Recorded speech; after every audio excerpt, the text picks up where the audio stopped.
R.M. Ballantyne. The Guerrilla Hunters. Chapter 1. In which the hunters are introduced. It was 5 o'clock in the afternoon. There can be no doubt whatever as to that. Old Agnes may say what she pleases. She has a habit of doing so. But I know for certain, because I looked at my watch not 10 minutes before it happened, that it was exactly 5 o'clock in the afternoon when I received a most singular and every way remarkable visit. A visit which has left an indelible impression on my memory, as well it might. For, independent of its singularity and unexpectedness, one of its results was the series of strange adventures which are faithfully detailed in this volume. It happened thus. I was seated in an armchair in my private study in a small town on the west coast of England. It was a splendid afternoon, and it was exactly 5 o'clock. Mark that. Not that there is anything singular about the mere fact, neither is it in any way mixed up with the thread of this tale. But old Agnes is very obstinate, singularly positive, and I have a special desire that she should see it in print, that I have not given in on. That point? Yes, it was 5 precisely, and a beautiful evening. I was ruminating, as I frequently do, on the pleasant memories of bygone days, especially the happy days that I spent long ago among the coral islands of the Pacific, when a tap at the door aroused me. "Come in." "A visitor, sir," said old Agnes, my landlady, "and he'll no jye his name." Old Agnes, I may remark, is a Scotchwoman. "Show him in," said I. "Maybe he's a pickpocket," suggested Agnes. "I'll take my chance of that." "Aye, that's like cares for Nathan. Losh man, what if he cuts your throat?" "I'll take my chance of that too. Only do show him in, my good woman," said I, with a gesture of impatience that caused the excellent, though obstinate, old creature to depart, grumbling. In another moment, a quick step was heard on the stair, and a stranger burst into the room, shut the door in my landlady's face as she followed him, and locked it. I was naturally surprised, though not alarmed, by the abrupt and eccentric conduct of my visitor, who did not condescend to take off his hat, but stood with his arms folded on his breast, gazing at me and breathing hard. "You are agitated, sir, pray be seated," said I, pointing to a chair.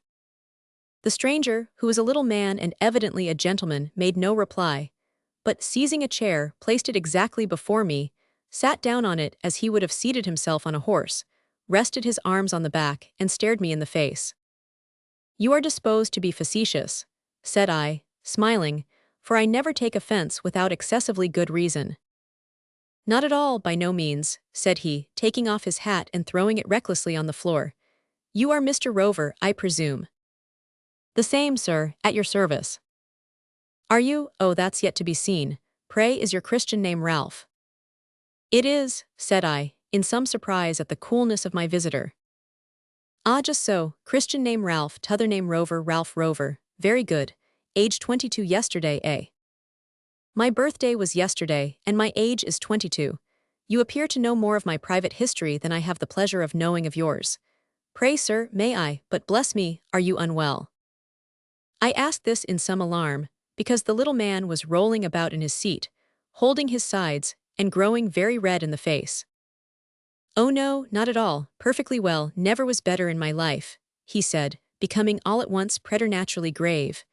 "You were once in the Pacific, lived on a coral island." "I did."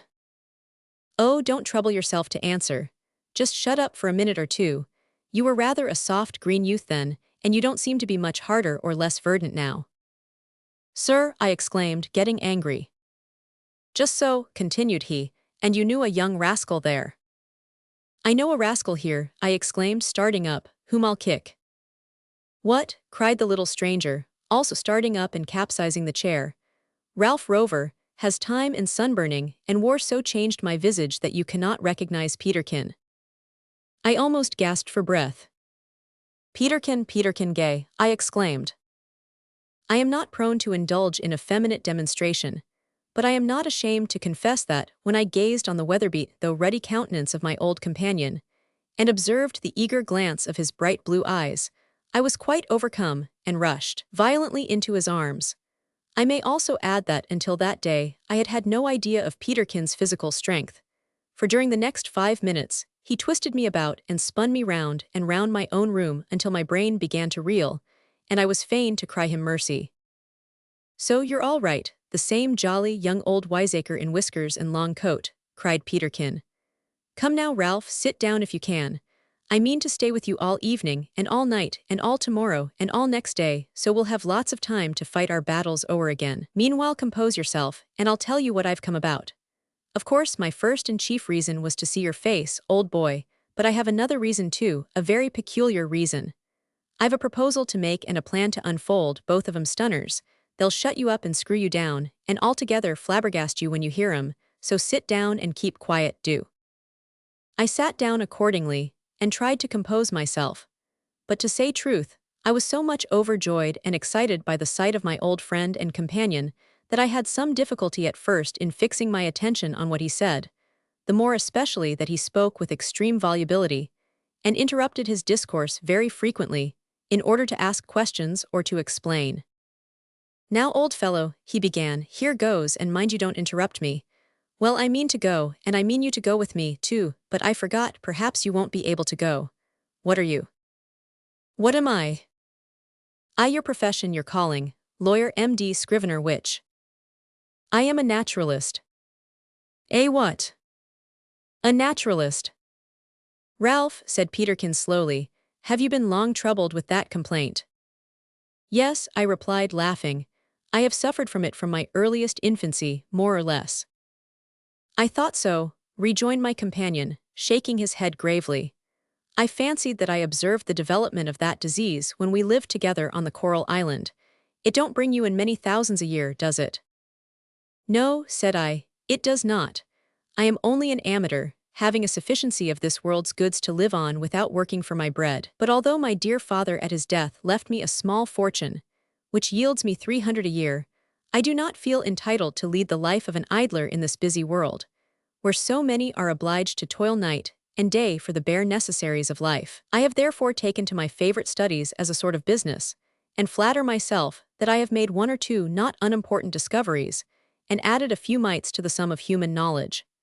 A good deal of my time is spent in scientific roving expeditions throughout the country, and in contributing papers to several magazines." While I was thus speaking, I observed that Peterkin's face was undergoing the most remarkable series of changes of expression, which, as I concluded, merged into a smile of beaming delight, as he said, "Ralph, you're a trump." "Possibly," said I, "you are right. But setting that question aside for the present, let me remind you that you have not yet told me where you mean to go to." "I mean," said Peterkin slowly, placing both hands on his knees and looking me steadily in the face, "I mean to go a-hunting in, but I forgot. You don't know that I'm a hunter, a somewhat famous hunter." "Of course I don't. You are so full of your plans and proposals that you have not yet told me where you have been or what doing these 6 years. And you ye never written to me once all that time, shabby fellow. I thought you were dead. Did you go into mourning for me, Ralph?" "No, of course not." "A pretty fellow you are to find fault. You thought that I, your oldest and best friend, was dead, and you did not go into mourning. How could I write to you when you parted from me without giving me your address? It was a mere chance my finding you out even now. I was taking a quiet cup of coffee in the commercial room of a hotel not far distant, when I overheard a stranger speaking of his friend Ralph Rover, the philosopher.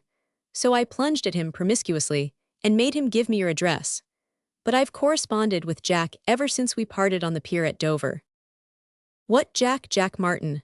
I exclaimed, as a warm gush of feeling filled my heart at the sound of his well-remembered name.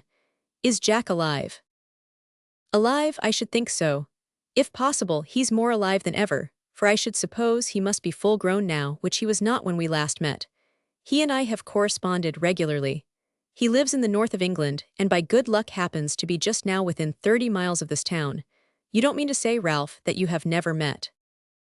"Never. The very same mistake that happened with you occurred between him and me. We parted vowing to correspond as long as we should live, and 3 hours after I remembered that we had neglected to exchange our addresses, so that we could not correspond. I have often made inquiries both for you and him, but have always failed. I never heard of Jack from the time we parted at Dover till today." "Then no doubt you thought us both dead, and yet you did not go into mourning for either of us. Oh, Ralph, Ralph, I had entertained too good an opinion of you. But tell me about Jack, said I, impatient to hear more concerning my dear old comrade. Not just now, my boy, more of him in a few minutes. First let us return to the point. What was it? Oh, about my being a celebrated hunter, a very Nimrod, at least a miniature copy. Well, Ralph, since we last met I have been all over the world, right round and round it.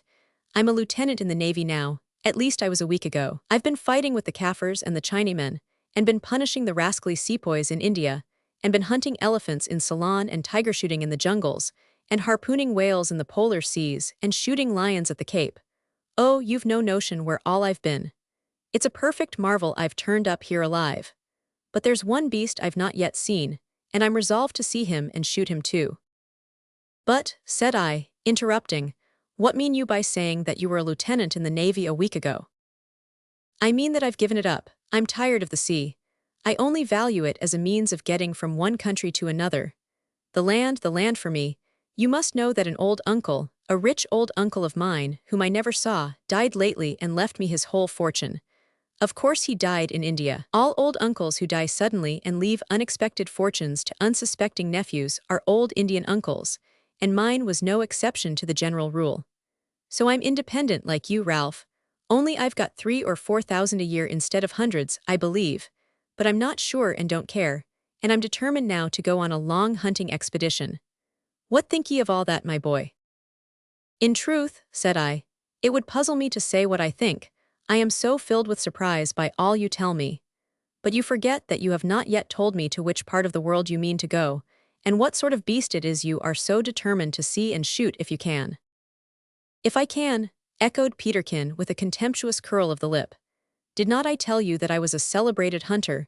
Without meaning to boast, I may tell you that there is no peradventure in my shooting. If I only get there and see the brute within long range, won't I? Get where and see what? Get to Africa and see the gorilla, cried Peterkin, while a glow of enthusiasm lighted up his eyes. You've heard of the gorilla, Ralph, of course.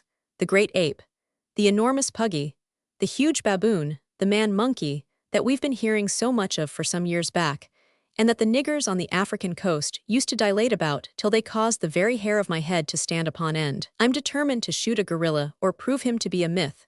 And I mean you to come and help me, Ralph. He's quite in your way.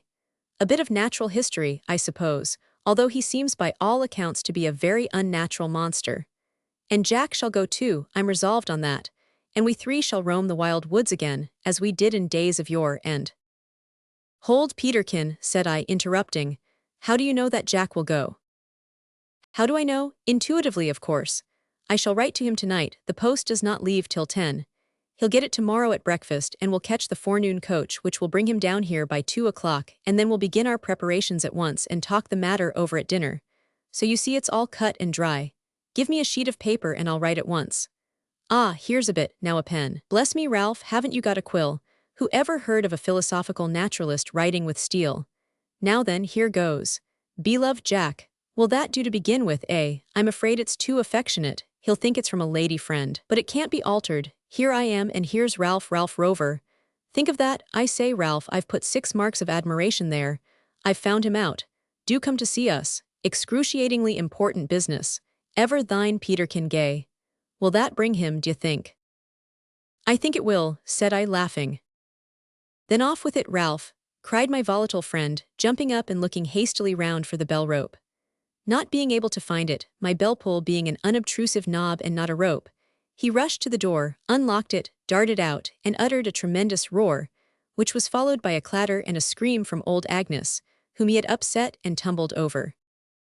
It was curious to note the sudden change that took place in Peterkin's face, voice, and manner, as he lifted the poor old woman, who was very thin and light, in his arms, and carrying her into the room, placed her in my easy chair. Real anxiety was depicted in his countenance, and he set her down with a degree of care and tenderness that quite amazed me. I was myself very much alarmed at first. My poor dear old woman, said Peterkin, supporting my landlady's head, my stupid haste, I fear you are hurt. Hetch, it's nae hurt, it's deed I am, fair deed, killed be a wamelskammerin young blagyard, oh ma pure heed. The manner and tone in which this was said convinced me that old Agnes was more frightened than injured. In a few minutes, the soothing tones and kind manner of my friend had such an effect upon her that she declared she was better, and believed after all that she was only a wee bit frightened. Nay, so completely was she conciliated, that she insisted on conveying the note to the post office, despite Peterkin's assurance that he would not hear of it. Finally, she hobbled out of the room with the letter in her hand. It is interesting to note how that, in most of the affairs of humanity, things turn out very different, often totally different, from what we had expected or imagined. During the remainder of that evening, Peterkin and I talked frequently, and much of our old friend Jack Martin. We recalled his manly yet youthful countenance, his bold, lion-like courage, his broad shoulders and winning gentle smile. And although we knew that 6 years must have made an immense difference in his personal appearance, for he was not much more than 18 when we last parted, we could not think of him except as a hardy, strapping sailor boy. We planned, too, how we would meet him at the coach, how we would stand aside in the crowd until he began to look about for us in surprise, and then one of us would step forward and ask if he wished to be directed to any particular part of the town, and so lead him on and talk to him as a stranger for some time before revealing who we were, and much more to the same effect. But when next day came our plans, and our conceptions were utterly upset. A little before 2, we sauntered down to the coach office, and waited impatiently for nearly 20 minutes. Of course the coach was late, it always is on such occasions. "Suppose he does not come," said I. "What a fellow you are," cried Peterkin, "to make uncomfortable suppositions. Let us rather suppose that he does come." "Oh, then it would be all right, but if he does not come, what then?" "Why then, it would be all wrong, and we should have to return home and eat our dinner in the sulks, that's all." As my companion spoke, we observed the coach come sweeping round the turn of the road, about half a mile distant. In a few seconds, it dashed into the town at full gallop, and finally drew up abruptly opposite the door of the inn, where were assembled the usual group of hostlers and waiters and people who expected friends by the coach. "He's not there," whispered Peterkin, in deep disappointment. "At least he's not on the outside, and Jack would never travel inside of a coach even in bad weather, much less in fine. That's not him on the back seat beside the fat old woman with the blue bundle, surely. It's very like him, but too young, much too young. There's a great giant of a man on the box seat with a beard like a grenadier's shako, and a stout old gentleman behind him with gold spectacles. That's all, except 2 boys farther aft and 3 ladies in the cabin. Oh, what a bore." Although deeply disappointed at the non-arrival of Jack, I could with difficulty refrain from smiling at the rueful and woebegone countenance of my poor companion. It was evident that he could not bear disappointment with equanimity, and I was on the point of offering some consolatory remarks, when my attention was attracted by the little old woman with the blue bundle, who went up to the gigantic man with the black beard, and in the gentlest possible tone of voice, asked if he could direct her to the White House. "No, madam," replied the big man hastily, "I'm a stranger here." The little old woman was startled by his abrupt answer. "Dearie me, sir, no offense, I hope." She then turned to Peterkin and put the same question, possibly under a vague sort of impression that if a gigantic frame betokened a gruff nature, diminutive stature, must necessarily imply extreme amiability. If so, she must have been much surprised as well as disappointed, for Peterkin, rendered irascible by disappointment, turned short round and said sharply, "Why, madam, how can I tell you where the White House is, unless you say which White House you want? Half the houses of the town are white, at least they're dirty white," he added bitterly as he turned away. "I think I can direct you, ma'am," said I, stepping quickly up with a bland smile, in order to counteract, if possible, my companion's rudeness. "Thank you, sir, kindly," said the little old woman. "I'm glad to find some little civility in the town. Come with me, ma'am. I am going past the White House and will show you the way." "And pray, sir," said the big stranger, stepping up to me as I was about to move away, "can you recommend me to a good hotel?" I replied that I could, that there was one in the immediate vicinity of the White House, and that if he would accompany me I would show him the way. All this I did purposely in a very affable and obliging tone and manner, for I hold that example is infinitely better than precept, and always endeavor, if possible, to overcome evil with good. I offered my arm to the old woman, who thanked me and took it. "What?" whispered Peterkin. "You don't mean me to take this great, ugly gorilla in tow?" "Of course," replied I laughing as I led the way. Immediately, I entered into conversation with my companion, and I heard the gorilla attempt to do so with Peterkin, but from the few sharp cross replies that reached my ear, I became aware that he was unsuccessful. In the course of a few minutes, however, he appeared to have overcome his companion's ill humor, for I overheard their voices growing louder and more animated as they walked behind me.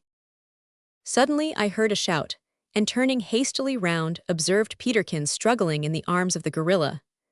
Amazed beyond measure at the sight, and firmly persuaded that a cowardly assault had been made upon my friend, I seized the old woman's umbrella as the only available weapon and flew to the rescue.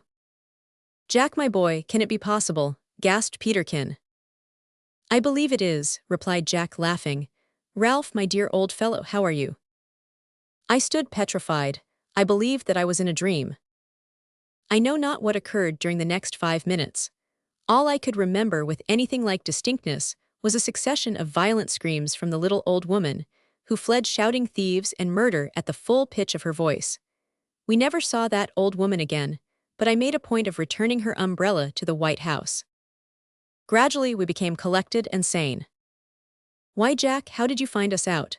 cried Peterkin, as we all hurried on to my lodgings, totally forgetful of the little old woman, whom, as I have said, we never saw again, but who, I sincerely trust, arrived at the White House in safety. "Find you out? I knew you the moment I set eyes on you. Ralph puzzled me for a second. He has grown so much stouter, but I should know your nose, Peterkin, at a mile off."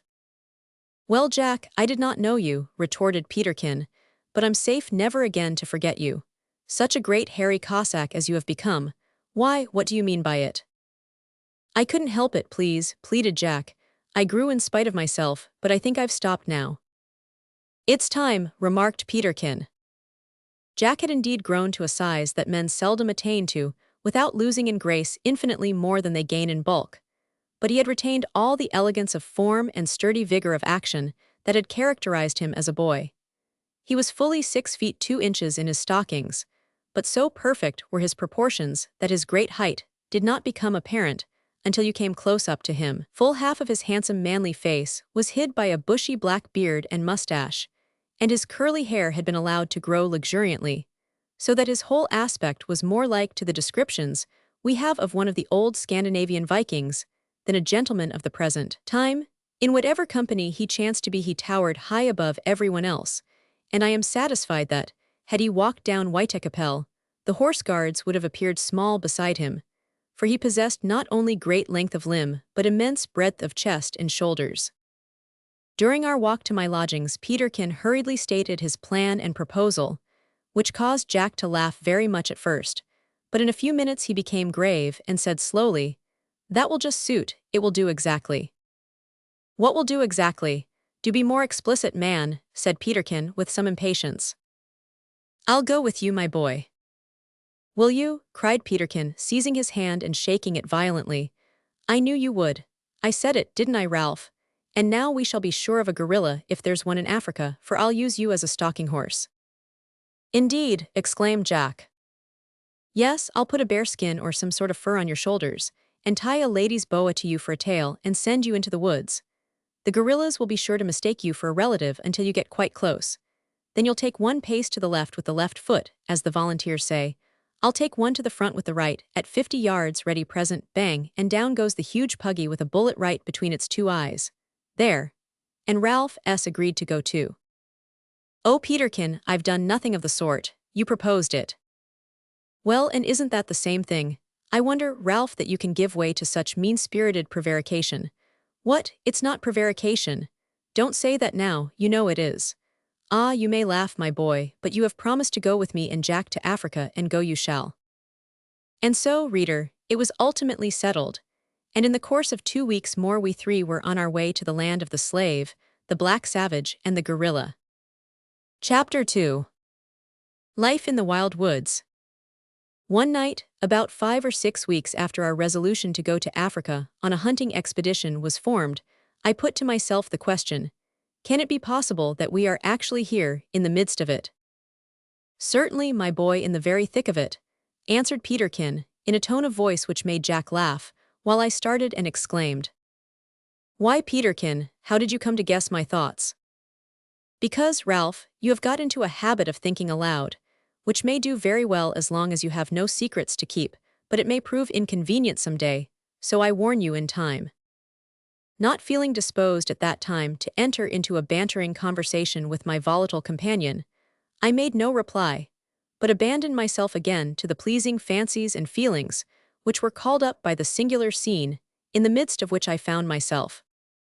It seemed as if it were but yesterday when we drove about the crowded streets of London making the necessary purchases for our intended journey, and now, as I gazed around, every object that met my eye seemed strange, and wild, and foreign, and romantic. We three were reclining round an enormous wood fire in the midst of a great forest, the trees and plants of which were quite new to me, and totally unlike those of my native land.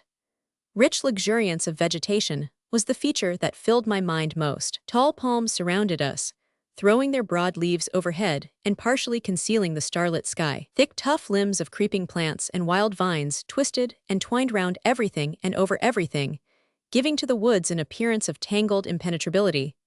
But the beautiful leaves of some, and the delicate tendrils of others, half concealed the sturdy limbs of the trees, and threw over the whole a certain air of wild grace, as might a semi-transparent and beautiful robe if thrown around the form of a savage. The effect of a strong fire in the woods at night is to give to surrounding space an appearance of ebony blackness, against which dark ground, the gnarled stems and branches and pendant foliage appear as if traced out in light and lovely colors, which are suffused with a rich warm tone from the blaze. We were now in the wilds of Africa, although, as I have said, I found it difficult to believe the fact. Jack and I wore loose brown shooting coats and pantaloons, but we had made up our minds to give up waistcoats and neckcloths, so that our scarlet flannel shirts with turned-down collars gave to us quite a picturesque and brigand-like appearance as we encircled the blaze, Peterkin smoking vigorously, for he had acquired that bad and very absurd habit at sea. Jack smoked too, but he was not so inveterate as Peterkin. Jack was essentially moderate in his nature. He did nothing violently or in a hurry, but this does not imply that he was slow or lazy. He was leisurely in disposition, and circumstances seldom required him to be otherwise. When Peterkin or I had to lift heavy weights, we were obliged to exert our utmost strength and agitate our whole frames, but Jack was so powerful that a comparatively slight effort was all that he was usually obliged to make. Again, when we too were in a hurry we walked quickly, but Jack's long limbs enabled him to keep up with us without effort. Nevertheless, there were times when he was called upon to act quickly and with energy. On those occasions, he was as active as Peterkin himself, but his movements were tremendous. It was, I may almost say, awful to behold Jack when acting under powerful excitement. He was indeed a splendid fellow, and not by any means deserving of the name of gorilla, which Peterkin had bestowed on him. But to continue my description of our costume, we all wore homespun gray trousers of strong material. Peterkin and Jack wore leggings in addition, so that they seemed to have on what are now termed knickerbockers. Peterkin, however, had no coat. He preferred a stout gray flannel shirt hanging down to his knees and belted round his waist in the form of a tunic. Our tastes in headdress were varied. Jack wore a pork-pie cap, Peterkin and I had wide-awakes. My facetious little companion said that I had selected this species of hat because I was always more than half asleep. Being peculiar in everything, Peterkin wore his wide-awake in an unusual manner, namely, turned up at the back, down at the front, and curled very much up at the sides. We were so filled with admiration of Jack's magnificent beard and mustache that Peterkin and I had resolved to cultivate ours while in Africa. But I must say that, as I looked at Peterkin's face, the additional hair was not at that time an improvement, and I believe that much more could not have been said for myself. The effect on my little comrade was to cause the lower part of his otherwise good-looking face to appear extremely dirty. "I wonder," said Peterkin, after a long silence, "if we shall reach the niggers' village in time for the hunt tomorrow. I fear that we have spent too much time in this wild-goose chase." "Wild-goose chase, Peterkin," I exclaimed. "Do you call hunting the gorilla by such a term?" "Hunting the gorilla? No, certainly, but looking for the gorilla in a part of the woods where no such beast was ever heard of since Adam was a schoolboy." "Nay, Peterkin," interrupted Jack, "we are getting very near to the gorilla country, and you must make allowance for the enthusiasm of a naturalist." "Ah, we shall see where the naturalist's enthusiasm will fly to, when we actually do come face to face with the big puggy. Well, said I apologetically, I won't press you to go hunting again, I'll be content to follow.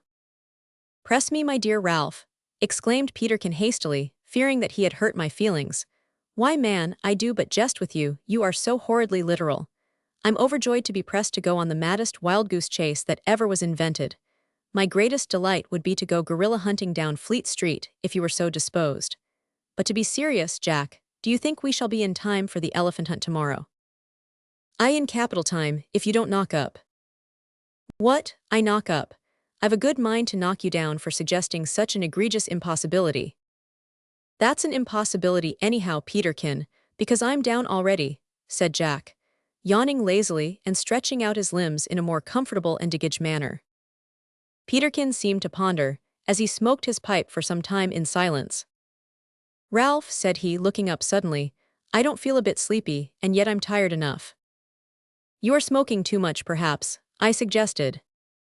It's not that, cried Jack, he has eaten too much supper. Base insinuation, retorted Peterkin. Then it must be the monkey, that's it. Roast monkey does not agree with you. Do you know, I shouldn't wonder if you were right. And it's a pity, too, for we shall have to live a good deal on such fare, I believe. However, I suppose we shall get used to it. But I say, boys, isn't it jolly to be out here living like savages? I declare it seems to me like a dream or a romance. Just look, Ralph, at the strange wild creepers that are festooned overhead, and the great tropical leaves behind us, and the clear sky above with the moon. Ah, the moon. Yes, that's one comfort, the moon is unchanged. The same moon that smiles down upon us through a tangled meshwork of palm leaves and wild vines and monkeys' tails, is peeping down the chimney-pots of London and Edinburgh and Dublin. Why, Peterkin, you must have studied hard in early life to be so good a geographer. Rather, observed Peterkin. Yes, and look at the strange character of the tree stems, said I, unwilling to allow the subject to drop. See those huge palmettos like overgrown cabbages, suggested Peterkin, and he continued, observe the quaint originality of form in the body and limbs of that bloated old spider that is crawling up your leg, Ralph. I started involuntarily, for there is no creature of which I have a greater abhorrence than a spider. Where is it? Oh, I see. And the next moment I secured my prize and placed it with loathing but interest in my entomological box. At that moment, a hideous roar rang through the woods, seemingly close behind us. We all started to our feet, and seizing our rifles, which lay beside us ready loaded, cocked them and drew close together round the fire. This won't do, lads, said Jack, after a few minutes' breathless suspense, during which the only sound we could hear was the beating of our own hearts. We have allowed the fire to get too low, and we've forgotten to adopt our friend the trader's advice and make 2 fires. So saying, Jack laid down his rifle, and kicking the logs with his heavy boot, sent up such a cloud of bright sparks as must certainly have scared the wild animal, whatever it was, away, for we heard no more of it that night. You're right, Jack, remarked Peterkin, so let us get up a blaze as fast as we can, and I'll take the first watch, not being sleepy. Come along. In a few minutes, we cut down with our axes a sufficient quantity of dry wood to keep 2 large fires going all night. We then kindled our second fire at a few yards distant from the first, and made our camp between them.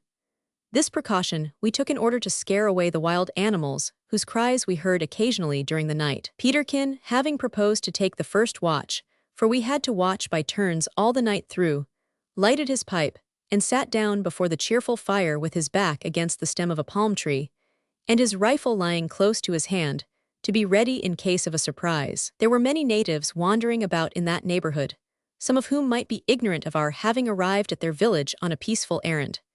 If these should have chanced to come upon us suddenly, there was no saying what they might do in their surprise and alarm, so it behoved us to be on our guard. Jack and I unrolled the light blankets that we carried strapped to our shoulders through the day, and laying ourselves down side by side with our feet to the fire, and our heads pillowed on a soft pile of sweet-scented grass, we addressed ourselves to sleep.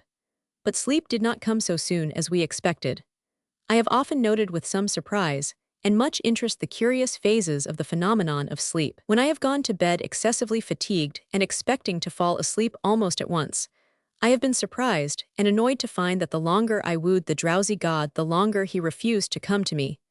And at last, when I have given up the attempt in despair, he has suddenly laid his gentle hand upon my eyes and carried me into the land of Nod. Again, when I have been exceedingly anxious to keep awake, I have been attacked by sleep with such irresistible energy that I have been utterly unable to keep my eyelids open or my head erect, and have sat with my eyes blinking like those of an owl in the sunshine, and my head nodding like that of a Chinese mandarin. On this, our first night in the African bush, at least our first night on a hunting expedition, we had been many nights in the woods on our journey to that spot. On this night, I say, Jack and I could by no means get to sleep for a very long time after we lay down but continued to gaze up through the leafy screen overhead at the stars, which seemed to wink at us, I almost fancied, jocosely. We did not speak to each other but purposely kept silence. After a time, however, Jack groaned and said softly, "Ralph, are you asleep?" "No," said I, yawning. "I'm quite sure that Peterkin is," added Jack, raising his head and looking across the fire at the half-recumbent form of our companion. "Is he?" said Peterkin in a low tone, just about as sound as a weasel. "Jack," said I. "Well, I can't sleep a wink. Yow, isn't it odd?" "No more can I, do you know, Ralph. I've been counting the red berries in that tree above me for half an hour, in the hope that the monotony of the thing would send me off. But I was interrupted by a small monkey who has been sitting up among the branches and making faces at me for full 20 minutes. There it is yet, I believe. Do you see it?" "No, where?" "Almost above your head." I gazed upward intently for a few minutes, until I thought I saw the monkey, but it was very indistinct. Gradually, however, it became more defined. Then, to my surprise, it turned out to be the head of an elephant. I was not only amazed but startled at this. "Get your rifle, Jack," said I in a low whisper. Jack made some sort of reply, but his voice sounded hollow and indistinct. Then I looked up again, and saw that it was the head of a hippopotamus, not that of an elephant, which was looking down at me. Curiously enough, I felt little or no surprise at this, and when in the course of a few minutes I observed a pair of horns growing out of the creature's eyes, and a bushy tail standing erect on the apex of its head, I ceased to be astonished at the sight altogether, and regarded it as quite natural and commonplace. The object afterwards assumed the appearance of a lion with a crocodile's bail, and a serpent with a monkey's head, and lastly of a gorilla, without producing in me any other feeling than that of profound indifference. Gradually the whole scene vanished, and I became totally oblivious. This state of happy unconsciousness had scarcely lasted, it seemed to me, 2 minutes, when I was awakened by Peterkin laying his hand on my shoulder and saying, "Now then, Ralph, it's time to rouse up." "Oh, Peterkin," said I, in a tone of remonstrance, "how could you be so unkind as to waken me when I had just got to sleep? Shabby fellow." "Just got to sleep, say you? You've been snoring like an apoplectic alderman for exactly 2 hours." "You don't say so," I exclaimed, getting into a sitting posture. "Indeed you have. I'm sorry to rouse you, but time's up and I'm sleepy, so rub your eyes, man, and try to look a little less like an astonished owl if you can. I have just replenished both the fires, so you can lean your back against that palm tree and take it easy for 3/4 of an hour or so. After that you'll have to heap on more wood." I looked at Jack, who was now lying quite unconscious, breathing with the slow, deep regularity of profound slumber, and with his mouth wide open. "What a chance for some waggish baboon to drop a nut or a berry in," said Peterkin, winking at me with one eye as he lay down in the spot from which I had just risen. He was very sleepy, poor fellow, and could hardly smile at his own absurd fancy. He was asleep almost instantly. In fact, I do not believe that he again opened the eye with which he had winked at me, but that he merely shut the other and began to slumber forthwith. I now began to feel quite interested in my responsible position as guardian of the camp. I examined my rifle to see that it was in order and capped, then leaning against the palm tree, which was, as it were, my sentry box, I stood erect and rubbed my hands and took off my cap, so that the pleasant night air might play about my temples and more effectually banish drowsiness. In order to accomplish this more thoroughly, I walked round both fires and readjusted the logs, sending up showers of sparks as I did so. Then I went to the edge of the circle of light, in the center of which our camp lay, and peered into the gloom of the dark forest. There was something inexpressibly delightful, yet solemn in my feelings, as I gazed into that profound obscurity, where the great tree stems and the wild gigantic foliage nearest to me appeared ghost-like and indistinct, and the deep solitudes of which were peopled, not only with the strange, fantastic forms of my excited fancy, but, as I knew full well, with real wild creatures, both huge and small, such as my imagination at that time had not fully conceived. I felt awed, almost oppressed, with the deep silence around, and I must confess, looked somewhat nervously over my shoulder as I returned to the fire and sat down to keep watch at my post. Chapter 3. Wherein I mount guard, and how I did it, etc. Now it so happened that the battle which I had to fight with myself after taking my post was precisely the converse of that which I fought during the earlier part of that night. Then, it was a battle with wakefulness. Now, it was a struggle with sleep, and of the two fights the latter was the more severe by far. I began by laying down my rifle close by my side, leaning back in a sitting posture against the palm tree, and resigning myself to the contemplation of the fire, which burned merrily before me, while I pondered with myself how I should best employ my thoughts during the 3 long hours of my watch. But I had not dwelt on that subject more than 3 minutes, when I was rudely startled by my own head falling suddenly and heavily forward on my chest. I immediately roused myself. "Ah, Ralph, Ralph," said I to myself in a whisper, "this won't do, lad, to sleep at your post. Shame on you. Had you been a sentinel in time of war, that nod would have cost you your life, supposing you to have been caught in the act." Soliloquizing thus, I arose and shook myself. Then I slapped my chest several times and pulled my nose and sat down again. Only a few minutes elapsed before the same thing occurred to me again, so I leaped up and mended the fires and walked to and fro, until I felt thoroughly awake. But in order to make sure that it should not occur again, I walked to the edge of the circle of light and gazed for some time into the dark forest, as I had done before. While standing thus, I felt my knees give way, as if they had been suddenly paralyzed, and I awoke just in time to prevent myself falling to the ground. I must confess I was much amazed at this, for although I had often read of soldiers falling asleep standing at their posts, I had never believed the thing possible. I now became rather anxious, for, thought I, if I go to sleep and the fires die down, who knows but wild beasts may come upon us and kill us before we can seize our arms. For a moment or two I meditated awaking Jack and begging him to keep me company, but when I reflected that his watch was to come immediately after mine, I had not the heart to do it. "No," said I, and I said it aloud for the purpose of preventing drowsiness. "No, I will fight this battle alone. I will repeat some stanzas from my favorite authors. Yes, I will try to remember a portion of A Midsummer Night's Dream. It will be somewhat appropriate to my present circumstances." Big with this resolve, I sat down with my face to the fire and my back to the palm tree, and fell sound asleep instantly. How long I lay in this condition I know not, but I was suddenly awakened by a yell so appalling that my heart leaped as if into my throat, and my nerves thrilled with horror. For one instant I was paralyzed, then my blood seemed to rebound on its course. I sprang up and attempted to seize my rifle. The reader may judge of my state of mind when I observed that it was gone. I leaped towards the fire, and grasping a lighted brand, turned round and glared into the woods in the direction whence the yell came. It was gray dawn, and I could see things pretty distinctly, but the only living object that met my gaze was Peterkin, who stood with my rifle in his hand laughing heartily. I immediately turned to look at Jack, who was sitting up in the spot where he had passed the night, with a sleepy smile on his countenance. "Why, what's the meaning of this?" I inquired. "The meaning of it?" cried Peterkin, as he advanced and restored the rifle to its place. "A pretty fellow you are to mount guard. We might have been all murdered in our sleep by niggers or eaten alive by gorillas, for all that you would have done to save us." "But Peterkin," said I gravely, "you ought not to have startled me so. You gave me a terrible fright. People have been driven mad before now, I assure you, by practical jokes." "My dear fellow," cried Peterkin with much earnestness, "I know that as well as you. But in the first place, you were guilty of so heinous a crime that I determined to punish you, and at the same time to do it in a way that would impress it forcibly on your memory. And in the second place, I would not have done it at all had I not known that your nerves are as strong as those of a dray horse.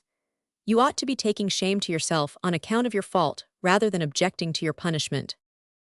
"Peterkin is right, my boy," said Jack, laughing, though I must say he had need be sure of the nerves of anyone to whom he intends to administer such a ferocious yell as that. "Anyhow, I have no reason to complain, for you have given me a good long sleep, although I can't say exactly that you have taken my watch. It will be broad daylight in half an hour, so we must be stirring, comrades." On considering the subject, I admitted the force of these remarks, and felt somewhat crestfallen. No doubt, my companions had treated the thing jocularly, and to say truth, there was much that was comical in the whole affair. But the more I thought of it, the more I came to perceive how terrible might have been the consequences of my unfaithfulness as a sentinel. I laid the lesson to heart, and I can truly say that from that day to this, I have never again been guilty of the crime of sleeping at my post. We now busied ourselves in collecting together the dying embers of our fire and in preparing breakfast, which consisted of tea, hard biscuit, and cold monkey. None of us liked the monkey, not that its flesh was bad, quite the contrary, but it looked so like a small roasted baby that we could not relish it at all. However, it was all we had, for we had set off on this hunting excursion intending to live by our rifles, but had been unfortunate, having seen nothing except a monkey or two. The kettle was soon boiled, and we sat down to our meager fare with hearty appetites. While we are thus engaged, I shall turn aside for a little and tell the reader, in one or two brief sentences, how we got to this place. We shipped in a merchant ship at Liverpool, and sailed for the west coast of Africa. Arrived there, we found a party, under the command of a Portuguese trader, about to set off to the interior. He could speak a little English, so we arranged to go with him as far as he intended to proceed, learn as much of the native language as possible while in his company, and then obtain a native guide to conduct us to the country in which the gorillas are found. To this native guide we arranged, should be explained by the trader our object in visiting the country, so that he might tell the tribes whom we intended to visit. This, we found, was an absolutely needful precaution, on the following ground. The natives of Africa have a singular and very bad style of carrying on trade with the white men who visit their shores. The traffic consists chiefly of ivory, barwood, a wood much used in dyeing, and India rubber. The natives of the far interior are not allowed to convey these commodities directly to the coast, but by the law of the land, which means the law of the strongest, for they are absolute savages, are obliged to deliver their goods to the care of the tribe next to them. These pass them on to the next tribe, and so on they go from tribe to tribe till they reach the coast, where they are sold by the tribe there. The price obtained, which usually consists of guns, powder and shot, looking glasses, cloth, and sundry other articles and trinkets useful to men in a savage state, is returned to the owners in the far interior through the same channel. But as each tribe deducts a percentage for its trouble, the price dwindles down as it goes, until a mere trifle, sometimes nothing at all, remains to be handed over to the unfortunate people of the tribe who originally sent off the goods for sale. Of course, such a system almost paralyses trade, but the intermediate tribes between the coast and the interior, being the gainers by this system, are exceedingly jealous of anything like an attempt to carry on direct trade. They are ready to go to war with the tribes of the interior, should they attempt it, and they throw all the opposition they can in the way of the few white men who ever penetrate the interior for such a purpose. It will thus be seen that our travels would be hindered very much, if not stopped altogether, and ourselves be regarded with jealousy, or perhaps murdered, if our motives in going inland were not fully and satisfactorily explained to the different tribes as we passed through their lands. And we therefore proposed to overcome the difficulty by taking a native guide with us from the tribe with which we should chance to be reciting when obliged to separate from the Portuguese trader. We had now reached this point. The day before that on which we encamped in the woods, as above related, we arrived at a native village and had been received kindly by the king. Almost immediately after our arrival, we heard so many stories about gorillas that I felt persuaded we should fall in with one if we went a-hunting, and being exceedingly anxious to add one to my collection of animals, for I had a small museum at home, I prevailed on Jack and Peterkin to go one day's journey into the bush to look for them. They laughed very much at me indeed, and said that we were still very far away from the gorilla country. But I had read in some work on Africa a remark to the effect that there is no cordillera, or mountain range, extending across the whole continent to limit the habitat of certain classes of animals, and I thought that if any animal in Africa would not consent to remain in one region when it wished to go to another, that animal must be the ferocious gorilla. The trader also laughed at me, and said that he had never seen any himself in that region, and that we would have to cross the desert before seeing them. Still, I felt a disposition to try. Besides, I felt certain that we should at least fall in with some sort of animals or plants or minerals that would be worth collecting. So it was agreed that we should go out for a single day and be back in time for a great elephant hunt which was about to take place. But to return from this digression, having finished breakfast, we made 3 bundles or packages of our blankets, provisions, and camp equipage, strapped them on our backs, and then, shouldering our rifles, set out on our return to the Negro village. Of course we gave Jack the largest and heaviest bundle to carry. Peterkin's and mine were about equal, for although I was taller than Peterkin, I was not by any means so powerful or active. I often wondered at the great strength that lay in the little frame of my friend. To look at him, no one would believe that he was such a tough, wiry, hardy little fellow. He was the same hearty, jovial creature that I had lived with so pleasantly when he and Jack and I were cast away on the coral island. With the exception of a small scrap of whisker on each cheek, a scar over the right eye, and a certain air of manliness, there was little change in my old comrade. "Ralph," said Jack, as we strode along through the forest, "do you remember how we 3 used to wander about together in the woods of our coral island?" "Remember," I cried with enthusiasm, for at that moment the thought occurred to my own mind. "How can I ever forget it, Jack? It seems to me just like yesterday. I can hardly believe that 6 long years have passed since we drank that delicious natural lemonade out of the green coconuts, and wandered on the coral beach, and visited Penguin Island, and dived into the cave to escape the pirates. The whole scene rises up before me so vividly that I could fancy we were still there. Ah, these were happy times." "So they were," cried Peterkin. "But don't you go and become sentimentally sad, Ralph, when you talk of those happy days. If we were happy there, are we not happy here? There's no change in us except, indeed, that Jack has become a gorilla." "I and you a monkey," retorted Jack. "True, and Ralph a naturalist, which is the strangest beast of all," added Peterkin. "Can you tell me, Ralph, by the way, what tree that is?" "I'm sure I cannot tell. Never saw or heard of one like it before," I replied, looking at the tree referred to with some interest. It was a fine tree, but the great beauty about it was the gorgeous fruit with which it was laden. It hung in the form of bunches of large grapes, and was of the brightest scarlet color.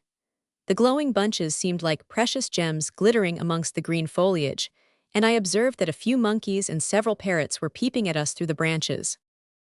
"It seems good for food," said Jack. "You'd better climb up, Peterkin, and pull a few bunches. The puggies won't mind you, of course, being one of themselves." "Ralph," said Peterkin, turning to me, and deigning no reply to Jack, "you call yourself a naturalist, so I suppose you are acquainted with the habits of monkeys, and can turn your knowledge to practical account." "Well," I replied, "I know something about the monkey tribes, but I cannot say that at this moment I remember any particular habit of which we might avail ourselves." "Do you not? Well now, that's odd. I'm a student of nature myself, and I have picked up a little useful knowledge in the course of my travels. Did you ever travel so far as the Zoological Gardens in London?" "Of course I have done so, often." "And did you ever observe a peculiar species of monkey, which, when you made a face at it, instantly flew into a towering passion, and shook the bars of its cage until you expected to see them broken?" "Yes," said I, laughing. "What then?" "Look here, you naturalist, and I'll put a wrinkle on your horn. Yonder hangs a magnificent bunch of fruit that I very much desire to possess." "But it's too high to reach," said I. "But there's a monkey sitting beside it," said Peterkin. "I see, you don't expect him to pull it and throw it down, do you?" "Oh no, certainly not." But here Peterkin stepped up to the tree and, looking up at the monkey, said, "Oh, oh, oh, oh, oh," angrily. "Oh, oh, oh, oh, oh," replied the monkey, stretching out its neck and looking down with an expression of surprise and indignation, as if to say, "What on earth do you mean by that?" "Ooh, oh, oh, oh," roared Peterkin. Hereupon the monkey uttered a terrific shriek of passion, exposed all its teeth and gums, glared at its adversary like a little fiend, and seizing the branch with both hands, shook it with all its might. The result was that not only did the coveted bunch of fruit fall to the ground, but a perfect shower of bunches came down, one of which hit Jack on the forehead, and bursting there, sent its fragrant juice down his face and into his beard, while the parrots and all the other monkeys took to flight, shrieking with mingled terror and rage. "You see, I'm a practical man," observed Peterkin quietly as he picked up the fruit and began to eat it. "Knowledge is power, my boy. A man with a philosophical turn of mind like yourself ought to have been up to a dodge of this sort. How capital this fruit is, to be sure. Does it make good pomade, Jack?" "Excellent, but as I'm not in the habit of using pomade, I shall wash this out of my beard as quickly as possible." While Jack went to a brook that ran close to where we stood, I tasted the fruit and found it most excellent, the pulp being juicy with a very pleasant flavor. While we were thus engaged, a wild pig ran grunting past us. "Doesn't that remind you of some of our doings on the Coral Island, Ralph?" said Peterkin. Before I could reply, a herd of lovely small gazelles flew past. Our rifles were lying on the ground, and before either of us could take aim, the swift creatures were lost sight of in the thick underwood. Peterkin fired one shot at a venture, but without any result. We were still deploring our stupidity in not having our rifles handy when a strange sound was heard in the distance. By this time Jack had come up, so we all three seized our rifles and listened intently. The sound was evidently approaching. It was a low, dull, booming roar, which at one moment seemed to be distant thunder, at another the cry of some huge animal in rage or pain. Presently the beating of heavy hoofs on the turf and the crash of branches were heard. Each of us sprang instinctively towards a tree, feeling that if danger were near, its trunk would afford us some protection. Being ignorant, as yet, of the cries of the various wild beasts inhabiting those woods, we were greatly at a loss to determine what creature it could be that approached at such headlong speed. That its mad career was caused by fear soon became apparent, for the tones of terror either in man or beast, when distinctly heard, cannot be mistaken. Immediately in front of the spot where we stood was an open space or glade of considerable extent. Towards this the animal approached, as was evident from the increasing loudness of its wild roar, which was almost continuous. In another moment, the thick wall of underwood at its farther extremity was burst asunder with a crash, and a wild buffalo bull bounded into the plain and dashed madly across. On its neck was crouched a leopard, which had fixed its claws and teeth deep in the flesh of the agonized animal. In vain did the bull bound and rear, toss and plunge. At one moment it ran like the wind, the next it stopped with such violence as to tear up the turf and scatter it around. Then it reared, almost falling back. Anon it plunged and rushed on again, with the foam flying from its mouth, and its bloodshot eyes glaring with the fire of rage and terror, while the woods seemed to tremble with its loud and deep-toned bellowing. Twice in its passage across the open glade it ran, in its blind fury, straight against a tree, almost beating in its skull, and for a moment arresting its progress. But it instantly recovered the shock and burst away again as madly as ever. But no effort that it was capable of making could relieve the poor creature from its deadly burden, or cause the leopard in the slightest degree to relax its fatal gripe. It chanced that the wild bull's mad gallop was in a direction that brought it within a few yards of the spot where we stood, so we prepared to put an end to its misery. As it drew near, Jack, who was in advance, raised his rifle. I, being only a short distance from him, also made ready to fire, although I confess that in the agitation of the moment, I could not make up my mind whether I should fire at the buffalo or the leopard. As far as I can recall my rapid and disjointed thoughts on that exciting occasion, I reasoned thus: if I shoot the leopard, the bull will escape, and if I shoot the bull, the leopard will escape. It did not occur to me at that trying moment, when self-possession and decision were so necessary, that I might shoot the bull with one barrel and the leopard with the other. Still less did it occur to me that I might miss bull and leopard altogether. While I was engaged in this hurried train of troubled thought, Jack fired both barrels of his rifle, one after the other, as quickly as possible. The bull stumbled forward upon its knees. In order to make assurance doubly sure, I aimed at its head and fired both barrels at once. Instantly the bull rose, with a hideous bellow, and stood for one moment irresolute, glaring at its new enemies. The leopard, I observed, was no longer on its back. At this moment I heard an exclamation of anger, and looking round I observed Peterkin struggling violently in the grasp of one of the wild vines or thorny plants which abound in some parts of the African forests, and render them almost impassable. It seems that as the bull drew near, Peterkin, who, like Jack and me, was preparing to shoot, found that a dense thicket came between him and the game, so as to prevent his firing. He leaped nimbly over a bush, intending to run to another spot, whence he could more conveniently take aim, but found himself, as I have related, suddenly entangled among the thorns in such a way that the more he struggled the more firmly he became ensnared. Being of an impatient disposition, he did struggle violently, and it was this, probably, that attracted the attention of the bull and decided its future course and its ultimate fate. For after remaining one moment, as I have stated, in an irresolute attitude, it turned suddenly to the left and rushed, with its head down and its tail up, straight at Peterkin. I cannot describe the sensations that overwhelmed me on observing the imminent danger of my friend. Horror almost overwhelmed me as I gazed with a stare of fascination at the frightful brute, which with flashing eyes and bloody foam dripping from its mouth charged into the thicket and crashed through the tough boughs and bushes as if they were grass. A film came over my eyes. I tried to reload my rifle, but my trembling hand refused to act, and I groaned with mingled shame and despair on finding myself thus incapable of action in the hour of extreme peril. At that moment, I felt I would joyfully have given my own life to have saved that of Peterkin. It takes me long to describe it, but the whole scene passed with the rapidity almost of a flash of light. Jack did not even attempt to load, but uttering a fearful cry, he sprang towards our friend with a bound like that of an enraged tiger. A gleam of hope flashed through my soul as I beheld his gigantic form dash through the underwood. It seemed to me as if no living creature could withstand such a furious onset. Alas for Peterkin, had his life depended on Jack, strong and lion-like though he was. His aid could not have been in time. A higher power nerved his arm and steeled his heart at that terrible moment. As I gazed helplessly at Peterkin, I observed that he suddenly ceased his struggles to get free, and throwing forward the muzzle of his piece, stood boldly up and awaited the onset with calm self-possession. The bull was on him almost in an instant. One stride more and he would have been lost, but that stride was never taken.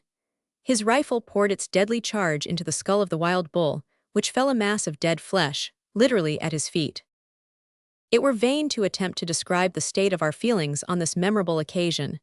The fervor with which we thanked our Heavenly Father for our friend's deliverance, the delight with which we shook his hands, again and again, and embraced him.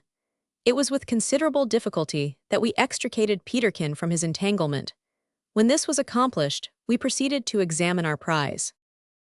We were not a little puzzled on discovering that only 3 bullets had struck the bull. For my part, I fired straight at its forehead, and had felt certain at the time that my shots had taken effect. Yet there was but one ball in the animal's head, and that was undoubtedly Peterkin's, for the hair all round the hole was singed off, so near had it been to him when he fired. The other 2 shots were rather wide apart, one in the shoulder, the other in the neck. Both would have proved mortal in the long run, but neither was sufficiently near to a vital spot to kill speedily. "Now, Ralph, my boy," said Jack, after our excitement was in some degree abated, "you and I must divide the honor of these 2 shots, for I fear we can't tell which of us fired them. Peterkin only fired once, and that was pretty effectual." "Yes," I replied, "it is rather perplexing, for although I have no objection whatever to your having all the honor of those 2 shots, still one likes to know with certainty who actually made them." "You'd better toss for them," suggested Peterkin, who was seated on the trunk of a fallen tree, examining with a somewhat rueful countenance the tattered condition of his garments. "There would not be much satisfaction in that," replied Jack, laughing. "It is probable," said I, "that each of us hit with one barrel and missed with the other." "And it is possible," added Jack, "that one of us hit with both and the other missed with both. All that I can positively affirm is that I fired both barrels at his shoulder, one after the other." "And all that I am certain of," said I, "is that I fired both barrels at his forehead, and that I discharged them both at once." "Did you?" said Peterkin, looking up quickly. "Then, Ralph, I'm afraid you must give all the honor to Jack, for you have missed altogether." "How do you know that?" I asked in a somewhat piqued tone. "Simply enough. If you fired both shots together at so short a distance, they would have been found close together wherever they had struck, whereas the 2 shots in the neck and shoulder are more than 2 feet apart." I was compelled to admit that there was much truth in the observation, but still felt unwilling to give up all claim to having assisted in slaying our first buffalo. I pondered the subject a good deal during the remainder of the time we spent in cutting up and packing part of the buffalo meat, and in preparing to continue our journey, but could come at no satisfactory conclusion in my own mind. And to say truth, I felt not a little crestfallen at my conduct in the whole affair.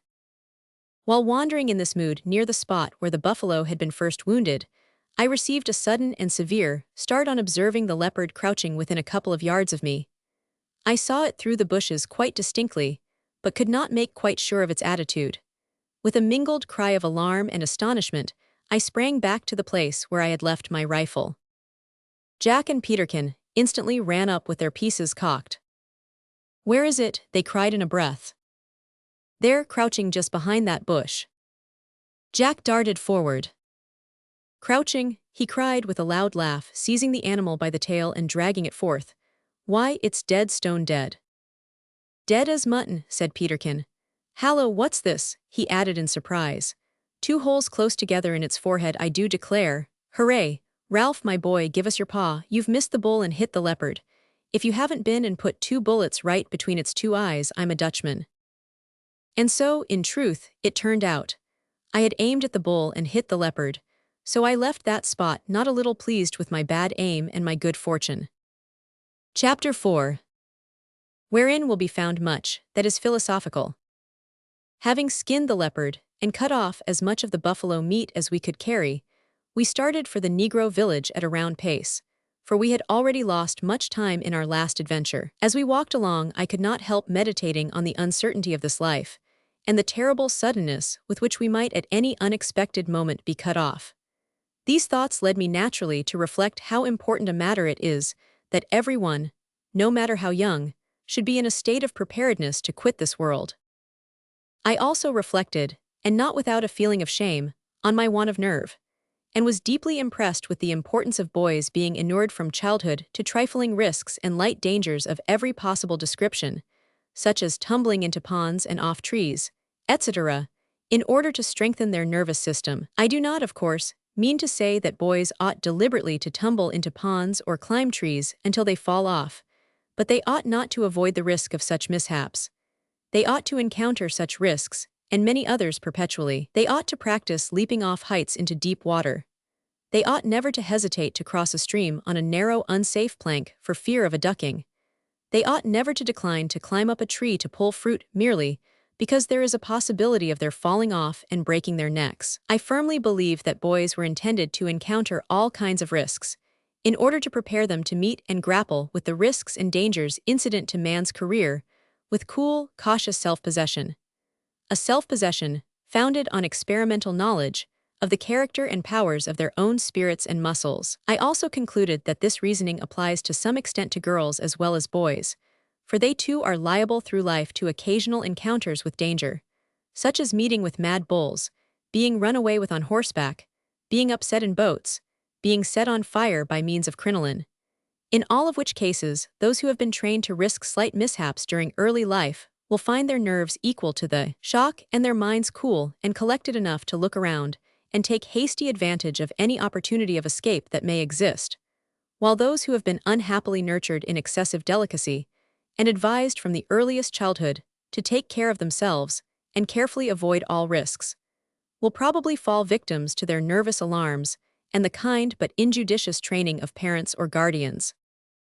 The more I pondered this subject, the more deeply impressed did I become with its great importance to the well-being of mankind, and I was so profoundly engrossed with it that my companions utterly failed to engage me in general conversation as we walked briskly along through the forest. Jack again and again attempted to draw my attention to the splendor of the curious specimens of tropical foliage and vegetation through which we passed, but I could not rouse myself to take interest therein. In vain did Peterkin jest and rally me, and point out the monkeys that grinned at us ever and anon as we passed beneath them, or the serpents that glided more than once from our path.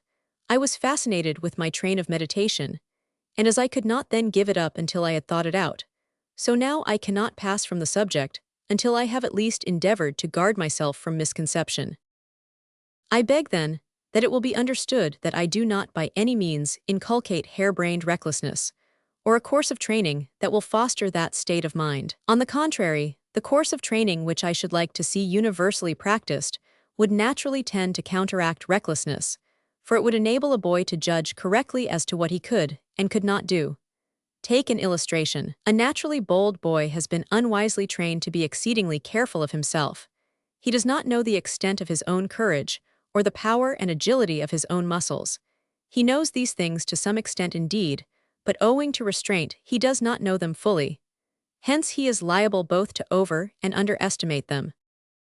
This bold boy, we shall call him Tom, takes a walk into the country with a friend, whom we shall name Pat. Pat is a bad boy, but he has been permitted to train his muscles as he pleased, and his natural disposition has led him to do difficult and sometimes slightly dangerous things. "You can't jump over that river, Tom," says Pat. "Perhaps not," replies Tom. "I never tried such a jump, because my mother tells me never to go where I am likely to tumble into the water." "Oh, your mother's a muff," cries Pat. "Pat," says Tom, flushing with indignation and confronting his friend, "don't you ever say that again, else the friendship between you and me will come to an end. I know you don't really mean what you say, but I won't allow you to speak disrespectfully of my mother." "Well, I won't," says Pat, "but you're a muff anyhow." "Perhaps I am," replies Tom. "Of course you are, because you're afraid to jump over that river and I'm not.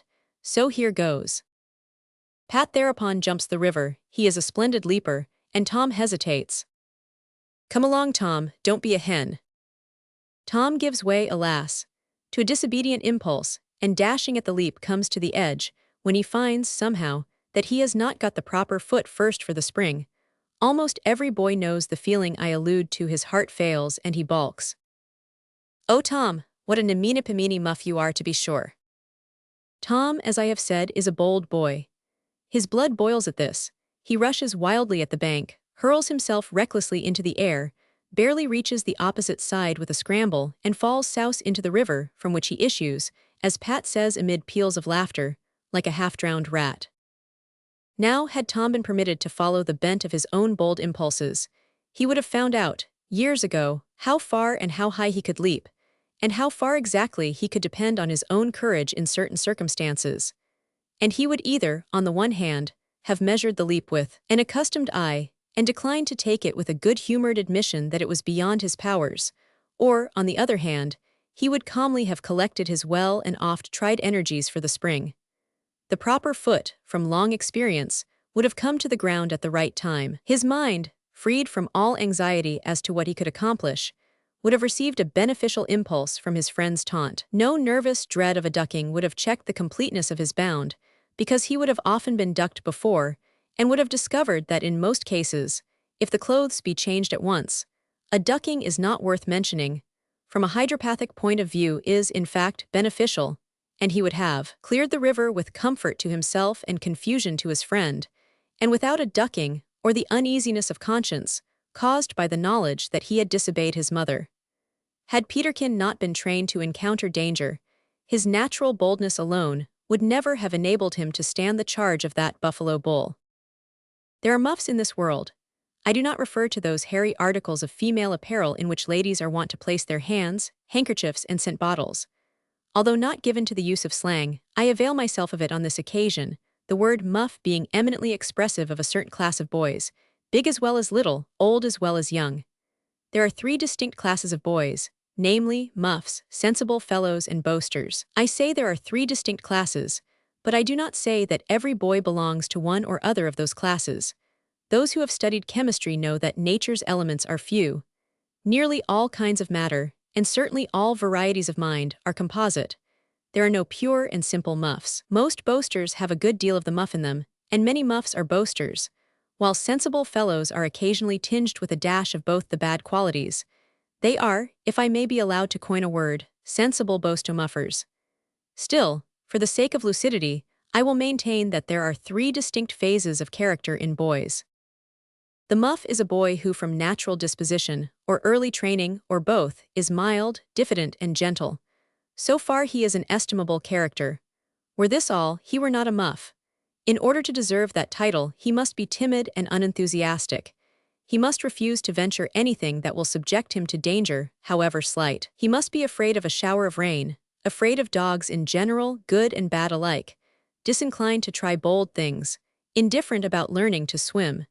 He must object to the game called dumps, because the blows from the ball are sometimes severe, and be a sworn enemy to single-stick, because the whacks are uncommonly painful. So feeling and acting, he will, when he becomes a man, find himself unable to act in the common emergencies of life, to protect a lady from insolence, to guard his house from robbery, or to save his own child should it chance to fall into the water. The muff is addicted to boasting sometimes, especially when in the company of girls, but when on the playground he hangs on the skirts of society and sings very small.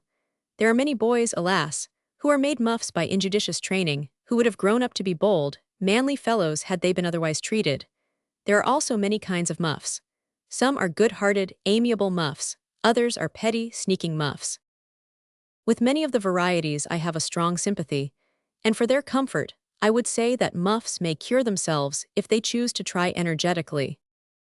Courage and cowardice are not two distinct and entirely antagonistic qualities. To a great extent, those qualities are the result of training.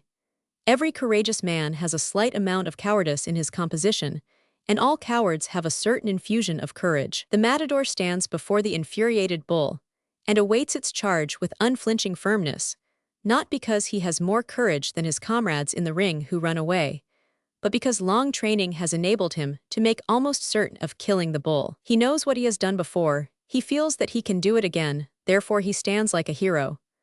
Were a doubt of his capacity to cross his mind for an instant, his cheek would blanch, his hand would tremble, and 10 to 1 he would turn and flee like the rest. Let muffs, therefore, learn to swim, to leap, and to run. Let them wrestle with boys bigger than themselves, regardless of being thrown. Let them practice jinking with their companions, so that if even they be chased by a mad bull, they will, if unable to get out of his way by running, escape perhaps by jinking. Let them learn to leap off considerable heights into deep water, so that, if ever called on to leap off the end of a pier or the side of a ship to save a fellow creature, they may do so with confidence and promptitude. Let them even put on the gloves, and become regardless of a swelled nose, in order that they may be able to defend themselves or others from sudden assault. So doing they will become sensible fellows, whose character I have thus to some extent described. Of course, I speak of sensible fellows only with reference to this one subject of training the nerves and muscles. Let it never be forgotten that there are men who, although sensible in this respect, are uncommonly senseless in regard to other things of far higher moment. As to boasters, I will dismiss them with a few words. They are too easily known to merit particular description. They are usually loud and bold in the drawing room, but rather mild in the field. They are desperately egotistical, fond of exaggeration, and prone to depreciate the deeds of their comrades. They make bad soldiers and sailors, and are usually held in contempt by others, whatever they may think of themselves. I may wind up this digression, into which I have been tempted by an earnest desire to warn my fellow men against the errors of nervous and muscular education, which, in my case, led to the weak conduct of which I had been guilty that day. I may wind up this digression, I say, by remarking that the boys who are most loved in this world are those who are lambs, almost muffs in the drawing-room, but lions in the field. How long I should have gone on pondering this subject I know not, but Peterkin somewhat rudely interrupted me by uttering a wild scream, and beginning to caper as if he were a madman. I was much alarmed as well as surprised at this course of conduct, for although my friend was an inveterate joker, he was the very reverse of what is termed a buffoon, and never indulged in personally grotesque actions with a view to make people laugh, such as making faces, a practice which, in 99 cases out of 100, causes the face-makers to look idiotical rather than funny, and induces beholders to pity them, and to feel very uncomfortable sensations. Peterkin's yells, instead of ceasing, continued and increased.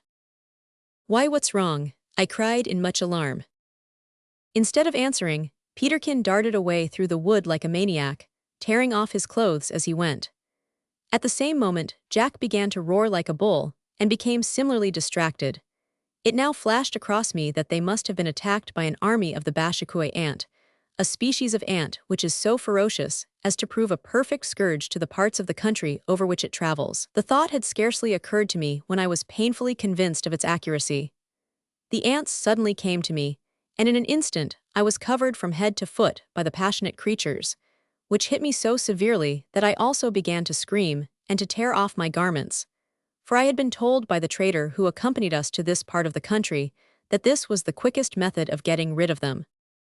We all three fled, and soon left the army of Bashikouay ants behind us, undressing, as we ran, in the best way we could, and when we at length came to a halt, we found ourselves almost in a state of nudity. Hastily divesting ourselves of the remainder of our apparel, we assisted each other to clear away the ants, though we could not rid ourselves of the painful effects of the bites with which we were covered. "What dreadful villains!" gasped Peterkin, as he busied himself in hastily picking off the furious creatures from his person. "It would be curious to observe the effect of an army of soldiers stepping into an army of bashikues," said Jack.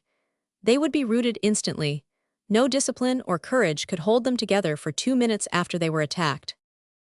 I was about to make some reply, when our attention was attracted by a shout at no great distance, and in a few seconds we observed, to our confusion, the trader and a band of Negroes approaching us. We hurried on our clothes as rapidly as possible, and were a little more presentable when they arrived. They had a good laugh at us, of course, and the naked blacks seemed to be much tickled with the idea that we had been compelled to divest ourselves, even for a short time, of what they considered our unnecessary covering. "We thought you were lost," said the trader, "and I began to blame myself for letting you away into the woods, where so many dangers may be encountered without a guide. But what have you got there? Meat of some kind? Your guns seem to have done service on this your first expedition." "Aye, that they have," answered Jack. "We've killed a buffalo bull, and if you send your black fellows back on our track for some hours they'll come to the carcass, of which we could not, of course, bring very much away on our shoulders, which are not accustomed yet to heavy loads. Besides," added Peterkin, "we were anxious to get back in time for your elephant hunt, else we should have brought more meat with us. But Jack has not mentioned what I consider our chief prize, the honor of shooting, which belongs to my friend Ralph Rover. Come, Ralph, unfasten your pack and let them see it." Although unwilling to put off more time, I threw down my pack, and untying it, displayed my leopard skin. The shout of delight and surprise which the sight of it drew from the Negroes was so enthusiastic that I at once perceived I was considered to have secured a great prize. "Why, Mr. Rover, you're in luck," said the trader, examining the skin. "It's not every day that one falls in with such a fine leopard as that. And you have already made a reputation as a daring hunter, for the niggers consider it a bold and dangerous thing to attack these critters, they're so uncommon fierce." "Indeed, I do not by any means deserve such a reputation," said I, refastening my pack, "for the shot was entirely accidental. So I pray you, good sir, to let the Negroes know that, as I have no desire to go under a false flag, as my friend Peterkin would say." "Go under a false flag," exclaimed Peterkin in contempt. "Sail under false colors, man, that's what you should have said. Whatever you do, Ralph, never misquote a man. Go under a false flag. Ha ha, why you might just as well have said, progress beneath assumed bunting." "Well, accidental or otherwise," said the trader, "you've got credit for the deed, and your fame will be spread among the tribe whether you will or not. For these fellows are such incorrigible liars themselves that they will never believe you if you tell them the shot was accidental. They will only give you credit for some strange though unknown motive in telling such a falsehood." While the trader was speaking, I observed that the Negroes were talking with the eager looks and gesticulations that are peculiar to the Africans when excited, and presently 2 or 3 of them came forward and asked several questions, while their eyes sparkled eagerly, and their black faces shone with animation as they pointed into the woods in the direction whence we had come. "They want to know where you have left the carcass of the leopard, and if you have taken away the brains," said the trader, turning to me. "I dare say you know, if not you'll soon come to find out, that all the nigger tribes in Africa are sunk in gross and cruel superstitions. They have more fetishes, and grigris, and amulets, and wooden gods, and charms, than they know what to do with, and have surrounded themselves with spiritual mysteries that neither themselves nor anybody else can understand. Among other things, they attach a very high value to the brains of the leopard, because they imagine that he who possesses them will be rendered extraordinarily bold and successful in hunting. These fellows are in hopes that, being ignorant of the value of leopard brains, you have left them in the carcass, and are burning with anxiety to be off after them." "Poor creatures," said I, "they are heartily welcome to the brains, and the carcass lies not more than 4 hours' march from the spot, I should think. Is it not so, Jack?" My friend nodded assent, and the trader, turning to the expectant crowd of natives, gave them the information they desired. No sooner had he finished than with loud cries they turned and darted away, tossing their arms wildly in the air, and looking more like to a band of scared monkeys than to human beings. "They're queer fellows," remarked Peterkin. "So they are," replied the trader, "and they're kindly fellows too, jovial and good-humored, except when under the influence of their abominable superstitions. Then they become incarnate fiends, and commit deeds of cruelty that make one's blood run cold to think of." I felt much saddened by these remarks, and asked the trader if the missionaries accomplished any good among them. "Oh yes," he replied, "they do much good, such of them at least as really are missionaries, for it does not follow that everyone who wears a black coat and white neckcloth and goes abroad is a missionary. But what can a few men scattered along the coast here and there, however earnest they be, do among the thousands upon thousands of savages that wander about in the interior of Africa? No good will ever be done in this land, to any great extent, until traders and missionaries go hand in hand into the interior, and the system of trade is entirely remodeled." "From what you remark," said I, feeling much interested, "I should suppose that you have given this subject a good deal of attention." "I have, but there are people in this world who, supposing that because I am a trader I am therefore prone to exalt trade to an equality with religion, do not give me credit for disinterestedness when I speak. Perhaps you are one of these." "Not I in truth," said I earnestly. "My chief desire in conversing with mankind is to acquire knowledge. I therefore listen with attention and respect to the opinions of others, instead of endeavoring to assert my own. In the present instance, being ignorant, I have no opinions to assert." "I wish there were more people in your country," replied the trader, "who felt as you do.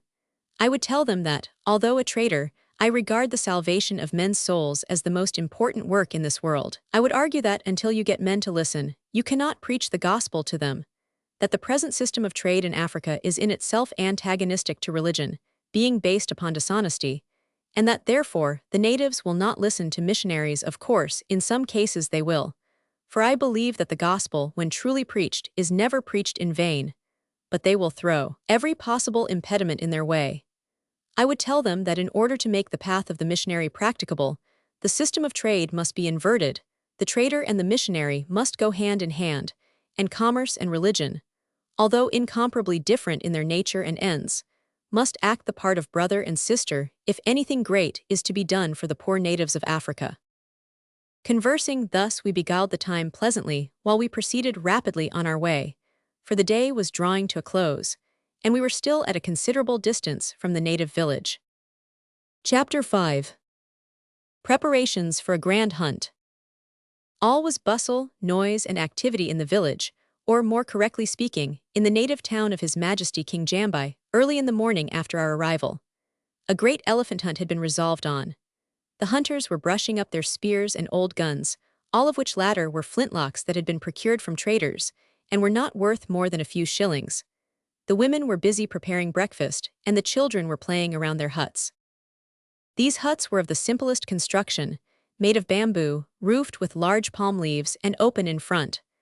The wants of savages are generally few, their household furniture is very plain, and there is little of it. A large hut near to that of His Sable Majesty had been set apart for the trader and his party during our residence at the town. In this, we had spent the night as pleasantly as we could, but the mosquitoes kept up an unceasing warfare upon us, so that daylight was welcomed gladly when it came. On going to the hut of King Jambai, who had invited us to breakfast with him, we found the Princess Oninga alone, seated in the king's armchair and smoking her pipe with uncommon gusto. She had spent the early part of the morning in preparing breakfast for her father and ourselves, and was now resting from her labors. "You are early astir, Princess Oninga," said the trader as we entered and took our seats round the fire, for at that hour the air felt chilly. The princess took her pipe from her lips, and admitted that she was, blowing a long thin cloud of smoke into the air with a sigh of satisfaction. "We are ready for breakfast," added the trader. "Is the king at home?" "He is in the woods, but will be back quickly." With this remark the princess rose, and knocking the ashes out of her pipe, left the tent. "Upon my word, she's a cool beauty," said Peterkin. "I should rather say a black one," remarked Jack. "Perhaps an odd one would be the most appropriate term," said I. "Did you ever see such a headdress?" The manner in which the Princess Oninga had seen fit to dress her head was indeed peculiar, I may say ludicrous.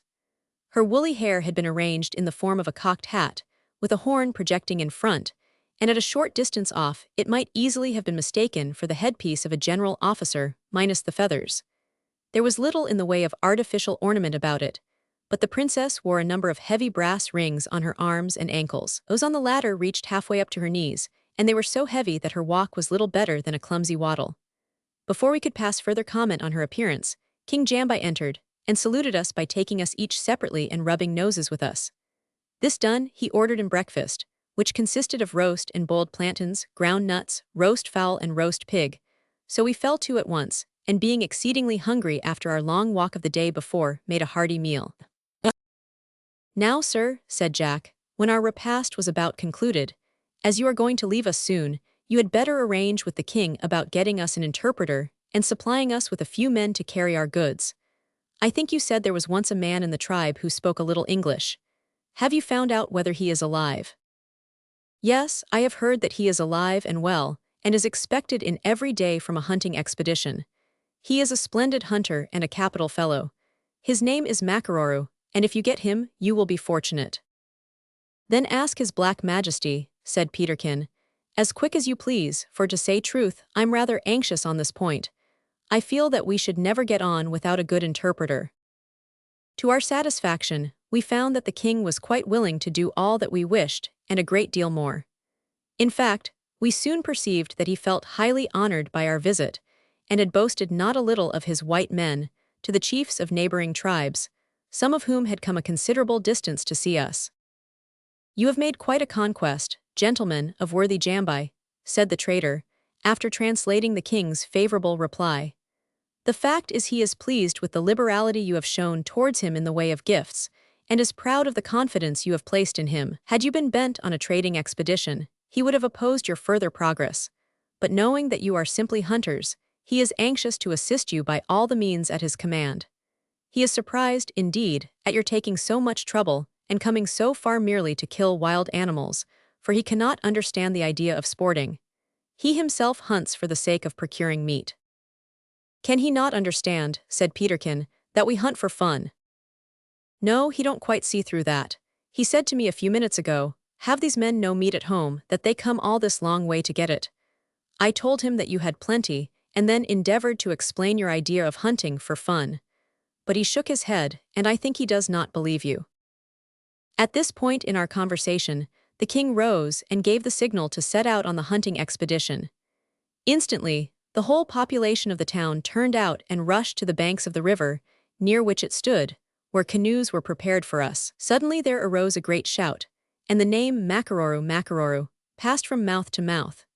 Presently a fine, tall, deep-chested and broad-shouldered Negro stepped up to the king and laid a leopard skin at his feet, while the people shouted and danced with delight at the success of their companion. For, as I have already stated, it is deemed a bold feat to attack and slay a leopard single-handed. While the commotion caused by this event was going on, I said to the trader, "How comes it that Makaroro can speak English?" He spent a couple of years on the coast, in the service of a missionary, and during that time attended the missionary school, where he picked up a smattering of English and a trifle of geography and arithmetic. But although a stout, sturdy hunter and an intelligent man, he was a lazy student, and gave the good missionary much trouble to hammer the little he knows into his thick skull. At last he grew tired of it and returned to his tribe, but he brought his Bible with him, and I am told is very diligent in the study of it. His education has gained for him a great reputation as a fetishman, or doctor of mysteries, among his people.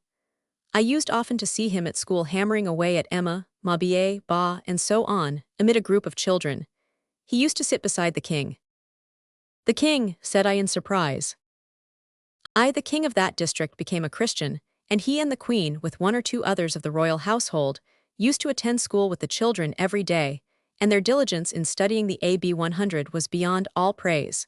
But they were terribly stupid. The children beat them easily, showing how true is the saying that youth is the time to learn. The king was always booby, and Makaroro was always beside him. As the trader spoke, Makaroro came forward and shook hands with him in the English fashion. He was then introduced to us, and expressed his willingness to become our interpreter in somewhat curious but quite comprehensible English. As I looked at his intelligent, good-natured countenance, I could not help thinking that the trader had underrated his intellectual powers. "He's a funny dog, that Makaroru," said Peterkin, as our interpreter hastened away to fetch his rusty old gun and spears, for he meant to join our hunting expedition, although he had only that moment arrived from a long and fatiguing chase. "Do you think so?" said Jack. "I don't agree with you," said I. "To me, he seems rather of a grave and quiet disposition." "Oh, Ralph, what a bat you are! He was grave enough just now, truly, but did you not observe the twinkle in his eye when he spoke to us in English? Depend on it, he's a funny dog." "There must be Freemasonry, then, among funny dogs," I retorted, for Jack and I don't perceive it. "Is this our canoe?" inquired Jack of the trader. "It is." "Then let's jump in." In a few seconds the river was crowded with a fleet of small canoes, and we all paddled quickly up the stream, which was sluggish at that part. We did not intend to proceed more than a few miles by water, as the place where game was expected was at some distance from the river. I felt some regret at this, for the trip up the river was to me most enchanting. Every yard we advanced new beauties of scenery were revealed to view. The richness of the tropical vegetation seemed in this place to culminate, it was so rank and gorgeous. The day was fine, too, and all the strange-looking creatures, ugly and beautiful, large and small, peculiar to those regions, seemed to have resolved on a general peace in order to bask in the sunshine and enjoy the glorious weather. Man alone was bent on war, and our track, alas, was marked with blood wherever we passed along. I pondered much on this subject, and wondered at the bloodthirsty spirit which seems to be natural to man in all conditions and climes. Then I thought of the difficulty these poor Africans have at times in procuring food, the frequency with which they are reduced almost to a state of starvation, and I ceased to wonder that they shot and speared everything that came in their way. We proceeded up the left bank of the river, keeping close in to the shore in order to obtain the protection of the overhanging boughs and foliage.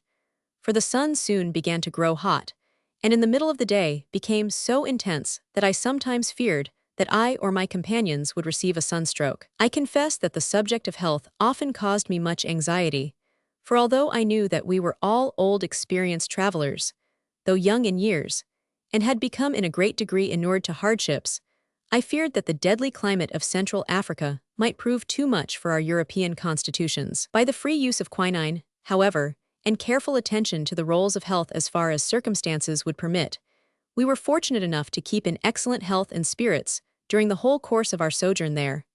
For which, when I thought of the hundreds of Europeans who had perished on that deadly coast without even venturing into the interior, I felt very thankful. One of our chief delights, to which I in a great degree attribute our uninterrupted health, was bathing daily in the streams and ponds with which we fell in, or on which we paddled during our travels. On these occasions we were fain, however, to be exceeding careful in the selection of our bathing pool, as crocodiles and alligators, and I know not what other hideous animals, were constantly on the lookout for prey, and I make no doubt would have been very ready to try the flavor of a morsel of English food had we given them the chance. On these occasions, when we had made sure of our pool, we were wont to paddle about in the cool, refreshing stream, and recall to mind the splendid dips we had had together 6 years before in the clear waters of the Coral Island. Since that time, Peterkin had learned to swim well, which was not only a source of much satisfaction and gratification to himself now, but he told me, had been the means of preserving not only his own life on more than one occasion, but the life of a little child which he had the good fortune to rescue from drowning when cruising off the island of Madagascar. Peterkin used to speak very strongly when talking on this subject, and I observed, from the unusual seriousness of his manner, that he felt deeply too. "Ralph," he said to me one day, "half the world is mad. I am not sure that I might not say 3/4 of the world is mad, and I'm quite certain that all the ladies in the world are mad with the exception of the brown ladies of the South Seas, and a few rare specimens elsewhere. They're all mad together in reference to the matter of swimming. Now that I have learned it, nothing is so easy, and anyone who is not as blind as a rheumatic owl must see that nothing is more important. For everyone almost is subject to being pitched now and then into deep water, and if he can't swim it's all up with him. Why, every time an angler goes out to fish he runs the chance of slipping and being swept into a deep hole, where, if he cannot swim, he is certain to be drowned. And yet 5 strokes would save his life. Good swimming is by no means what is wanted. Swimming of any kind, however poor, is all that is desiderated. Every time a lady goes to have a row on a lake, she is liable to be upset by the clumsiness of those who accompany her, and although it may be close to shore, if she cannot swim, down she goes to the bottom. And floating won't do. Some ladies delude themselves with the idea that floating is of great value. In 9 cases out of 10, it is of no value at all. For unless water be perfectly smooth and still, a person cannot float so as to keep the waves from washing over the face, in which case choking is the certain result. There is no excuse for not learning to swim. In most large cities there are swimming baths. If the sea is not available, a river is everywhere. I tell you what it is, Ralph. People who don't learn to swim are, I was going to say asses, but that would be an insult to the much-maligned long-eared animal. And parents who don't teach their offspring to swim deserve to be drowned in buttermilk. And, I don't quite wish I saw them all drowned in that way. But I do wish that I could impress upon mankind over the length and breadth of this rotund world the great, the immense, the intense importance of boys and girls being taught to swim. You make use of strong language, said I. Quite a powerful orator, added Jack, laughing. Bah, exclaimed Peterkin, your reception of this grand truth is but a type of the manner in which it will be received by the pig-headed world. What's the use of preaching common sense? I'm a perfect donkey. Nay, Peterkin, said Jack. I appreciate what you say, and have no doubt whatever that your remarks, if made public, would create quite a revolution in the juvenile world, and convert them speedily into aquatic animals. Did you ever think of sending your views on that subject to the Times? The Times, cried Peterkin. Yes, the Times, why not? Because, said Peterkin slowly, I once sent a letter to that great but insolent periodical, and what do you think it did? Can't tell, I'm sure. Took no notice of it whatever, said Peterkin with a look of ineffable disgust. But to return from this digression, I was much struck with the splendid contrast of colors that met my eye everywhere here. The rich variety of greens in the different trees harmonized with the bright pink plums and scarlet berries, and these latter were almost dimmed in their luster by the bright plumage of the birds, which I felt intense longing to procure, many of them being quite new to me, and I am certain, totally unknown to naturalists, while others I recognized with delight as belonging to several of the species of which I had read in ornithological works. I tried hard to shoot several of these lovely creatures, intending to stuff them, but to my regret was utterly unable to hit them. Seeing this, Peterkin took pity on me, and sitting down in the bow of our canoe, picked off all the birds I pointed out to him as we passed, with unerring precision. Most of them fell into the water, and were easily secured, while 1 or 2 toppled off the branches into the canoe. Several of them he shot on the wing, a feat which even filled Jack with surprise, and so astounded the natives that they surrounded our canoe at last, and gazed open-mouthed at my friend, whom they evidently regarded as the greatest fetishman that had ever come amongst them. He was obliged to stop at last and lay down his gun in order to make the natives cease from crowding round us and delaying our voyage. A number of iguanas were observed on the branches of the trees that overhung the stream. They dropped into the water as we approached, but the natives succeeded in spearing a good many, and I afterwards found that they considered them excellent food. If I was charmed with the birds, Peterkin was no less delighted with the monkeys that chattered at us as we passed along. I never saw a man laugh as he did that day. He almost became hysterical, so much was he tickled with their antics, and the natives, who have a keen sense of the ludicrous, seemed quite to sympathize with his spirit, although, of course, what amused him could not have similarly affected them, seeing that they were used to monkeys from infancy. There's something new, exclaimed Jack, as we rounded a bend in the river and came in view of an open flat where it assumed somewhat the aspect of a pond or small lake. He pointed to a flock of birds standing on a low rock, which I instantly recognized to be pelicans. Surely, said I, pelicans are not new to you. Certainly not, but if you look a little more attentively, I think you will find material for your notebook. Jack was right. I observed a very fine fishhawk circling over the head of one of the pelicans. Its head and neck were white, and its body was of a reddish chocolate color.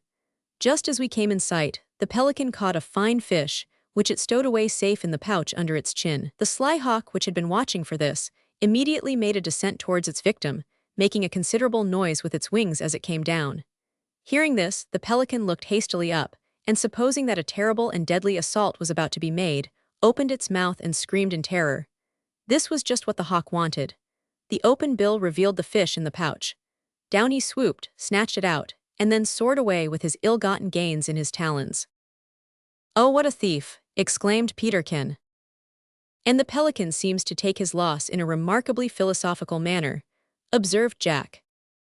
To my surprise, the great stupid bird, instead of flying away, as I had expected, quietly resumed his fishing as if nothing had happened.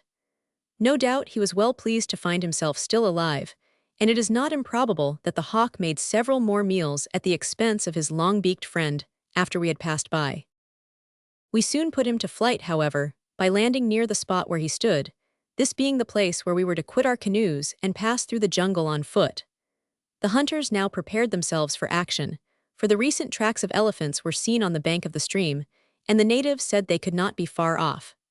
Jack and Peterkin were armed with immensely heavy rifles, which carried balls of the weight of 6 ounces. I carried my trusty, double-barreled fowling piece, which is of the largest size, and which I preferred to a rifle because, not being a good shot, I resolved on all occasions to reserve my fire until we should come to close quarters with game, leaving my more expert comrades to take the longer shots. We had also 2 natives, one being our guide, Macararu, who carried Jack and Peterkin's double-barreled guns as a reserve. These were loaded, of course, with ball.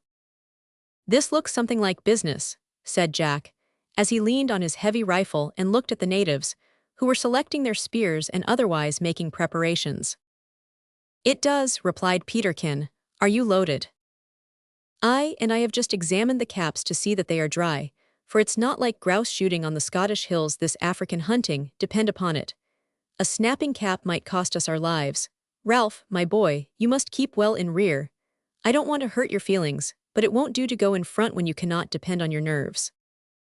I experienced a feeling of sadness not unmingled with shame as my friend said this, but I could not question the justness of his remark, and I knew well that he would not have made it at all, but for his anxiety lest I should run recklessly into danger, which I might find myself, when too late, unable to cope with. I was careful, however, to conceal my feelings as I replied with a smile. "You are right, Jack. I shall act the part of a support while you and Peterkin skirmish in advance." "And be careful," said Peterkin solemnly, "that you don't fire into us by mistake."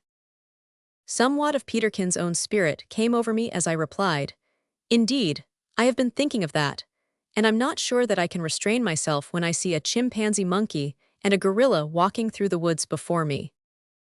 "I think we'd better take his gun from him," suggested Jack. At this moment, the king gave the signal to advance, so we shouldered our weapons and joined him. As we walked rapidly along, Jack suggested that we should allow the natives to kill any elephants we might fall in with in their own way, so as to observe how they managed it, rather than try to push ourselves forward on this our first expedition. We all agreed to this, and shortly after we came to the place which elephants were known to frequent. Here great preparations had evidently been made for them.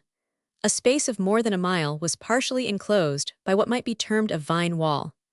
The huge, thorny, creeping vines had been torn down from the trees and woven into a rude sort of network, through which it was almost impossible for any animal except an elephant to break. This was intended, not to stop the elephant altogether, but to entangle and retard him in his flight, until the hunters could kill him with their spears.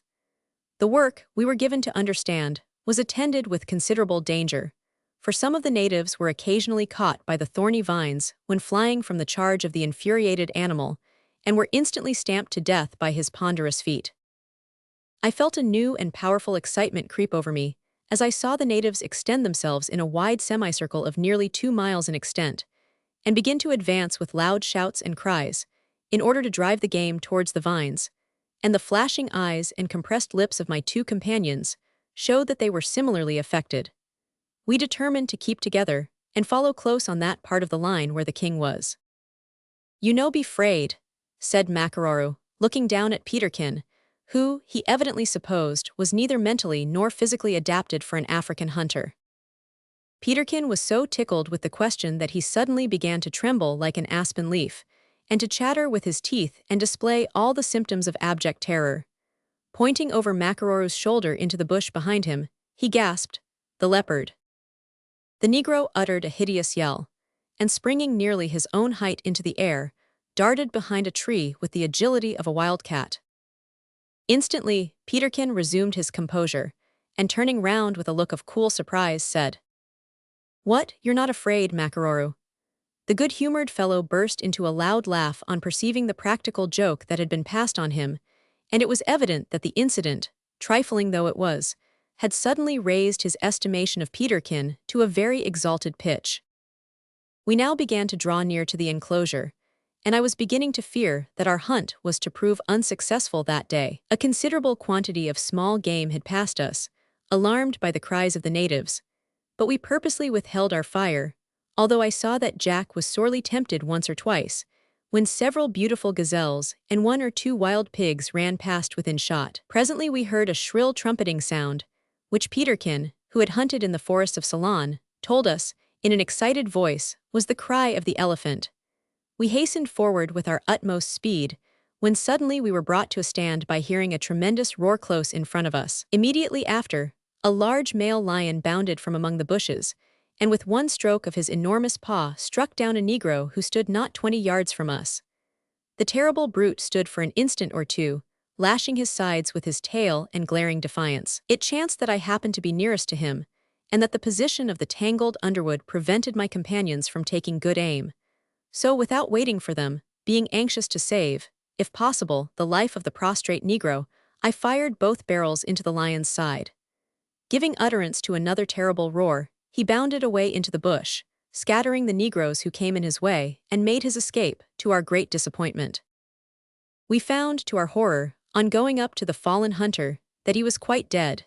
His skull had been literally smashed in, as if it had received a blow from a sledgehammer. I cannot describe my feelings on beholding thus, for the first time, the king of beasts in all the savage majesty of strength and freedom, coupled with the terrible death of a human being. My brain was in a whirl of excitement. I scarce knew what I was doing, but I had no time to think, for almost immediately after firing the shots at the lion, 2 elephants came crashing through the bushes. One was between 10 and 11 feet high, the other could not have been less than 12 feet. I had never seen anything like this in the menageries of England, and their appearance, as they burst thus suddenly on my vision, was something absolutely appalling. Those who have only seen the comparatively small and sluggish animals that are wont to ring their bells to attract attention, and to feed on gingerbread nuts from the hands of little boys, can form no idea of the terrible appearance of the gigantic monsters of Africa, as they tearing in mad fury through the forests with their enormous ears, and tails and trunks erect, their ponderous tusks glistening in the sunshine, and their wicked little eyes flashing like balls of fire as they knock down, rend asunder, and overturn all that comes in their way. The 2 that now approached us in full career were flying before a crowd of Negroes who had already fixed a number of spears in their sides, from which the blood was flowing copiously. To say that the bushes went down before them like grass would not give a correct idea of the ponderous rush of these creatures. Trees of 3 and 4 inches diameter were run against, and snapped off like twigs, without proving in any degree obstructive. By this time, the Negroes had crowded in from all sides, and as the elephants approached the place where we stood, a perfect cloud of spears and javelins descended on their devoted sides. I observed that many of the active natives had leaped up into the trees and discharged their spears from above, while others, crouching behind fallen trees or bushes, threw them from below, so that in a few seconds dozens of spears entered their bodies at every conceivable angle, and they appeared as if suddenly transformed into monstrous porcupines or hedgehogs. There was something almost ludicrous in this, but the magnitude and aspect of the animals were too terrible, and our danger was too imminent, to permit anything like comic ideas to enter our brains. I observed, too, that the natives were perfectly wild with excitement. Their black faces worked convulsively, and their white eyes and teeth glittered as they leaped and darted about in a state of almost perfect nudity, so that their aspect was quite demoniacal. The suddenness and violence of the attack made near to us had the effect of turning the elephants aside, and the next instant they were tearing and wrenching themselves through the meshes of the tough and thorny vines. The natives closed in with wild cries and with redoubled energy. Nothing surprised me so much as to observe the incredible number of spears that were sticking all over these creatures, and the amount of blood that they lost, without any apparent diminution of strength resulting. It seemed as if no human power could kill them, and at that moment, I almost doubted Peterkin's assertion that he had, while in Ceylon, actually killed elephants with a single ball.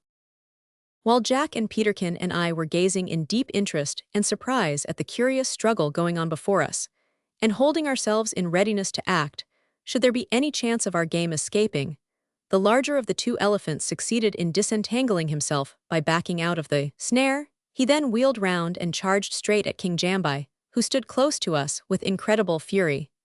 The beast, as it came on with the bristling spears all over it, the blood spurting from its innumerable wounds, and trumpeting shrill with rage, seemed to me like some huge, unearthly phantom. It was with difficulty I could believe the whole scene other than a hideous dream. Jambai launched his javelin into the animal's chest, and then turned and fled. The other natives also darted and scattered hither and thither, so that the elephant could not make up its mind on which of its enemies to wreak its vengeance. We, too, turned and took to our heels at once with right good will. All at once I heard Jack utter a wild shout or yell, very unlike to anything I ever heard from him before. I looked back, and saw that his foot had got entangled in a thorny shrub, and that the elephant was making at him. To this day, I have never been able to account for the remarkable condition of mind and body that ensued on this occasion. Instead of being paralyzed as I had been when Peterkin was in imminent danger, all sensation of fear or hesitancy seemed to vanish on thine instant. I felt my nerves and muscles strung, as it were, and rendered firm as a rock, and with calm deliberation, yet with the utmost rapidity of which I was capable, I turned round, sprang between Jack and the enraged beast, and presented my piece at his head. Right in the center of his forehead, gasped Jack, as he endeavored to wrench his foot from the entanglement. At that moment I observed Peterkin leap to my side. The next instant the report of both our guns rang through the woods. The elephant bounded completely over Jack, as Peterkin and I leaped to either side to let it pass, and fell to the ground with such violence that a tree about 6 inches thick, against which it struck, went down before it like a willow wand. We immediately assisted Jack to extricate himself, but we had no time to congratulate ourselves on our narrow escape, for mingled shouts and yells from the men in the bushes ahead apprised us that some new danger menaced them in that direction. Reloading as fast as we could, we hastened forward, and soon gained the new scene of battle. Here stood the other elephant, trying to break down a small tree up which King Jambai had climbed, partly for safety, and partly in order to dart a javelin down on the brute as it passed. This was a common custom of the natives, but the king, who was a bold, reckless man, had neglected to take the very necessary precaution of selecting a strong tree. The elephant seemed actually to have observed this, for instead of passing on, it suddenly rushed headlong against the tree and began to break it down. When we came up, the beast was heaving and straining with all its might. The stout tree was cracking and rending fearfully, so that the king could scarcely retain his position on it.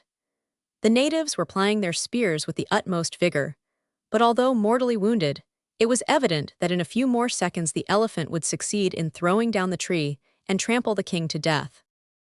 Peterkin instantly sprang forward, but Jack laid his hand on his shoulder. "It's my turn this time, lad," he cried, and leaping towards the monster, he placed the muzzle of his rifle close to its shoulder and sent a 6-ounce ball right through its heart.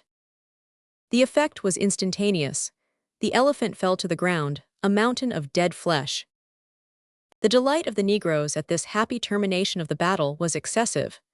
They leaped and laughed and danced like insane men, and we had much ado to prevent them seizing us in their arms and rubbing noses with us. As we had not commenced the hunt until well on in the day, evening was now closing in. So the king gave orders to encamp on a dry rising ground not far distant, where the jungle was less dense, and thither we all repaired, the natives bringing in all the game, and cutting up the elephants in a very short space of time. "Your shot was not such a bad one this time, Ralph," observed Peterkin, as we three stood looking at the large elephant which the natives were cutting up. "There they are, just above the proboscis. But let me warn you never again to venture on such a foolhardy thing as to fire in the face of a charging elephant unless you are a dead shot. Thank you, Peterkin, for your advice, which, however, I will not take when a comrade's life may depend on my doing so." "I give you full credit for the excellence of your intention," rejoined my friend. "But if Jack's life had depended on those 2 shots from your double barrel, he would have been but a dead man now. There is only one vulnerable spot in the front of an elephant's head. That is, exactly in the center of the forehead. The spot is not bigger than a saucer, and the bone is comparatively thin there.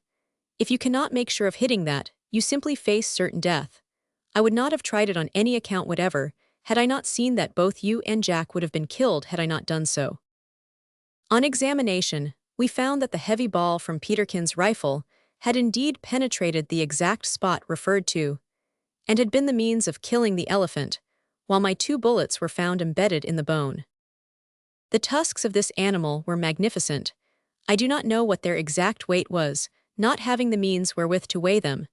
They were probably worth a considerable sum of money in the British market. Of course, we did not lay claim to any part of the spoil of that day, with the exception of a few of the beautiful birds shot on the voyage up the river, which were of no value to the natives, although priceless to me. Alas, when I came to examine them next morning, I found that those destructive creatures, the white ants, had totally destroyed the greater part of them, and the few that were worth stuffing were very much damaged. Experience is a good though sometimes a severe teacher. Never again did I after that put off the stuffing of any valuable creature till the next day. I always stuffed it in the evening of the day on which it was killed, and thus, although the practice cost me many a sleepless night, I preserved, and ultimately brought home, many specimens of rare and beautiful birds and beasts, which would otherwise have been destroyed by those rapacious insects. That night the scene of our camp was indescribably romantic and wild. Numerous huge fires were lighted, and round these the Negroes circled and cooked elephant and venison steaks, while they talked over the events of the day, or recounted the adventures of former hunts with noisy volubility and gesticulation. The Negro has a particular love for a fire. The nights in his warm climate are chill to him, though not so to Europeans, and he luxuriates in the heat of a fire as a cat does in the rays of the sun. The warm blaze seems to draw out his whole soul, and causes his eyes to sparkle with delight. A good supper and a warm fire render him almost perfectly happy. There is but one thing wanting to render him supremely so, and that is a pipe. No doubt, under similar circumstances, the white man also is in a state of enviable felicity, but he does not show his joy like the Negro, who seems to forget his cares and sorrows, the miseries which his gross superstitions entail on him, the frequency with which he is exposed to sudden destruction. Everything, in short, is forgotten save the present, and he enjoys himself with unmitigated fervor. It really did my heart good as I sat with my comrades beside our fire and looked around me on their happy faces, which were rendered still happier by the gift from us of a small quantity of tobacco, with which we had taken care to provide ourselves for this very purpose. I could scarcely believe that the jovial, kindly, hearty fellows were the very men who are well known to be such cruel, bloodthirsty fiends when under the influence of their dreadful superstitions, and who, but a few hours before, had been darting through the woods besmeared with blood and yelling like maniacs or demons. In fact, the whole scene before me and the day's proceedings seemed to me at that time like a vivid dream instead of a reality.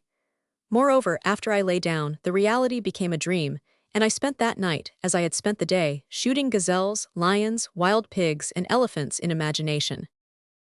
Chapter 6. Dreaming and feeding, and bloody work enlarged upon. The first object of which my senses became cognizant on awaking next morning was my friend Peterkin, who had evidently awakened just a moment or two before me, for he was in the act of yawning and rubbing his eyes. I have all my life been a student of character, and the most interesting yet inexplicable character which I have ever studied has been that of my friend Peterkin, whose eccentricities I have never been able fully to understand or account for. I have observed that, on first awaking in the mornings, he has been wont to exhibit several of his most eccentric and peculiar traits, so I resolved to feign myself asleep and watch him. "Hey-ho," he exclaimed, after the yawn I have just referred to. Having said this, he stretched out both arms to the utmost above his head, and then flung himself back at full length on his couch, where he lay still for about half a minute. Then he started up suddenly into a sitting posture, and looked slowly from one to another of the recumbent forms around him. Satisfied, apparently, that they were asleep, he gave vent to a long yawn which terminated in a gasp, and then he looked up contemplatively at the sky, which was at that hour beginning to warm with the red rays of the rising sun. While thus engaged, He caressed with his right hand the very small scrap of whisker that grew on his right cheek. At first it seemed as if this were an unconscious action, but he suddenly appeared to become absorbed in it, and stared straight before him as one does when only half awake, mumbling the while in an undertone. I could not make out distinctly what he said, but I think I caught the words. Yes, a very little thicker, 6 new hairs, I think, slow, very slow. Here he looked at Jack's bushy beard and sighed. Suddenly he thrust both hands deep into his breeches pockets and stared at the black embers of the extinct fire. Then as suddenly he pulled out his hands, and placing the forefinger of his right hand on the end of the thumb of his left, said slowly, "Let me see, I'll recall it." He spoke with intense gravity. Most persons do when talking to themselves. "Yes, I remember now. There were 2 elephants and 4 or 3, was it? No, it must have been 4 lions. The biggest elephant had on a false front of fair curls and a marriage ring on its tail. Stay, was it not the other one had that? No, it was the biggest. I remember now, for it was just above the marriage ring. I grasped it when I pulled its tail out. I didn't pull it off, for it wouldn't come off. It came out like a telescope or a long piece of india rubber. Ha, and I remember thinking how painful it must be. That was odd now to think of that. The other elephant had on crinoline. That was odder still, for of all animals in the world it least required it. Well, let me see. What did I do? Oh yes, I shot them both. Of course, that was natural. But it wasn't quite so natural that the big one should vomit up a live lion, which attacked me with incredible fury. But I killed it cleverly. Yes, it was a clever thing, undoubtedly, to split a lion in 2, from the tip of its nose to the extremity of its tail, with 1 stroke of a penknife. At this climax I could contain myself no longer, and burst into a loud laugh as I perceived that Peterkin had spent the night, as I myself had done, in hunting. Though, I confess, there was a considerable difference in the nature of our achievements, and in the manner of their accomplishment. "Why, what are you laughing at?" said Jack, sitting up and gazing at me with a stupid stare. "At Peterkin's dreams," said I. "Ah," said Jack with a smiling yawn, "that's it, is it? Been hunting elephants and lions, eh?" "Why, how did you guess that?" I asked in surprise. "Were you not asleep just now?" "Of course I was, and dreaming too, like yourself, I make no doubt. I had just bagged my 15th elephant and my 10th lion when your laugh awoke me. And the best of it is that I was carrying the whole bagful on my back at once, and did not feel much oppressed by the weight." "That beats my dream hollow," observed Peterkin, "so it's my opinion we'd better have breakfast. Makaroro hi, d'ye hear? Rouse up, you junk of ebony." "Yis massa, common," said our guide, rising slowly from his lair on the opposite side of our fireplace.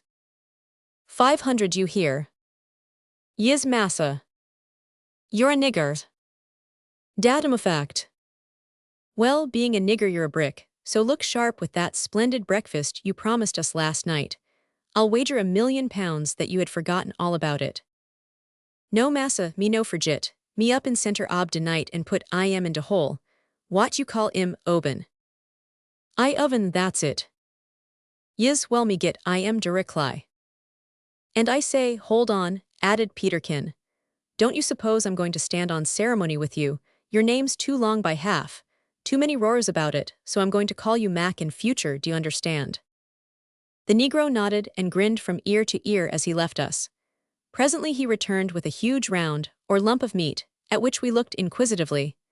The odor from it was delightful, and the tender, juicy appearance of the meat when Makaroro, who carved it for us, cut the first slice, was quite appetizing to behold. "What is it?" inquired Peterkin. "Elephant's foot," replied the guide. "Gammon," remarked Peterkin. "It's true, massa, don't you see him's toe?" "So it is," said Jack. "And it's first-rate," cried I, tasting a morsel.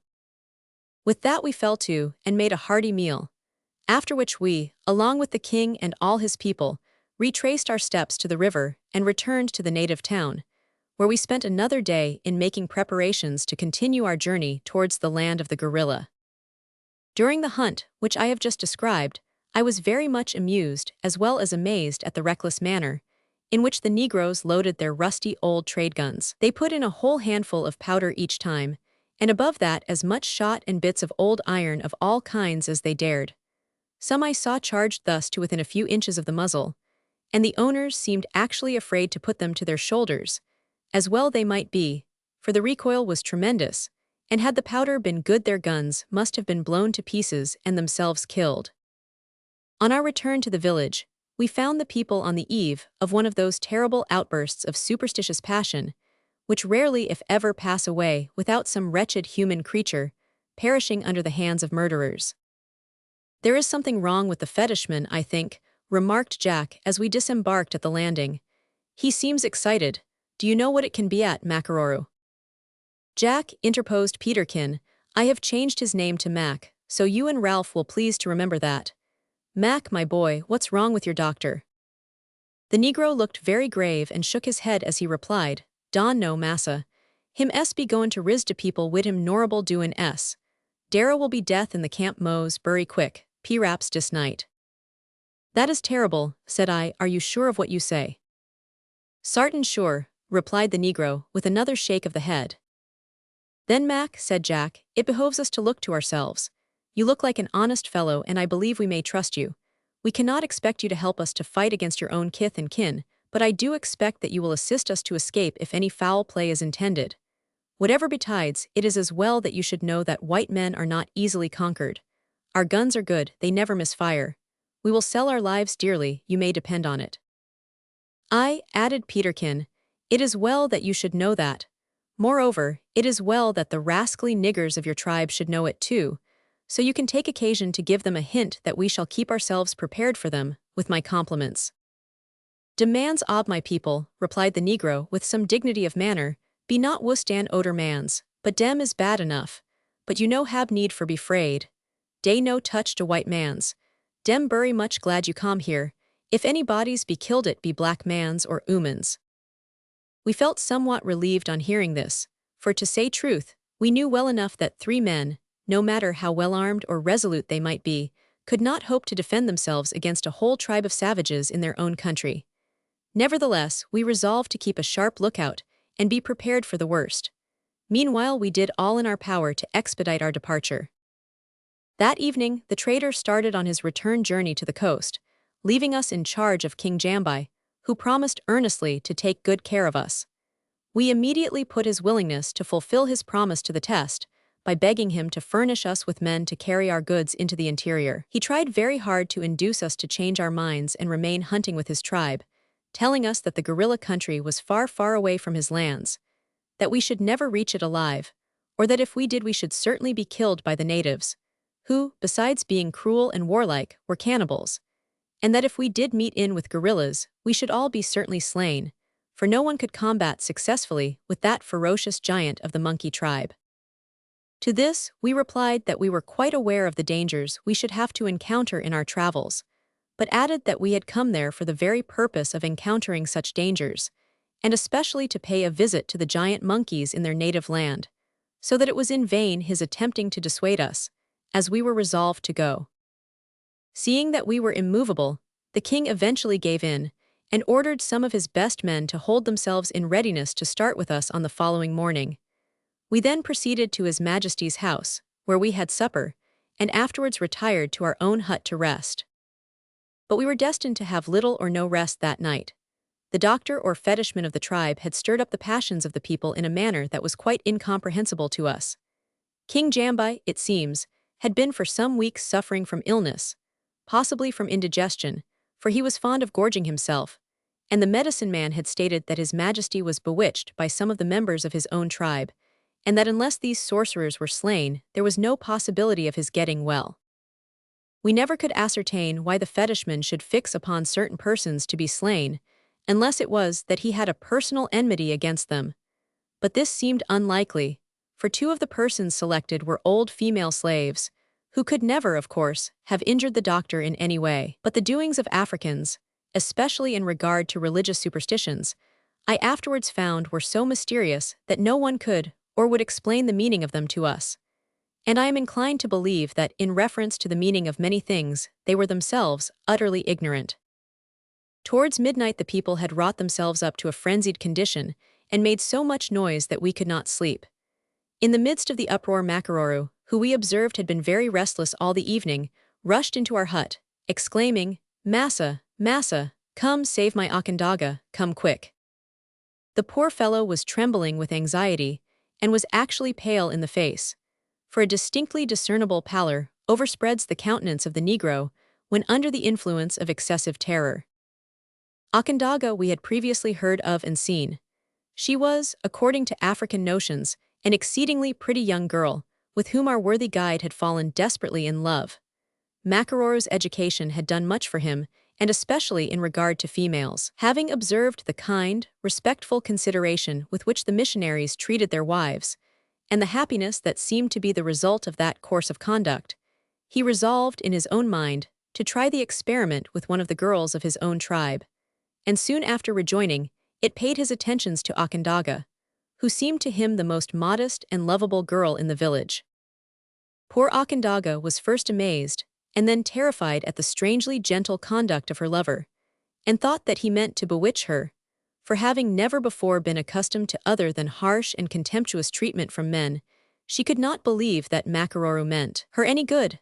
Gradually, however, she began to like this respectful wooer, and finally she agreed to elope with him to the sea-coast and live near the missionaries. It was necessary, however, to arrange their plans with great caution. There was no difficulty in their getting married. A handsome present to the girl's father was all that was necessary to effect that end, and a good hunter like Makaroro knew he could speedily obtain possession of his bride, but to get her removed from her tribe and carried to the coast was quite a different affair. While the perplexed Negro was pondering this subject and racking his brains to discover a way of getting over the difficulty, our arrival at the village occurred. At once he jumped to the conclusion that somehow or other he should accomplish his object through our assistance, and holding this in view, he the more willingly agreed to accompany us to the guerrilla country, intending first to make our acquaintance, and afterwards to turn us to account in furthering his plans. All this we learned long afterwards. At the period of which I am now writing, we were profoundly ignorant of everything save the fact that Akandaga was his affianced bride, and that the poor fellow was now almost beside himself with horror, because the fetishman had condemned her, among others, to drink the poisoned cup. This drinking of the poisoned cup is an ordeal through which the unhappy victims to whom suspicion has been attached are compelled to pass. Each one drinks the poison, and several executioners stand by with heavy knives to watch the result. If the poison acts so as to cause the supposed criminal to fall down, he is hacked in pieces instantly. But if, through unusual strength or peculiarity of constitution, he is enabled to resist the effects of the poison, his life is spared, and he is declared innocent. Jack and Peterkin and I seized our weapons, and hurrying out, followed our guide to the spot where this terrible tragedy was enacting. "Don't fear, Mac," said Peterkin as we ran along. "We'll save her somehow, I'm certain of that."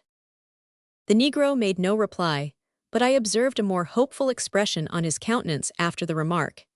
He evidently had immense faith in Peterkin, which I must say was more than I had, for when I considered our small numbers, my hope of influencing savages was very slight. The scene that met our eyes was indescribably horrible. In the center of a dense circle of Negroes, who had wrought themselves up to a pitch of ferocity that caused them to look more like wild beasts than men, stood the king, and beside him the doctor or fetishman. This latter was ornamented with a towering headdress of feathers. His face was painted white, which had the effect of imparting to him an infinitely more hideous and ghastly aspect than is produced in the white man when he is painted black. A stripe of red passed round his head, and another down his forehead and nose. His naked body was decked with sundry fantastic ornaments, and altogether he looked more like a fiend than I had believed it possible for man to appear. The ground all round him was saturated with blood and strewn with arms, fingers, cleft skulls, and masses of flesh that had been hewn from the victims who had already fallen, one of whom, we afterwards learned, had belonged to the royal family.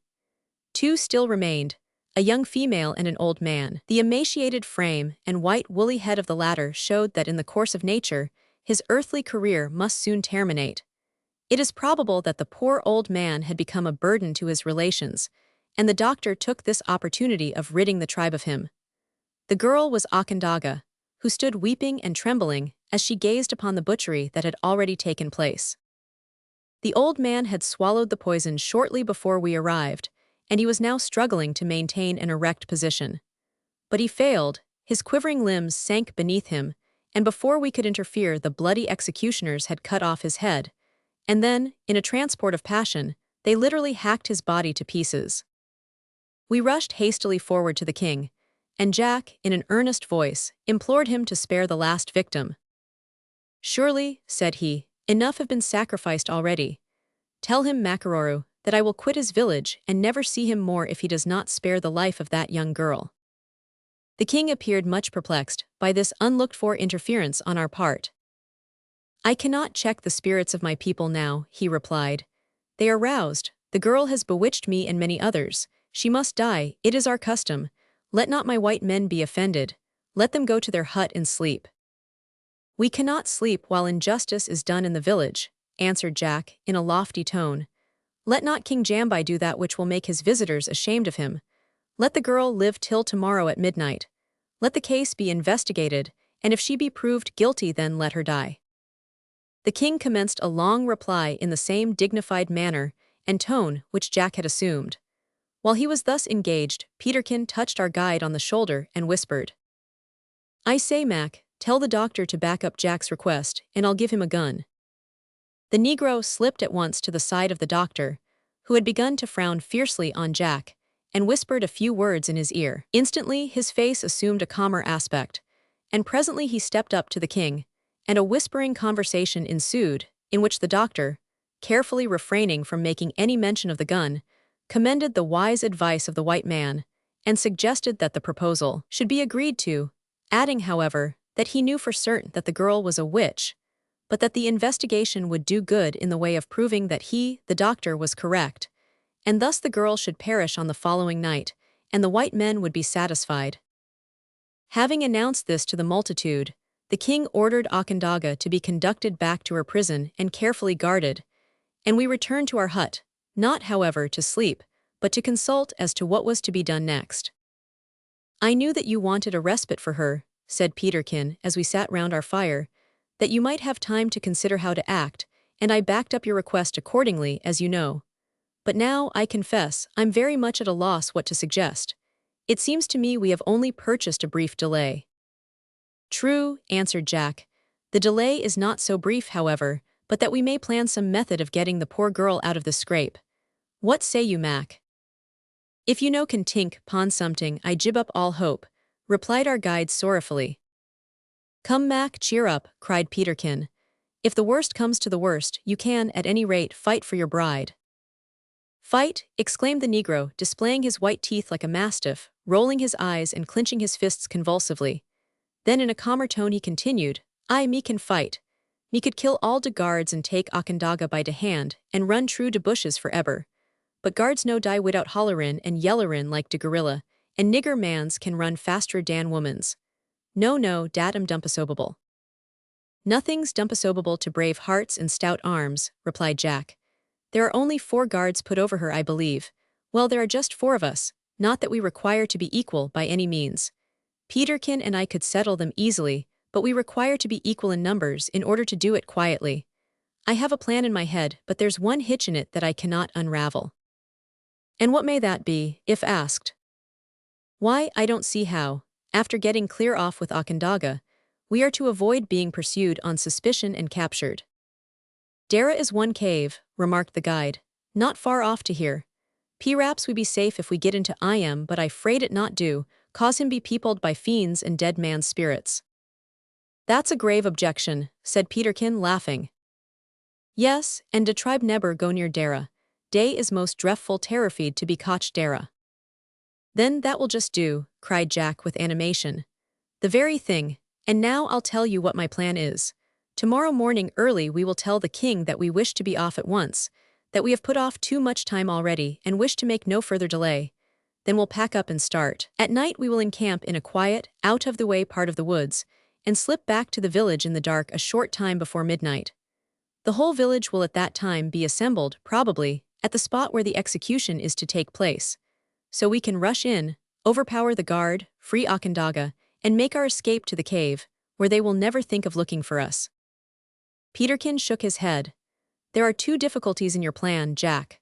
First, what if the natives are not assembled on the place of execution, and we find it impossible to make our entrance into or exit from the village quietly?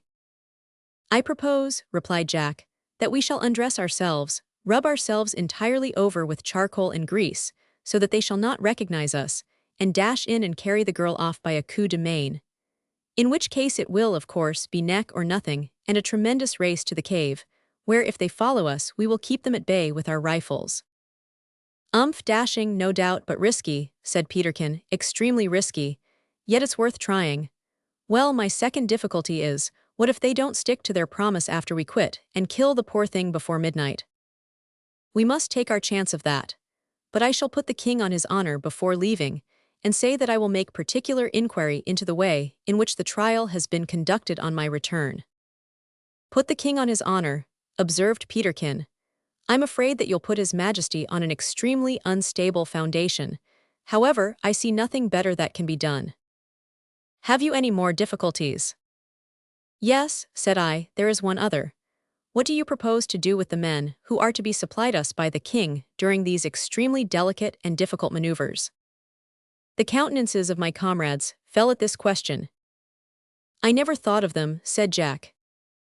Nor I, said Peterkin. Macararu groaned. Well, said I, if you will allow me to suggest, I would recommend that we should, towards the close of the day, send them on ahead of us, and bid them encamp at a certain place, saying that we shall spend the night in hunting and return to them in the morning. The very thing, said Jack. Now, comrades, to rest. I will occupy myself until I fall asleep in maturing my plans and thinking out the details. Do you the same, and if anything should occur to you, let us consult over it in the morning. We were all glad to agree to this, being wearied more perhaps by excitement than want of rest. So bidding each other good night, we lay down side by side to meditate, and for my part to dream of the difficult and dangerous work that awaited us on the morrow. Chapter 7. We circumvent the natives. We arose on the following morning with the dawn of day, and began to make preparation for our departure. To our satisfaction we found the king quite willing that we should go. So embarking our goods in one of the native canoes, we ordered our negroes to embark, and commenced our journey amid the firing of guns and the good wishes of the natives. I must confess that I felt some probings of conscience at the thought of the double part we were compelled to play, but the recollection of the horrid fate that awaited the poor Negro girl put to flight such feelings, and induced a longing for the time of action to arrive. I have more than once referred to our goods. Perhaps it may be as well to explain that, when we first landed on the African coast, we made inquiries of those who were best acquainted with the nature and requirements of the country we were about to explore, as to what goods we ought to purchase of the traders, in order to be in a position to pay our way as we went along. For we could not, of course, expect the savages to feed us and lodge us and help us on our way for nothing. After mature consideration, we provided ourselves with a supply of such things as were most necessary and suitable, such as tobacco, powder and shot and ball, a few trade guns, several pieces of brightly colored cloth, packages of beads, some white enameled, others of colored glass, coffee and tea, knives, scissors, rings, and a variety of other knickknacks. These, with a little brandy to be used medicinally, our blankets and camp cooking utensils, formed a heavy load for 10 men. But of course, as we advanced, the load was lightened by the consumption of our provisions and the giving away of goods. The additions which I made, however, in the shape of stuffed specimens, began in the course of time to more than counterbalance this advantage. Being resolved to impress the natives with a respect for our physical powers, we made a point of each carrying a pretty heavy load on our journeys, excepting, of course, when we went out a-hunting. But to return. Our crew worked willingly and well, so that ere night closed in upon us we were a considerable distance away from the village. As the sun set we landed, and ordering our men to advance in the canoe to a certain bend in the river, and there encamp and await our return, we landed and went off into the woods as if to search for game. Now, Macararu, quick march, and don't draw rein till we reach the cave, said Jack when we were out of sight of the canoe.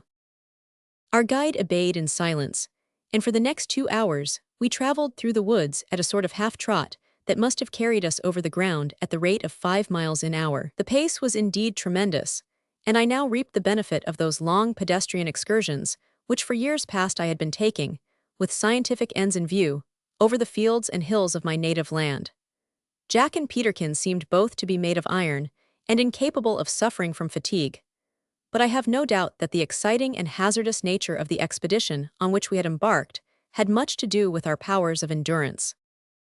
After running and doubling, gliding and leaping through the dense woods, as I have said, for 2 hours, we arrived at a broken, rocky piece of ground, over which we passed, and eventually came upon a thick jungle that concealed a vast cliff almost entirely from view. The cracking of the bushes as we approached showed that we had disturbed the slumbers of more than one of the wild beasts that inhabited the spot. Here Makaroro paused, and although it was intensely dark, I could observe that he was trembling violently. "Come, Mac," said I in a whisper. "Surely you, who have received a Christian education, do not really believe that devils inhabit this spot." "Me da no, massa. Eber since me was be a pickaninny me frayed, horribly frayed ob dat cave." "Come, come," said Jack impatiently. "We have no time for fears of any kind this night. Think of Okandaga, Mac, and be a man." This was sufficient. The guide pushed boldly forward and led us to the mouth of a large cavern, at which he halted and pointed to the gloomy interior. "You have the matches, Peterkin, quick strike a light. It is getting late," said Jack. In another moment a light was struck, and with it we kindled 3 goodly-sized torches with which we had provided ourselves. Holding these high over our heads, we entered the cavern, Jack first, Peterkin second, I next, and the terrified Negro in rear.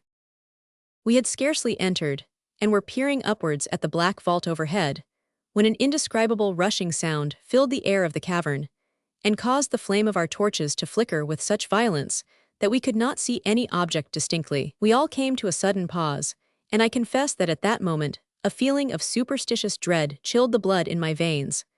Before we could discover the cause of this strange effect, several large black objects passed through the air near our heads with a peculiar muffled noise. Next instant, the 3 torches were extinguished. Unable to command himself any longer, the Negro uttered a cry of terror and turned to fly. But Jack, whose wits seemed always prepared for any emergency, had foreseen the probability of this, and springing quickly after him, threw his arms round his neck and effectually prevented his running away. The noise caused by the scuffle seemed to arouse the fury of all the evil spirits of the place, for a perfect hurricane of whirring sounds raged around us for a few seconds. "It's only bats," cried Jack. "Look alive, Peterkin, another light." In a few seconds the torches were rekindled, and we advanced into the cavern, and Mac, after recovering from his fright and learning the cause thereof, became much bolder. The cave was about 100 yards deep by about 50 wide, but we could not ascertain its height, for the light of our torches failed to penetrate the deep gloom overhead. It was divided into 2 natural chambers, the outer being large, the inner small, a mere recess in fact. In this latter we planted our torches and proceeded with our hasty preparations. Peterkin was ready first. We endeavored to make ourselves as like to the natives in all respects as possible, and when I looked at my companions, I was obliged to confess that, except in the full blaze of the torchlight, I could not discern any point of difference between them and our guide. "Now then, Jack," said Peterkin, "as you're not quite ready and I am, I shall employ myself in preparing a little plan of my own which I intend to put in force if the savages dare to venture into the cavern after us." "Very good, but see that you finish it in less than 5 minutes, for I'll be ready in that time." Peterkin immediately poured out a large quantity of powder on a flat rock, and mingling with it a little water from a pool nearby, converted it into a semi-moist ball. This he divided into 3 parts, and forming each part into the shape of a tall cone, laid the whole carefully aside. "There," said he, "lie you there until you are wanted." At this moment, while Jack and I were bending down fastening the latchet of our shoes, our ears were saluted with one of the most appalling yells I ever listened to. Makaroro fell flat to the earth in his fright, and my own heart chilled with horror, while Jack sprang up and instinctively grasped the handle of his hunting knife. "Very good," said Peterkin, as he stood laughing at us quietly, and we immediately perceived that it was he who uttered the cry. "Why, what mean you?" said Jack almost angrily. "Surely this is no time for foolish jesting." "I am anything but jesting, Jack. I'm only rehearsing another part of my plan." "But you ought to give us warning when you are about to do such startling things," said I remonstratively. "Nay, that would not have done at all, because then I should not have known what effect my cry is likely to produce on unexpectant ears." "Well now, are you all ready?" inquired Jack, Then let us go. Issuing forth armed only with our double-barreled guns and heavy hunting knives, we hastened towards the native village. When within 100 yards of the edge of the wood that skirted it, we stopped to pull off our shoes, for it was necessary that we should have nothing about our persons to tell who we were should anyone chance to see us as we ran. We also left our rifles beside the shoes at a spot where we could find them in an instant in passing, and then slowly approached the outskirts of the village. Presently we heard the hum of distant voices shouting, and the fear that the scene of bloodshed had already begun induced us to quicken our pace to a smart run. I never saw a man so deeply affected as was our poor guide, and when I looked at him, I felt extremely anxious, lest his state of mind should unfit him for acting with needful caution. We gained the first cottages. They were empty.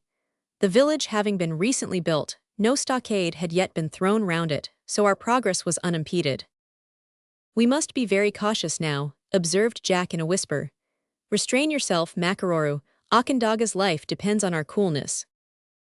On reaching the back of the next hut, which was also empty, Jack motioned to us to halt, and coming close to us looked earnestly in each of our faces without saying a word. I supposed that, like a wise general, he was reviewing his troops, seeing whether the men he was about to lead into battle were fit for their work. "Now," said he rapidly, "it's evident from the shouting that's going on that they won't waste much time with their palaver. The hut in which she is confined is not 50 yards off. I took care to ascertain its position before leaving this morning. What we have to do is simple. Spring on the guards and knock them down with our fists or the hilts of our hunting knives, or with bits of stick as suits us best. But mind," here he looked pointedly at our guide, "no shedding of blood if it can be avoided. These men are not our enemies. Follow me in single file. When I halt, come up into line. Let each single out the man nearest to him, and when I hold up my hands spring like wildcats. If there happen to be 5 or 6 guards instead of 4, leave the additional ones to me." We merely nodded assent, and in another minute were close upon the prison. Peterkin, Mac, and I had provided us with short, heavy bludgeons on our way. These we held in our right hands. Our left hands we kept free either to grasp our opponents with, or to draw our knives if necessary.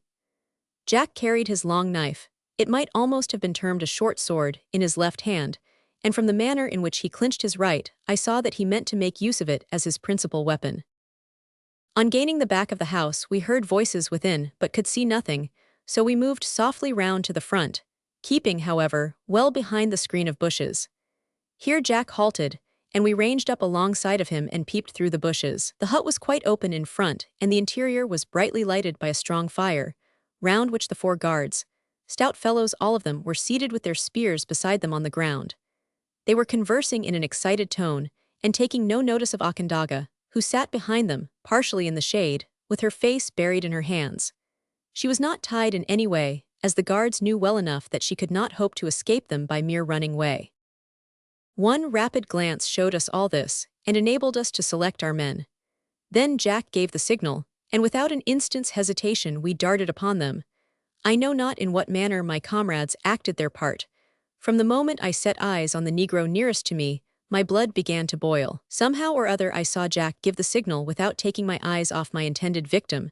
Then I sprang forward, and he had barely time to look up in alarm when I struck him with all my force on the right temple. He fell without a groan. I looked round instantly, and there lay the other 3, with my companions standing over them. Our plan had been so well concerted and so promptly executed that the 4 men fell almost at the same instant, and without a cry. Poor Okandaga leaped up and uttered a faint scream of alarm, but Makaroro's voice instantly reassured her, and with an exclamation of joy she sprang into his arms. There was no time for delay. While the scene I have described was being enacted, the shouts in the center of the village had been increasing, and we guessed that in a few minutes more the bloodthirsty executioners would come for their helpless victim. We therefore left the hut at once, and ran as fast as we could towards the place where our guns and shoes had been left. Our guide seized Okandaga by the wrist and dragged her along, but indeed she was so nimble that at first she required no assistance. In a short time, however, we were obliged to slacken our pace in order to enable her to keep up. We reached the guns in safety, but while we were in the act of lifting them, a burst of wild cries, that grew louder and fiercer as they approached, told that the natives were rushing tumultuously towards the prison. "Now, lads," said Jack, "we must put on full speed. Mac, take her right hand. Here, Akandaga, your left." At that instant there was a shout in the village, so loud that we knew the escape was discovered.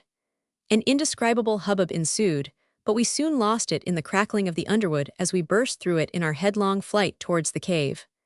The poor girl, feeling that her life depended on it, exerted herself to the utmost, and with the aid of Jack and her lover kept well up. "She'll never hold out to the end," said Peterkin, glancing over his shoulder as he ran. The cries of the savages filled the woods in all directions, showing that they had instantly scattered themselves in the pursuit, in order to increase their chances of intercepting us.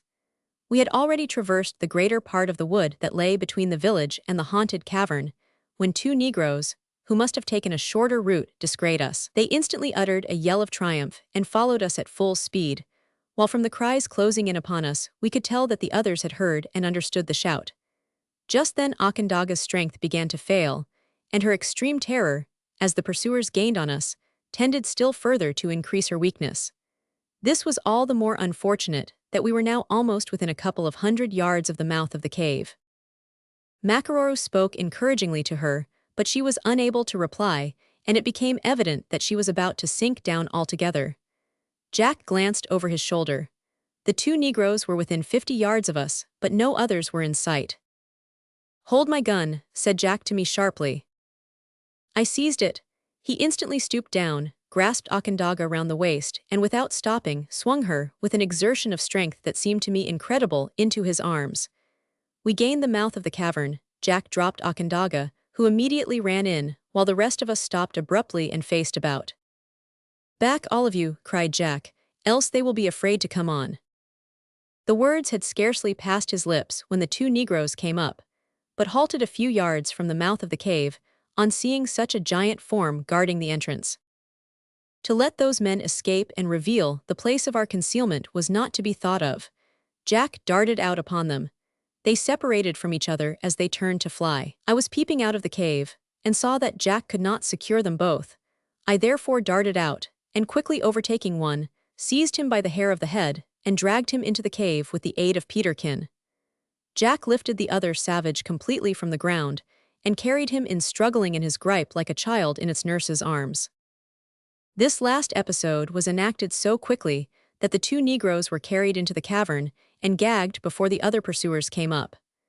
At the cave's mouth, the whole of the men of the village shortly assembled with the king at their head. Thus far the excitement of the chase had led them.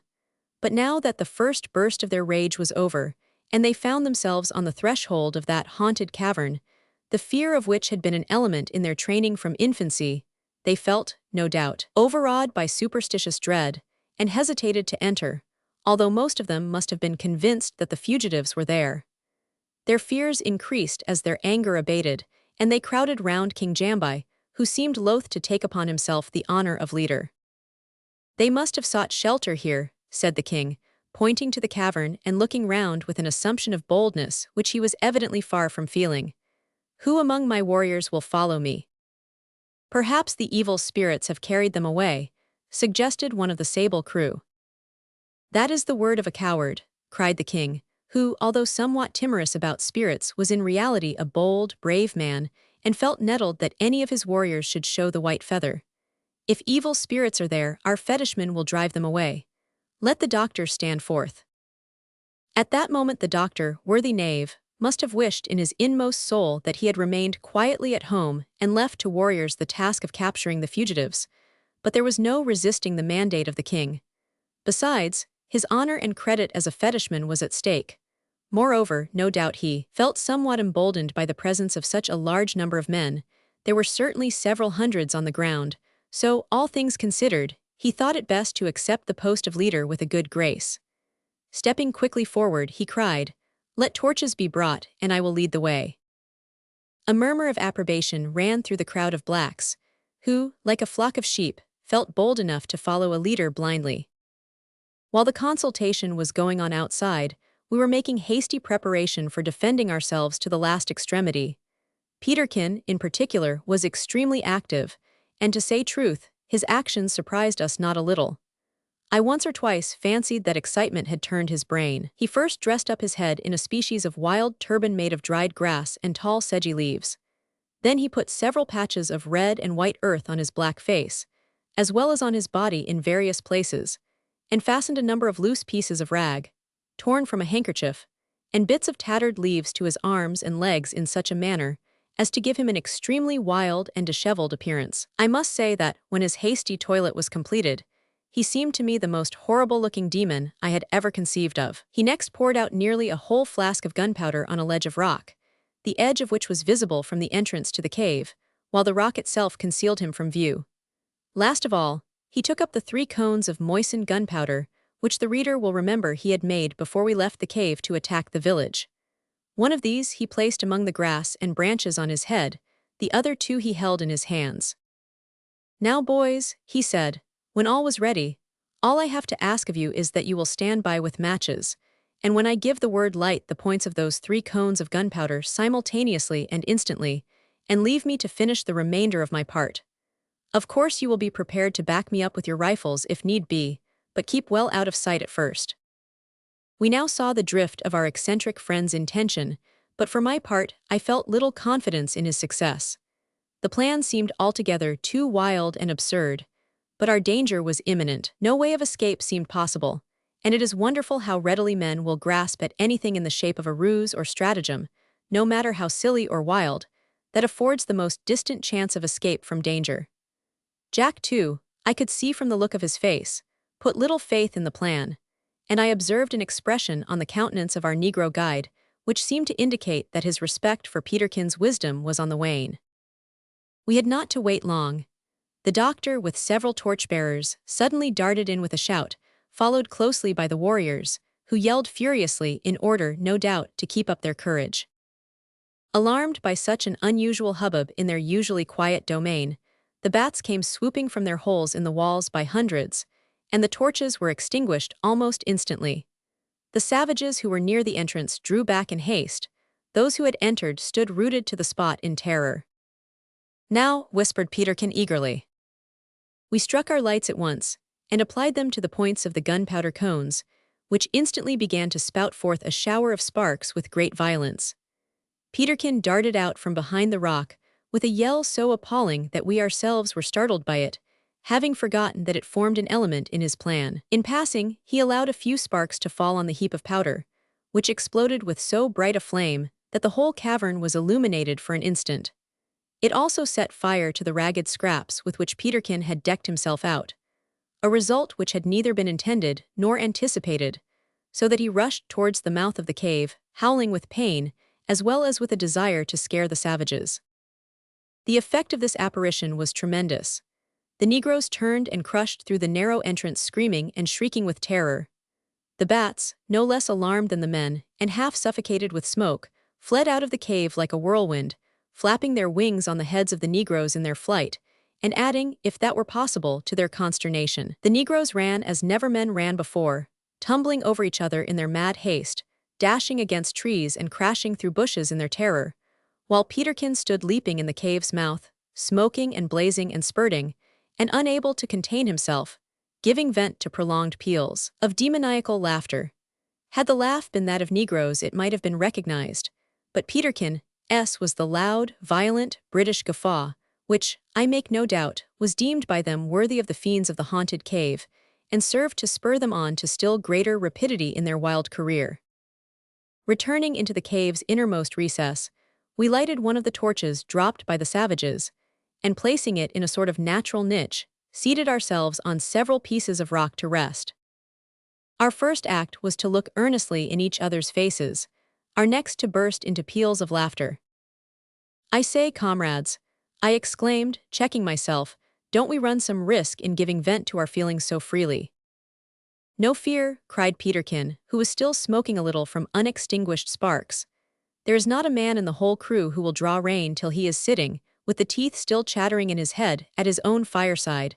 I never saw men in such a fright since I was born. Depend upon it, we are safe enough here from this day forth. Don't you think so, Mac?" Our guide, who was now trying to reassure his trembling bride, turned, with a broad grin on his sable countenance, and said, "Safe ho, yis massa. Dare not be a man as'll come to dis yer cuvern for de nix 300 year or more. Massa Peterkin be de most horrible ghost day ever did saw, and no mistake. But massas, we muse go way quick and get to our camp, for de king sure to go dara and see if you know hab something to do wid it all. Him's a burry clever king, jambai burry clever, him's no be bughummed burry easy. Humbugged you mean, said Jack, laughing. You're right, Mac, we must set off at once. But what are we to do with poor Akandaga now that we have got her? This was indeed a puzzling question. It was impossible to take her to our camp and account to the Negroes for her appearance in a satisfactory manner. Besides, if Jambai took it into his head to pursue us, in order to ascertain whether we had had anything to do with the rescue, our case would be hopeless. It was equally impossible to leave her where she was, and to let her try to make her escape through the woods alone was not to be thought of. While we pondered this dilemma, an idea occurred to me. It seems to me, said I, that men are seldom, perhaps never, thrown into a danger or difficulty in this world without some way of escape being opened up, which, if they will but grasp at it promptly, will conduct them at last out of their perplexities. Now, it has just occurred to me that, since everything else seems to be impossible, we might send Akandaga into the woods, with Makaroro to guide and defend her and to hunt for her. Let them travel in a line parallel with the river route which we intend to follow. Each night Mac will make a secure shelter for her, and then return to our camp as if he had come in from hunting. Each morning he will set off again into the woods as if to hunt, rejoin Akandaga, and thus we will journey together, as it were, and when we reach the next tribe of natives, we will leave the girl in their charge until we return from the gorilla country. What do you think of that plan? Not a bad one, replied Jack. But if Mac is away all day, what are we to do for an interpreter? Make him describe to us, and to the men the day's route before leaving us, suggested Peterkin. And as for the talking, we can manage that well enough for all needful purposes by a mixture of the few phrases we know with signs. In the excitement of this whole affair, we had totally forgotten our two prisoners, who lay not far from us on the ground, gagged and pinioned. We were now reminded of their presence rather abruptly. We must have secured their fastenings badly, for during the time we were conversing they managed to free themselves and made a sudden dash past us. Jack's eye fortunately caught sight of them in time. He sprang up, rushed at the one nearest him, and throwing out his foot as he passed, tripped him up. It chanced that at that spot there was a deep hole in the floor of the cavern. Into this the poor wretch plunged head first, and he was killed on the spot. Meanwhile, the other gained the outlet of the cave, and had almost escaped into the forest, when Makaroro darted after him with the speed of an antelope. In a few seconds we heard a cry, and shortly after our guide returned with his knife clotted with blood. He had overtaken and slain the other Negro. I cannot convey to the reader the horror that filled me and my two companions at this unexpected and melancholy termination of the affair. Yet we felt that we were guiltless of rashly spilling human blood, for Jack had no intention of killing the poor Negro whom he tripped up. And as to the other, we could not have prevented our guide from doing what he did. He himself deemed it justifiable, and said that if that man had escaped to the village, and told who it was that frightened them out of the cave, they would certainly have come back and murdered us all. There was truth in this. Still, we could not but feel overwhelmed with sadness at the incident. We were now doubly anxious to get away from this cave, so we rapidly finished the discussion of our plan, and Jack arranged that he should accompany what may be termed the overland part of our expedition. This settled, we washed the charcoal off our persons, with the exception of that on our faces, having been advised by King Jambai himself to hunt with black faces, as wild animals were quicker to perceive our white skins than their black ones. Then we resumed our garments, and quitting the haunted cavern, set out on our return journey to the camp. Chapter 8. Peterkin distinguishes himself, and Akandaga is disposed of, etc. When within about 3 miles of the place where our men had been ordered to haul the canoe out of the water and make the camp, we came to a halt, and prepared a spot for Akandaga to spend an hour or two in sleep. The poor creature was terribly exhausted. We selected a very sequestered place in a rocky piece of ground, where the light of the small fire we kindled, in order to cook her some supper, could not be seen by anyone who might chance to pass by that way. Jack remained with her, but the guide went on with us, in order to give instructions to our men, who, when we arrived, seemed much surprised that we had made such a bad hunt during the night. Having pointed out our route, Makaroro then left us, and we lay down to obtain a few hours' repose. We had not lain more than an hour when one of our men awoke us, saying that it was time to start, So we rose, very unwillingly, and embarked. "I say, Ralph," observed Peterkin, as we glided up the stream, which in this place was narrow and sluggish, "isn't it strange that mankind, as a rule with very few exceptions, should so greatly dislike getting up in the morning? It is rather curious, no doubt, but I suspect we have ourselves to thank for the disinclination. If we did not sit up so late at night, we should not feel the indisposition to rise so strong upon us in the morning." "There you are quite wrong, Ralph. I always find that the sooner I go to bed the later I am in getting up. The fact is, I've tried every method of rousing myself, and without success. And yet I can say conscientiously that I am desirous of improving. For when at sea, I used to have my cot slung at the head with a block tackle, and I got one of the middies to come when the watch was changed and lower me, so that my head lay on the deck below, and my feet pointed to the beams above.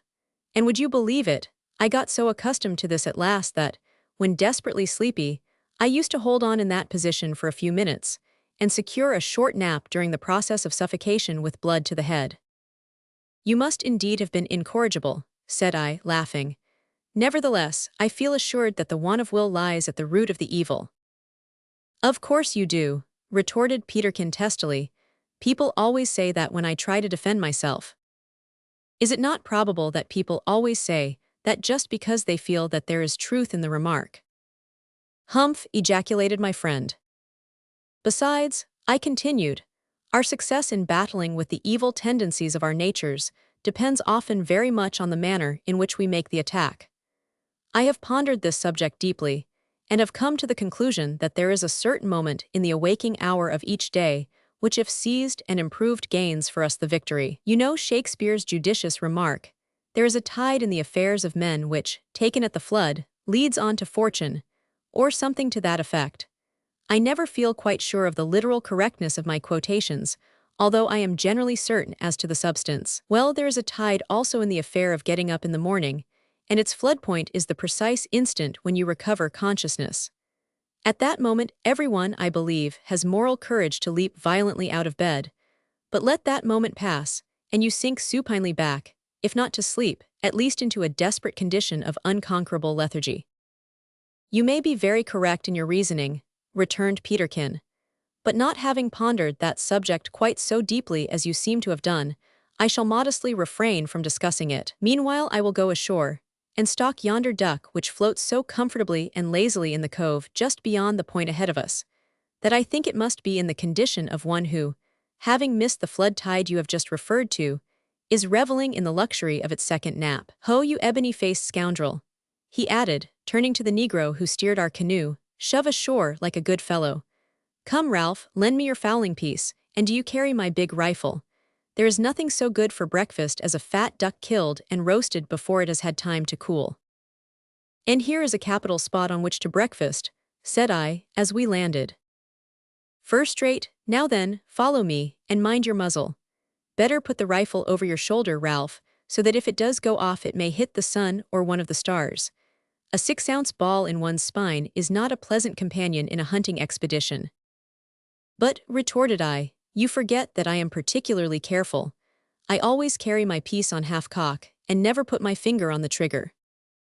"Indeed, not even when you pull it?" "Of course when I am about to fire, but you know well enough what I mean." "Hush, Ralph, we must keep silence now and step lightly." In a few minutes we had gained the clump of bushes close behind which the duck lay, and Peterkin, going down on all fours, crept forward to get a shot. I followed him in the same manner, and when he stopped to take a deliberate aim, I crept up alongside. The duck had heard our approach, and was swimming about in a somewhat agitated manner among the tall reeds, so that my companion made 1 or 2 unsuccessful attempts to take aim. "What an aggravating thing!" exclaimed Peterkin in a whisper. At that moment, I happened to cast my eyes across the river, and the reader may judge of my surprise when I beheld 2 elephants standing among the trees. They stood so silently and so motionless, and were so like in color to the surrounding foliage, that we had actually approached to within about 30 yards without observing them. I touched Peterkin on the shoulder, and pointed to them without saying a word. The expression of amazement that instantly overspread his features showed that he also saw them. "The rifle, Ralph," he said, in a low, excited whisper. I handed it to him, With careful deliberation, he took aim and fired at the animal nearest to us. The heavy ball entered its huge body just behind the shoulder. Both elephants tossed up their trunks, and elevating their great ears, they dashed furiously into the bush. But the one that had been hit, after plunging head foremost down a low bank, fell to the ground with a heavy crash, quite dead. It was a splendid shot. The natives, who almost immediately after came up screaming with delight, could scarcely believe their eyes. They dashed across the river in the canoe, while some of them, regardless of the alligators that might be hidden there, sprang into the water and swam over. "I'm sorry we did not get the duck, however," observed Peterkin, as we returned to the place where we had left the canoe. "Elephant meat is coarse, nasty stuff, and totally unfit for civilized mouths, though these niggers seem to relish it amazingly." "You forget the baked foot," said I. "Well, so I did. It was pretty good, certainly, but that's the only part o' the brute that's fit to eat." Soon after this, the canoe came back and took us over the river, and we breakfasted on the side where the elephant had fallen, in order to allow the natives to cut off such portions of the meat as they required, and to secure the tusks. Then we continued our journey, and at night encamped near a grove of palm trees which Makaroro had described to us, and where we were soon joined by him and Jack, who told us that he had got on well during the day, that he had shot an antelope, and had seen a zebra and a rhinoceros, besides a variety of smaller game. He also told us that Okandaga was encamped in a place of safety a few miles to the right of our position, and that she had stood the journey well. I was much interested by Jack's account of the zebra and the rhinoceros, specimens of both of which animals I had seen in menageries, and felt disposed to change places with him on the march. But reflecting that he was much more likely than I successfully to hunt anything he might pursue, I made up my mind to remain by the canoe. Thus we traveled for several days without anything particular occurring, and at length arrived at a native village which lay on the banks of a noble stream. Here Makaroro introduced us to Mbango the chief, a fine-looking and good-natured Negro, who received us most hospitably, supplied us with food, and urged us to remain and hunt with his people. This, however, we declined to do, telling our entertainer that we had come to his country for the purpose of shooting that wonderful animal, the gorilla, but assuring him that we would come back without fail if we should be spared. We further assured him on this head by proposing to leave in his charge a woman for whom we had a great respect and love, and whom we made him promise faithfully to take care of till we returned. Peterkin, who soon gave them a specimen of his powers as a marksman, and contrived in other ways to fill the minds of the chief and his people with a very exalted idea of his powers, both of body and intellect, endeavored to make assurance doubly sure by working on their superstitious fears. "Tell Mbango," said he to our guide, "that though we be small in numbers we are very powerful, that we can do deeds." Here he became awfully solemn and mysterious, such as no black man ever conceived of, and that if a hair of the head of Okandaga is hurt, we will on our return.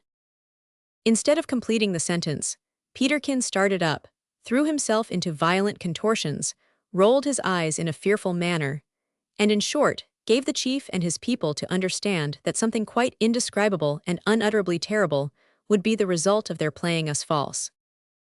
"Send for Njami," said Mbango to one of his retainers. Njami, who was the chief's principal wife, soon appeared. She led a sturdy little boy by the hand. He was her only son, and a very fine little fellow, despite the blackness of his skin and his almost total want of clothing.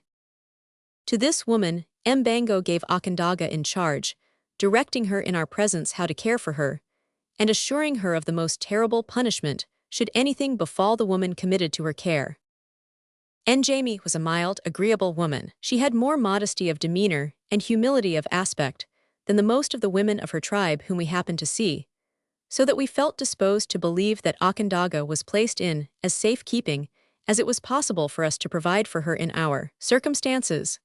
Even Makaroro appeared to be quite at ease in his mind, and it was evidently with a relieved breast and a light heart that he bade adieu to his bride, and started along with us on the following day on our journey into the deeper recesses of the wilderness.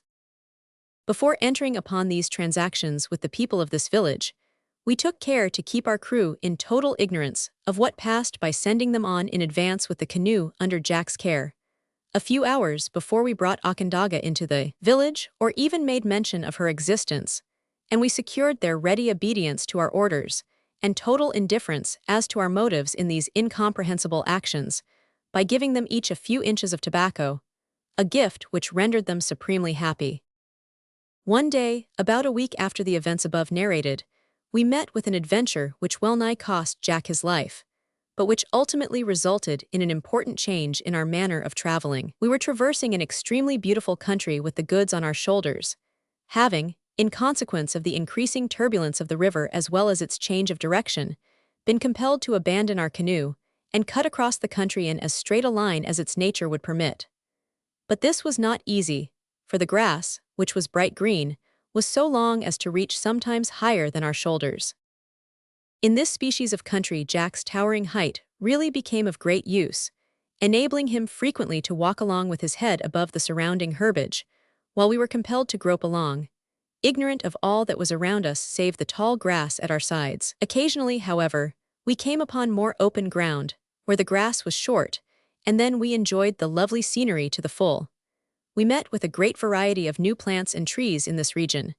Many of the latter were festooned with wild vines and other climbing plants. Among others, I saw several specimens of that curious and interesting tree, the banyan, with its drop shoots in every state of growth, some beginning to point towards the earth, in which they were ultimately destined to take root, some more than halfway down, while others were already fixed, forming stout pillars to their parent branches, thus, as it were, on reaching maturity, rendering that support which it is the glory as well as the privilege of youth to accord to age. Besides these, there were wild dates and palmyra trees, and many others too numerous to mention, but the peculiar characteristics of which I carefully jotted down in my notebook. Many small watercourses were crossed, in some of which Mac pointed out a number of holes, which he said were made by elephants wading in them. He also told us that several mud pools, which seemed to have been recently and violently stirred up, were caused by the wallowing of the rhinoceros, so we kept at all times a sharp lookout for a shot. Lions were also numerous in this neighborhood, and we constantly heard them roaring at night, but seldom saw them during our march. Well, as I have already remarked, one day we were traveling somewhat slowly through the long grass of this country, when, feeling oppressed by the heat, as well as somewhat fatigued with my load, I called to Jack, who was in advance, to stop for a few minutes to rest. Most willingly, he replied, throwing down his load and wiping away the perspiration which stood in large drops on his brow. I was on the point of calling a halt when you spoke. How do you get on down there, Peterkin? Our friend, who had seated himself on the bale he had been carrying, and seemed to be excessively hot, looked up with a comical expression of countenance, and replied, "Pretty well, thank ye. How do you get on up there?" "Oh, capitally. There's such a nice cool breeze blowing, I'm quite sorry that I cannot send a little of it down." "Don't distress yourself, my dear fellow, I'll come up to snuff it." So saying, Peterkin sprang nimbly upon Jack's shoulders, and began to gaze round him. "I say, Peterkin," said Jack, "why are you a very clever fellow just now?" "Don't know," replied Peterkin. "I give it up at once, always do, never could guess a riddle in all my life." "Because," said Jack, "you're up to snuff." Oh, that certainly deserves a pinch, so there's for you." Jack uttered a roar and tossed Peterkin off his shoulders, on receiving the punishment. "Shabby fellow," cried Peterkin, rubbing his head. "But I say, do let me up again. I thought just as you dropped me that I saw a place where the grass is short. Aye, there it is, 50 yards or so ahead of us with a palmyra tree on it. Come, let us go rest there, for I confess that I feel somewhat smothered in this long grass." We took up our packs immediately, and carried them to the spot indicated, which we found almost free from long grass. Here we lay down to enjoy the delightful shade of the tree and the magnificent view of the country around us. Our Negroes also seemed to enjoy the shade, but they were evidently not nearly so much oppressed with the heat as we were, which was very natural. They seemed to have no perception of the beautiful in nature, however, although they appreciated fully the agreeable influences by which they were surrounded. While I lay at the foot of that tree, pondering this subject, I observed a very strange-looking insect engaged in a very curious kind of occupation. Peterkin's eye caught sight of it at the same instant with mine. "Hollo, Jack, look here," he cried in a whisper. "I declare, here's a beast been and shoved its head into a hole and converted its tail into a trap." We all three lay down as quietly as possible, and I could not but smile when I thought of the literal correctness of my friend's quaint description of what we saw. The insect was a species of anteater. It was about 1.25 inches long, as thick as a crowquill, and covered with black hair. It put its head into a little hole in the ground and quivered its tail rapidly. The ants, which seemed to be filled with curiosity at this peculiar sight, went near to see what the strange thing could be, and no sooner did one come within the range of the forceps on the insect's tail than it was snapped up. "Now, that is the most original trapper I ever did see or hear of," remarked Peterkin with a broad grin. "I've seen many things in my travels, but I never expected to meet with a beast that could catch others by merely wagging its tail." "You forget the hunters of North America," said Jack, "who entice little antelopes towards them by merely wagging a bit of rag on the end of a ramrod." "I forget nothing of the sort," retorted Peterkin. "Wagging a ramrod is not wagging a tail. Besides, I spoke of beasts doing it. Men are not beasts." "Then I hold you self-convicted, my boy," exclaimed Jack, "for you have often called me a beast." "By no means, Jack. I am not self-convicted, but quite correct, as I can prove to the satisfaction of anyone who isn't a philosopher. You never can prove anything to a philosopher." "Prove it, then." "I will. Isn't a monkey a beast?" "Certainly." "Isn't a gorilla a monkey?" "No doubt it is." "And aren't you a gorilla?" "I say, lads, it's time to be going," cried Jack with a laugh, as he rose and resumed his load. At that moment Mac uttered an exclamation, and pointed towards a particular spot in the plain before us, where, close by a clump of trees, we saw the graceful head and neck and part of the shoulders of a giraffe. We were naturally much excited at the sight, this being the first we had fallen in with. "You'd better go after it," said Jack to Peterkin, "and take Mac with you." "I'd rather you'd go yourself," replied Peterkin, "for to say truth, I'm pretty well knocked up today. I don't know how it is. One day one feels made of iron as if nothing could tire one, and the next one feels quite weak and spiritless."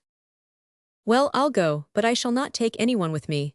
Take observation of the sun, Mac, and keep a straight course as you are now going until night. 500 ye see yonder ridge." "Yes, massa." "Then hold on direct for that, and encamp there. I'll not be long behind you, and hope to bring you a giraffe steak for supper."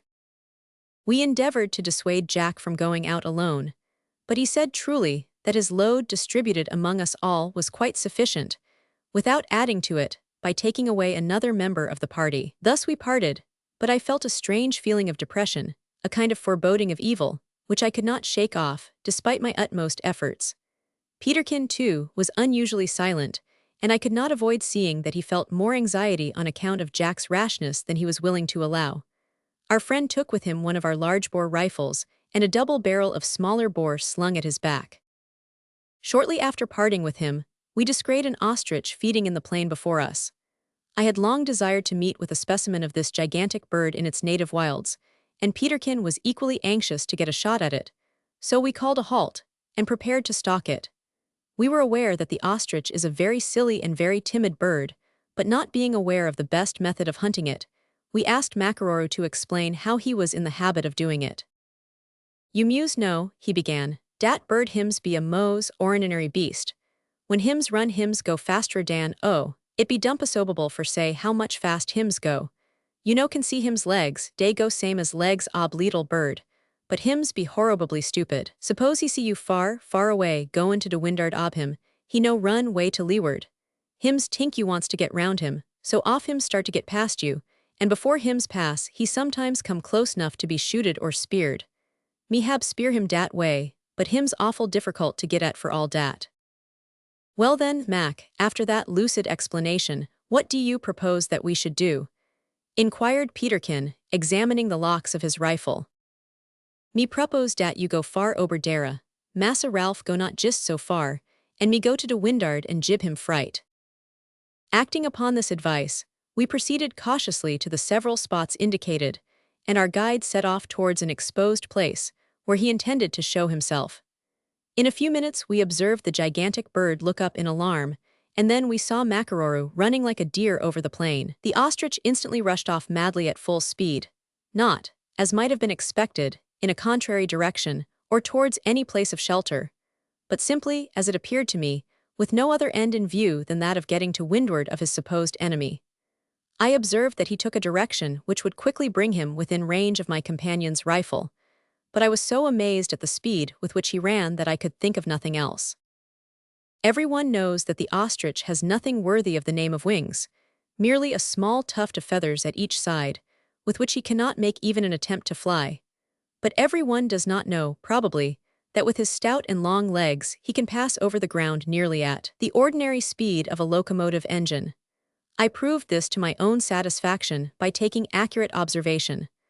On first observing the tremendous speed at which he was going, I seized my notebook, and pulling out my watch, endeavored to count the number of steps he took in a minute. This, however, I found was totally impossible, for his legs, big though they were, went so fast that I could no more count them than I could count the spokes of a carriage wheel. I observed, however, that there were 2 bushes on the plain in the direction of his flight, which he would soon have to pass. I therefore laid down my notebook and rifle, and stood with my watch in hand, ready to note the precise instants at which he should pass the first and second. By afterwards counting the number of footsteps on the ground between the bushes, and comparing the result with the time occupied in passing between the 2, I thus proposed to myself to ascertain his rate of speed. Scarcely had I conceived this idea when the bird passed the first bush, and I glanced at my watch. Then he passed the second, and I glanced again. Thus I noted that he took exactly 10 seconds to pass from one bush to the other. While I was in the act of jotting this down, I heard the report of Peterkin's rifle, and looking up hastily, saw the tail feathers of the ostrich knocked into the air, but the bird itself passed on uninjured. I was deeply mortified at this failure, and all the more so that, from past experience, I had been led to believe that my friend never missed his mark. Hurrying up, I exclaimed, "Why, my dear fellow, what can have come over you?" Poor Peterkin seemed really quite distressed. He looked quite humbled at first. "Ah," said he, "it's all very well for you to say, what has come over you? But you ought to make allowance for a man who has carried a heavy load all the forenoon. Besides, he was almost beyond range. Moreover, although I have hunted a good deal, I really have not been in the habit of firing at animal locomotives under full steam. Did you ever see such a slapping pace and such an outrageous pair of legs, Ralph?" "Never," said I, "but come with me to yonder bushes. I'm going to make a calculation." "What's a calculation?" inquired our guide, who came up at that moment, panting violently. "It's a summation, case of counting up 1, 2, 3, etc., and maybe multiplying, subtracting, and dividing into the bargain." "Ho, dat's what me been do at de missionary school." "Exactly, but what sort of calculation Ralph means to undertake at present I know not. Perhaps he's going to try to find out whether, if we were to run at the rate of 6 miles an hour till doomsday, in the wrong direction, there would be any chance of our ever sticking that ostrich's tail again on his big body. But come along, we shall see." On reaching the spot, I could scarcely believe my eyes. Each step this bird had taken measured 14 feet in length. I always carried a rolled-up yard measure about with me, which I applied to the steps, so that I could make no mistake. There were exactly 30 of those gigantic paces between the 2 bushes. This multiplied by 6 gave 180 steps, or 20 feet in 1 minute, which resulted in 151,200 feet, or 50,400 yards, or very nearly 30 miles in the hour. "No wonder I only knocked his tail off," said Peterkin. "On the contrary," said I, "the wonder is that under the circumstances you hit the bird at all." On further examination of the place where we had seen the ostrich before it was alarmed, we ascertained that his ordinary walking pace varied from 20 to 26 inches in length. After this unsuccessful hunt we returned to our comrades, and proceeded to the rendezvous where we expected to find Jack. But as he was not there, we concluded that he must have wandered farther than he intended, so, throwing down our packs, we set about preparing the camp and a good supper against his return. Gradually the sun began to sink low on the horizon, then he dipped below it, and the short twilight of those latitudes was rapidly merging into night. But Jack did not return, and the uneasiness which we had all along felt in regard to him increased so much that we could not refrain from showing it. "I'll tell you what it is, Ralph," cried Peterkin, starting up suddenly. "I'm not going to sit here wasting the time when Jack may be in some desperate fix. I'll go and hunt for him." "Me tink you right," said our guide. Dara is ebery sort ob ting here beasties and mans, p-raps massa jackambe kill. I could not help shuddering at the bare idea of such a thing, so I at once seconded my companion's proposal and resolved to accompany him. Take your double-barrel, Ralph, and I'll lend our spare big gun to Mac. But how are we to proceed? Which way are we to go? I have not the most distant idea as to what direction we ought to go in our search. Leave that to Mac. He knows the ways o' the country best and the probable route that Jack has taken. Are you ready? Yes, shall we take some brandy? Aye, well thought of. He'll perhaps be the better of something of that sort if anything has befallen him. Now then, let's go. Leaving our men in charge of the camp, with strict injunctions to keep good watch and not allow the fires to go down, lest they should be attacked by lions, we three set forth on our nocturnal search. From time to time, we stood still and shouted in a manner that would let our lost friend know that we were in search of him, should he be within earshot, but no answering cry came back to us, and we were beginning to despair, when we came upon the footprints of a man in the soft soil of a swampy spot we had to cross. It was a clear moonlight night, so that we could distinguish them perfectly. Ho! Exclaimed our guide, as he stooped to examine the marks. Well, Mac, what do you make of it? Inquired Peterkin anxiously. Mac made no reply for a few seconds. Then he rose and said earnestly, Dat am Massa Jack's foot. I confess that I was somewhat surprised at the air of confidence with which our guide made this statement. For after a most careful examination of the prints, which were exceedingly indistinct, I could discern nothing to indicate that they had been made by Jack. Are you sure, Mac? Asked Peterkin. Sartin sure, massa. Then push on as fast as you can. Presently we came to a spot where the ground was harder, and the prints more distinct. Ha, you're wrong, Mac, cried Peterkin in a voice of disappointment as he stooped to examine the footsteps again. Here we have the print of a naked foot. Jack wore shoes. And what's this? Blood. Yis, massa, me know dat Massa Jack hab shoes, but dat be him's foot for all dat, and him's hurt somehow for certain. The reader may imagine our state of mind on making this discovery. Without uttering another word, we quickened our pace into a smart run, keeping closely in the track of Jack's steps. Soon we observed that these deviated from side to side in an extraordinary manner, as if the person who made them had been unable to walk straight. In a few minutes more, we came on the footprints of a rhinoceros, a sight which still further increased our alarm. On coming out from among a clump of low bushes that skirted the edge of a small plain, we observed a dark object lying on the ground about 50 yards distant from us. I almost sank down with an undefinable feeling of dread on beholding this. We held our rifles in readiness as we approached it at a quick pace, for we knew not whether it was not a wild animal which might spring upon us the moment we came close enough.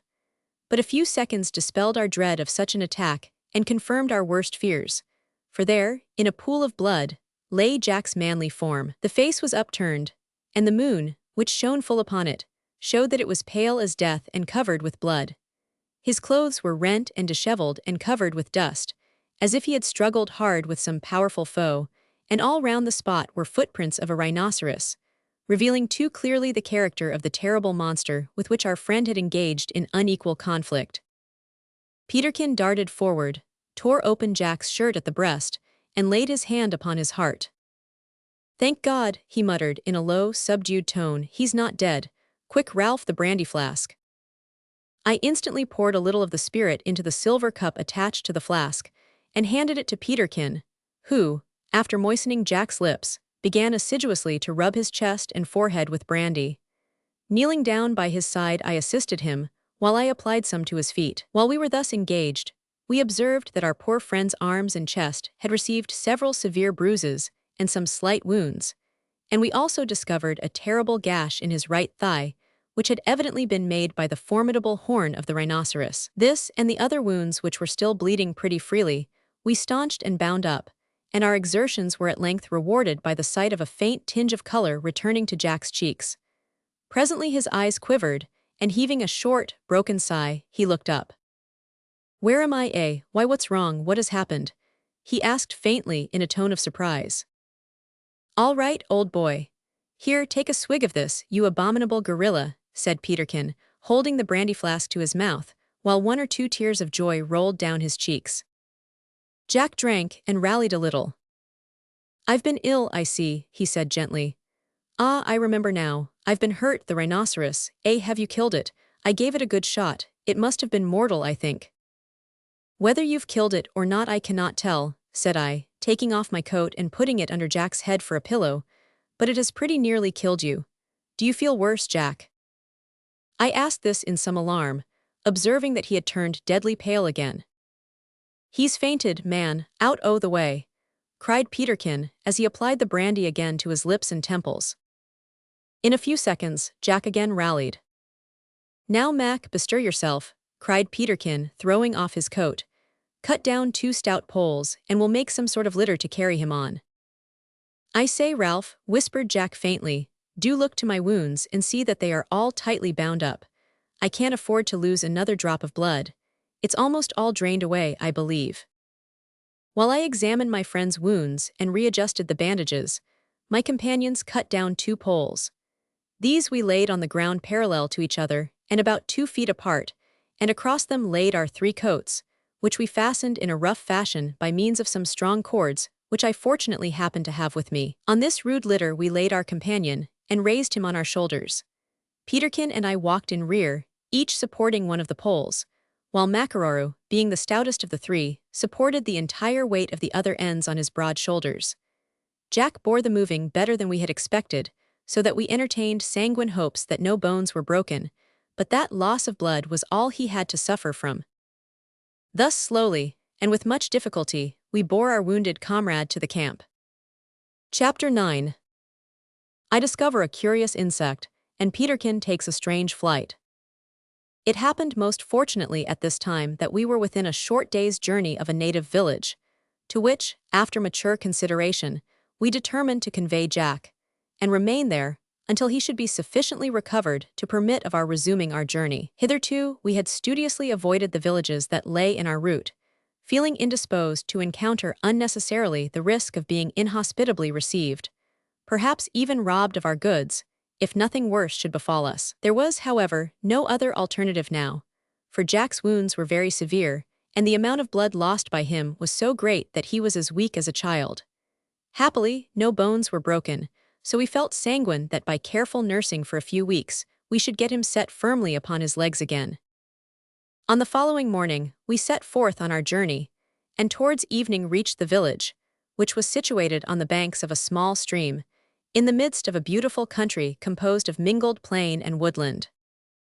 It chanced that the chief of this village was connected by marriage with King Jambai, a most fortunate circumstance for us, as it ensured our being hospitably received. The chief came out to meet us riding on the shoulders of a slave, who, although a much smaller man than his master, seemed to support his load with much case. Probably habit had strengthened him for his special work. A large hut was set apart for our accommodation, a dish of yams, a roast monkey, and a couple of fowls were sent to us soon after our arrival, and in short, we experienced the kindest possible reception. None of the natives of this village had ever seen a white face in their lives, and as may well be imagined, their curiosity and amazement were unbounded. The people came constantly crowding round our hut, remaining, however, at a respectful distance, and gazed at us until I began to fear they would never go away. Here we remained for 3 weeks, during which time Jack's wounds healed up, and his strength returned rapidly. Peterkin and I employed ourselves in alternately tending our comrade, and in scouring the neighboring woods and plains in search of wild animals. As we were now approaching the country of the gorilla, although, indeed, it was still far distant, our minds began to run more upon that terrible creature than used to be the case, and our desire to fall in with it was increased by the strange accounts of its habits and its tremendous power that we received from the natives of this village, some of whom had crossed the desert and actually met with the gorilla face to face. More than once, while out hunting, I have been so taken up with this subject that I have been on the point of shooting a native who appeared unexpectedly before me, under the impression that he was a specimen of the animal on which my thoughts had been fixed. One day about a week after our arrival, as I was sitting at the side of Jack's couch relating to him the incidents of a hunt after a buffalo that Macaroru and I had had the day before, Peterkin entered with a swaggering gait, and setting his rifle down in a corner, flung himself on the pile of skins that formed his couch. "I'll tell you what it is," said he, with the look and tone of a man who feels that he has been unwarrantably misled. "I don't believe there's such a beast as a gorilla at all. Now, that's a fact."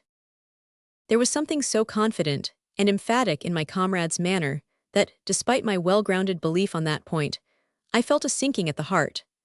The bare possibility that, after all our trouble and toil, and suffering in penetrating thus far towards the land which he is said to inhabit, we should find that there really existed no such creature as the gorilla was too terrible to think upon. "Peterkin," said I anxiously, "what do you mean?" "I mean," replied he slowly, "that Jack is the only living specimen of the gorilla in Africa." "Come now, I see you are jesting." "Am I?" cried Peterkin savagely. "Jesting, eh? That means expressing thoughts and opinions which are not to be understood literally. Oh, I would that I were sure that I am jesting. Ralph, it's my belief, I tell you, that the gorilla is a regular cell, a great, big, unnatural hairy-do. But I saw the skeleton of one in London." "I don't care for that. You may have been deceived, humbugged. Perhaps it was a compound of the bones of a buffalo and a chimpanzee." "Nay, that were impossible," said I quickly, for no one pretending to have any knowledge of natural history and comparative anatomy could be so grossly deceived. "What like was the skeleton, Ralph?" inquired Jack, who seemed to be rather amused by our conversation. "It was nearly as tall as that of a medium-sized man. I should think about 5 feet 7 or 8 inches, but the amazing part about it was the immense size and thickness of its bones. Its shoulders were much broader than yours, Jack, and your chest is a mere child's compared with that of the specimen of the gorilla that I saw. Its legs were very short, much shorter than those of a man, but its arms were tremendous. They were more than a foot longer than yours. In fact, if the brute's legs were in the same proportion to its body as are those of a man, it would be a giant of 10 or 11 feet high. Or, to take another view of it, if you were to take a robust and properly proportioned giant of that height, and cut down his legs until he stood about the height of an ordinary man, that would be a gorilla." "I don't believe it," cried Peterkin. "Well, perhaps my simile is not quite so felicitous as—" "I don't mean that," interrupted Peterkin. "I mean that I don't believe there's such a brute as a gorilla at all." "Why, what has made you so skeptical?" inquired Jack. "The nonsense that these niggers have been telling me, through the medium of Mac as an interpreter.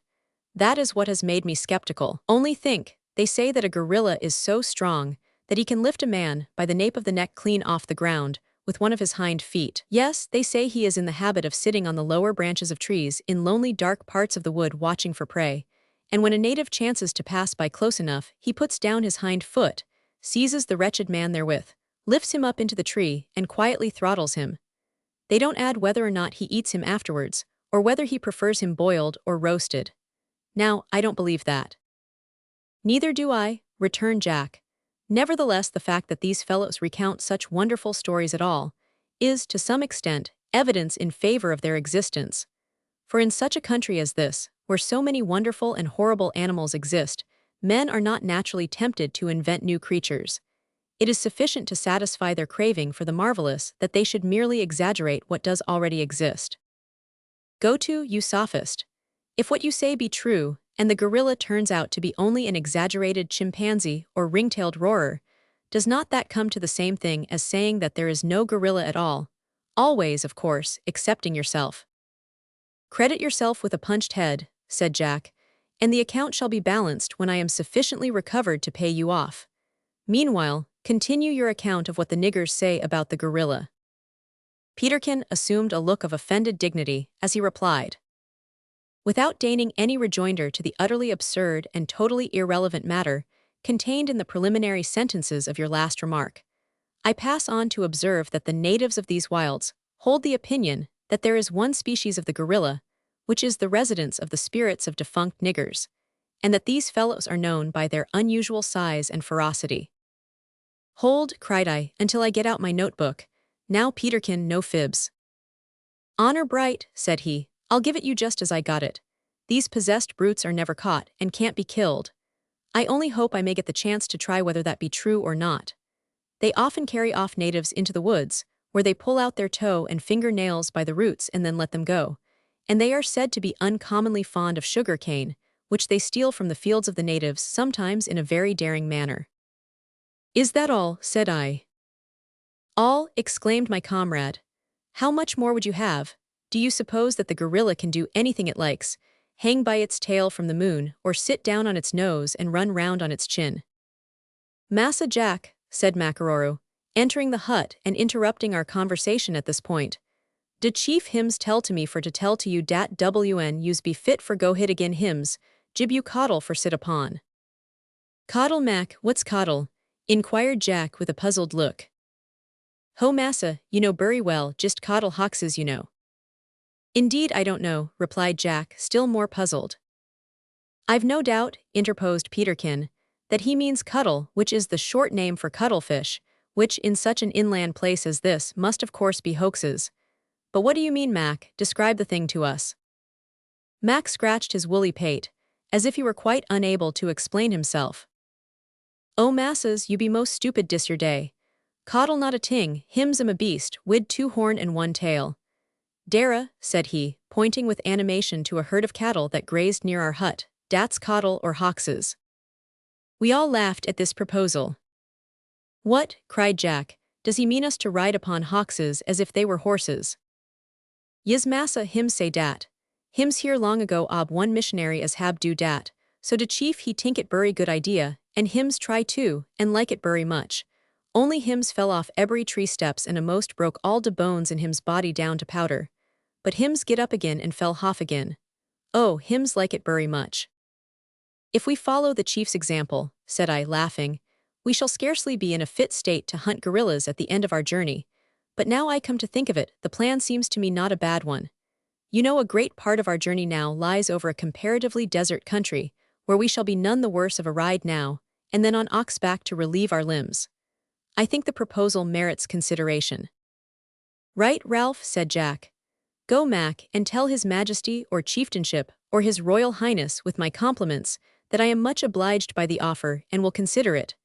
Also give him this plug of tobacco, and see you don't curtail its dimensions before it leaves your hand, you rascal. Our guide grinned as he left the hut to execute his mission, and we turned to converse on this new plan, which, the more we thought of it, seemed the more to grow in our estimation as most feasible. Now, lads, leave me, said Jack, with a sigh, after we had chatted for more than an hour. If I am to go through all that our worthy host seems to have suffered, it behoves me to get my frame into a fit state to stand it. I shall therefore try to sleep. So saying, he turned round on his side, and we left him to his slumbers. As it was still early in the afternoon, we two shouldered our rifles and strolled away into the woods, partly with the intention of taking a shot at anything that might chance to come in our way, but chiefly with the view of having a pleasant chat about our prospect of speedily reaching that goal of our ambition, the gorilla country. It seems to me, observed Peterkin, as we walked side by side over an open grassy and flower-speckled plain that lay about a couple of miles distant from the village, it seems to me that we shall never reach this far-famed country. I have no doubt that we shall, said I, but tell me, Peterkin, do you really doubt the existence of the gorilla?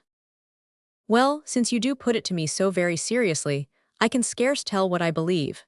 The fact is, that I'm such a skeptical wretch by nature that I find it difficult to believe anything unless I see it.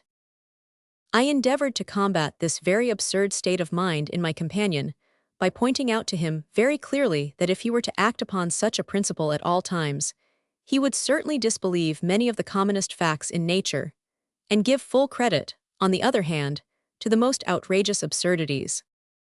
For instance, said I, you would believe that every conjurer swallows fire and smoke and penknives and rabbits because you see him do it, and you would disbelieve the existence of the pyramids because you don't happen to have seen them. Ralph, said my companion seriously, don't go in too deep, else I shall be drowned. I was about to make some reply, when my attention was attracted by a very singular appearance of moisture at the foot of a fig tree under which we were passing.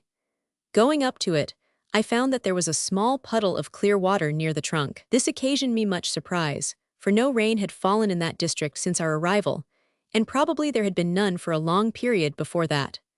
The ground everywhere, except in the large rivers and watercourses, was quite dry, insomuch that, as I have said, this little solitary pool, which was not much larger than my hand, occasioned us much surprise. How comes it there? Said I. That's more than I can tell, replied Peterkin. Perhaps there's a small spring at the root of the tree.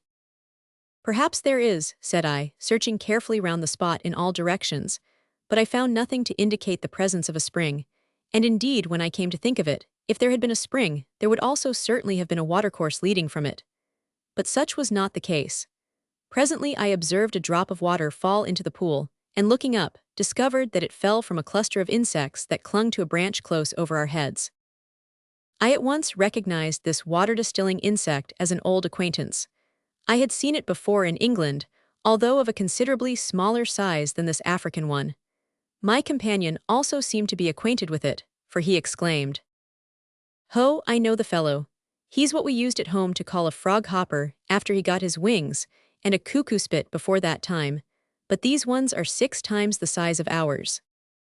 I was aware that there was some doubt among naturalists as to whence these insects procured the water they distilled. My own opinion, founded on observations made at this time, led me to think the greater part of the moisture is derived from the atmosphere, though possibly, some of it may be procured by suction from the trees. I afterwards paid several visits to this tree, and found, by placing a vessel beneath them, that these insects distilled during a single night as much as 3 or 4 pints of water. Turning from this interesting discovery, we were about to continue our walk, when we observed a buffalo bull feeding in the open plain, not more than 500 or 600 yards off from us. "Ha, Ralph, my boy," cried Peterkin enthusiastically, "here is metal more attractive. Follow me, we must make a detour in order to get to leeward of him." We set off at a brisk pace, and I freely confess that, although the contemplation of the curious processes of the water-distilling insect afforded me deeper and more lasting enjoyment, the gush of excitement and eagerness that instantly followed the discovery of the wild buffalo bull enabled me thoroughly to understand the feeling that leads men, especially the less contemplative among them, infinitely to prefer the pleasures of the chase to the calmer joys attendant upon the study of natural history. At a later period that evening I had a discussion with my companions on that subject, when I stood up for the pursuit of scientific knowledge as being truly elevating and noble, while the pursuit of game was, to say the least of it, a species of pleasure more suited to the tastes and condition of the savage than of the civilized man. To this Peterkin replied, having made a preliminary statement to the effect that I was a humbug, that a man's pluck was brought out, and his nerves improved by the noble art of hunting, which was beautifully scientific in its details, and which had the effect of causing a man to act like a man and look like a man, not like a woman or a nincompoop, as was too often the case with scientific men. Hereupon Jack announced it as his opinion that we were both wrong and both right, which elicited a cry of bravo from Peterkin. "For," said Jack, "what would the naturalist do without the hunter?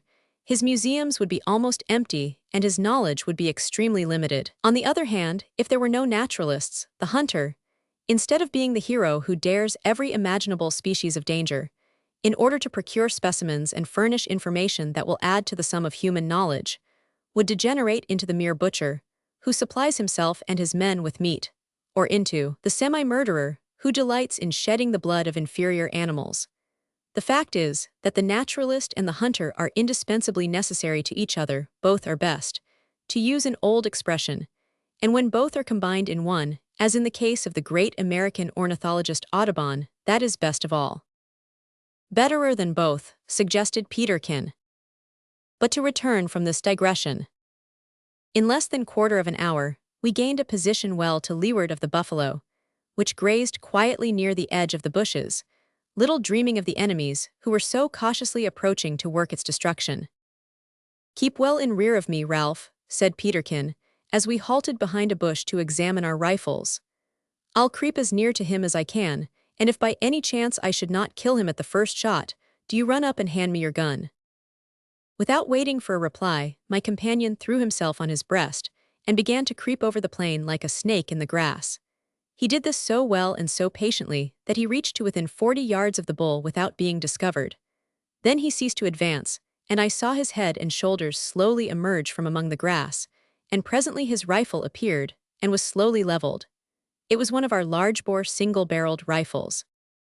He lay in this position for at least 2 minutes, which seemed to me a quarter of an hour, so eager was I to see the creature fall. Suddenly I heard a sharp snap or crack. The bull heard it too, for it raised its huge head with a start. The cap of Peterkin's rifle had snapped, and I saw by his motions that he was endeavoring, with as little motion as possible, to replace it with another. But the bull caught sight of him, and uttering a terrific roar charged in an instant. It is all very well for those who dwell at home in security to think they know what the charge of an infuriated buffalo bull is. Did they see it in reality, as I saw it at that time, tearing madly over the grass, foaming at the mouth, flashing at the eyes, tossing its tail, and bellowing hideously, they would have a very different idea from what they now have of the trials to which hunters' nerves are frequently exposed. Peterkin had not time to cap. He leaped up, turned round, and ran for the woods at the top of his speed, but the bull was upon him in an instant. Almost before I had time to realize what was occurring, I beheld my companion tossed high into the air. He turned a distinct somersault, and fell with a fearful crash into the center of a small bush. I cannot recall my thoughts on witnessing this. I remember only experiencing a sharp pang of horror and feeling that Peterkin must certainly have been killed. But whatever my thoughts were, they must have been rapid, for the time allowed me was short, as the bull turned sharp round after tossing Peterkin and rushed again towards the bush, evidently with the intention of completing the work of destruction. Once again, I experienced that strange and sudden change of feeling to which I have before referred. I felt a bounding sensation in my breast, which tingled to my finger ends. At the same time, my head became clear and cool.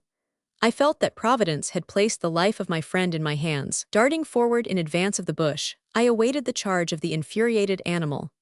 On it came. I knew that I was not a sufficiently good shot to make sure of hitting it in the brain. I therefore allowed it to come within a yard of me, and then sprang lightly to one side. As it flew past, I never thought of taking aim or putting the piece to my shoulder, but I thrust the muzzle against its side and pulled both triggers at once. From that moment consciousness forsook me, and I knew not what had occurred for some minutes after. The first object that met my confused vision when I again opened my eyes was Peterkin, who was seated close beside me on the body of the dead buffalo, examining some bloody scratches on the calf of his left leg. He had evidently been attempting to restore me to consciousness, for I observed that a wet handkerchief lay on my forehead. He muttered to himself as he examined his wounds. "This comes of not looking to one's caps. Humph, I do believe that every bone in my body is. Ah, here's another cut, 2 inches at least, and into the bone, of course, to judge from the flow of blood. I wonder how much blood I can afford to lose without being floored altogether. Such a country, I wonder how high I went. I felt as if I'd got above the moon. Hollow, Ralph, better." I sat up as he said this, and looked at him earnestly. "My dear Peterkin, then you're not killed after all." "Not quite, but pretty near. If it had not been for that friendly bush, I should have fared worse. It broke my fall completely, and I really believe that my worst hurts are a few scratches. But how are you, Ralph? Yours was a much more severe case than mine.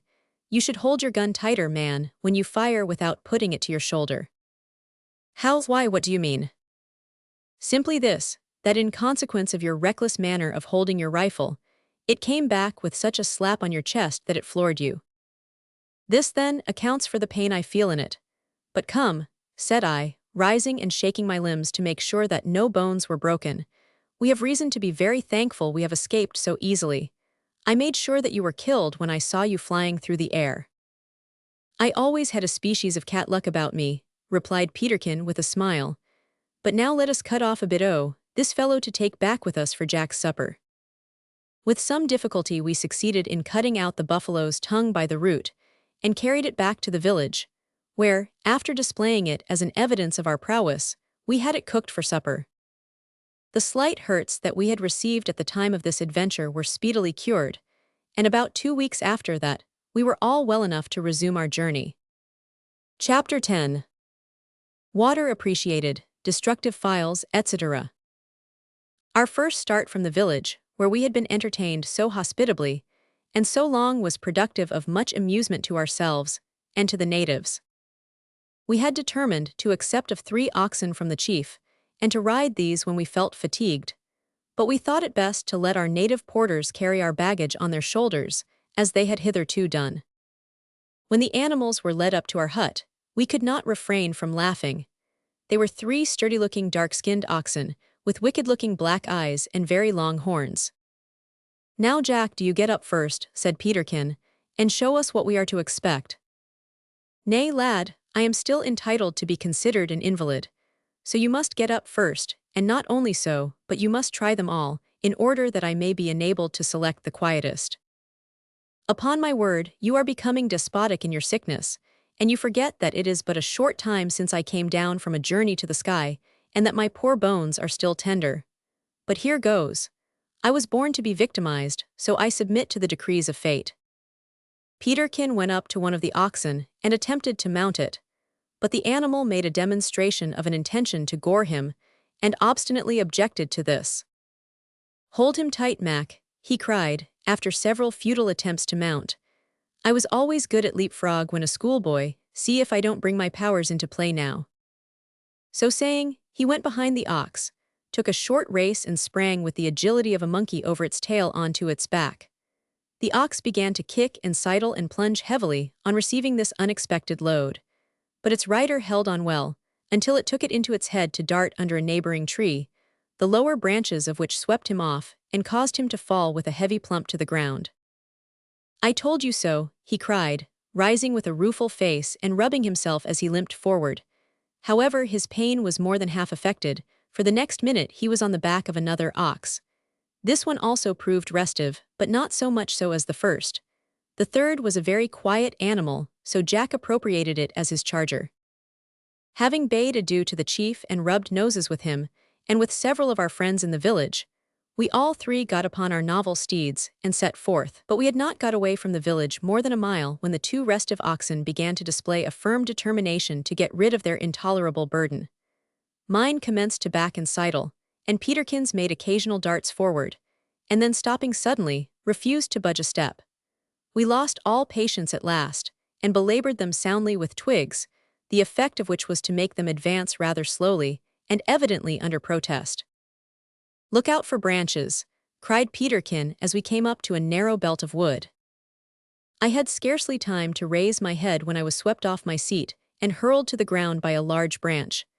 Peterkin's attention was drawn to me, and his ox, as if aware of the fact, seized the opportunity to swerve violently to one side, thereby throwing its rider off. Both animals gave a bellow, as of triumph, erected their tails and ran away. They were soon recaptured, however, by our negroes, and mounting once more, we belabored them well and continued our journey. In course of time, they became more reconciled to their duties, but I cannot say that I ever came to enjoy such riding, and all of us ultimately agreed that it was a most undesirable thing to journey on oxback. Thus we commenced our journey over this desert or plain of Africa, and at the end of many weeks, found ourselves approaching that part of the country near the equator in which the gorilla is said to dwell. On the way we had many adventures, some of an amusing, some of a dangerous character, and I made many additions to my collection of animals, besides making a number of valuable and interesting notes in my journal. But all this I am constrained to pass over, in order to introduce my reader to those regions in which some of our most wonderful adventures occurred. One or two things, however, I must not omit to mention. In passing over the desert, we suffered much from want of water. Frequently, the poor oxen had to travel 2 or 3 days without tasting a drop, and their distress was so great that we more than once thought of turning them adrift at the first good watering place we should come to, and proceed, as formerly, on foot. For we had all recovered our wonted vigor, and were quite capable of standing the fatigues of the journey as well as our men. But several times we had found the country destitute of game, and were reduced to the point of starvation, so we continued to keep the oxen, lest we should require them for food. On one occasion, we were wending our way slowly along the bed of what in the rainy season would become a large river, but which was now so thoroughly dry that we could not find even a small pool in which the oxen might slake their thirst.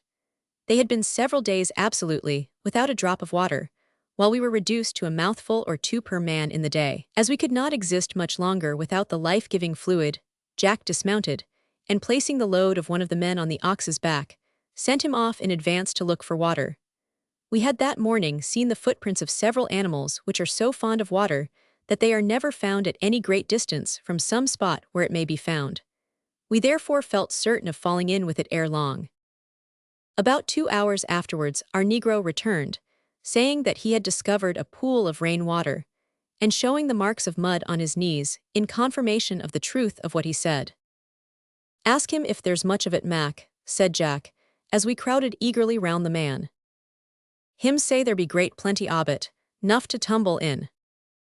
Gladdened by this news, we hastened forward. The oxen seemed to have scented the water from afar, for they gradually became more animated and quickened their pace of their own accord until they at last broke into a run. Peterkin and I soon outstripped our party and quite enjoyed the gallop. "There it is!" cried my comrade joyfully, pointing to a gleaming pond in a hollow of the plain not 200 yards off. "Hurrah!" I shouted, unable to repress my delight at the sight. The oxen rushed madly forward, and we found that they were away with us. No pulling at our rope bridles had any effect on them. My companion, foreseeing what would happen, leaped nimbly off just as he reached the margin of the pond. I, being unable to collect my thoughts for the emergency, held on. My steed rushed into the water up to the neck, and stumbling as he did so, threw me into the middle of the pond, out of which I scrambled amidst the laughter of the whole party, who came up almost as soon as the oxen, so eager were they to drink. After appeasing our own thirst, we stood looking at the oxen, and it really did our hearts good to see the poor thirsty creatures enjoy themselves so thoroughly.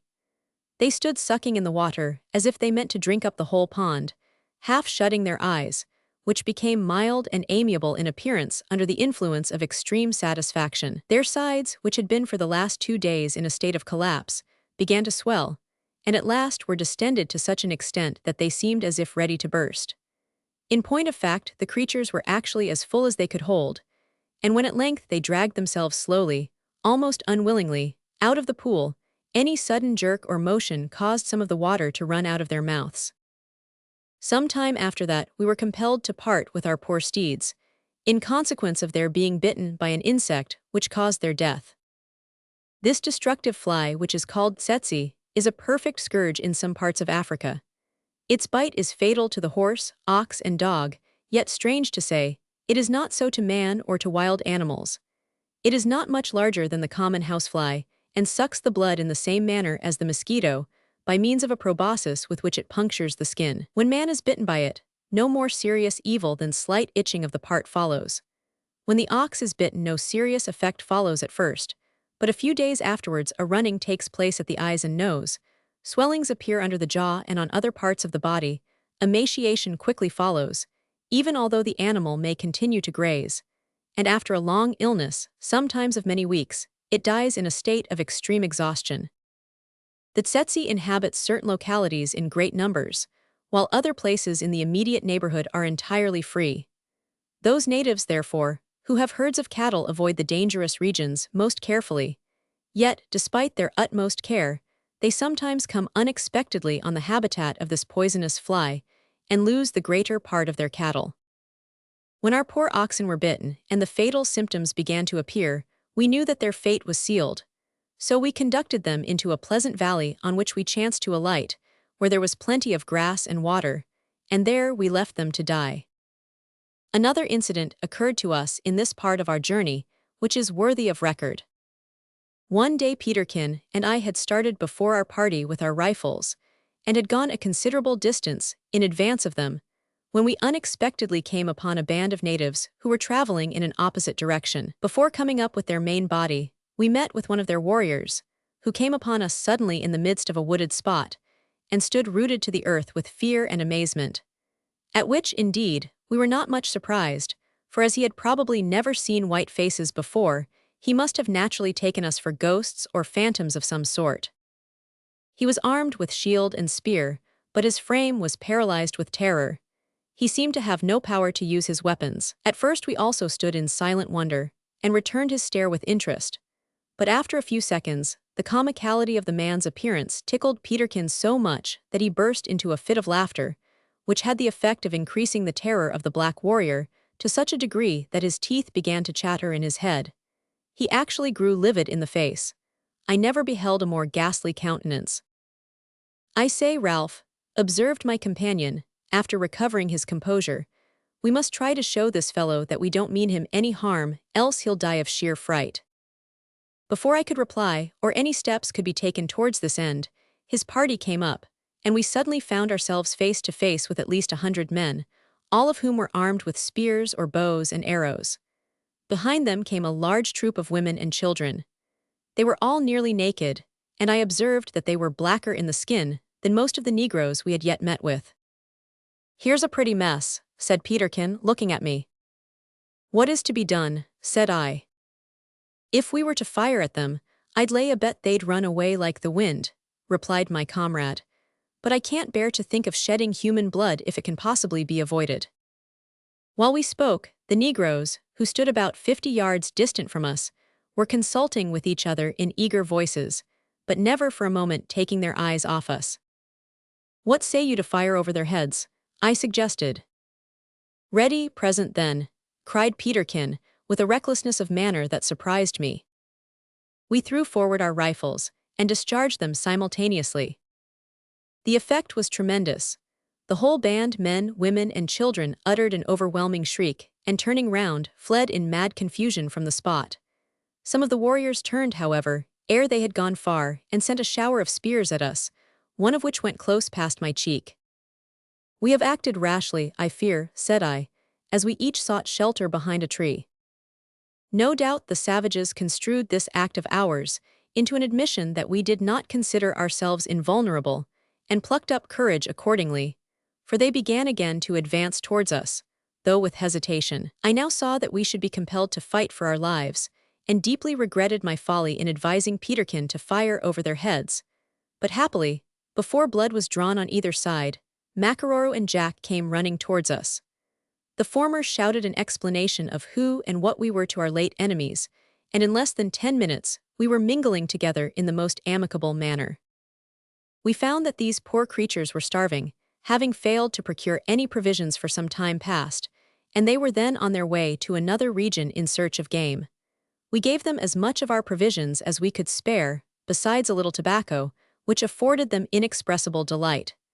Then, rubbing noses with the chief, we parted and went on our respective ways. Chapter 11. How we met with our first gorilla, and how we served him. "It never rains but it pours" is a true proverb. I have often noticed, in the course of my observations on sublunary affairs, that events seldom come singly. I have often gone out fishing for trout in the rivers of my native land, day after day, and caught nothing, while at other times I have, day after day, returned home with my basket full. As it was in England, so I found it in Africa. For many days after our arrival in the gorilla country, we wandered about without seeing a single creature of any kind. Lions, we ascertained, were never found in those regions, and we were told that this was in consequence of their having been beaten off the field by gorillas. But at last, after we had all, severally and collectively, given way to despair, we came upon the tracks of a gorilla, and from that hour we were kept constantly on the qui-vive. And in the course of the few weeks we spent in that part of the country, we bagged, as Peterkin expressed it, no end of gorillas, great and small, young and old. I will never forget the powerful sensations of excitement and anxiety that filled our breasts when we came on the first gorilla footprint. We felt as no doubt Robinson Crusoe did when he discovered the footprint of a savage in the sand. Here at last was the indubitable evidence of the existence and presence of the terrible animal we had come so far to see. Here was the footstep of that creature about which we had heard so many wonderful stories, whose existence the civilized world had, up to within a very short time back, doubted exceedingly, and in regard to which, even now, we knew comparatively very little. Makaroro assured us that he had hunted this animal some years ago, and had seen one or two at a distance, though he had never killed one, and stated most emphatically that the footprint before us, which happened to be in a soft sandy spot, was undoubtedly caused by the foot of a gorilla. Being satisfied on this head, we four sat down in a circle round the footprint to examine it, while our men stood round about us, looking on with deep interest expressed in their dark faces. "At last," said I, carefully brushing away some twigs that partly covered the impression. "Aye, at last," echoed Jack, while his eyes sparkled with enthusiasm. "Aye," observed Peterkin, "and a pretty big last he must require, too. I shouldn't like to be his shoemaker. What a thumb or a toe, one doesn't know very well which to call it." "I wonder if it's old," said I. "As old as the hills," replied Peterkin, "at least 50 I would judge from its size." "You mistake me. I mean that I wonder whether the footprint is old, or if it has been made recently. Him's quite new, interposed our guide. How do you know, Mac? Cause me see. Aye, but what do you see that enables you to form such an opinion? Oh, Ralph, how can you expect a nigger to understand such a sentence as that? Said Jack, as he turned to Mac and added, What do you see? Me see one leetle stick brock in middle. If you look to him, you see him white and clean. If hims was old, hims would be mark wid rain and dirt. There, cried Peterkin, giving me a poke in the side, see what it is to be a minute student of the small things in nature. Make a note of it, Ralph. I did make a note of it mentally on the spot, and then proposed that we should go in search of the gorilla without further delay. We were in the midst of a dark, gloomy wood in the neighborhood of a range of mountains whose blue serrated peaks rose up into the clouds. Their sides were partly clothed with wood. We were traveling, not hunting. At the time we fell in with the track above referred to, so we immediately ordered the men to encamp where they were, while we should go after the gorilla, accompanied only by Mac, whose nerves we could depend on. Shouldering our trusty rifles, and buckling tight the belts of our heavy hunting knives, we sallied forth after the manner of American Indians, in single file, keeping, as may well be supposed, a sharp lookout as we went along. The fact was that long delay, frequent disappointment, and now the near prospect of success, conspired together to fill us with a species of nervous excitement that caused us to start at every sound. The woods here were pretty thick, but they varied in their character so frequently that we were at one time pushing slowly among dense, almost impenetrable underwood, at another walking briskly over small plains which were covered in many places with large boulders. It was altogether a gloomy, savage-looking country, and seemed to me well suited to be the home of so dreadful an animal. There were few animals to be seen here. Even birds were scarce, and a few chattering monkeys were almost the only creatures that broke the monotonous silence and solitude around us. What a dismal place, said Peterkin in a low tone. I feel as if we had got to the fag end of the world, as if we were about plunging into ancient chaos. It is, indeed, I replied, a most dreary region. I think that the gorillas will not be disturbed by many hunters with white faces. There's no saying, interposed Jack. I should not wonder now if you, Ralph, were to go home and write a book detailing our adventures in these parts, that at least half the sportsmen of England would be in Africa next year, and the race of gorillas would probably become extinct. If the sportsmen don't come out until I write a book about them, I fear the gorillas will remain undisturbed for all time to come. At that time, reader, I was not aware of the extreme difficulty that travelers experience in resisting the urgent entreaties of admiring and too partial friends. Presently we came to a part of the forest where the underwood became so dense that we could scarcely make our way through it at all, and here we began for the first time to have some clearer conception of the immense power of the creature we were in pursuit of, for in order to clear its way it had torn down great branches of the trees, and in one or two places had seized young trees as thick as a man's arm, and snapped them in two as one would snap a walking cane. Following the track with the utmost care for several miles, we at length came to a place where several huge rocks lay among the trees. Here, while we were walking along in silence, Makaruru made a peculiar noise with his tongue, which we knew meant that he had discovered something worthy of special attention, so we came to an abrupt pause and looked at him. What is it, Mac? Inquired Jack.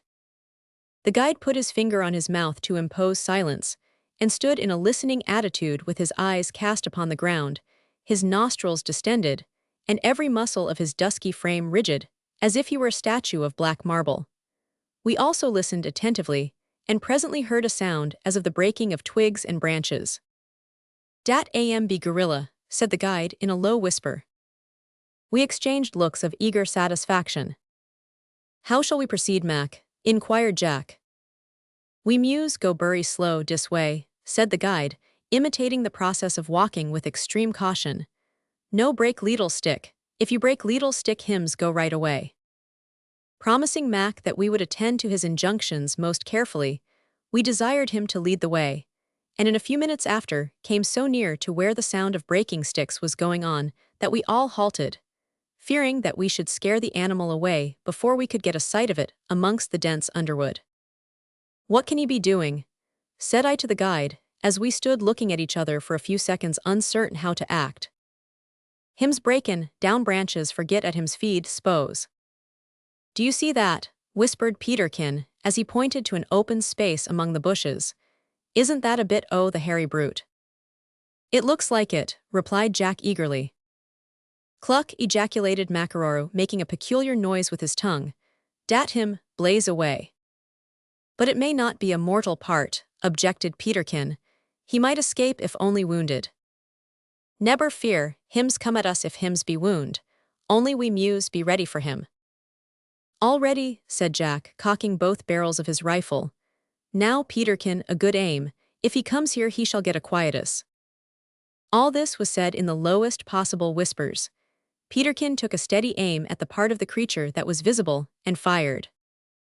I have gone through many wild adventures since then. I have heard the roar of the lion and the tiger in all circumstances, and the laugh of the hyena, besides many other hideous sounds, but I never in all my life listened to anything that in any degree approached in thundering ferocity the appalling roar that burst upon our ears immediately after that shot was fired. I can compare it to nothing, for nothing I ever heard was like it. If the reader can conceive a human fiend endued with a voice far louder than that of the lion, yet retaining a little of the intonation both of the man's voice and of what we should suppose a fiend's voice to be, he may form some slight idea of what that roar was. It is impossible to describe it. Perhaps Mac's expression in regard to it is the most emphatic and truthful. It was absolutely horrible.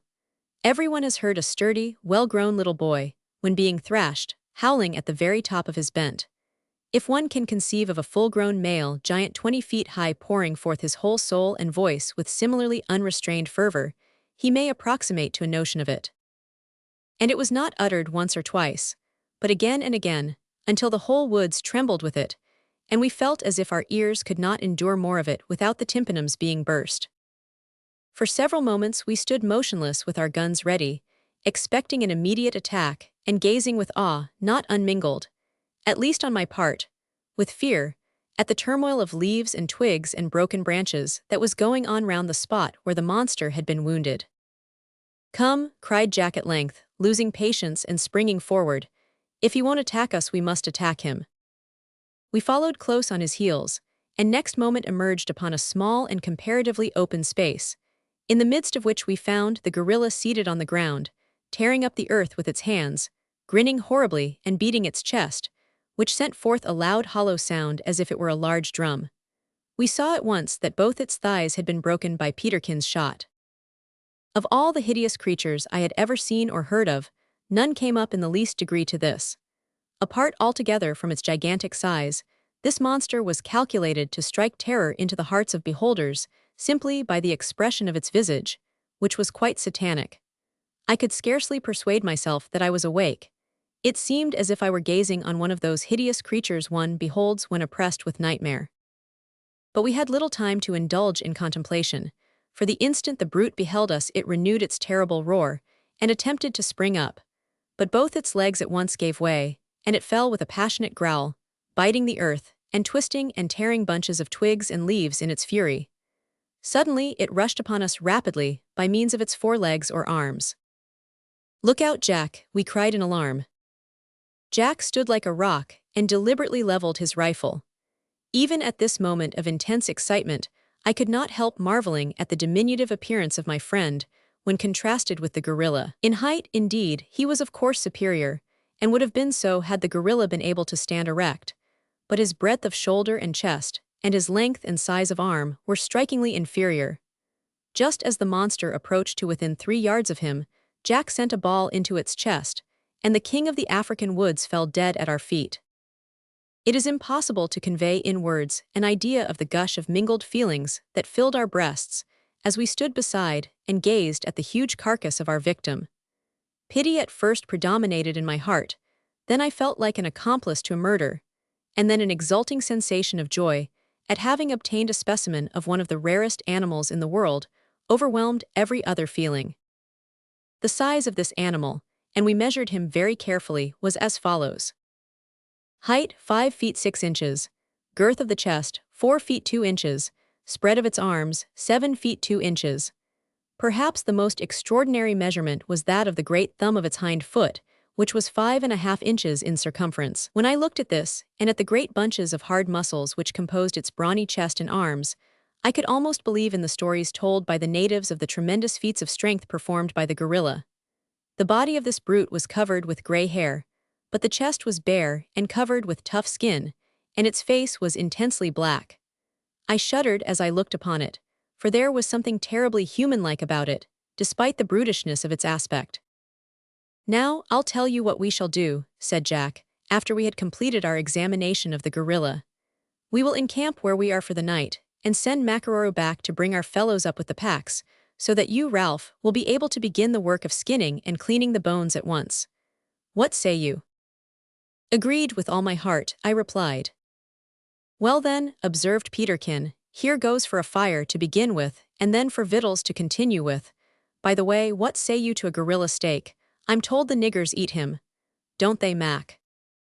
"Yis massa, dey does. More dan dat, de niggers in dis part ob country eat mans."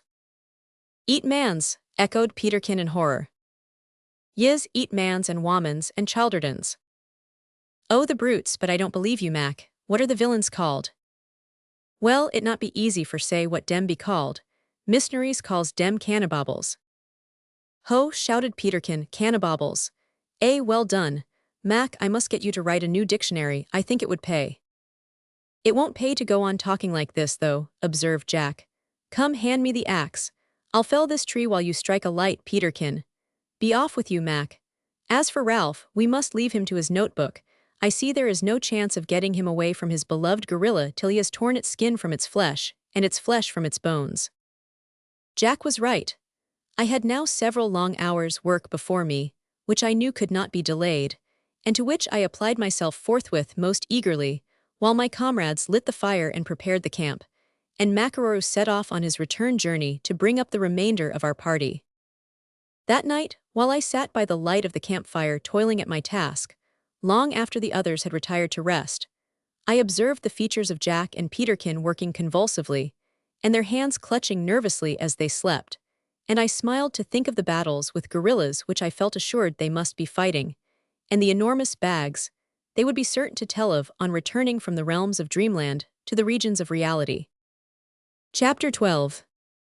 Peterkin's School Day Reminiscences. The day following that on which we shot our first gorilla was a great and memorable day in our hunting career in Africa, for on that day we saw no fewer than 10 gorillas, 2 females, 7 young ones, one of which was a mere baby gorilla in its mother's arms, and a huge lone male or bachelor gorilla, as Peterkin called him. And of these we killed 4, 3 young ones and the old bachelor. I am happy to add that I saved the lives of the infant gorilla and its mother, as I shall presently relate. The portion of country through which we traveled this day was not so thickly wooded as that through which we had passed the day before, so that we advanced more easily, and enjoyed ourselves much as we went along. About the middle of the day we came to a spot where there were a number of wild vines, the leaves of which are much liked by the gorilla, so we kept a sharp lookout for tracks. Soon we came upon several, as well as broken branches and twigs, in which were observed the marks of teeth, showing that our game had been there. But we passed from the wood where these signs were discovered, out upon an open plain of considerable extent. Here we paused, undecided as to whether we should proceed onward or remain there to hunt. "I vote for advancing," said Peterkin, "for I observe that on the other side of this plain the wood seems very dense, and it is probable that we may find Mr. Gorilla there. What think you, Mac?" The guide nodded in reply. "I move," said Jack, "that as the country just where we stand is well watered by this little brook, besides being picturesque and beautiful to look upon, we should encamp where we are, and leaving our men to guard the camp, cross this plain. We 3 take Mac along with us, and spend the remainder of the day in hunting." "I vote for the amendment," said I. "Then the amendment carries," cried Jack, "for in all civilized societies most votes always carry, and although we happen to be in an uncivilized region of the earth, we must not forget that we are civilized hunters. The vote of 2 hunters ought certainly to override that of 1 hunter." Peterkin demurred to this at once, on the ground that it was unfair. "How so?" said I. "In the first place," replied he, looking uncommonly wise, and placing the point of his right finger in the palm of his left hand, In the first place, I do not admit your premises, and therefore I object to your conclusion. I do not admit that in civilized societies most votes carry. On the contrary, it too frequently happens that, in civilized societies, motions are made, seconded, discussed, and carried without being put to the vote at all. Often they are carried without being made, seconded, or discussed, as when a bottle-nosed old gentleman in office chooses to ignore the rights of men and carry everything his own way. Neither do I admit that we three are civilized hunters, for although it is true that I am, it is well known that you, Ralph, are a philosopher and Jack is a gorilla. Therefore I object to your conclusion that your 2 votes should carry, for you cannot but admit that the vote of one hunter ought to override that of 2 such creatures, which would not be the case were there an equality existing between us. Peterkin, said I, there is fallacy in your reasoning. Can you show it? Said he. No, the web is too much raveled to disentangle. Not at all, cried Jack. I can unravel it in a minute, and settle the whole question by proving that there does exist an equality between us, for it is well known, and generally admitted by all his friends, and must be acknowledged by himself, that Peterkin is an ass. Even admitting that, rejoined Peterkin, it still remains to be proved that a philosopher, a gorilla, and an ass are equal. Of course I believe the latter to be superior to both the former animals, but in consideration of the lateness of the hour and the able manner in which you have discussed this subject, I beg to withdraw my motion, and to state that I am ready to accompany you over the plain as soon as you please. At this point, our conversation was interrupted by the shriek of a small monkey, which had been sitting all the time among the branches of the tree beneath which we stood. I declare it has been listening to us, cried Peterkin. Yes, and is shouting in triumph at your defeat, added Jack. As he spoke, Makaruru fired, and the monkey fell to the ground almost at our feet.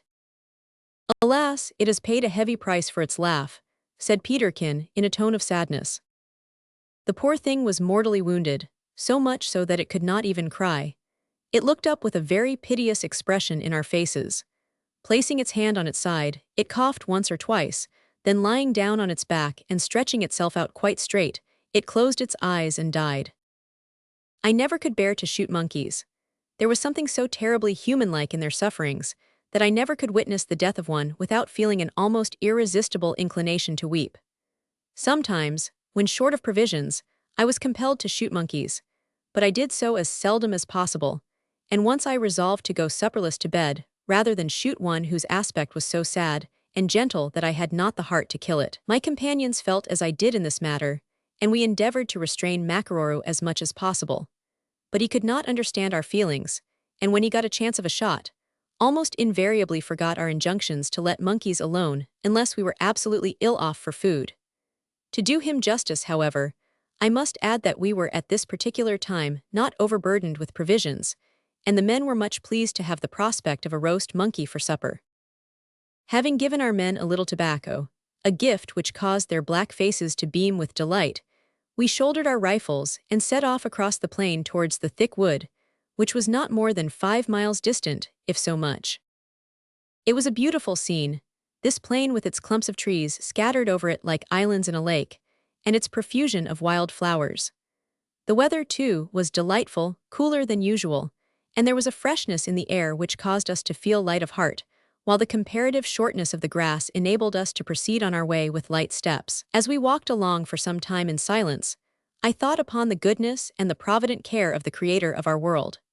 For during my brief sojourn in Africa, I had observed many instances of the wonderful exactness with which things in nature were suited to the circumstances in which they were placed, and the bountiful provision that was made everywhere for man and beast. Yet I must confess I could not help wondering, and felt very much perplexed, when I thought of the beautiful scenes in the midst of which I moved being inhabited only by savage men, who seemed scarcely to appreciate the blessings by which they were surrounded, and who violated constantly all the laws of him by whom they were created. My meditations were interrupted by Jack saying, I cannot help wondering why that poor monkey kept so still all the time we were talking. One would think that it should have been frightened away just as we came under the tree. I have no doubt, said I, that although of course it could not understand what we said, yet it was listening to us. I'm not so certain that it did not understand, observed Peterkin. You know that sailors believe that monkeys could speak if they chose, but they don't for fear that they should be made to work. Well, whatever truth there may be in that, of this I am certain, they are the most deceptive creatures that exist. I don't agree with you, rejoined Peterkin. It's my opinion that little boys are the greatest deceivers living. What, all little boys? Exclaimed Jack. No, not all. I have not so bad an opinion of the race as that. I've had a good deal to do with boys during my naval career, and among the middies of Her Majesty's Navy, I have met with as fine little chaps as one would wish to see, regular bricks, afraid of nothing, except of doing anything that would be thought sneaking or shabby, ready to dare anything, to attack a 74 single-handed in a punt or a bumboat if need be. Nevertheless, I've met boys, and a good many of them too, who would beat all the monkeys in Africa at sneaking and deceiving. I remember one rascal, who went to the same school with me, who was a wonderfully plausible deceiver. I can't help laughing yet when I think of the curious way he took to free himself of the restraint of school. How was it? Cried Jack. Tell us about it, do. Well, you must know, began Peterkin, that this boy was what Jack Tars would call a great, stupid, lubberly fellow. He was a very fair-haired, white-eyelashed sort of chap that seemed to grow at such a rate that he was always too big for his clothes, and showed an unusual amount of wrist and ankle even for a boy. Most people who met him thought him a very stupid boy at first, but those who came to know him well found that he was rather a sharp, clever fellow, but a remarkably shy dog. We called him Dottle. His mother was a widow, and he was an only son, and had been spoiled, of course, so that he was not put to school till he was nearly 12 years of age. He had been at several schools before coming to ours, but had been deemed by each successive schoolmaster a hopeless imbecile, and he was so mischievous that they advised his poor mother to take him away and try if she could not instill a little knowledge into him herself. The old lady was a meek, simple body, and quite as stupid as her hopeful son appeared to be. Hearing that our master was a sharp fellow, and somewhat noted as a good manager of obstreperous boys, she brought him to our school as a last resource, and having introduced him to the master, went her way. It was near the end of play hour when she brought him, so he was turned out into the playground, and stood there looking like a mongrel cur turned unexpectedly into a kennel of pointers. Well, Dottle, said one of the sixth form boys, going up to him and addressing him for the first time by the name which stuck to him ever after, where did you grow, and who cut you down and tossed you in here? Said Dottle, looking sheepish. What's your name, man, and where did you come from, and how old are you, and how far can you jump without a race? And in fact, I want to know all about you. My name's Tommy Thompson, replied the boy, and I. At that moment, the bell rang, and the remainder of his sentence was drowned in the rush of the rest of us to the classroom. When all was quiet, the master called Dottle up and said, Well, Thompson, my boy, your mother tells me you have learned a little grammar and a little arithmetic. I hope that we shall instill into you a good deal of those branches of learning, and of many others besides, ere long. Let me hear what you can do. I can play hockey and dumps, began Dottle in a sing-song tone and with the most uncommonly innocent expression of visage. And I can. Stay, boy, interrupted the master, smiling. I do not want to know what you can play at. Keep silence until I put a few questions to you. What is English grammar? Lay. Don't say a. When you fail to understand me, say sir. Interrogatively, what is English grammar? It's a book. The master looked over the top of his spectacles at Dottle in surprise. English grammar, said he slowly, and with a slight touch of sternness, is indeed contained in a book, but I wish to know what it teaches. I mean, sir, interrogatively. What does English grammar teach, boy? Cried the master angrily. Dottle laid hold of his chin with his right hand, and looked down at the floor with an air of profound thought, saying slowly in an undertone to himself, What does English grammar teach? Grammar teach? It teaches. I don't know what it teaches. Perhaps you can tell me, sir. He looked up, and uttered the last sentence with such an air of blank humility that we all had to cram our pocket handkerchiefs into our mouths to prevent a universal explosion. The master looked over his spectacles again at Dottle, with an expression of unutterable amazement. We looked on with breathless interest, not unmingled with awe, for we expected some awful outbreak on the part of the master, who seemed quite unable to make up his mind what to do or say, but continued to stare for nearly a minute at the boy, who replied to the stare with a humble, idiotic smile. Suddenly the master said sharply, "How much are 7 times 9? 542.5, answered Dawdle, without a moment's hesitation. The master did not look surprised this time, but he took Dawdle by the shoulder and, drawing him towards his chair, looked earnestly into his face. Then he said quietly, "That will do, Thompson, go to your seat." This was all that occurred at that time. During a whole week, the master tried by every means to get Dawdle to learn something, but Dawdle could learn nothing.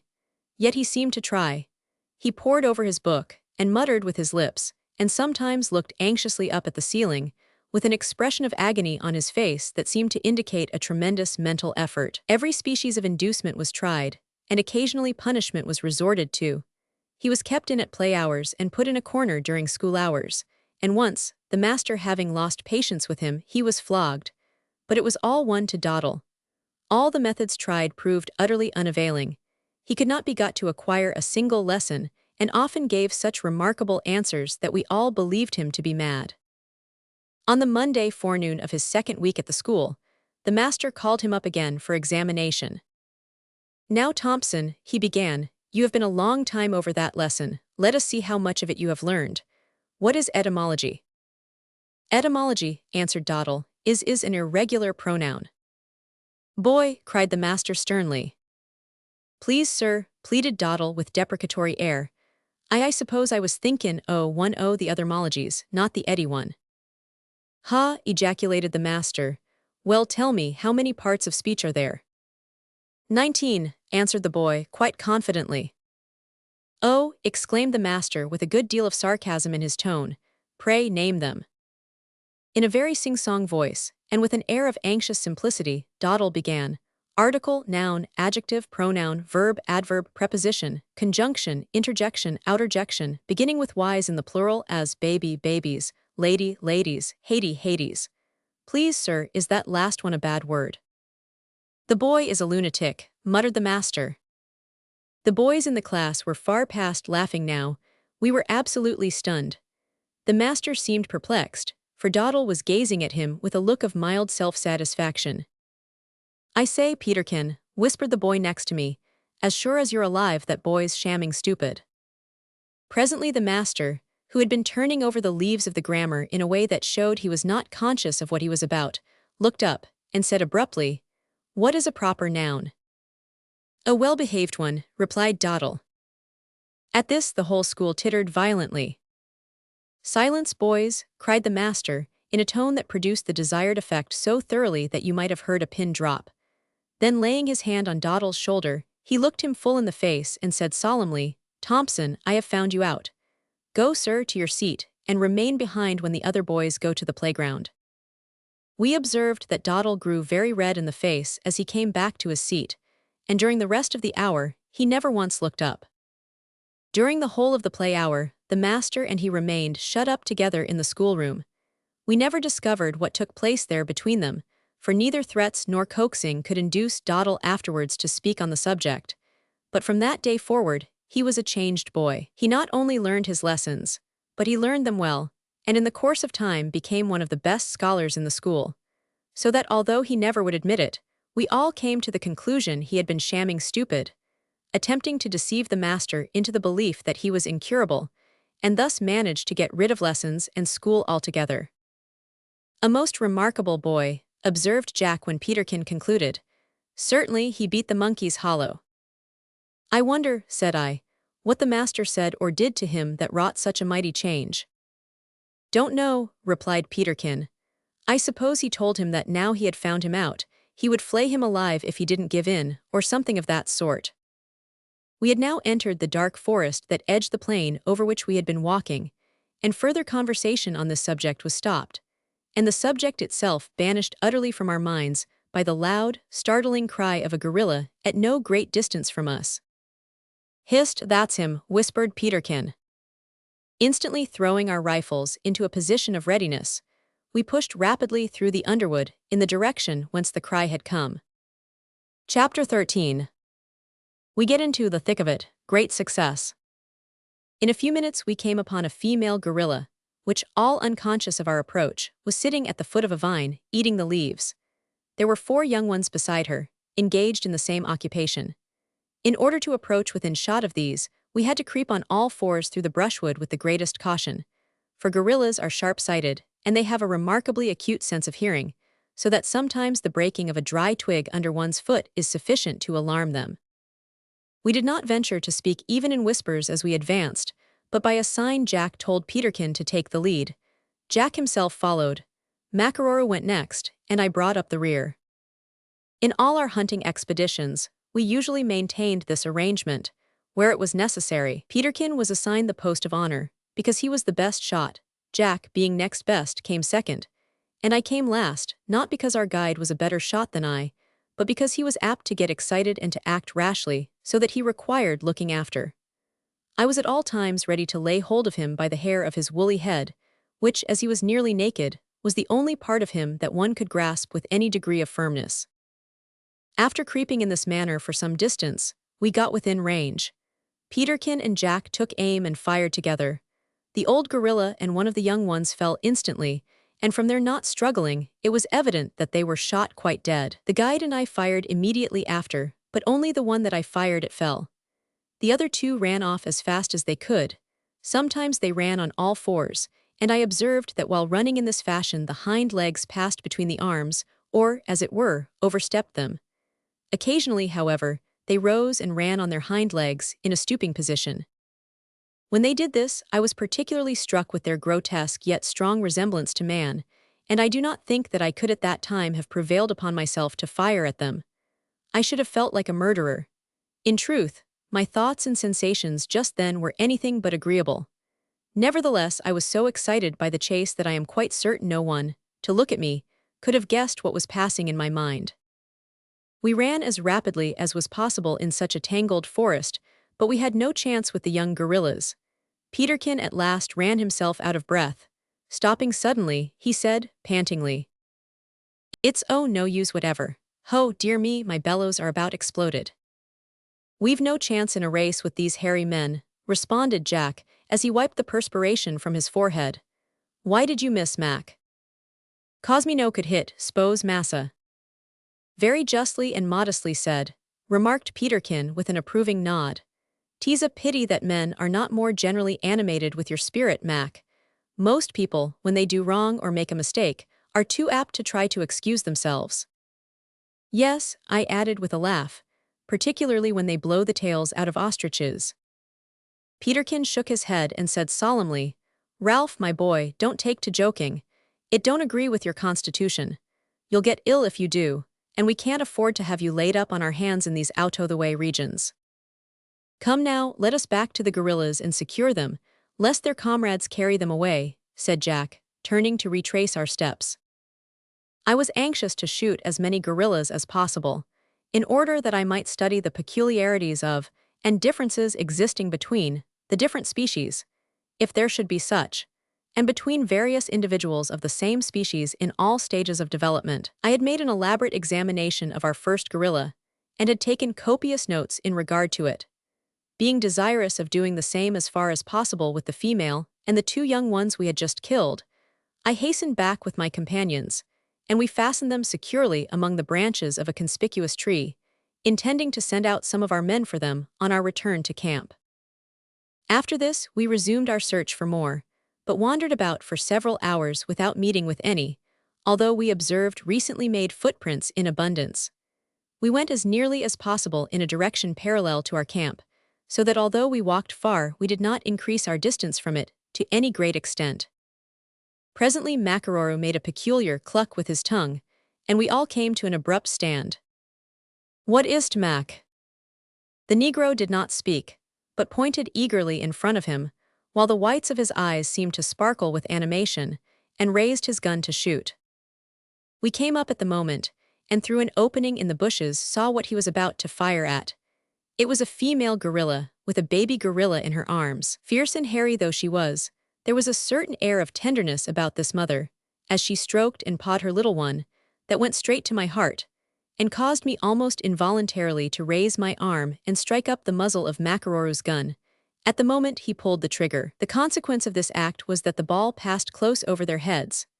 The report of the piece was instantly followed by a roar of consternation, mingled with rage, from the mother, and a shriek of terror from the baby, which again was immediately followed by a burst of laughter from us, as we beheld the little baby clasp its arms tightly round its mother, while she scampered wildly away from us.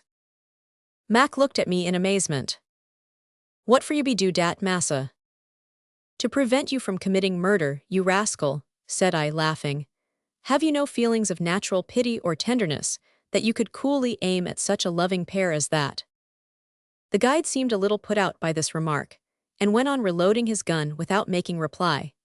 He had received enough of moral education at the mission stations to appreciate to some extent the feelings by which I was actuated. Yet he had been so long accustomed, and so early inured to harsh, unfeeling deeds, that the only idea that probably occurred to him on seeing this mother and her baby was how near he could get to them in order to make sure of his aim. "Ah, Ralph," said Jack as we resumed our march, "you're too tender-hearted, my boy, for a hunter in Africa. There you've lost a chance of getting a gorilla baby, which you have been desiring so much the last few days, and which you might have stuck in a bottle of spirits and sent home to be held up to universal admiration in Piccadilly, who knows?" "Aye, who knows?" echoed Peterkin. "I think it more probable, however, that it would be held up to universal ridicule. Besides, you forget that we have no spirits to preserve it in, except our own, which I admit are pretty high. A good deal overproof, considering the circumstances in which we are placed, and the unheard-of trials we have to endure. I'm sure I don't know what ever induced me to come, as a Scotch cousin of mine once said, so far frae my ain fireside to endure trials. I do believe I've had more trials since I came to this outrageous land than all the criminals of the last century in England put together have had." "Peterkin," said I seriously, "trials are a decided benefit and blessing to mankind." "Oh, of course," interrupted Peterkin. "But then, as you have often retorted upon me that I am of the monkey kind, I think that I could get on pretty well without them." "My opinion is that they are good both for man and monkey," said Jack. "Just consider, now. It must have been a terrible trial for yon gorilla mama to hear a bullet pass within an inch of her head, and have her sweet little darling frightened almost out of its wits. Well, but just think of the state of satisfaction and rejoicing that she must be in now at having escaped. Had it not been for that trial, she would now have been in her ordinary humdrum condition. I quite agree with Ralph that trials are really a blessing to us." "I declare it is quite refreshing to hear that you agree with anybody, Jack," rejoined Peterkin in a tone of sarcasm. "Perhaps Mr. Rover will kindly enlarge on this most interesting subject and give us the benefit of his wisdom. And Mac, you lump of ebony, do you keep a sharp lookout for gorillas in the meantime?" The guide, whose appreciation of fun was very considerable, said, "Yis, massa," grinned from ear to ear, in doing which he displayed a double row of tremendous white teeth, and pretended to be gazing earnestly among the bushes on either side in search of game as he followed us. The moment we began to talk, however, I observed that he came close up behind and listened with all his ears. If eager expansion indicates anything, I may add that he listened with all his eyes too. "I shall have much pleasure in obliging you, Peterkin," said I with a smile. "And in the first place—" "Oh, Ralph, I entreat you," interrupted Peterkin, "do not begin with a first place. When men begin a discourse with that, however many intermediate places they may have to roam about in and enlarge on, they never have a place of any kind to terminate in, but go skimming along with a couple of dozen lastlies, like a stone thrown over the surface of a pond, which, after the first 2 or 3 big and promising bounds, spends itself in an endless succession of twittering ripples, and finally sinks, somehow or nohow, into oblivion." "Ahem, Shakespeare," said Jack. "Not at all," retorted Peterkin. "If anybody gave utterance to the sentiment before, it was Shelley, and he must have been on the seashore at the time with a crotchet, if not a crab, inside of him. But pray go on, Ralph." "Well then, in the first place," I repeated with emphasis, whereat Peterkin sighed, "trials, when endured in a proper spirit, improve our moral nature and strengthen our hearts, the result of which is that we are incited to more vigorous mental, and by consequence physical exertion, so that our nervous system is strengthened and our muscular powers are increased." "Very well put indeed," cried Peterkin. "Now, Ralph, try to forget your secondly, omit your thirdly, throw your fourthly to the winds, and let your first place be your last place, and I'll give you credit for being a wise and effective speaker." I gave in to my volatile friend at that time, as I saw that he would not allow me to go on, and to say truth, I thought that I had exhausted my subject. But after all, Peterkin did not require to be incited either to good thoughts or good actions. With all his exuberant fun and jocularity, he was at bottom one of the most earnest and attached friends I ever possessed. I have lived to know that his superficial lightness of character overlaid as deeply earnest and sympathetic a spirit as ever existed. While we were thus conversing and wandering through the forest, we again came upon the fresh tracks of a gorilla, and from their great size, we conjectured them to be those of a solitary male. It is a remarkable fact that among several of the lower animals, we find specimens of that unnatural class of creatures, which among men are termed old bachelors. Among the gorillas, these solitaires are usually very large, remarkably fierce, uncommonly ugly, desperately vindictive, and peculiarly courageous, so much so that the natives hold them in special dread. It is of these wild men of the woods that their most remarkable and incredible stories are related. "I don't think it's a gorilla at all," said Jack, stooping down to examine the footprints, which in that place were not very distinct. "I think an elephant or a rhinoceros must have passed this way." "No, massa, them's not deep 'nough for dat. Hims be a gorilla, a burry big one too." "Don't let us talk then, lest we should scare it," whispered Peterkin. "Lead the way, Mac, and mind, when we come close enough, move your great carcass out of the way and let me to the front." "No, no, lad," said Jack. "Fair play, it's my turn now." "So be it, my boy, but get on." The tracks led us a considerable distance deeper into the wood, where the trees became so thick that only a species of twilight penetrated through them. To add to our discomfort, the light, we knew, would soon fail us altogether, as evening was drawing on apace, so we quickened our pace to a smart run. We had not proceeded far when we were brought to a sudden standstill by one of those awfully loud and savage roars, which we at once recognized as being that of a gorilla. It sounded like what we might term barking thunder, and from its intensity, we were assured that our conjectures as to the creature being a solitary male gorilla were correct. "Dat him, masses," cried our guide quickly, at the same time cocking both barrels of his rifle. "Look hout, we no hab go after him no more, him es come to fight us. Most always doos dot, de big ol' gorilla." We saw from the deeply earnest expression of the Negro's countenance that he felt himself now to be in a very serious position, which would demand all his nerve and coolness.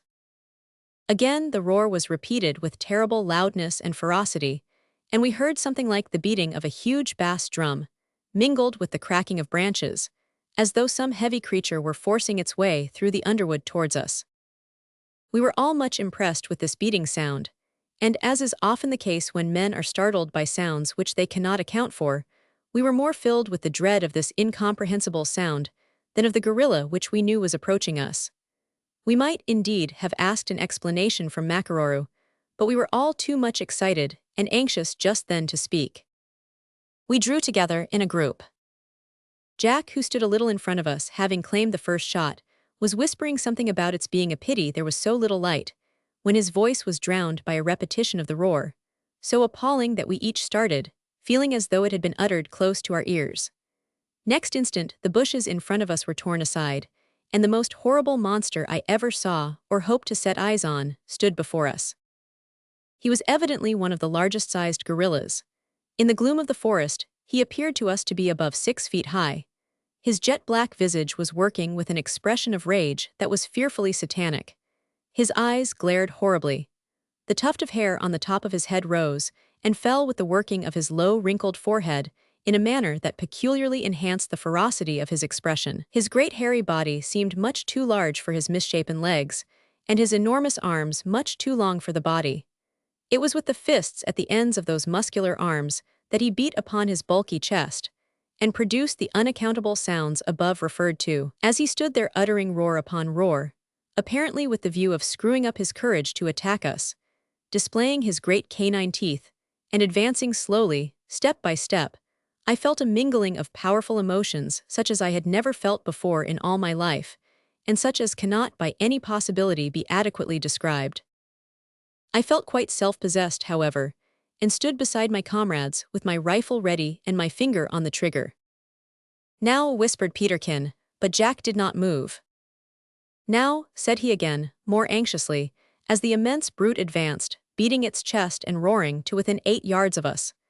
Still Jack did not move, and I observed that it was as much as Peterkin could do to restrain himself. As it took the next step and appeared about to spring, Jack pulled the trigger. The cap alone exploded. Like a flash of light, the other trigger was pulled. It also failed. Some moisture must have got into the nipples in loading. Almost as quick as thought, Jack hurled his piece at the brute with a force that seemed to me irresistible. The butt struck it full in the chest, but the rifle was instantly caught in its iron gripe.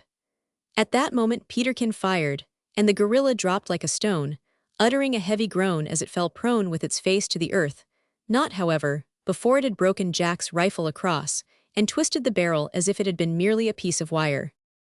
"That was a narrow escape, Jack," said I seriously, after we had recovered from the state of agitation into which this scene had thrown us. "Indeed it was, and thanks to Peterkin's ever-ready rifle that it was an escape at all. What a monstrous brute." "Much bigger than the first one," said Peterkin.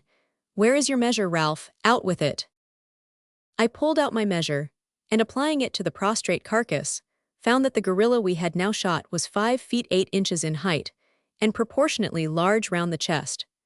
It seemed to be a mass of sinews and hard muscles, and as I gazed at its massive limbs, I could well imagine that it had strength sufficient to perform many, at least, if not all of the wonderful feats ascribed to it by the natives. Shortly after the death of the gorilla, night settled down upon the scene, so we hurried back towards our camp, where we arrived much exhausted, yet greatly elated, by our successful day's sport. I spent a great part of that night making entries in my notebook, by the light of our campfires, while my companions slept. And truly, I enjoyed such quiet hours after days of so great mental and physical excitement. I observed, also, that the Negroes enjoyed those seasons exceedingly. They sat round the blaze, talking and laughing, and recounting, I have no doubt, their feats of daring by flood and field. Then, when they began to grow sleepy, they sat there swaying to and fro, making an occasional remark, until they became too sleepy even for that, when they began to nod and wink and start, and almost fell into the fire, so unwilling did they seem to tear themselves away from it, even for the distance of the few feet they required to draw back in order to enable them to lie down. At last nature could hold out no longer, and one by one they dropped back in their places. I too began to nod at last, and to make entries in my notebook which were too disjointed at last to be comprehensible. So I finally resigned myself to repose, and to dream, as a matter of course. Chapter 14. Our plans are suddenly altered, wicked designs discovered. For several weeks after this, we wandered about in the woods searching for gorillas. We were very successful, and shot so many that I had the satisfaction of making elaborate notes of specimens of nearly all ages and kinds. But an event was looming in the future which we little thought of, and which ultimately compelled us to abandon the gorilla country and retrace our steps towards the southern part of the continent. One day we set out, as was our wont, to hunt for gorillas, accompanied only by our faithful follower Makaroro. It chanced to be a lovely day, and the country through which we were passing was exceedingly beautiful, so that we found more pleasure at that time in conversing together on the beauties of nature and on the wonderful works of nature's God, than in contemplating our chances of falling in with game. "It's a splendid country," said Jack, as we walked along under the shade of some magnificent ebony trees. "I wish that it were inhabited by a Christian people. Perhaps this may be the case one of these days, but I don't think we shall live to see it." "There's no saying, Jack," observed Peterkin. "Does not the Bible speak of a nation being born in a day? Of course that must be figurative language. Nevertheless, it must mean something, and I incline to think that it means that there shall be a time when men shall flock rapidly, and in unusually great numbers, to the Savior." "It may be so," observed I, "but I have made up my mind on this point, that Christian people are not sufficiently awake to the terrible condition of the natives of countries such as this, or to the fact that they have much in their power to do for the amelioration of both their temporal and spiritual welfare. I, for one, will, if spared to return home, contribute more largely than I have been wont to do to the cause of missions." "Talking of that," said Peterkin, "do you think it right to support the missions of other churches besides your own?" "Do I think it right?" I exclaimed in surprise. "Of course I do. I think it one of the greatest evils that can befall a Christian, that he should become so narrow-minded as to give only to his own church, and think only of his own church's missions. Why, surely a soul saved, if a matter of rejoicing in heaven, ought to be a matter of joy on earth, without reference to the particular church which was the instrument used by the Holy Spirit for that end. I feel very strongly that all Christians who love our Savior with deep sincerity must of necessity have a warm feeling towards his people in all churches. At any rate, we ought to cultivate such a feeling. "Who can these be?" cried Jack, stopping and pointing to some figures that appeared to be approaching us in the distance. "They are Negroes, at any rate," said I, "for they seem to be black and are evidently naked. Warriors, too, if I mistake not. They have not yet observed us. Shall we hide and let them pass?" Jack hesitated a moment, then leaping behind a bush, cried, "Aye, 'tis well to be cautious when nothing is to be gained by daring. These fellows outnumber us, and war parties are not to be trusted, at least not if these of Africa resemble those of North America." "Hollow, there's a white man with them," cried Peterkin, as he peeped over the bushes behind which we were hid. "You don't say so, eh? So there is. Come, we have nothing to fear from the party of a traveler. What, Mac, you shake your head, what mean you?" Makaroro increased the shaking of his head and said, "Me no dat, massa. P-raps hab more to fear dan you tink." "Oh stuff, come along. Why, Mac, it seems as if guerrilla hunting had failed to improve your courage." As Jack said this, he stepped out from among the bushes and advanced to meet the strangers. Of course we all followed, and although we carried our rifles in a careless manner, as if we expected no evil, yet we held ourselves in readiness to take instant action if necessary. The moment the Negroes perceived us, they set up a great shout and brandished their spears and guns, but the voice of their leader was instantly heard commanding them to halt. They obeyed at once, and the European stranger advanced alone to meet us. As he drew near, we observed that he was a splendid-looking man, nearly as large as Jack himself, with a handsome figure and a free, off-hand gait. But on coming closer we saw that his countenance, though handsome, wore a forbidding, stern expression. "Dat am a slave dealer," whispered our guide, as the stranger came up and saluted us in French. Jack replied in the same language, but on learning that we were Englishmen, he began to talk in our own tongue, although he evidently understood very little of it. "Do you travel alone with the natives?" inquired Jack, after a few preliminary remarks. "Yas, sare, I does," replied the stranger, who was a Portuguese trader, according to his own account. "You seem to carry little or no merchandise with you," said Jack, glancing towards the party of natives, who stood at some distance looking at us and conversing together eagerly. "I has none wise me true, but I has moch not ver far off. I bees go just now to seek for ivory and ebony and a cell, what you call him, barwood." The man corrected himself quickly, but the slip confirmed Makaroro's remark and our own suspicions that he was a slave dealer. "De day is far gone," he continued, putting as amiable a smile on his countenance as possible. "Perhaps you will stop and we have dined together." Although we did not much like the appearance of our new friend or his party, we felt that it would be uncourteous in so wild a country, where we had so few chances of meeting with white faces, to refuse, so we agreed.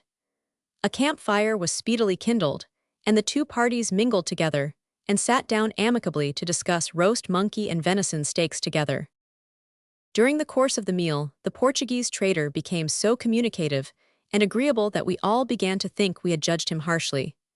We observed, too, that Makaroro and the Negroes had fraternized heartily, and our guide was singing and laughing, and making himself agreeable at a very uncommon rate, so much so as to call forth our surprise. "Mac seems to be mad today," observed Peterkin, as one of our guide's jovial laughs rang through the wood and was echoed by his new acquaintances. "Bees him not always so?" inquired the Portuguese.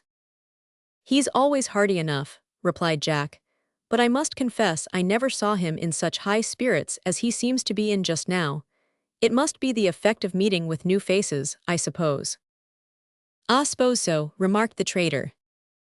I was struck with the manner in which this was said.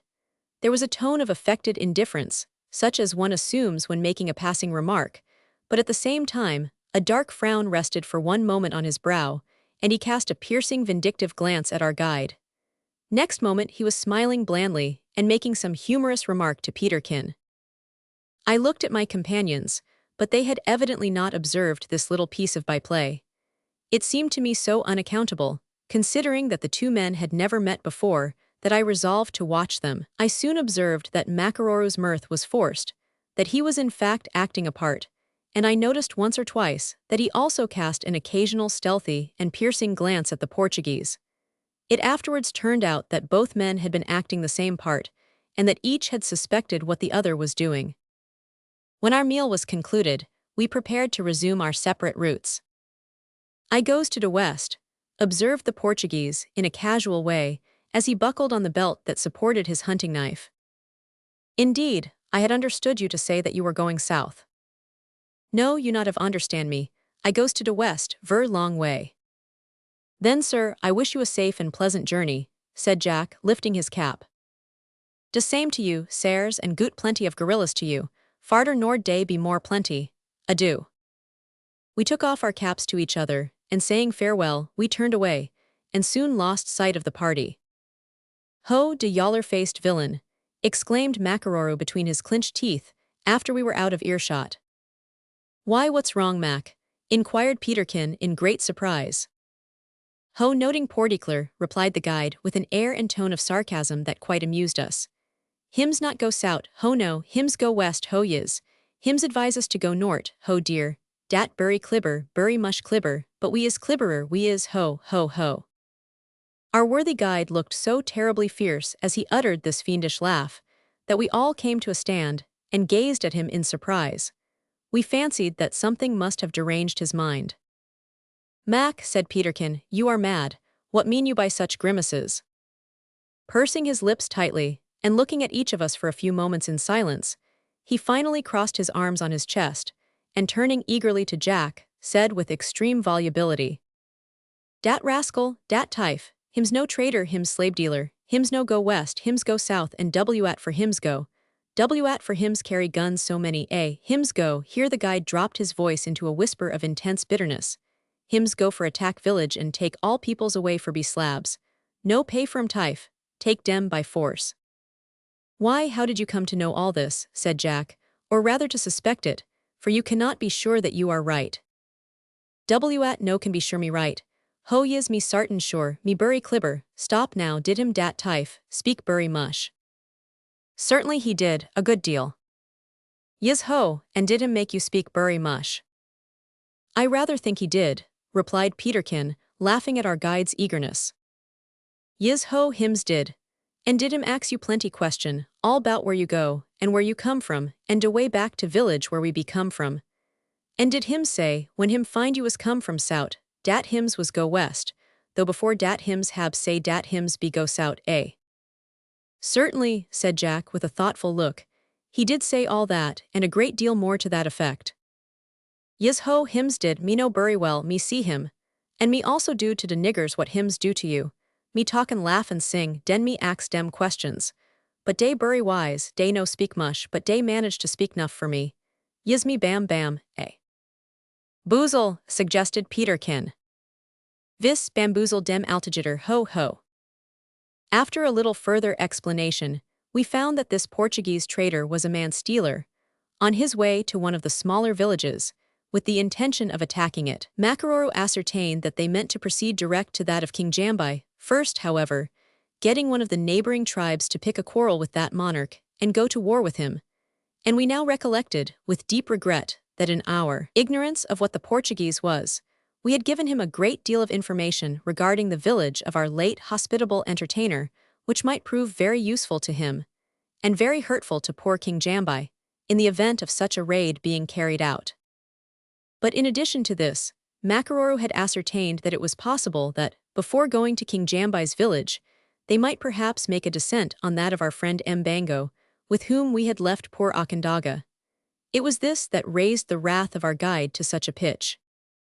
The instant we heard it, Jack said, "Then that settles the question of our future proceedings.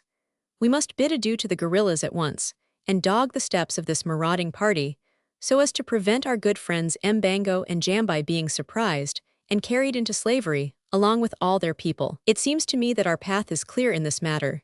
Even if we were not bound in honor to succor those who have treated us hospitably, We ought to do our best to undo the evil we have done in telling their enemies so much about them. Besides, we must save Onondaga, whatever happens. What say you, comrades? Of course we must, said Peterkin. I also heartily concurred. You's a good man, said Makaroro, his eyes glistening with emotion. If I did not stand by you at such a time as this, replied Jack, smiling, I should certainly be a very bad man. But what are we to do about our goods? Inquired I. We cannot hope to keep up with these robbers if we carry our goods with us, and yet it seems hard to leave them behind, for we should fare ill, I fear, in this country if we travel as beggars. We shall easily manage as to that, replied Jack. I have observed that one of our niggers is a sensible, and I am disposed to think, a trustworthy fellow. 500, you mean the man with the blind eye and the thumping big nose? Inquired Peterkin. The same. Well, I shall put him in charge, and tell him to follow us to Mbango's village. Then we four shall start off light, and hunt our way south, traveling as fast as we can, and carrying as many strings of beads, by way of small change, as we can stuff into our pockets and fasten about our persons. The very thing, cried Peterkin, so let's put it in practice at once. Aye, this very night, said Jack, as we hurried back to the spot where our goods had been left. As we went along in silence, I noticed that Peterkin sighed once or twice very heavily, and I asked him if he was quite well. Well, aye, well enough in body, Ralph, but ill at ease in mind. How can it be otherwise when we are thus suddenly and unexpectedly about to take leave of our dear friends the gorillas? I declare my heart is fit to break. I sympathize with you, Peterkin, said I, for I have not yet made nearly as many notes in regard to these monster monkeys as I could have wished. However, I am thankful for what I have got, and perhaps we may come back here again one of these days. What bloodthirsty fellows, cried Jack, laughing. If you talk so, I fear that Mac and I shall have to cut your acquaintance, for you see he and I have got a little feeling left. Well, it's natural, I fancy, observed Peterkin, that gorillas should feel for their kindred. However, I console myself with the thought that the country farther south is much better filled with other game, although the great puggy is not there. And then we shall come among lions again, which we can never find, I believe, in the gorilla country.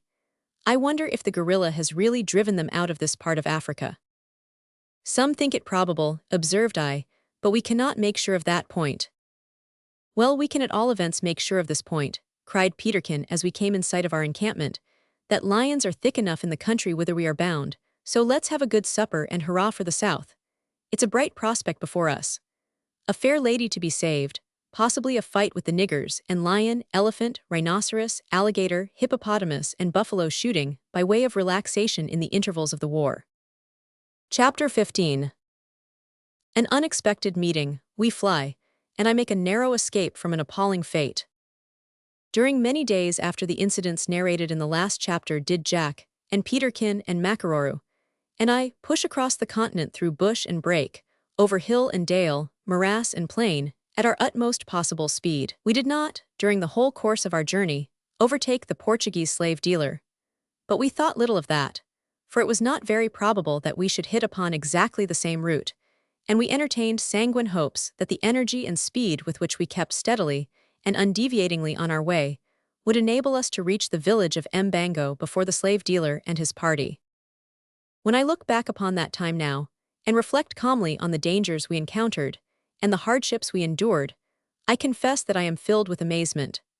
I might easily fill several volumes such as this with anecdotes of our encounters with wild animals and other adventures.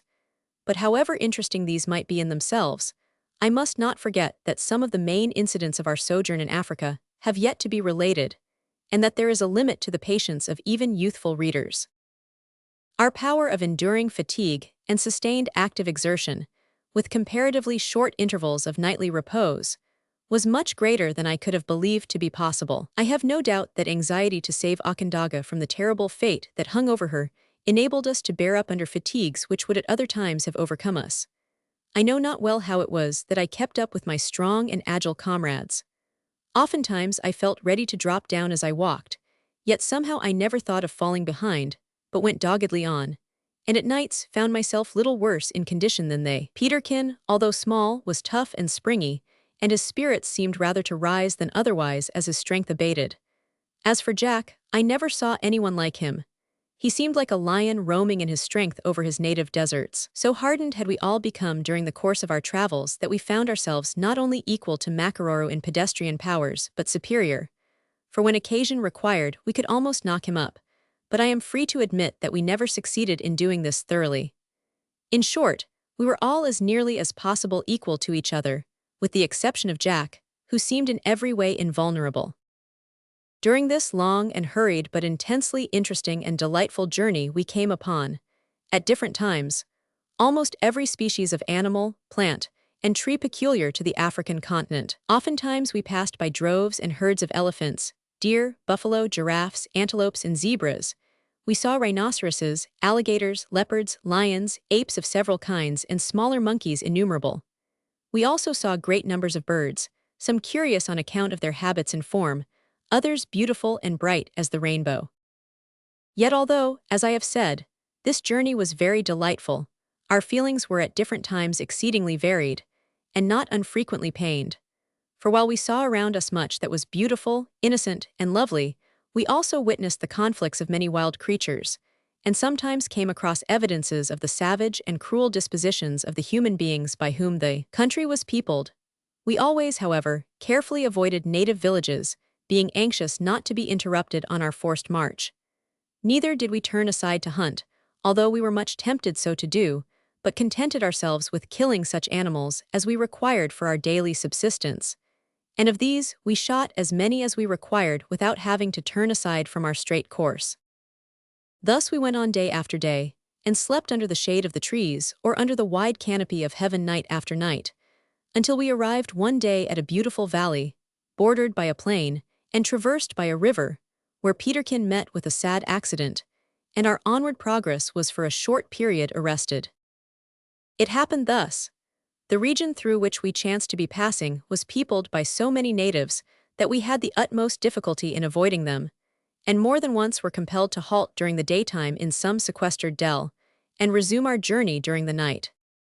One day, it was, if I remember rightly, about 2 o'clock in the afternoon, we came suddenly in sight of a native village on the banks of the river, whose course we were at that time following, and made a wide detour in order to avoid it. We had passed it several miles, and were gradually bending into our course again, when we came unexpectedly upon a band of natives who had been out hunting and were returning to their village with the spoils of the chase on their shoulders. Both parties at once came to an abrupt halt, and we stood for several minutes looking at each other, the natives in speechless amazement, while we conversed in whispers, uncertain what to do. We knew that if we made friendly advances, we should no doubt be welcomed, but then we should certainly be compelled to go back with them to their village and spend at least a day or two with them, as we could not hope to give them a satisfactory reason for our going on at once. We also knew that to go on in spite of them would produce a quarrel, and of course, a fight, which, as it would certainly result in bloodshed, was by all means to be avoided, for we could not bear to think that a mere caprice of ours in visiting Africa should be the means of causing the death of a single human being, if we could prevent it. "What is to be done?" said Peterkin, looking at Jack in despair. "I don't know," replied Jack. "It's very awkward. It will never do to go all the way back to the village with these stupid fellows, and we cannot tell them our real reason for going on, for in the first place they would perhaps not believe us, or in the second place they might offer to join us." "Fight," said Makaroro in a low tone, grinding his teeth together and clutching his rifle. I felt deep sympathy with the poor fellow, for I knew well that in disposition he was naturally the reverse of quarrelsome, and that his present state of mind was the consequence of anxiety for the deliverance of his faithful bride. "No, no," replied Jack quickly, "we shall not fight." "Suppose we bolt," whispered Peterkin, brightening up as the idea occurred to him, "regularly run away." We seized at the idea instantly. We were all of us hard of muscle and strong of wind now, and we knew that we could outstrip the savages. "We'll do it," said Jack hastily. "Let us scatter, too, so as to perplex them at the outset." "Capital, then here goes, I'm off," cried Peterkin. "Stay," said Jack. "Why?" demanded Peterkin. "Because we must appoint a place of rendezvous, if we would hope to meet again." "True, I forgot that." 500. You all see yonder blue mountain peak. Let us meet there. If we miss each other at the base, let us proceed to the summit and wait. Away. As Jack uttered the last word, we all turned right about and fled like the wind. The savages instantly set up a hideous yell and darted after us, but we made for the thick woods, and scattering in all directions, as had been previously arranged, speedily threw them off the scent, and finally made our escape.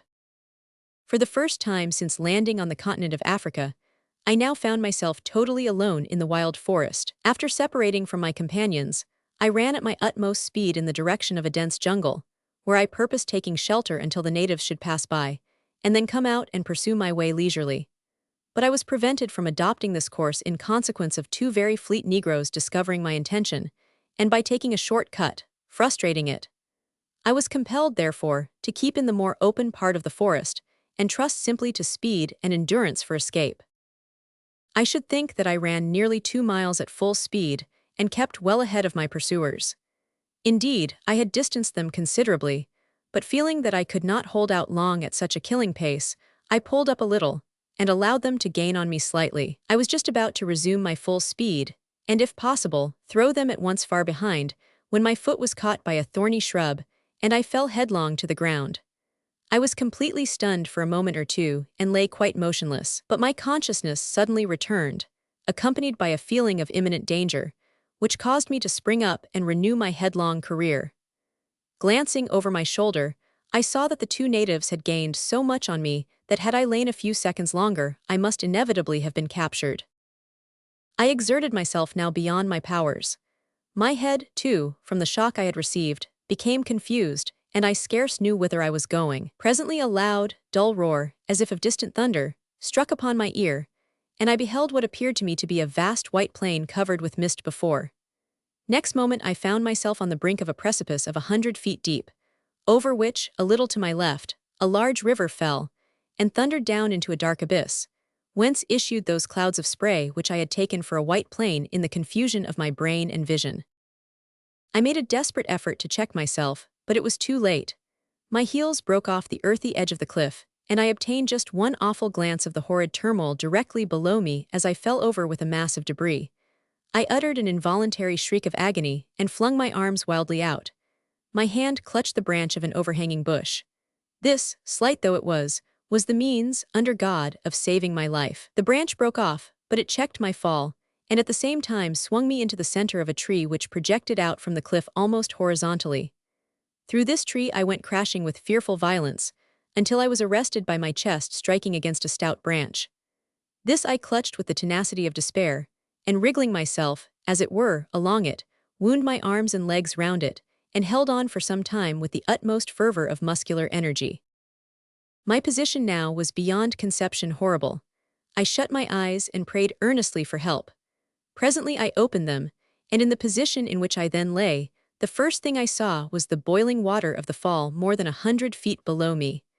My agony was such that large drops of perspiration broke out all over my forehead. It was many minutes before I could summon up courage to turn my head so as to look upward, for I had a vague feeling that if I were to move the branch on which I lay would break off. When I did so, I observed that the branches over my head completely screened the sky from me, so that I knew I had escaped one danger.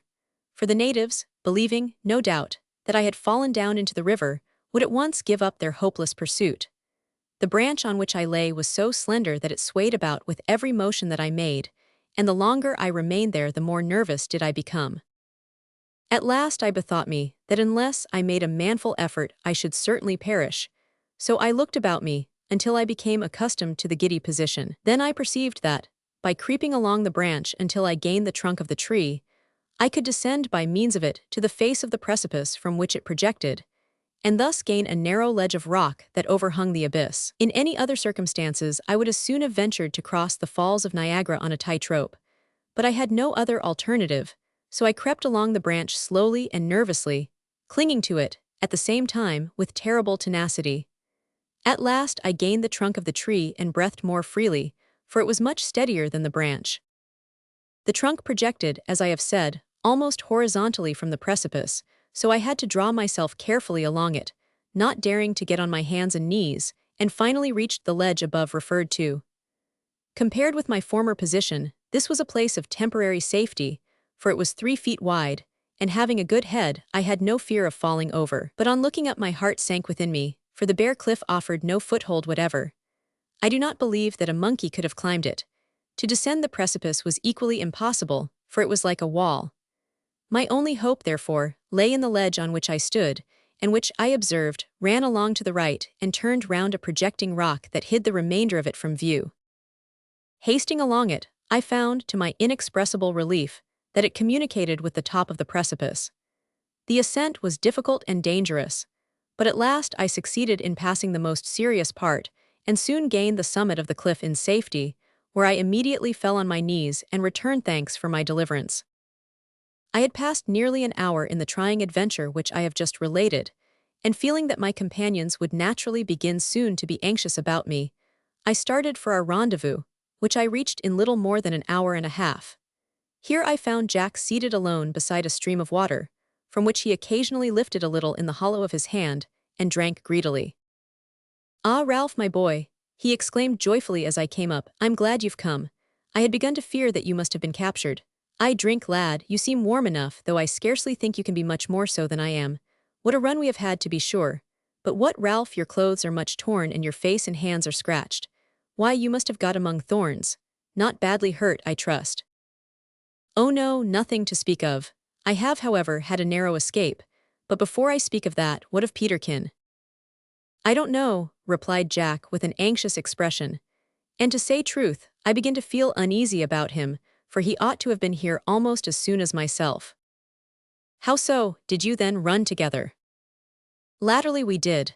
At first we separated, and I knew not what had become either of him or you. The fact is, I had enough to do to look out for myself, for a dozen of rascally niggers kept close upon my heels and tried my powers of running somewhat, so I took to the thick wood and made a detour to throw them off the scent. All at once I heard a smashing of the bushes right in front of me, and before I knew what I was about, Peterkin bounced through the underwood and almost plunged into my arms. We both gave an involuntary yell of alarm. "There's 2 of 'em right on my heels," said he in a gasp as he dashed off again. "Come along with me, Jack." I followed as fast as I could, and we crossed an open plain together, when I looked over my shoulder, and saw that all the other fellows had given up the chase, except the 2 mentioned by Peterkin. These kept on after us, and somehow or other we got separated again, just after re-entering the wood on the other side of the plain. Of course I ran on, expecting to see my companion every minute. Finally I came to the rendezvous, and here I found that the savages had given up all hope of overtaking me, for I could see nothing of them. "How long ago is that?" I inquired quickly. "About an hour." "Then poor Peterkin must have been caught," said I, in a voice of despair. "No, that is not likely," replied Jack, "for I climbed a high tree and saw the savages recrossing the plain alone. I think it probable he may have lost his way, and is afraid to climb trees or to fire off his gun to signal us, for fear of being heard or seen by the niggers. I have sent Mac, who came here soon after I did, to search for him." "It may be as you say, Jack, but we must go at once to look for him." "With all my heart, Ralph. I only waited until you had sufficiently rested." "The body cannot rest when the mind is ill at ease. Come, let us start at once. I shall tell you of my little adventure as we go along." We soon reached the edge of the plain where Jack had been separated from his companion, and here we proceeded to make a careful search. Being certain that the savages were now out of earshot, we began to halloo occasionally as we went along, but monkeys and parrots alone replied to us. "This is the very spot where I last saw him," said Jack, leading me to a palm tree which stood a little within the outer verge of the wood, "and here are his footsteps faintly indicated on the grass." "Ah, then let us follow these up," said I eagerly. "We might if we were North American backwoodsmen or Red Indians, but I can scarcely follow. Stay, here they enter upon a piece of soft ground and are more distinct. Now then, we shall get on." For nearly quarter of an hour we followed the footprints. Then we came to dry ground again, and lost all traces of them. We wandered about perseveringly, nevertheless, and were rewarded by again discovering them about quarter of a mile farther on, leading down to the banks of the river on another part of which I had had such a narrow escape. While we were advancing, I in front, I felt the ground beneath me suddenly begin to give way with a crackling sound. I instinctively threw up my arms and sprang back. "Hallo, Ralph!" cried my companion, seizing me with one hand by the collar and hauling, or rather lifting me back, as if I had been a poodle dog. "Why, you were as near as possible into a pitfall." "Thanks to you, Jack, that I am not actually in," said I, putting my somewhat twisted costume to rights. "But I say, does it not strike you that perhaps Peterkin has fallen into one of these?" We both started and listened with breathless attention, for at that moment we heard a faint groan not far from us. It was repeated almost immediately, though so faintly that we could scarcely ascertain the direction whence it came. We advanced cautiously, however, a few paces, and discovered a hole in the ground, from which, at that very moment, the disheveled head of poor Peterkin appeared, like Jack coming out of his box. His sudden appearance and serio-comic expression would have been at any other time sufficient to have set us off in fits of laughter, but joy at finding him, and anxiety lest he should prove to be seriously hurt, restrained us at that time effectually. "My dear fellow," cried Jack, hurrying forward.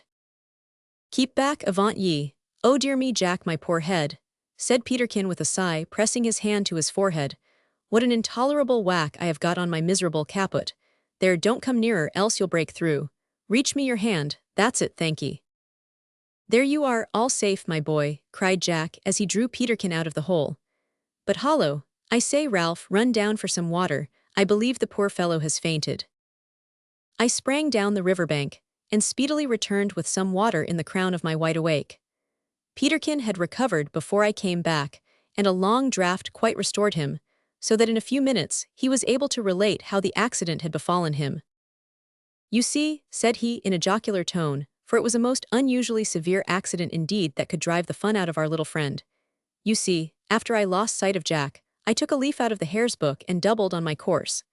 This brought me, unhappily, to the banks of the river, where I came upon one of the pitfalls that are made by the niggers here to catch wild beasts, and in I went.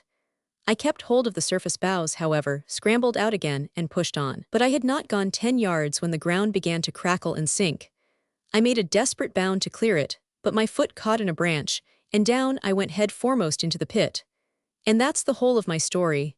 How long I remained there I know not. If I had known what time it was when I dived in, and you were to tell me what o'clock it is now, we might arrive at a knowledge of the time I have spent at the bottom of that hole. All that I can positively affirm is that I went in, and within in the last 10 minutes I came out." We laughed at this free and easy manner of narrating the incident, and then prepared to return to our rendezvous, but on attempting to walk, Peterkin found that he had received a greater shake than at first he had imagined. Several times during our march he became giddy and had to be supported, and after reaching our encampment, where we found Macarora waiting for us, he fainted. We were therefore obliged to make up our minds to encamp where we were for a few days. Chapter 16. An unfortunate delay, and a terrible visitor. Only those who have been forcibly held back when filled with the deepest anxiety to go forward can form anything like a conception of our state of mind during the few days that succeeded that on which Peterkin met with his accident. We felt like chained hounds when the huntsmen passed by.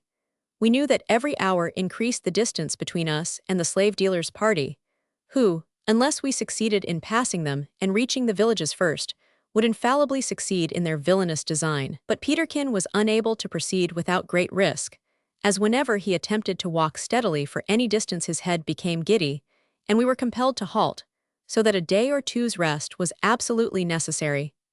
Poor Macarora was nearly beside himself with impatience, but to do him justice, he endeavored to conceal the state of his feelings when in Peterkin's presence. During this period of forced inaction, although of course I had nothing to do, I found it impossible to apply my mind closely to the study of any of the strange and beautiful objects by which I was surrounded. Anxiety banished from me almost entirely the love of study, as well as the power of observation. Nevertheless, one or two things that I saw were so curious that they could not but make a deep impression on my memory. I discovered a spider of a very remarkable kind, which was such an ingenious creature as to be capable of making a door to the entrance of its house. I came upon the animal one day while taking a stroll a short distance from our camp. It was as large as a shilling, reddish in color, and from the fierce, rapid way in which it ran about hither and thither as if in search of prey, it had an exceedingly horrible and voracious aspect. The whole of this creature is visible only when its owner is absent from home. It is quite evident either that there are no thieves among the lower animals there, or that there is nothing in the hole to steal. For when he goes out, he leaves the door open behind him. When he returns, he shuts the door, and the hole becomes invisible, in consequence of the door being coated with earth on the outside. Its inside is lined with a pure white silky substance, which at once attracted my attention as I passed.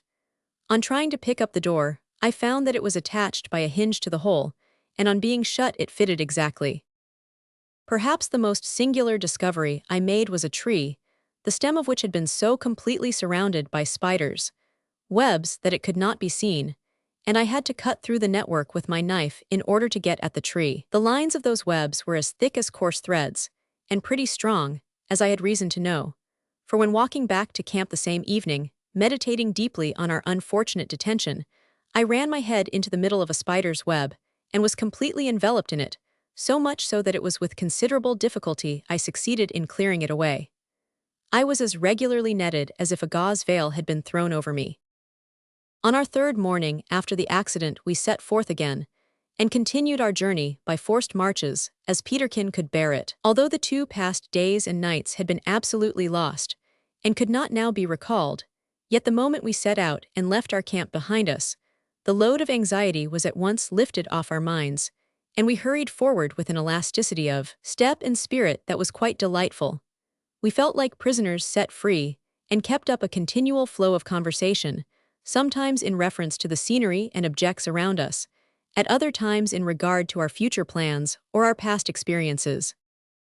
"It seems to me," said Jack, breaking silence at the end of a long pause which had succeeded an animated discussion as to whether it were better to spend one's life in the civilized world or among the wilds of Africa, in which discussion Peterkin, who advocated the wild life, was utterly, though not admittedly, beaten.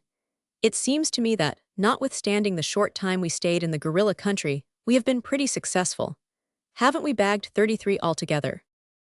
36 if you count the babies in arms," responded Peterkin. "Of course we are entitled to count these." "I think you are both out in your reckoning," said I, drawing out my notebook. "The last baby that I shot was our 37th. "What?" cried Peterkin, the one with the desperately black face and the horrible squint that nearly tore all the hair out of Jack's head before he managed to strangle him. "That wasn't a baby. It was a big boy, and I have no doubt a big rascal besides." "That may be so," I rejoined, "but whatever he was, I have him down as number 37 in my list." "Pity we didn't make up the 40, observed Jack. "Ah, yes indeed," said Peterkin. "But let me see, could we not manage to make it up to that yet?" "Impossible," said I. "We are far away from the gorilla land now, I know. For in addition to the fact that we have seen no traces of gorillas for a long time, we have within the last few days seen several lions, which, you are well aware, do not exist in the gorilla country." "True, but you mistake me," rejoined Peterkin. "I do not mean to make up the number to 40 by killing 3 more, but by proving, almost to demonstration, that we have already been the death of that number, in addition to those noted down." "You'll find that rather difficult," said Jack, laughing. "Not at all," cried Peterkin. "Let me think a minute. You remember that enormously big, hairy fellow, that looked so like an ugly old man that Ralph refused point-blank to fire at him, whereupon you fired at him point-blank and wounded him in the shoulder as he was running away?" "We treated several big fellows in that way," replied Jack. "Which of them do you allude to? The one that roared so loud and terrified you so much that you nearly ran away?" "No, no, you know well enough which one I mean. The one that ran along the edge of the stagnant pool into which you tumbled as we were coming back." "Oh yes, I remember," said Jack, laughing. "Well, that fellow flew into such a horrible rage when he was wounded," continued Peterkin, "that I am perfectly certain he went straight home and murdered his wife in a passion, which brings up the number to 38. Then there was that old woman gorilla that I brought down when we were descending yon hill that was covered with such splendid vines. You remember? Well, I'm quite certain that the young man gorilla beside her, who ran off and escaped, was her son, and that he went home straightway and died of grief. That makes 39. Then—" "Oh, do be quiet, Peterkin, please," said I, with a shudder. "You put things in such a fearfully dark and murderous light that I feel quite as if I were a murderer.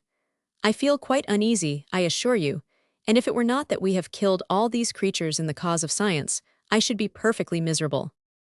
In the cause of science, repeated Peterkin. Humph, I suspect that a good deal of wickedness is perpetrated under the wing of science. Come, come, said Jack. Don't you begin to grow sarcastic, Master Peterkin.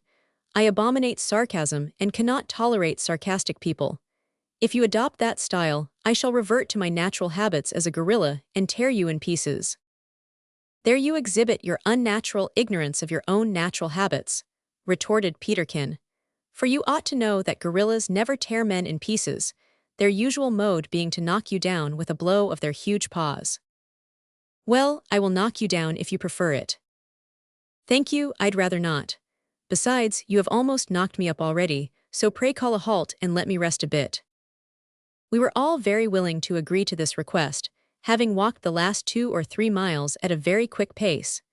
Seating ourselves on the trunk of a fallen tree, we enjoyed the beautiful prospect before us. An open vista enabled us to see beyond the wood, in which we were traveling into an extensive sweep of prairie land, on which the sinking sun was shedding a rich flood of light. It happened to be a deliciously cool evening, and the chattering of numerous parrots as well as the twittering songs of other birds, less gorgeous perhaps, but more musical than they, refreshed our ears as the glories of the landscape did our eyes.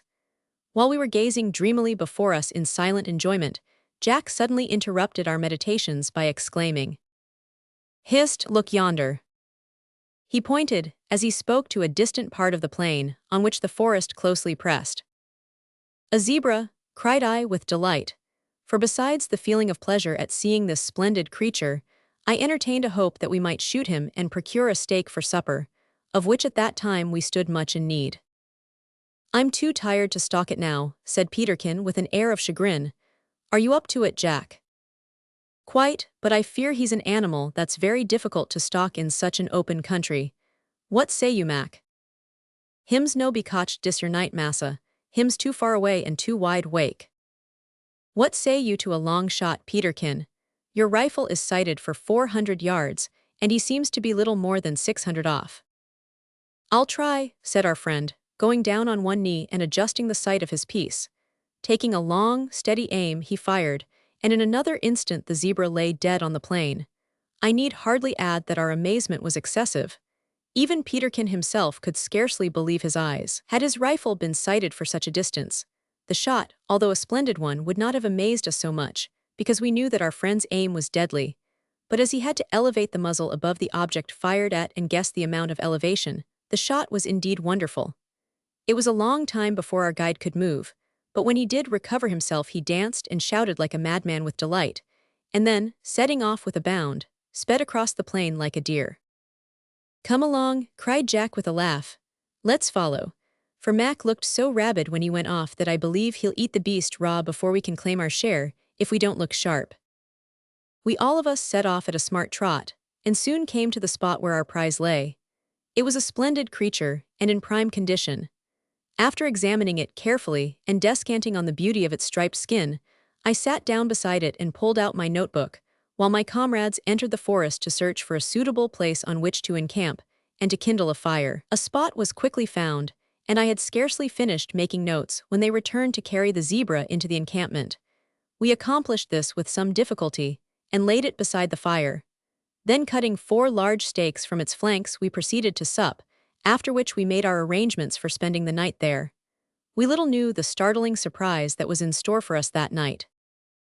As the forest in that place happened to be swarming with wild animals of every kind, we deemed it prudent to set a watch as well as to keep up a blazing fire. Jack and I and the Negro kept watch by turns. Peterkin, being still sufficiently an invalid to claim exemption from laborious duties, was permitted to rest undisturbed.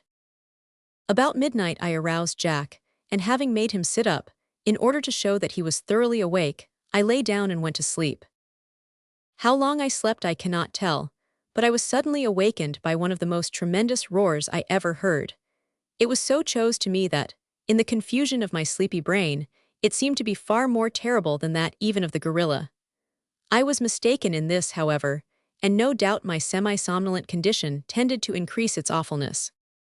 Springing into a sitting posture, and by an involuntary impulse reaching out my hand for my gun which lay close to me, I beheld a sight that was calculated to appall the stoutest heart. A lion of the largest size was in the very act of springing over the bushes and alighting on the zebra, which, as I have said, lay on the other side of the fire and not 4 yards off from us. As the light glared in the brute's eyes, and, as it were, sparkled in gleams on its shaggy mane, which streamed out under the force of its majestic bound, it seemed to my bewildered gaze as though the animal were in the air almost above my head, and that he must inevitably alight upon myself. This, at least, is the impression left upon my mind now that I look back upon that terrific scene. But there was no time for thought. The roar was uttered, the bound was made, and the lion alighted on the carcass of the zebra almost in one and the same moment. I freely confess that my heart quailed within me, yet that did not prevent my snatching up my gun. But before I had time to cock it, the crashing report of Jack's elephant rifle almost split the drum of my ear, and I beheld the lion drop as if it had been a stone. It lay without motion, completely dead, and we found, on examination, that the ball had smashed in the center of its forehead and completely penetrated its brain. Some time elapsed before we could find words to express our feelings. Our guide, who had so completely enveloped his head and shoulders in grass when he lay down to sleep that he was the last to spring up, looked at the huge carcass of the lion with an expression of utter bewilderment. "What a magnificent fellow, and what a splendid shot!" exclaimed Peterkin at last. "Why, Jack, I don't believe there's a finer lion in Africa. It's lucky, though, that you were on the qui-vive." "Yes," said I. "Had it not been for you we might have been all killed by this time." "No fear o' dat," chimed in our guide, as he sat down on the lion's shoulder and began to stroke its mane. "Hims was want him's supper off de zebra, ho, ho, hims got him supper off a bullet." "'Tis well that he has," observed Jack, as he reloaded his rifle. "To say truth, comrades, I scarcely deserve credit for being guardian of the camp, for I'm ashamed to say that I was sound asleep at the moment the lion roared. How I ever managed to take so quick and so good an aim is more than I can tell. Luckily my rifle was handy, and I had fallen asleep in a sitting posture. Had it been otherwise, I could scarcely have been in time to prevent the brute springing on us, had he felt so disposed." Here was now another subject for my notebook, so I sat down and began a minute inspection of the noble-looking animal, while my comrades, heaping fresh logs on the fire, sat down in front of it, and for upwards of an hour, fought their battles o'er again.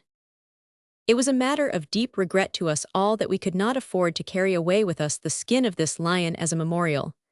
But circumstanced as we then were, that was out of the question, so we contented ourselves with extracting his largest teeth and all his claws, which we still preserve in our museum as trophies of the adventure. Chapter 17. We visit a natural menagerie, see wonderful sights, and meet with strange adventures. We observed, on this journey, that the elephants which we met with in our farthest north point were considerably smaller than those farther to the south, yet those smaller animals, their tusks were much larger than those of the south. The weight of those tusks varied from 20 to 50 pounds, and I saw one that was actually upwards of 100 pounds in weight, equal, in fact, to the weight of a big boy or a little man. Such tusks, however, were rare.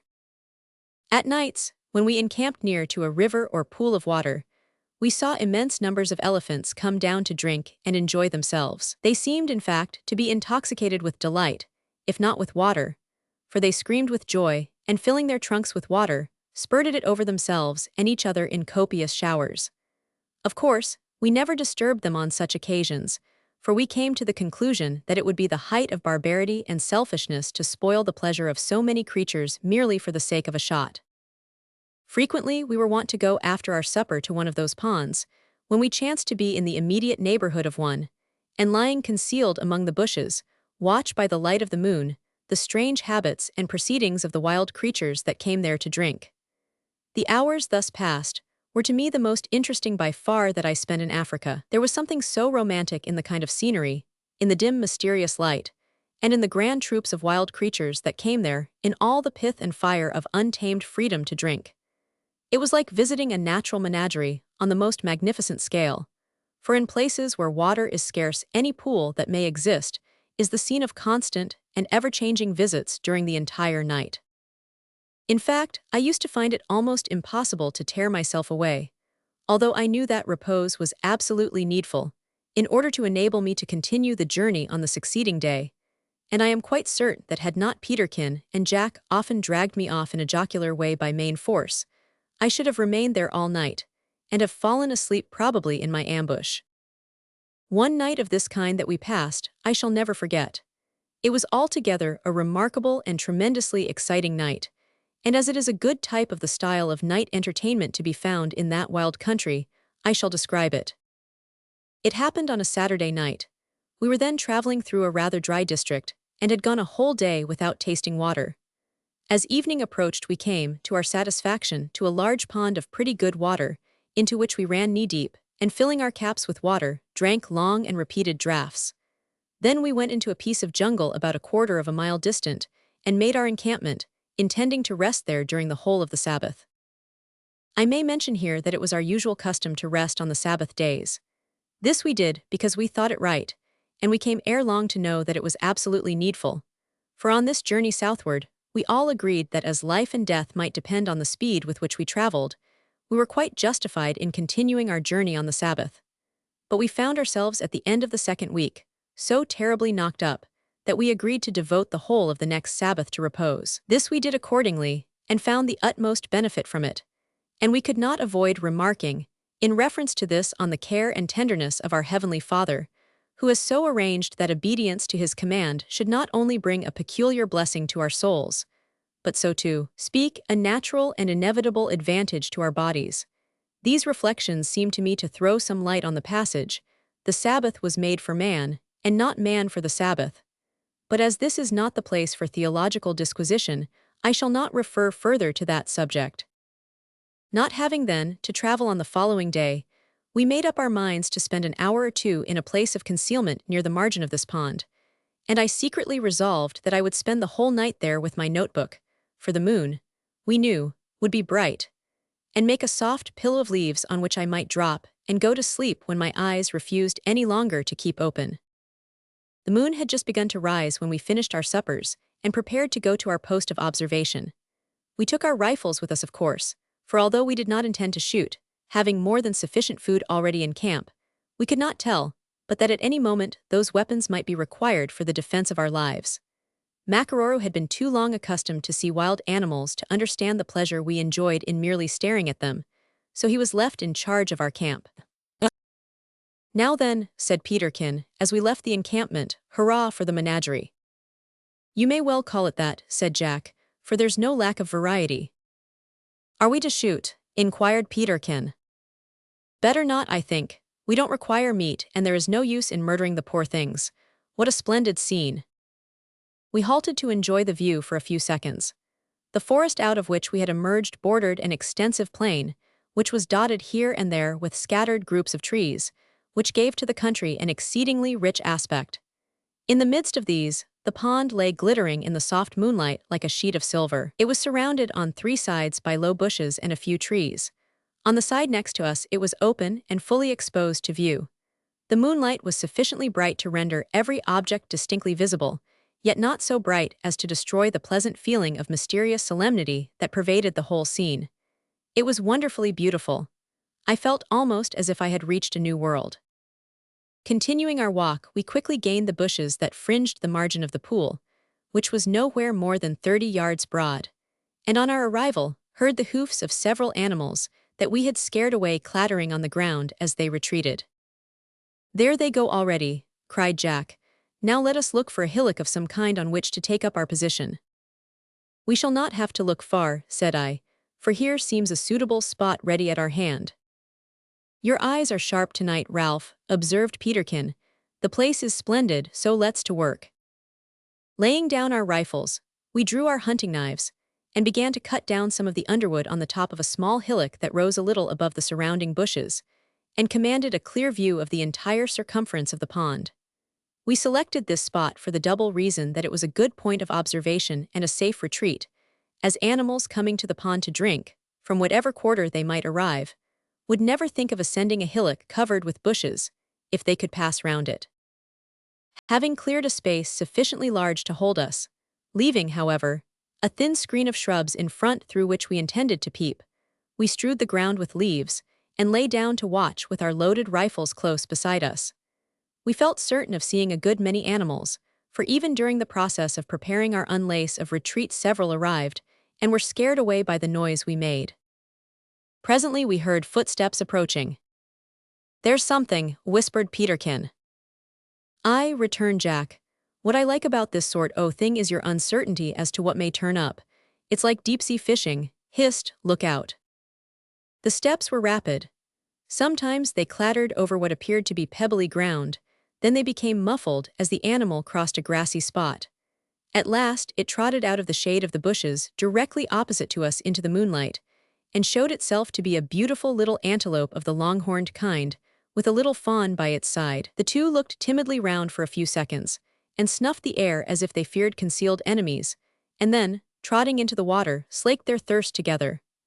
I felt as great pleasure in seeing them take a long, satisfactory draught as if I had been swallowing it myself, and hoped they would continue there for some time. But they had barely finished when the rapid gallop of several animals was heard, and scared them away instantly. The newcomers were evidently heavy brutes, for their tread was loud and quite distinct, as compared with the steps of the antelopes. A few seconds sufficed to disclose them to our expectant eyes.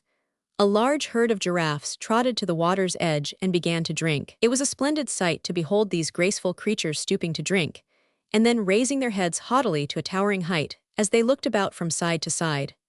In the course of a couple of hours we saw elands, springboks, gnus, leopards, and an immense variety of wild creatures, some of which fawned on and played with each other, while others fought and bellowed until the woods resounded with the din.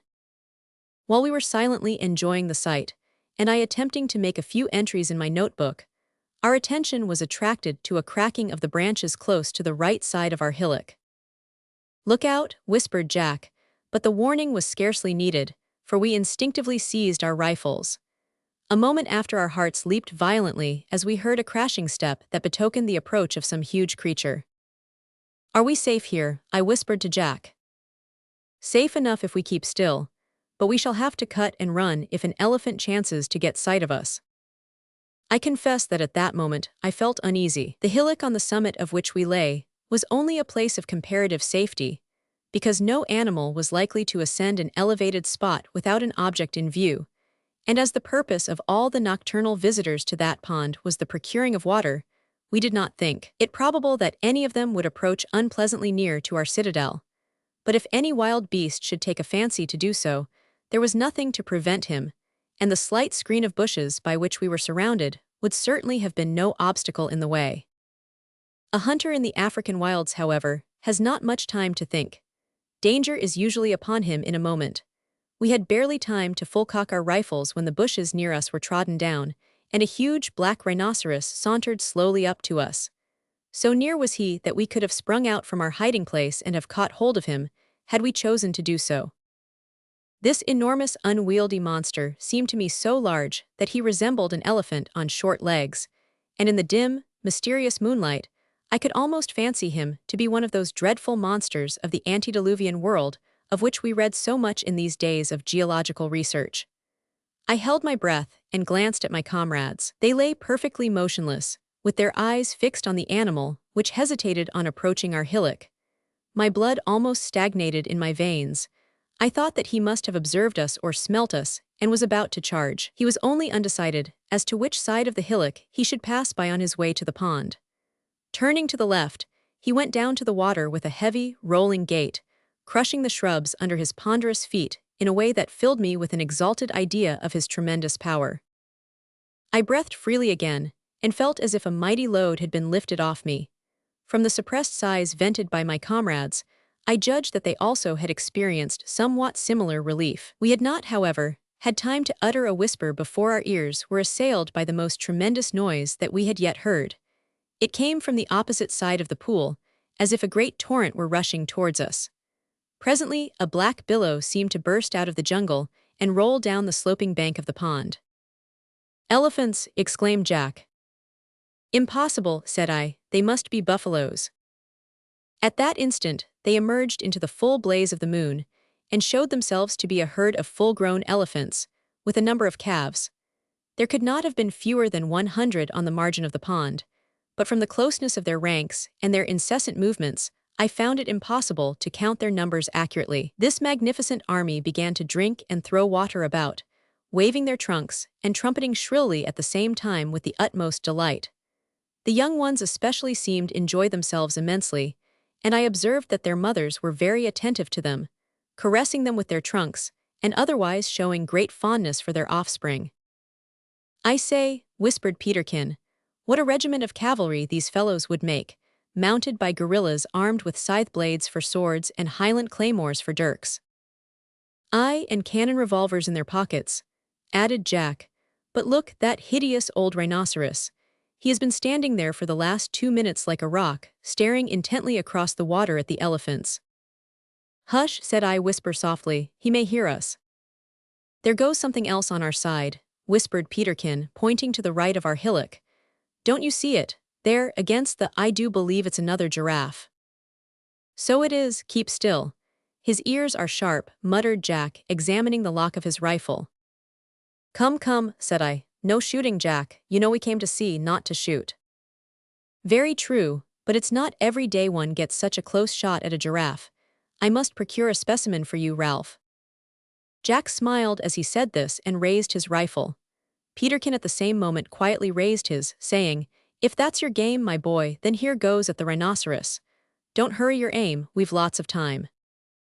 As I waited for the reports with breathless attention, I was much struck at that moment by the singularity of the circumstances in which we were placed. On our left stood the rhinoceros, not 15 yards off.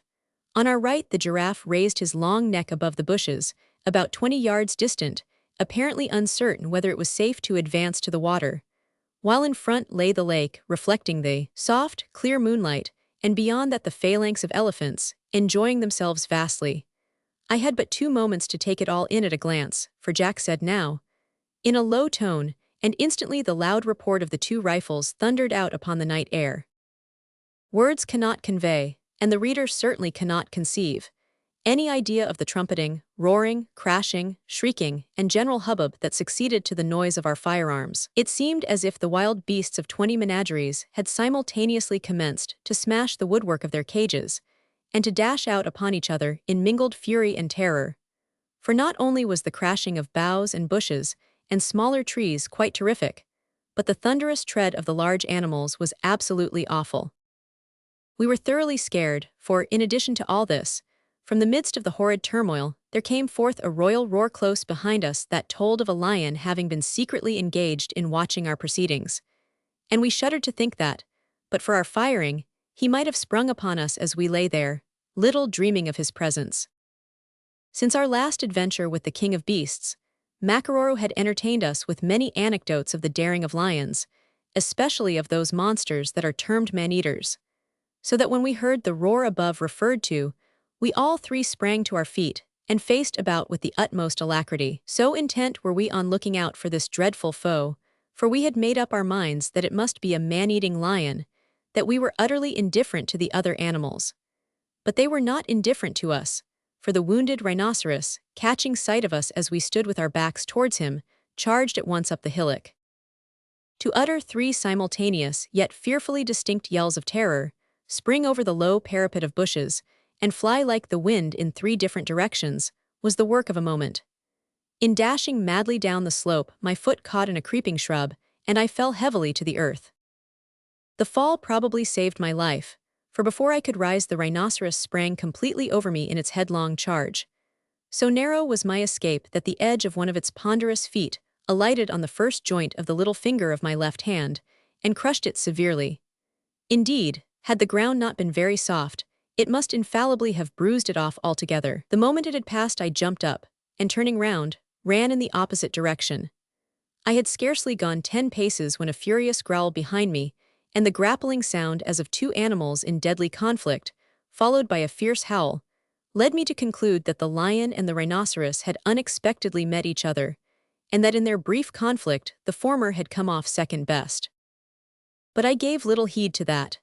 My principal thought at that moment was my personal safety, so I ran on as fast as I could in the direction of our encampment, for which point, I had no doubt, my companions would also make.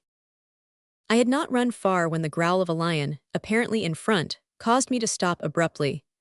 Uncertain of the exact position of the brute, I turned off to one side and retreated cautiously and with as little noise as possible, yet with a feeling of anxiety lest he should spring upon me unawares.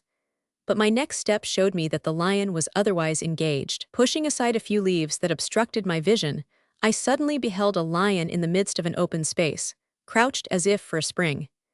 Instinctively, I threw forward the muzzle of my rifle, but a single glance showed me that his tail, not his head, was towards me. On looking beyond, I observed the head and shoulders of Jack, who, like the lion, was also in a crouching position, staring fixedly in the face of his foe. They were both perfectly motionless, and there could not have been more than 15 or 20 yards between them.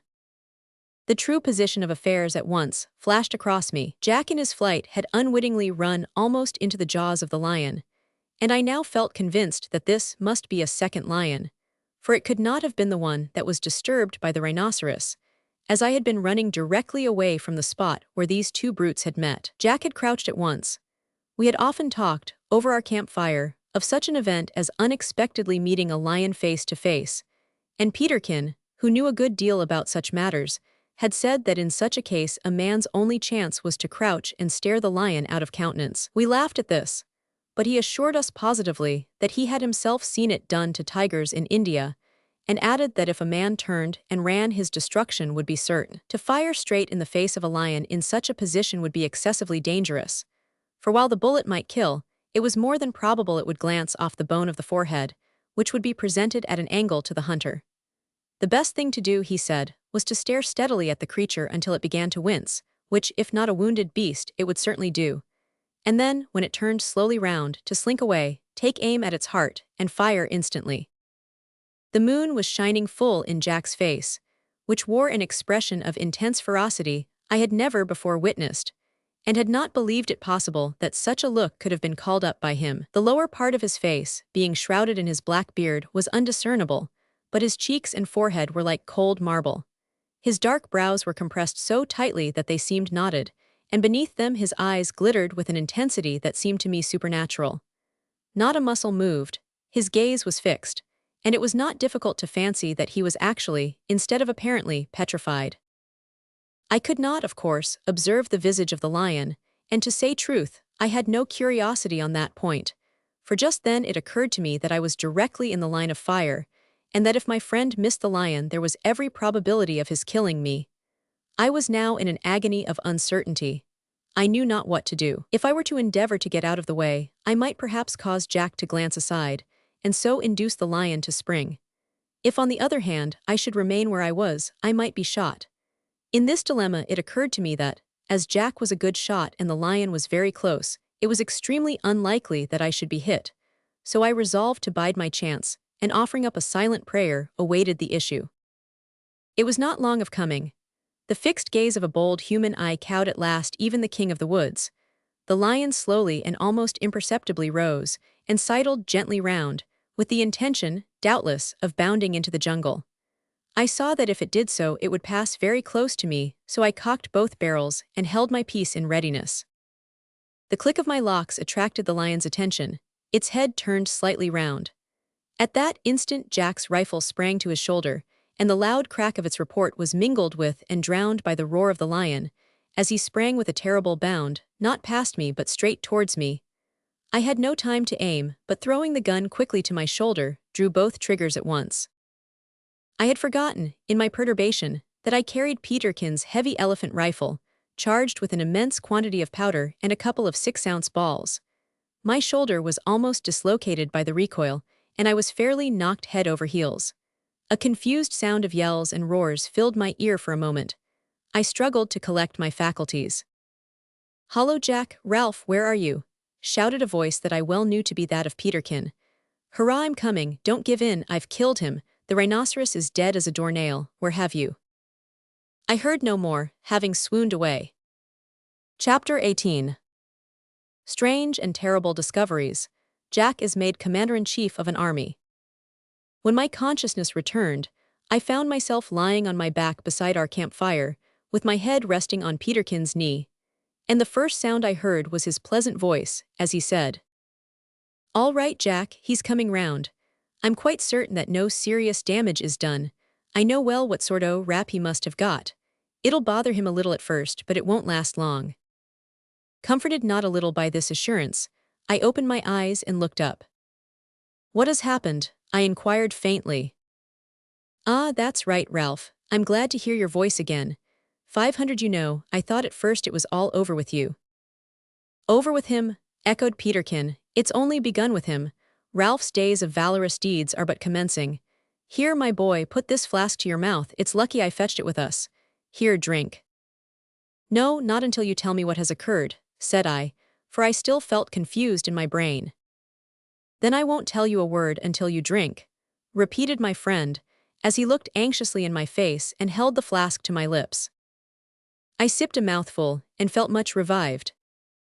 "Now," continued Peterkin, "I'll tell you what has happened. We've floored a rhinoceros and a giraffe and a lion, which to my thinking is a pretty fair bag to make after dusk of a Saturday night.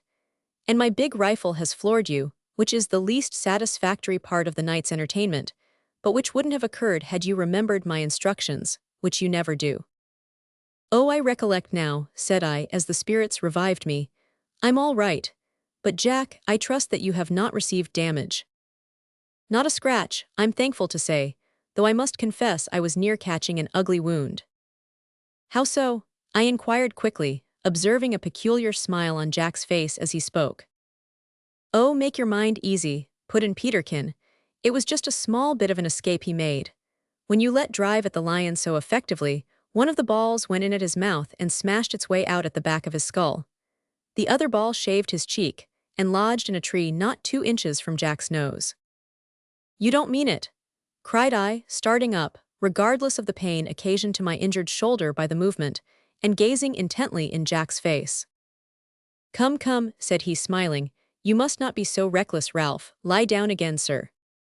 "Peterkin, you should not talk lightly of so narrow an escape," said I reproachfully. "The fact that such a terrible catastrophe has nearly occurred ought to solemnize one." "Granted, my dear boy, but the fact that such a catastrophe did not occur ought, I hold, to make us jolly. There's no managing a fellow like you, Ralph. I knew that if I told you of this gravely, you would get into such a state of consternational self-reproachativeness, so to speak, that you would infallibly make yourself worse. And now that I tell it to you lightly, as you call it, you take to blowing me up." I smiled as my friend said this, and held out my hand, which he grasped and squeezed. Feeling at the moment overcome with drowsiness, I unconsciously retained it in my grasp, and thus fell sound asleep. 3 days after this misadventure, I was nearly as well as ever, and we were once more journeying by forced marches towards the south.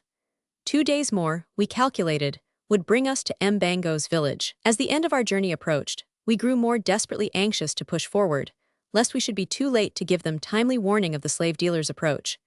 We also became more taciturn, and I could see plainly that the irrepressible forebodings that filled my own heart were shared by my companions.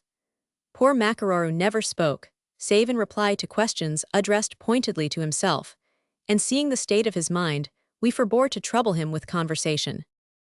Yet, even while in this anxious state, I could not avoid noticing the singular variety and beauty of both the animal and the vegetable kingdom in the regions through which we passed. In one part of our journey, we had to cross a portion of what is called desert country, but which, notwithstanding its name, was covered with grass, and in many places with bushes and even trees. Its vegetation, however, as compared with other parts of the country, was light, and it was almost entirely destitute of water, there being no rivers or springs.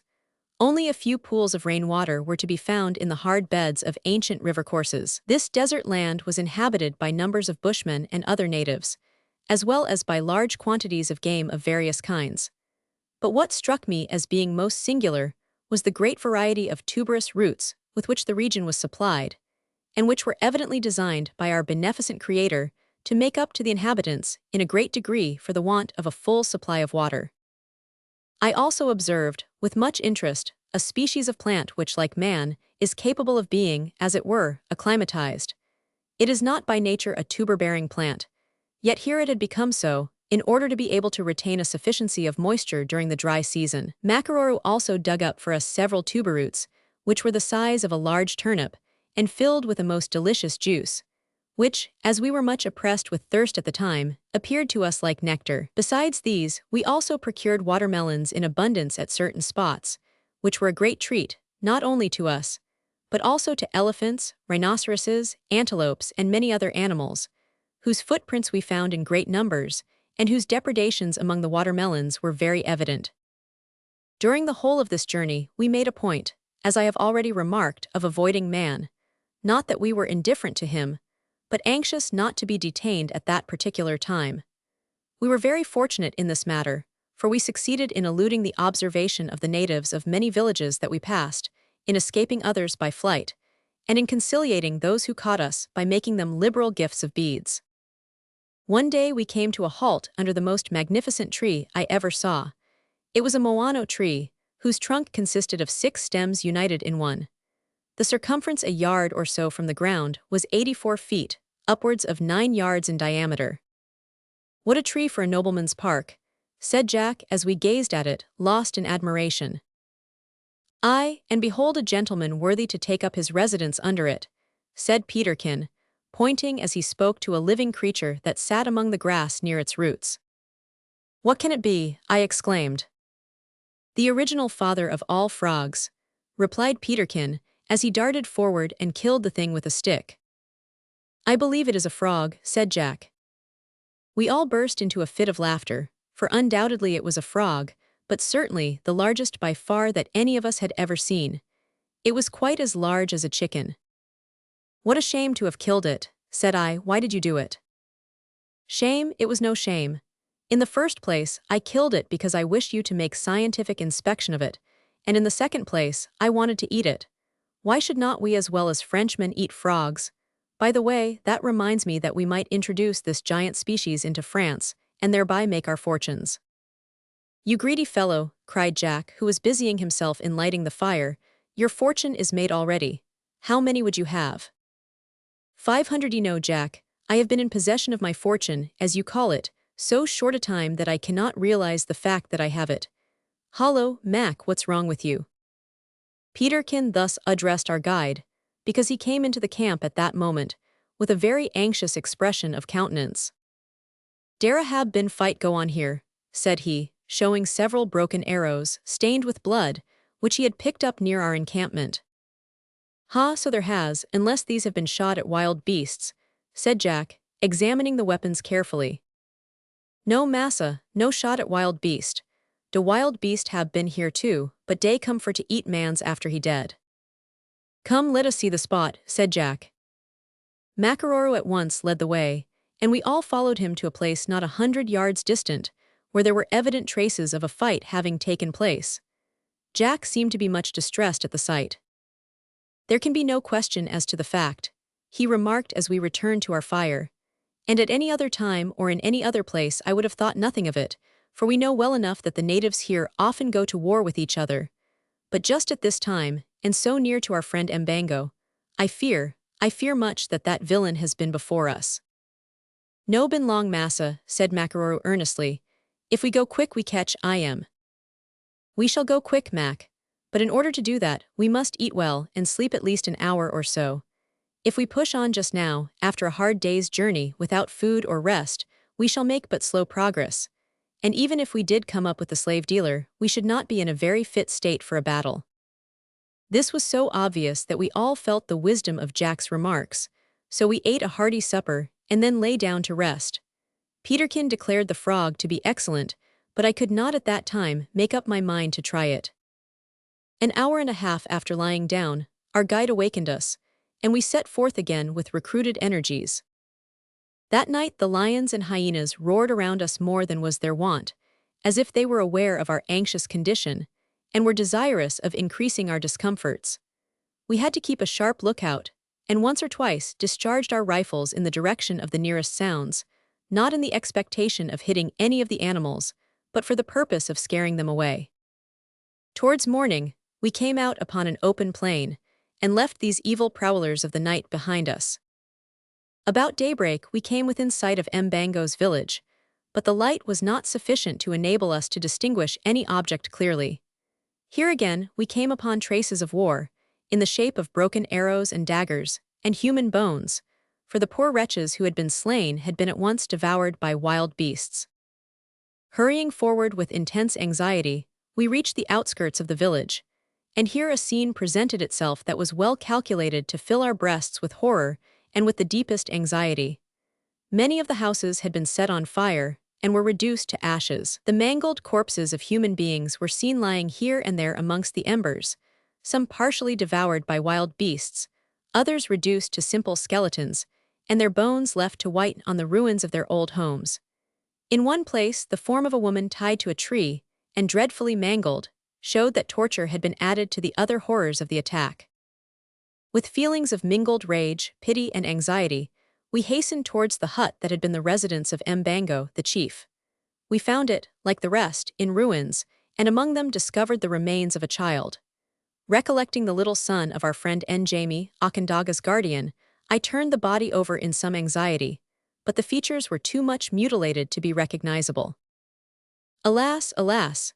I exclaimed as we collected in a group round this remnant of a little child. "What a dreadful sight! What an unhappy race of beings!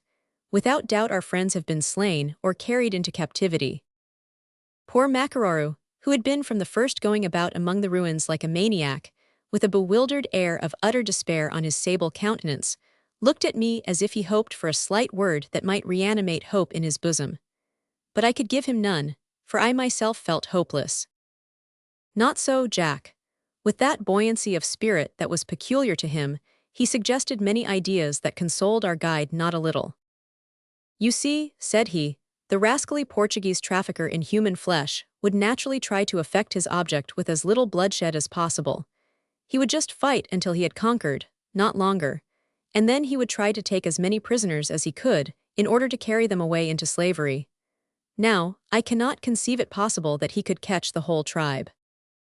"Of course not," interrupted Peterkin. "He had a comparatively small party. To take a whole tribe prisoners with such a band were impossible." "Aye, but you forget," said I, "that he might easily prevail on some other tribe to go to war along with him, and thus capture nearly the whole. Yet some must have escaped into the woods, and it is probable that among these may have been the chief and his household. Akandaga may be safe, and not far off for all we know." The guide shook his head. "At any rate," observed Jack, "if caught they would certainly be guarded with care from injury, so that if we could only find out which way they have gone, we might pursue and attack them." "4 men attack 40 or 50, said I despondingly. "Aye, Ralph, why not?" asked Peterkin. "Oh, I doubt not our pluck to do it," I replied, "but I doubt very much our chances of success." While we were yet speaking, our attention was attracted by a low wail, and the appearance of some living object creeping amongst the ruins not far from us. At first we thought it must be a beast of prey lurking in the neighborhood of the dead, and impatient at our having interrupted its hideous banquet. But presently the object sat up and proved to be a woman. Yet she was so covered with blood and dust, and so awfully haggard in appearance, that we could with difficulty believe her to be a human being. At first she appeared to be in ignorance of our presence, and indeed so she actually was, for her whole soul was absorbed in the contemplation of the dead and mangled body of an infant which lay in her arms, and which she pressed ever and anon with frantic energy to her breast, uttering occasionally a wail of such heartbroken sadness that the tears sprang irresistibly into my eyes while I gazed upon her. There needed no explanation of her tale of woe. The poor mother had crept back to her hut after the fierce din of battle was over to search for her child, and she had found it. But ah, who can conceive the unutterable anguish of heart that its finding had occasioned? "Speak to her, Mac," said Peterkin in a husky voice. "She will be less afraid of you, no doubt, than of us." Our guide advanced. The slight noise he made in doing so attracted the poor woman's attention and caused her to look up with a wild, quick glance. The instant she saw us, she leaped up with the agility of a leopard, clasped her dead child tightly to her breast, and uttering shriek upon shriek, rushed headlong into the jungle. "After her," cried Jack, bounding forward in pursuit. "She's our only chance of gaining information." We all felt the truth of this, and joined in the chase at top speed. But although we ran fast and well, the affrighted creature at first outstripped us. Then, as we tired her out and drew near, she doubled on her track, and dived hither and thither among the thick underwood in a way that rendered it exceedingly difficult to catch her. Peterkin was the first to come up with her. He gradually but perseveringly ran her down. When he came within a few yards of her, the poor creature sank with a low wail to the ground, and turning half round, glanced at her pursuer with a timid, imploring, yet despairing expression. Alas, despair mingled with it, because she knew too well the terrible cruelty of savage men when their blood is up, and she knew nothing yet of the hearts of Christians. Peterkin, whose susceptible nature was ever easily touched, felt a thrill of self-reproach as the thought suddenly occurred that, however good his intentions might be, he was in reality running a helpless woman down like a bloodhound. He stopped short instantly, and acting, as on most occasions he did, impulsively, he threw his rifle away from him, unclasped his belt, and throwing it with his hunting knife also away, sat down on the ground and held out both his hands. There was something almost ludicrous in the act, but it had the effect of, to some extent, relieving the poor woman's fears. Seeing this, as we successively came up, we all laid down our rifles and stood before the crouching creature with our empty hands extended towards her, to show that we meant her no harm. Still, although she seemed less terrified, she trembled violently and panted from her recent exertion, but never for a moment relaxed her hold of the dead child. "Speak to her, Mac," said Jack, as the guide came up. "Tell her who and what we are at once, to relieve her feelings, and let her know especially that we are the bitter enemies of the villain who has done this deed." While Macaroro explained, the woman's countenance seemed to brighten up, and in a few minutes she began to tell with great volubility the events of the attack. The traitor, she said, had come suddenly on them in the dead of night with a large band, and had at once routed the warriors of the village, who were completely taken by surprise. A few had escaped, but Mbango, with Okandaga and his household, had been taken prisoners and carried away with many others. "How long is it since this happened?" inquired Jack. "She say 2 days, massa. Den dey go off to attack King Jambai." "Ah, then it is too late to save him," returned Jack in a tone of sadness. Our hearts sank on learning this, but on questioning the woman further, we found that the marauding party, deeming themselves too weak to attack so large a village as that of King Jambai, had talked of turning aside to secure the assistance of another tribe not far distant, who, they knew, would be too glad to pick a quarrel with that chief. "Then we shall do it yet," cried Jack, springing up energetically. "We shall be in time to warn Jambai and to save Okandaga and her friends. Come, Mac, cheer up, things begin to look better." The cheerful, confident voice in which our friend said this raised my hopes wonderfully, even although, on consideration, I could not see that our chances of success were very great. Our guide was visibly comforted, and we stepped aside to pick up our rifles with considerable alacrity. During the brief period in which we were thus employed, the poor woman managed to creep away, and when we again looked round she was gone. Our first impulse was to give chase again, but the thought of the needless terror which that would occasion her deterred us, and before we could make up our minds what to do she was almost beyond our reach, and would certainly have cost us an hour of search, if not longer, to find her. Time pressed. To reach the village of King Jambai with the utmost possible speed was essential to the safety of the tribe. So we resolved to leave her, feeling as we did so that the poor creature could sustain herself on roots and berries without much difficulty or suffering, until she reached the village of some neighboring tribe. We now pushed on again by forced marches, traveling by night and by day, shooting just enough game as we required for food, and taking no more rest than was absolutely necessary to enable us to hold on our way. In a short time we reached the village, which, to our great joy, we found in much the same state as it was when we left it. King Jambai received us with great delight, and his people went into a state of immense rejoicing, firing guns, and shouting, and beating kettles and drums, in honor of the arrival of the white faces, which name was certainly a misnomer, seeing that our faces had by that time become the very reverse of white. Indeed, they were little lighter than the countenances of the good people by whom we were surrounded.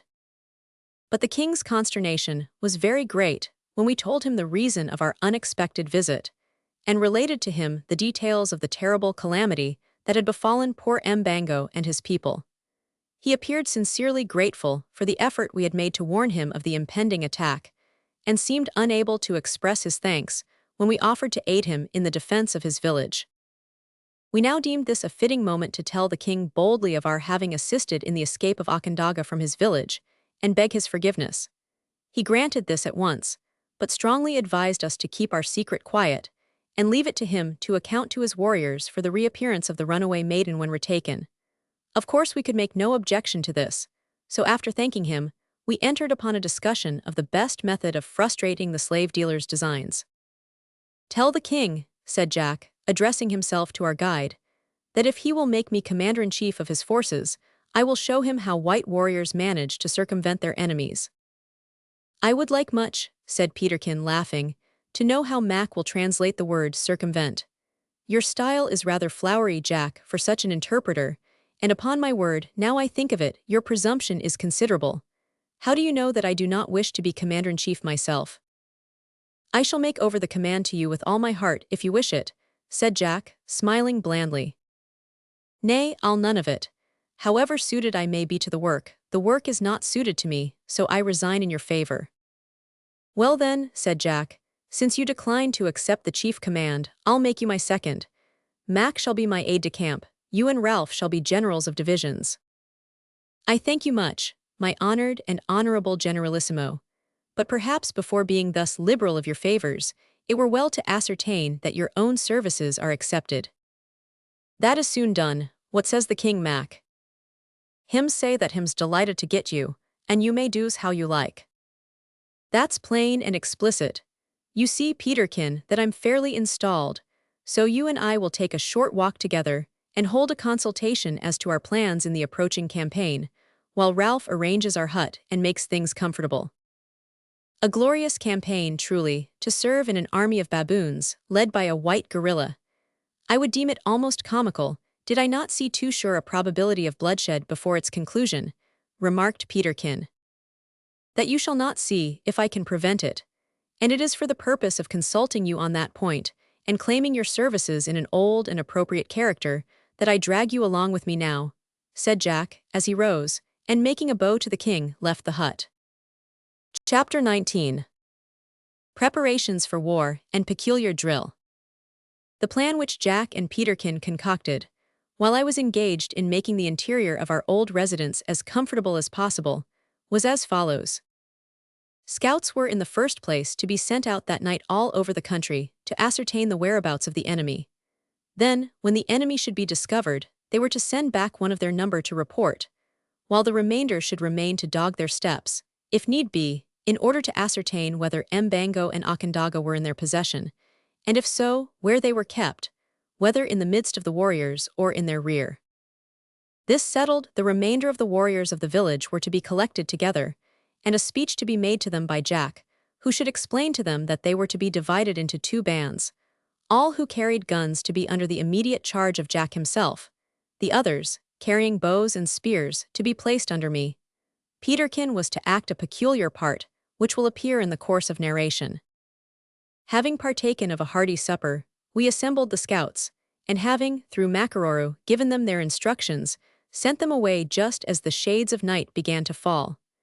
We next caused a huge bonfire to be kindled, and round this all the men of the village assembled, to the extent of several hundreds. The king soon appeared, and mounting the trunk of a fallen tree, made a long speech to his warriors, telling them of the danger that threatened them, in such vivid and lively terms that the greater part of them began to exhibit expressions of considerable uneasiness on their countenances. He then told them of the trouble that we had taken, in order to give them timely warning, whereat they cast upon us looks of gratitude, and after that introduced Jack to them as their commander-in-chief, saying that as a white man led the enemy, nothing could be better than that a white man should lead them to meet the enemy, whereat the sable warriors gave a shout of satisfaction and approval.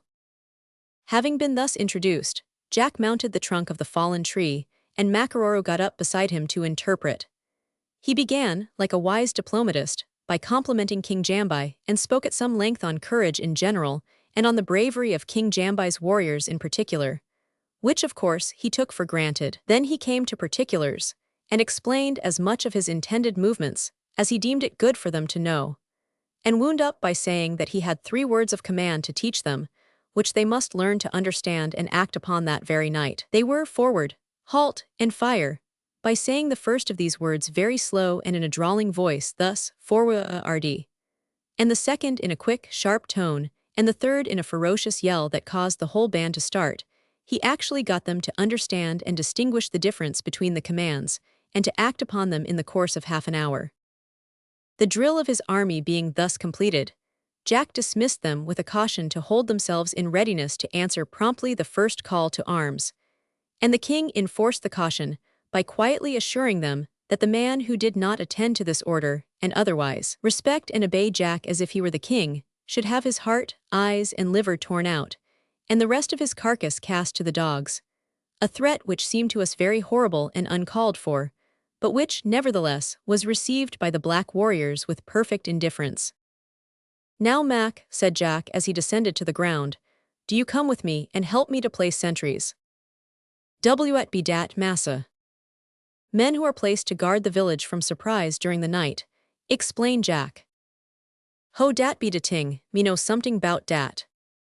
"No doubt you do, but I dare say you don't know the best way to place them, and perhaps you are not aware that the pretty little threat uttered by the king shall be almost carried out in the case of every man who shall be found asleep at his post, or who shall desert it." The guide grinned and followed his commander in silence, while I returned to our hut and busied myself in cleaning the rifles and making other preparations for the expected fight. At an early hour on the following morning, we were awakened by the arrival of one of the scouts, who reported that the Portuguese trader, with a strong and well-armed force, was encamped on the margin of a small pond about 15 miles distant from the village.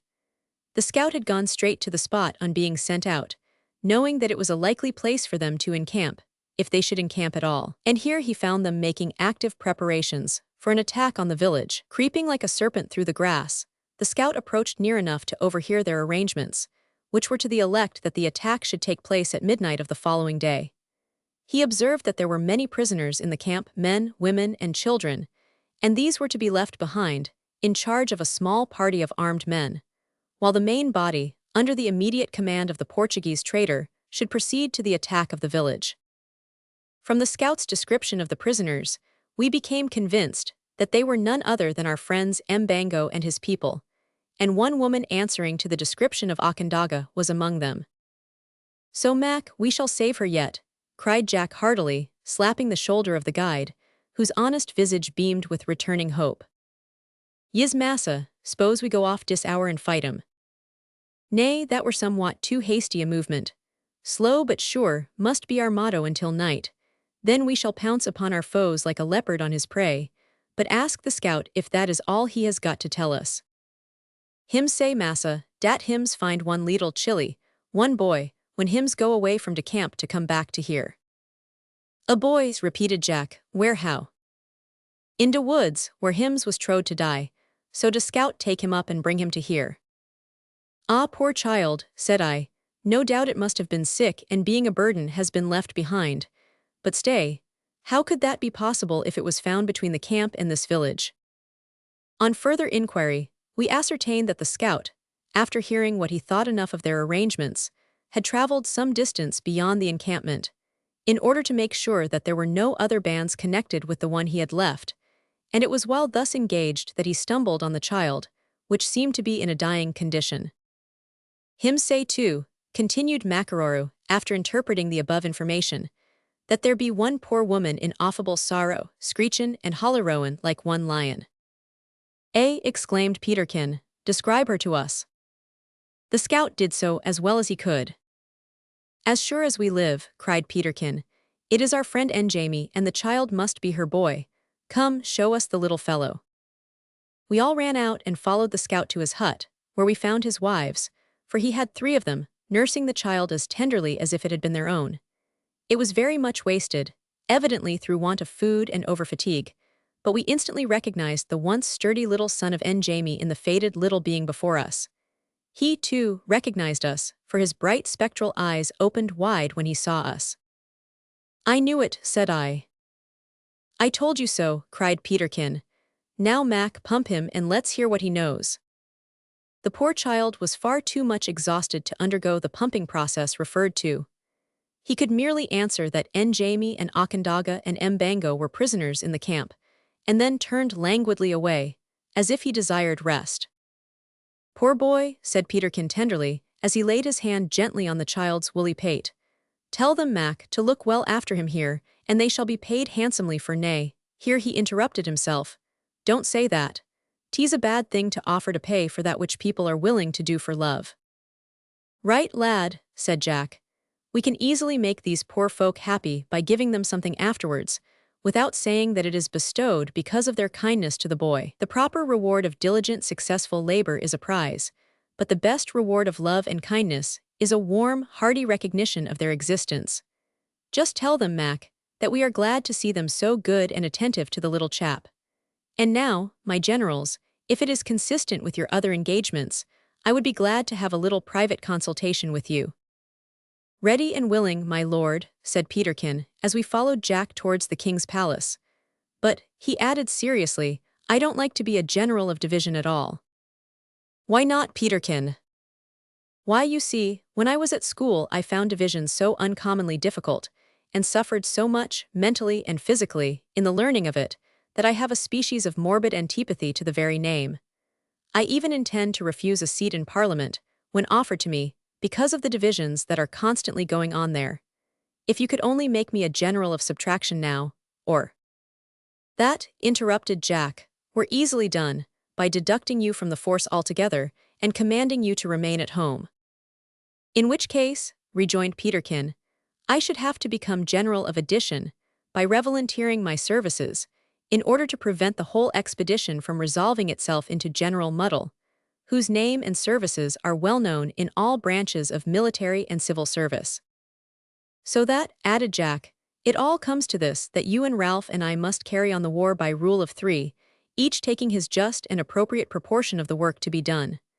Now, to change the subject, there's the sun getting up, and so is the king, if I may judge from the stir in his majesty's household." Having begged the king to assemble his warriors together, Jack now proceeded to divide them into 4 companies, or bands, over which he appointed respective leaders. All the men who possessed guns were assembled together in one band, numbering about 150 men.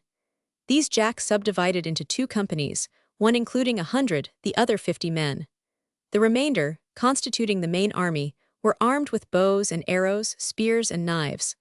Of these a large force was told off to remain behind and guard the village. This home guard was placed under command of the king in person. The 100 musketeers were placed under Peterkin's command. The other 50 were given to me, along with 100 spear and bow men. Jack himself took command of the main body of spearmen. As Peterkin had to act a special and independent part, besides commanding his 100 musketeers, Macaroro was made over to him, to act as lieutenant. All these arrangements and appointments were made in a cool, quiet, and arbitrary manner by Jack, to whom the natives, including the king, looked up with a species of awe amounting almost to veneration. "Now," said our commander-in-chief to Lieutenant Mac, "tell the niggers I am going to make them a speech." This was received with a grunt of satisfaction, and that if they wish to have the smallest chance of overcoming their enemies, they had better give their closest attention to what I have to say. Another grunt of acquiescence followed this announcement. "Say that I am going to speak to them of things so mysterious that they shall not by any conceivable or possible effort understand them." This being quite in accordance with the superstitions and tastes of the Negroes, was received with eager acclamations of delight. "Tell them," continued Jack in a deep, solemn tone and frowning darkly, "that we shall gain the victory only through obedience. Each man must keep his ears open and his eye on his leader, and must obey orders at once. If the order 'halt' should be given, and any man should have his mouth open at the time, he must keep his mouth open and shut it after he has halted." Here Jack took occasion to revert to the 3 orders, forward, halt, and fire, and repeated the lesson several times, until his men were quite perfect. Then he put the various bodies under their respective commanders, and telling the musketeers to make believe to fire, but making sure that they should not really do it, by taking their guns from them, he made each of us give the various words separately, so that our men should become familiar with our voices. This done, he called the generals of divisions to him, and said, "Now, gentlemen, I am going to review my troops, and to give them their final lesson in military tactics, with the double view of seeing that they know what they have got to do, and of impressing them with a due sense of the great advantage of even a slight knowledge of drill." He then directed us to take command of our several companies, Macaroro being placed on this occasion over the king's band, and pointed out the separate directions in which we were ultimately to post our troops, so as to advance upon the spot on which the king stood when the signal should be given. We had already taught the men the necessity of attacking in a compact single line, and of forming up into this position from what is termed Indian file, with which latter they were already acquainted. Of course we could not hope to teach them the principles of wheeling in the short time at our command.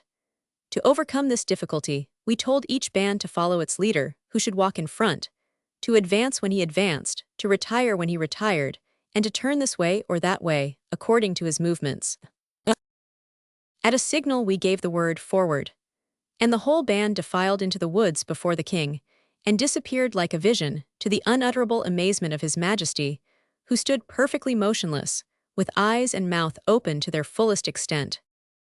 Having marched together for some distance, each leader detached his men and led them, as it were, to opposite directions of the compass, 3 of the bands making a considerable detour, in order to get the spot where the king stood in the center of us. Then we halted and awaited the next signal. In about 10 minutes it was given, a loud whistle, and we gave the word forward again. I say we, because the result proved that we had done so. Being out of sight of the other bands, of course I could not see how they acted.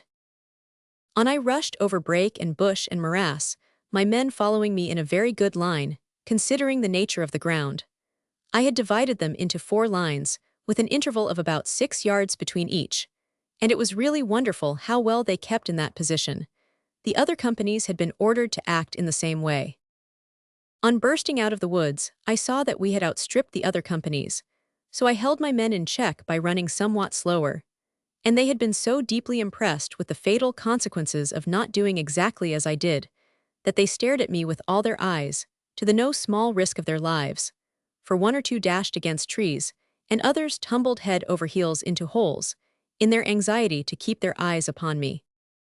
In a few seconds I observed Peterkin spring out of the woods, followed by his men, so I went on again at full speed. As we entered the village, our ranks were sadly broken and confused by the huts, but on gaining the open space where Jack stood, I was pleased to observe that the Negroes tried, of their own accord, to regain their original formation, and succeeded so well that we came on in 4 tolerably straight and compact lines, each commander having been forewarned to hold his men in check, or to push forward, so as to arrive at the central point at the same moment. Jack, Peterkin, Makaroro, and I ran in upon the king together, and unitedly gave the word halt, whereupon we found ourselves in the center of a solid square. So deeply had the men been impressed with the necessity of obedience that they had scarcely observed each other's approach. They now stood rooted to the ground in every possible attitude of suddenly arrested motion, and all with their eyes and mouths wide open. In another moment, the result of their combined movement became evident to them, and they uttered a yell of delighted surprise. very good indeed," said Jack, and that concluding yell was very effective, quite magnificent. "But you see," he added, turning to me, "although such a yell is sufficiently appalling to us, it will no doubt be a mere trifle to men who are used to it. What say you to teaching them a British cheer?" "Absurd," said I, "they will never learn to give it properly." "I don't know that," rejoined Jack in a doubtful manner. "Try," said Peterkin. "So I will. Mac, tell them now that I'm going to continue the speech which this little review interrupted. They's all ready for more massa."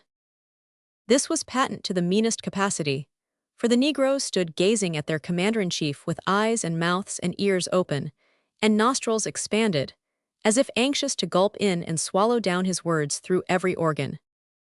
"There is a cry," said Jack, "which the white man gives when he enters into battle, a terrible cry, which is quite different from that of the black man, and which is so awful that it strikes terror into the heart of the white man's enemies, and has even been known to make a whole army fly almost without a shot being fired.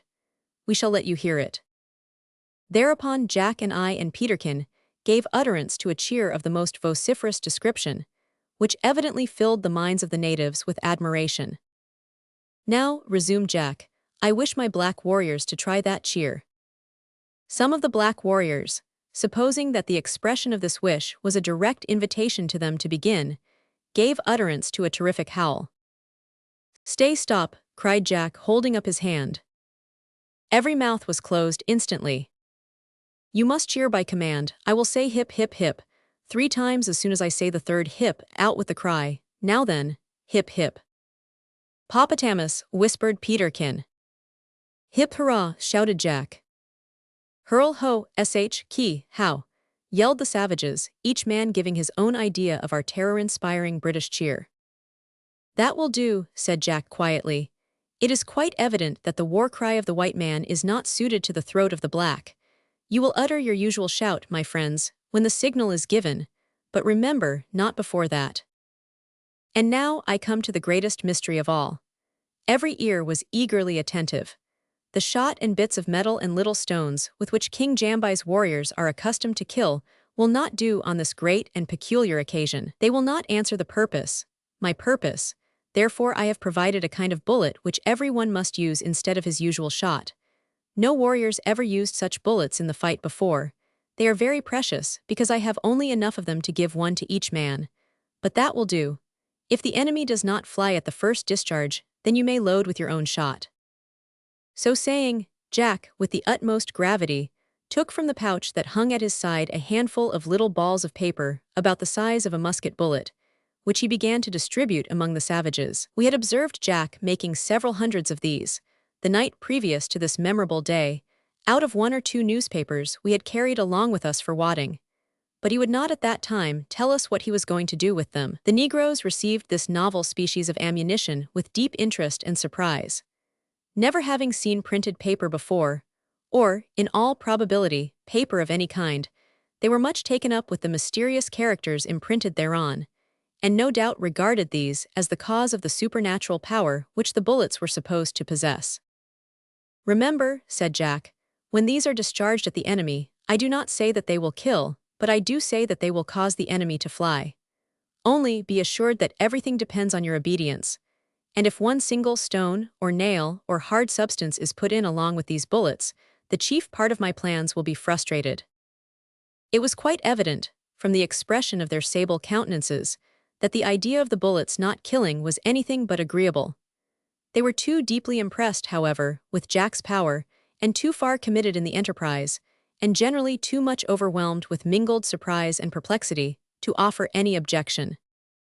Now, said Jack in conclusion, you may go and eat well.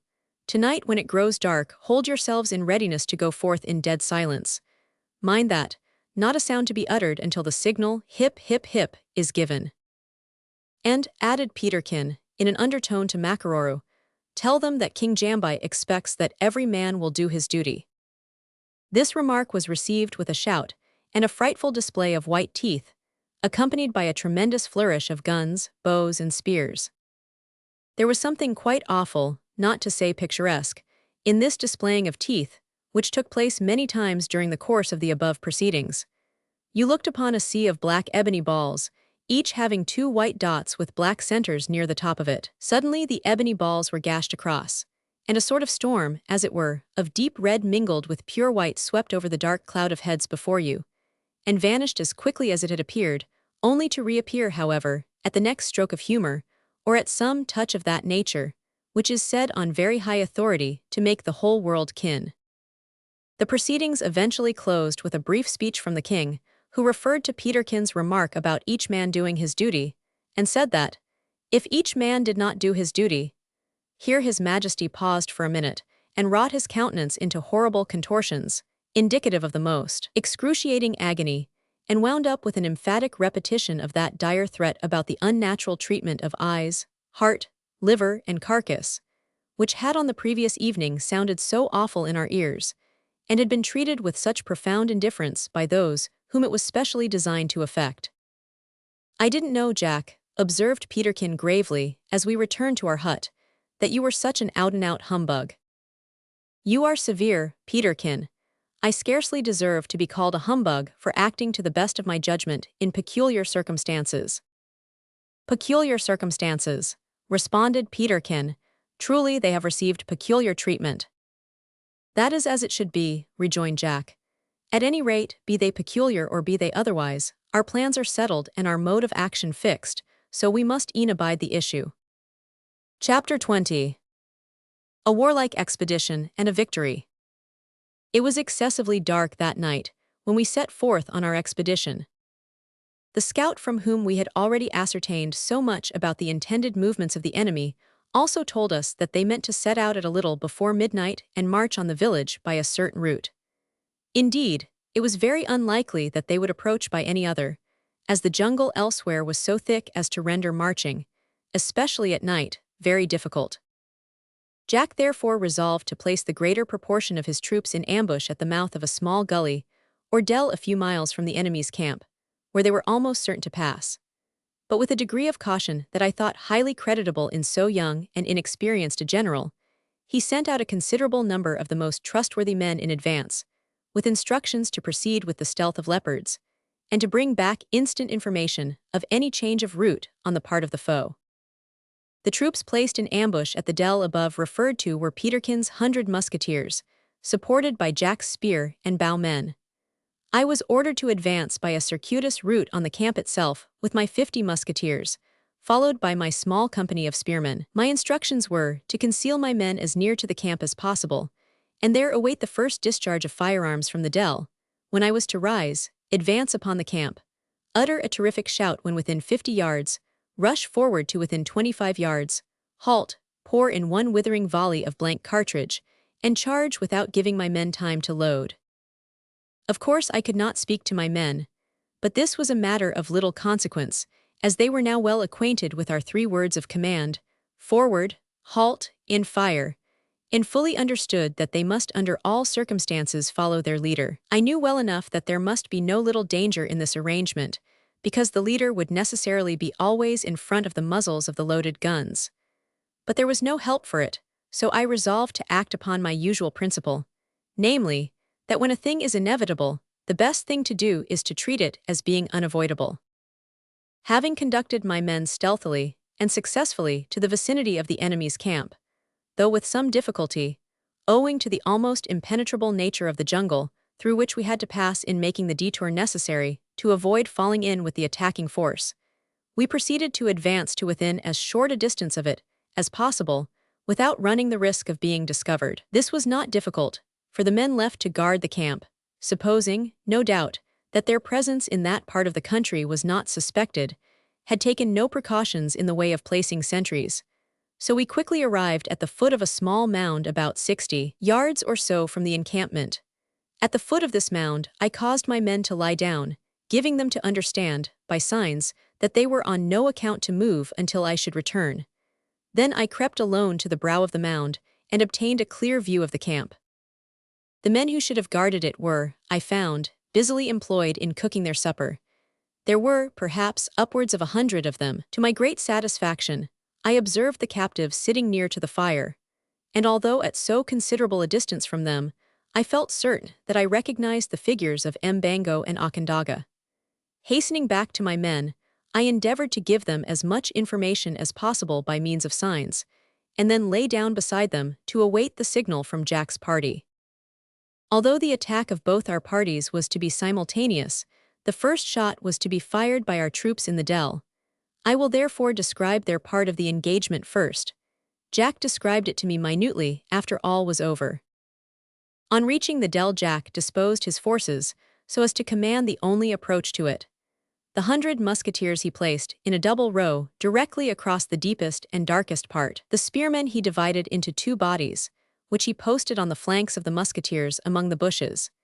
He then showed the rear rank of the latter how to point their pieces over the shoulders of the men in the front rank at a given signal, but carefully reiterated the order not to touch a trigger until the word "fire" should be given. "Now, Peterkin," said Jack, when these dispositions had been made, "it is time for you to get ready. Makaroro and I can manage these fellows, so you have my permission to go and play your own independent part. Only let me warn you to remember your last exploit in this way, and see that you don't do yourself a damage." "Thanks, noble general, for the permission," answered Peterkin, "of which I shall avail myself. In reference to your advice, I may remark that it is exceedingly valuable, so much so indeed that I would advise you not to part with it until asked for." With that, Peterkin ran into the jungle, and was soon lost to view. On gaining a sufficient distance from the men, he took off the greater part of his clothes, and wound round his person several pieces of light-colored cotton that he chanced to have with him, and some pieces of old newspaper. Then he decked his head with leaves and ragged branches, as he had done before in the haunted cave, making himself, in short, as wild and fantastic a looking creature as possible. The only difference between his getting up on this and the former occasion being that he was white instead of black. For he wisely judged that a white demon must naturally appear infinitely more appalling and horrible to a Negro than one of his own color. The 2 cones of moistened powder, however, which he had prepared for this occasion, were very much larger than the former, and had been fitted into 2 wooden handles or cups for safety. With these in his hands, he crept to the top of a steep, sloping mound or hill near the entrance to the dell, and considerably in advance of the troops. Here he sat down to await the approach of the enemy. There is something very eerie and awe-inspiring in a solitary night watch, especially if it be kept in a wild, lonesome place. Peterkin afterwards told me that, while sitting that night on the top of the mound, looking out upon a plain, over which the enemy were expected to approach, on the one hand, and down into the dark dell where our troops were posted on the other hand, his heart more than once misgave him, and he could not help asking himself the questions: what if our plans miscarry? What if our united volley and cheer, and my demoniac display, should fail to intimidate the Negroes? Such questions he did not like to dwell upon, for he knew that in the event of failure a regular pitched battle would be fought, and much blood would certainly flow. While indulging in such thoughts, he observed a dark form glide past the foot of the mound on which he lay, and vanish in the obscurity of the dell, which was so surrounded by crags and rocky places, covered with underwood that no light could penetrate into it. At first he was startled, and thought of giving the alarm to his comrades, but on second thoughts, he concluded the person must have been one of his own scouts returned with news. At all events, he felt that one man could do no harm worth speaking of to so large a party. Presently he observed a large band of men coming over the plain towards the entrance of the dell. These, he felt assured, must be the enemy, and he was right. They came on in a large, compact body, and were well armed, yet from the quick and unguarded manner of their approach, he could perceive that they suspected no ambush. They entered the dell in a confused though solid and silent body, and Peterkin could observe, by the dim light, that they were led by one man, who walked in advance, whom he rightly judged to be the Portuguese slave dealer. The time for action had now come. He examined the points of his powder cones, to ascertain that they were dry, then held a match in readiness, and listened intently to the footsteps of the foe. I have already explained that Jack had drawn his musketeers across the dell, and placed the spearmen in the jungle on both flanks. They were arranged in such a way as to form 3 sides of a square, into which the unsuspecting enemy now marched. Jack allowed them to approach to within 30 paces of his musketeers, and then gave, in a loud, deep, sonorous tone, the word, "Hip, hip, hip." The compound cheer and yell that instantly followed the last hip was so tremendous, coming, as it did, from all sides except the rear, that the enemy were absolutely paralyzed. They stood rooted to the earth, as motionless as if they had been transformed into stone. Jack raised his hand, in which he held a bunch of white grass that could be distinctly seen in the dark. Every muzzle was pointed on the instant, but not a sound was heard save the click of 100 locks. The sound was familiar to the enemy, although never before heard at one moment in such numbers. They started, but before a step could be taken, the word fire was given. Instantly, a sheet of flame swept across the entire dell, and the united crash of 100 guns seemed to rend the very earth. The surrounding cliffs reverberated and multiplied the horrid din, while, led by Jack, cheer followed cheer, or rather howls and yells filled the air, and kept awake the echoes of the place. The enemy turned and fled, and the shrieks to which they gave utterance as they ran betokened the extremity of their terror. It wanted but one touch to complete their consternation, and that touch was given when Peterkin, lighting his powder cones, showed himself on the mound, dancing in a blaze of fire, and shrieking furiously as the horrified tide of men swept by. In the midst of his wild orgies, Peterkin acted an impromptu and unintentional part by tripping over the brow of the hill, and rolling down the steep declivity like a firewheel into the very midst of the flying crew. Jumping hastily up, he charged through the ranks of the foe, flung the 2 hissing cones high into the air, and darting into the jungle, hid himself effectually from view. Meanwhile Jack still held the bunch of white straw aloft. Every eye was fixed on it, but not a man moved, because it remained stationary. This absence of pursuit in the midst of such appalling sights and sounds must, undoubtedly, have added to the mystery and therefore to the terrors of the scene. Suddenly the white bunch was seen to dart forward. Jack, who now considered the enemy almost beyond the chance of being overtaken, gave the word, "Forward," in the voice of a stentor, following it up with "Hip, hip, hurrah!" And the whole host, musketeers and spearmen in a mingled mass, rushed yelling out upon the plain and gave chase to the foe. "Not so badly done," said Jack, with a quiet laugh, as he laid his hand on Peterkin's shoulder. "Why, Jack, how did you find me out?" "Easily enough, when it is considered that I saw you go in. The flame of your wildfire indicated your movements pretty plainly to me, although terror and amazement no doubt blinded the eyes of everyone else. Even Mac's teeth began to chatter when he saw you perform that singular descent of the hill, and no wonder. I hope no bones have been broken." "No, all right as far as that goes," replied Peterkin within a laugh, "but I've lost a good deal of skin. However, it'll grow again. I'm glad it's no worse. But I say, Jack, do you think our fellows won't overtake these rascals?" "No fear of that. I took care to give them a good start, and if there be any truth in the generally received idea that terror lends wings, I'm pretty sure that each man in the enemy's ranks must have obtained the loan of several pairs tonight. But have you heard the sound of Ralph's guns?" "No, the din here was enough to drown anything so distant." "Well, we must away to him as fast as we can. I expect that poor Mac is off before us." "But you'll wait until I put on my clothes," said Peterkin, hasting back towards the place where he had undressed. "Certainly, lad, only look alive." Soon afterwards, they left the place together. While this was going on at the dell, I, on hearing the first shot, gave the word "Forward" in a low tone. My men instantly rose and followed me, and I could not, even at that anxious moment, help admiring the serpent-like facility with which they glided from bush to bush, without the slightest noise. We descended a hill, crossed a small brook, and approached to within 30 yards of the camp without being discovered. Suddenly, I leaped on the top of a hillock, and shouted at the utmost pitch of my voice the single word, "Halt." On hearing it, all the men in the camp sprang to their arms, and stood gazing round them with looks of consternation. My next word was, "Fire." A firm, tremendous crash burst from among the bushes, and my single person, enveloped in smoke and flame, was, I believe, the only object visible to those in the camp. "Hip, hip, hip, hurrah, forward!"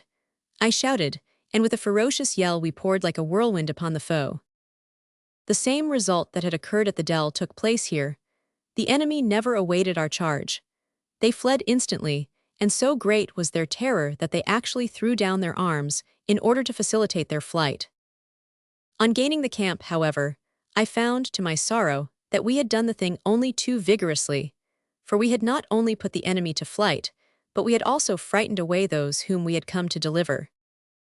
At this point in the engagement, I came to learn how incompetent I was to command men in cases of emergency, for here my presence of mind utterly forsook me.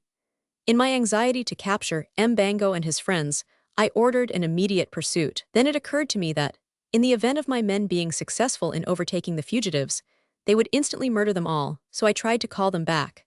But alas, they did not understand my words, and they were by this time so excited as to be beyond all restraint. In a few minutes I found myself left alone in the enemy's camp, and heard the shouts of pursued and pursuers growing gradually fainter and more distant, as they scattered themselves through the jungle. Seating myself by the fire in a state of mind bordering on despair, I buried my face in my hands, and endeavored to collect myself, and consider what, under the circumstances, should be now done. Chapter 21. Arrangements for pursuing the enemy, and sudden change of plans. "You seem to be taking it easy, old boy," said a voice close to my elbow. I started, and looked up hastily. "Ah, Peterkin, you there?" And may I not reply, with some surprise, "You here?" "Truly you may, but what could I do? The men ran away from me, whether I would or no, and you are aware I could not make myself understood, not being able to, but where is Jack?" I asked this abruptly, because it occurred to me at that moment that he and Peterkin should have been together. "Where is Jack?" echoed Peterkin. "I may ask that of you, for I am ignorant on the point. He and I got separated in endeavoring to escape from the scrimmage caused by your valiant attack, You seem to have scattered the whole force to the winds.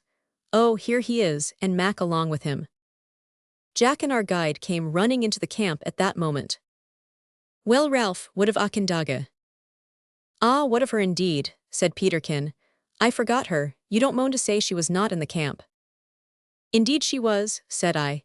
"And so were Mbango, and his wife Njamie, and one or two others whom I did not know. But my men went at them with such ferocity that they fled along with our enemies." "Fled," cried Jack. "Aye, and I fear much that it will fare ill with them if they are overtaken, for the men were wild with excitement and passion." "Come, this must be looked to," cried Jack, seizing his rifle and tightening his belt. "We must follow, for if they escape our hands they will certainly be retaken by their former captors." We followed our comrade, without further remark, in the direction of the fugitives, but although we ran fast and long, we failed to come up with them. For 2 hours did we dash through bush and brake, jungle and morass, led by Makaroro, and lighted by the pale beams of the moon. Then we came to a halt and sat down to consult. "Dem be gone," said our wretched guide, whose cup of happiness was thus dashed from his hand just as he was about to raise it to his lips. "Now don't look so dismal, Mac," cried Peterkin, slapping the man on the shoulder. "You may depend upon it, we will hunt her up somehow or other. Only let us keep stout hearts, and we can do anything." "Very easily said, Master Peterkin," observed Jack. "But what course do you propose we should follow just now?" "Collect our scattered men, go back to the village, have a palaver with King Jambai and his chiefs, get up a pursuit, and run the foxes to earth." "And suppose," said Jack, "that you don't know in which direction they have fled, how can we pursue them?" "It is very easy to suppose all manner of difficulties," retorted Peterkin. "If you have a better plan, out with it." "I have no better plan, but I have a slight addition to make to yours, which is that when we collect a few of our men, I shall send them out to every point of the compass, to make tracks like the spokes of a wheel, of which the village shall be the center. And by that means, we shall be pretty certain to get information ere long as to the whereabouts of our fugitives. So now let us be up and doing, time is precious tonight." In accordance with this plan, we rapidly retraced our steps to the dell, which had been appointed as our place of rendezvous. Here we found the greater part of our men assembled, and so well timed had Jack's movements been, that not one of them all had been able to overtake or slay a single enemy. Thus, by able generalship, had Jack gained a complete and bloodless victory. Having detached and sent off our scouts, who, besides being picked men, traveled without any other encumbrance than their arms, we resumed our journey homeward, and reached the village not long after sunrise, to the immense surprise of Jambai, who could scarcely believe that we had routed the enemy so completely, and whose skepticism was further increased by the total, and to him unaccountable, absence of prisoners or of any other trophies of our success in the fight. But Jack made a public speech, of such an elaborate, deeply mysterious and totally incomprehensible character, that even Makaroro, who translated, listened and spoke with the deepest reverence and wonder. And when he had concluded, there was evidently a firm impression on the minds of the natives that this victory was, by some means or in some way or other quite inexplicable but highly satisfactory, the greatest they had ever achieved. The king at once agreed to Jack's proposal that a grand pursuit should take place, to commence the instant news should be brought in by the scouts. But the news, when it did come, had the effect of totally altering our plans. The first scout who returned told us that he had fallen in with a large body of the enemy, encamped on the margin of a small pond. Creeping like a snake through the grass, he succeeded in getting near enough to overhear the conversation, from which he gathered 2 important pieces of information. Namely, that they meant to return to their own lands in a northeasterly direction, and that their prisoners had escaped by means of a canoe which they found on the banks of the river that flowed past King Jambai's village. The first piece of information decided the king to assemble his followers and go off in pursuit of them at once. The second piece of news determined us to obtain a canoe and follow Mbango and his companions to the sea-coast, whither, from all that we heard, we concluded they must certainly have gone. As this, however, was a journey of many weeks, we had to take the matter into serious consideration. "It is quite evident," said Jack, as we sat over our supper on the night after receiving the above news, "it is quite evident that they mean to go to the coast, for Mbango had often expressed to Mac a wish to go there, and the mere fact of their having been seen to escape and take downstream is in itself pretty strong evidence that they did not mean to return to their now desolated village, seeing that the country behind them is swarming with enemies, and of course they cannot know that we have conquered the main body of these rascals. I therefore propose that we should procure a canoe and follow them. First, because we must at all hazards get hold of poor Akandaga and relieve the anxiety of our faithful guide Makaroru. And second, because it is just as well to go in that direction as in any other, in order to meet with wild animals and see the wonders of this land. But what if King Jambai takes it into his black woolly head to decline to let us go? Said Peterkin. In that case, we must take French leave of him. In which case, said I, in some alarm, all my specimens of natural history will be lost. Jack received this remark with a shake of his head and a look of great perplexity, and Peterkin said, "Ah, Ralph, I fear there's no help for it. You must make up your mind to say goodbye to your mummies, big puggies and all."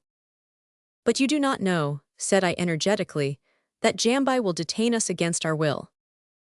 "Certainly not," replied Jack, "and for your sake I hope that he will not. At any rate I will go to see him about this point after supper. It's of no use presenting a petition either to king, lord, or common while his stomach is empty. But there is another thing that perplexes me. That poor sick child, and Jamie's son, must not be left behind. The poor distracted mother has no doubt given him up for lost. It will be like getting him back from the grave." "True," said I, "we must take him with us. Yet I fear he is too ill to travel, and we cannot await his recovery." "He is not so ill as he seemed," observed Peterkin. "I went to see him only half an hour ago, and the little chap was quite hearty and glad to see me. The fact is, he has been ill-used and ill-fed. The rest and good treatment he has received have, even in the short time he has been here, quite revived him." "Good," said Jack, "then he shall go with us. I'll engage to take him on my back when he knocks up on the march, for we have a march before us, as I shall presently explain, and when we get into a canoe he will be able to rest." "But what march do you refer to?" I asked. "Simply this. Mac, with whom I have had a good deal of conversation on the subject, tells me that the river makes a considerable bend below this village, and that by taking a short cut of a day's journey or so overland we can save time, and will reach a small hamlet where canoes are to be had. The way, to be sure, is through rather a wild country, but that to us is an advantage, as we shall be the more likely to meet with game. I find, also, that the king has determined to follow the same route with his warriors in pursuit of the enemy, so that thus far we may travel together. At the hamlet we will diverge to the northeast, while we, if all goes well, embarking in our canoe, will proceed toward the west coast, where, if we do not overtake them on the way, we shall be certain to find them on our arrival. Akandaga has often longed to go to the mission station there, and as she knows it is in vain to urge Mbango to return to his destroyed village, she will doubtless advise him to go to the coast." "What you say seems highly probable," said I, "and I think the best thing you can do is to go to the king at once and talk him over." "Trust Jack for that," added Peterkin, who was at that moment deeply engaged with what he called the drumstick of a roast monkey. "Jack would talk over any creature with life, so persuasive is his eloquence. I say, Ralph," he added, holding the half-picked drumstick at arm's length and regarding it with a critical gaze, "I wonder now how the drumstick of an ostrich would taste. Good, I have no doubt, though rather large for one man's dinner." "It would be almost equal to gorilla ham, I should fancy," said Jack, as he left the hut on his errand to the king. "Oh, you cannibal, to think of such a thing," cried Peterkin, throwing the bone of his drumstick after our retreating comrade. "But 'tis always thus," he added with a sigh, "man preys upon man, monkey upon monkey, yet I had hoped better things of Jack. I had believed him to be at least a refined species of gorilla. I say, Ralph, what makes you look so lugubrious?" "The difficulties, I suppose, that beset our path," said I sadly, for to say truth, I did not feel in a jesting humor just then. I was forced, however, in spite of myself, to laugh at the expression of mingled disgust and surprise that overspread the mobile countenance of my friend on hearing my reply. "The difficulties," echoed he, "that beset our path. Really, Ralph, life will become insupportable to me if you and Jack go on in this fashion. A man of nerve and sanguine temperament might stand it, but to one like me, of a naturally timid and leaning nature, with the addition of low spirits, it is really crushing, quite crushing." I laughed, and replied that he must just submit to be crushed, as it was impossible for Jack and me to change our dispositions to suit his convenience. Whereupon he sighed, lighted his pipe, and began to smoke vehemently. In the course of little more than an hour Jack returned, accompanied by Makaroro, and from the satisfied expression of their faces, I judged that they had been successful. "Ah, I see. It's all right," said Peterkin, raising himself on one elbow as they entered the hut and seated themselves beside the fire. "Old Jambai has been talked over." "Right, but he needed a deal of talk. He was horribly obstinate," said Jack.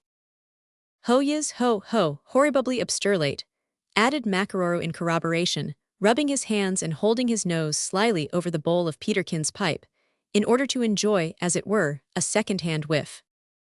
"Here, there's a bit for yourself, old boy. Sit down and enjoy yourself while Jack tells us all about his interview with royalty," said Peterkin, handing a lump of tobacco to our guide, whose eyes glistened and white teeth gleamed as he received the much-prized gift. Jack now explained to us that he had found the king in a happy state of satiety, smoking in his very curious and uneasy-looking easy chair, that he had at first begged and entreated him, Jack, to stay and take command of his warriors, and had followed up his entreaties with a hint that it was just possible he might adopt stronger measures if entreaty failed. To this Jack replied in a long speech, in which he pointed out the impossibility of our complying with the king's request under present circumstances, and the absolute necessity of our returning at some period or other to our native land, to tell our people of the wonders we had seen in the great country of King Jambai. Observing that his arguments did not make much impression on the king, he brought up his reserve force to the attack, and offered all the remainder of our goods as a free gift to his majesty, stipulating only that he, the king, should, in consideration thereof, carefully send our boxes of specimens down to the coast, where the messengers, on arriving, should be handsomely paid if everything should arrive safely and in good order. These liberal offers had a visible influence on the sable monarch, whose pipe indicated the state of his mind pretty clearly, thin wreaths of smoke issuing therefrom when he did not sympathize with Jack's reasoning, and thick voluminous clouds revolving about his woolly head, and involving him, as it were, in a veil of gauze, when he became pleasantly impressed. When Jack made mention of the valuable gifts above referred to, his head and shoulders were indistinctly visible amid the white cloudlets, and when he further offered to supply him with a few hundreds of the magical paper balls that had so effectually defeated his enemies the day before, the upper part of his person was obliterated altogether in smoke. This last offer of Jack's we deemed a great stroke of politic wisdom, for thereby he secured that the pending war should be marked by the shedding of less blood than is normal in such cases. He endeavored further to secure this end, by assuring the king that the balls would be useless for the purpose for which they were made, if any other substance should be put into the gun along with them, and that they would only accomplish the great end of putting the enemy to flight if fired at them in one tremendous volley, at a time when the foe had no idea of the presence of an enemy. All things being thus amicably arranged, we retired to rest, and slept soundly until daybreak, when we were awakened by the busy sounds of preparation in the village for the intended pursuit. We, too, made active arrangements for a start, and soon after were trooping over the plains and through the jungle in the rear of King Jambai's army, laden with such things as we required for our journey to the coast, and Jack, besides his proportion of our food, bedding, cooking utensils, etc., carrying Njami's little sick boy on his broad shoulders. Chapter 22. We meet with a ludicrously awful adventure. The day following that on which we set out from King Jambai's village, as narrated in the last chapter, Jack, Peterkin, Makaroro, Njami's little boy, and I embarked in a small canoe, and bidding adieu to our hospitable friends, set out on our return journey to the coast. We determined to proceed thither by another branch of the river, which would take us through a totally new, and in some respects different, country from that in which we had already traveled, and which, in the course of a few weeks, would carry us again into the neighborhood of the gorilla country. One beautiful afternoon, about a week after parting from our friends, we met with an adventure in which the serious and the comic were strangely mingled. Feeling somewhat fatigued after a long spell at our paddles, and being anxious to procure a monkey or a deer, as we had run short of food, we put ashore and made our encampment on the banks of the river. This done, we each sallied out in different directions, leaving Makaroro in charge of the camp. For some time I wandered about the woods in quest of game, but although I fired at many animals that were good for food, I missed them all, and was unwillingly compelled to return empty-handed. On my way back, and while yet several miles distant from the camp, I met Jack, who had several fat birds of the grouse species hanging at his girdle. "I am glad to see that you have been more successful than I, Jack," said I, as we met. "Yet I have not much to boast of," he replied. "It is to be hoped that Peterkin has had better luck. Have you seen him?" "No, I have not even heard him fire a shot." "Well, let us go on. Doubtless he will make his appearance in good time. What say you to following the course of this brook? I have no doubt it will guide us to the vicinity of our camp, and the ground immediately to the left of it seems pretty clear of jungle." "Agreed," said I, and for the next 10 minutes or so, we walked beside each other in silence. Suddenly our footsteps were arrested by a low, peculiar noise. "Hark, is that a human voice?" whispered Jack as he cocked his rifle. "It sounds like it," said I. At the same moment, we heard some branches in an opposite direction crack, as if they had been broken by a heavy tread. Immediately after, the first sound became louder and more distinct. Jack looked at me in surprise, and gradually a peculiar smile overspread his face. "It's Peterkin," said I in a low whisper. My companion nodded, and half-cocking our pieces, we advanced with slow and cautious steps towards the spot whence the sound had come. The gurgling noise of the brook prevented us from hearing as well as usual, so it was not until we were close upon the bushes that fringed the banks of the streamlet that we clearly discerned the tones of Peterkin's voice in conversation with someone, who, however, seemed to make no reply to his remarks. At first I thought he must be talking to himself, but in this I was mistaken. "Let's listen for a minute or two," whispered my companion with a broad grin. I nodded assent, and advancing cautiously, we peeped over the bushes. The sight that met our eyes was so irresistibly comic that we could scarcely restrain our laughter. On a soft grassy spot, close to the warbling stream, lay our friend Peterkin on his breast, resting on his elbows and the forefinger of his right hand raised. Before him, not more than 6 inches from his nose, sat the most gigantic frog I ever beheld, looking inordinately fat and intensely stupid. My memory instantly flew back to the scene on the coral island, where Jack and I had caught our friend holding a quiet conversation with the old cat, and I laughed internally as I thought on the proverb, "The boy is the father of the man." "Frog," said Peterkin in a low, earnest voice, at the same time shaking his finger slowly and fixing his eyes on the plethoric creature before him. "Frog, you may believe it or not as you please, but I do solemnly assure you that I never did behold such a great, big, fat monster as you are in all my life. What do you mean by it?" As the frog made no reply to this question, but merely kept up an incessant puffing motion in its throat, Peterkin continued. "Now, Frog, answer me this one question, and mind that you don't tell lies. You may not be aware of it, but you can't plead ignorance, for I now tell you that it is exceedingly wicked to tell lies, whether you be a frog or only a boy. Now tell me, did you ever read Aesop's fables?" The frog continued to puff, but otherwise took no notice of its questioner. I could not help fancying that it was beginning to look sulky at being thus catechized. "What, you won't speak? Well, I'll answer for you. You have not read Aesop's fables. If you had, you would not go on blowing yourself up in that way. I'm only a little man, it's true, more's the pity, but if you imagine that by blowing and puffing like that you can ever come to blow up as big as me, you'll find yourself mistaken. You can't do it, so you needn't try. You'll only give yourself rheumatism. Now, will you stop? If you won't stop, you'll burst there."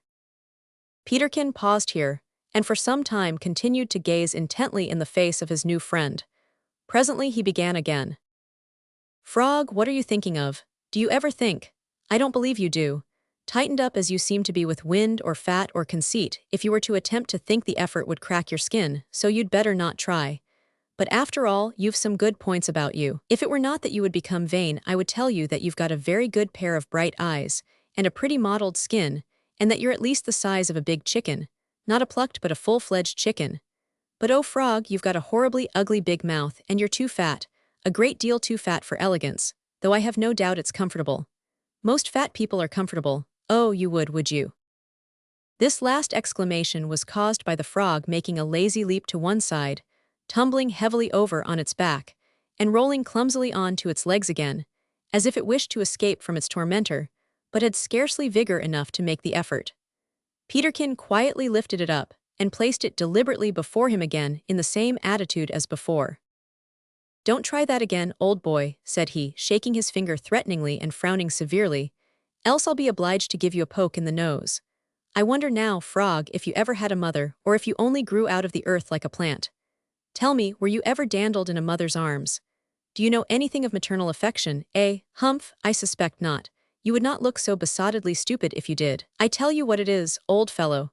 You're uncommonly bad company, and I've a good mind to ram my knife through you, and carry you into camp to my friend Ralph Rover, who'll skin and stuff you to such an extent that your own mother wouldn't know you, and carry you to England, and place you in museum under a glass case, to be gazed at by nurses, and stared at by children, and philosophized about by learned professors.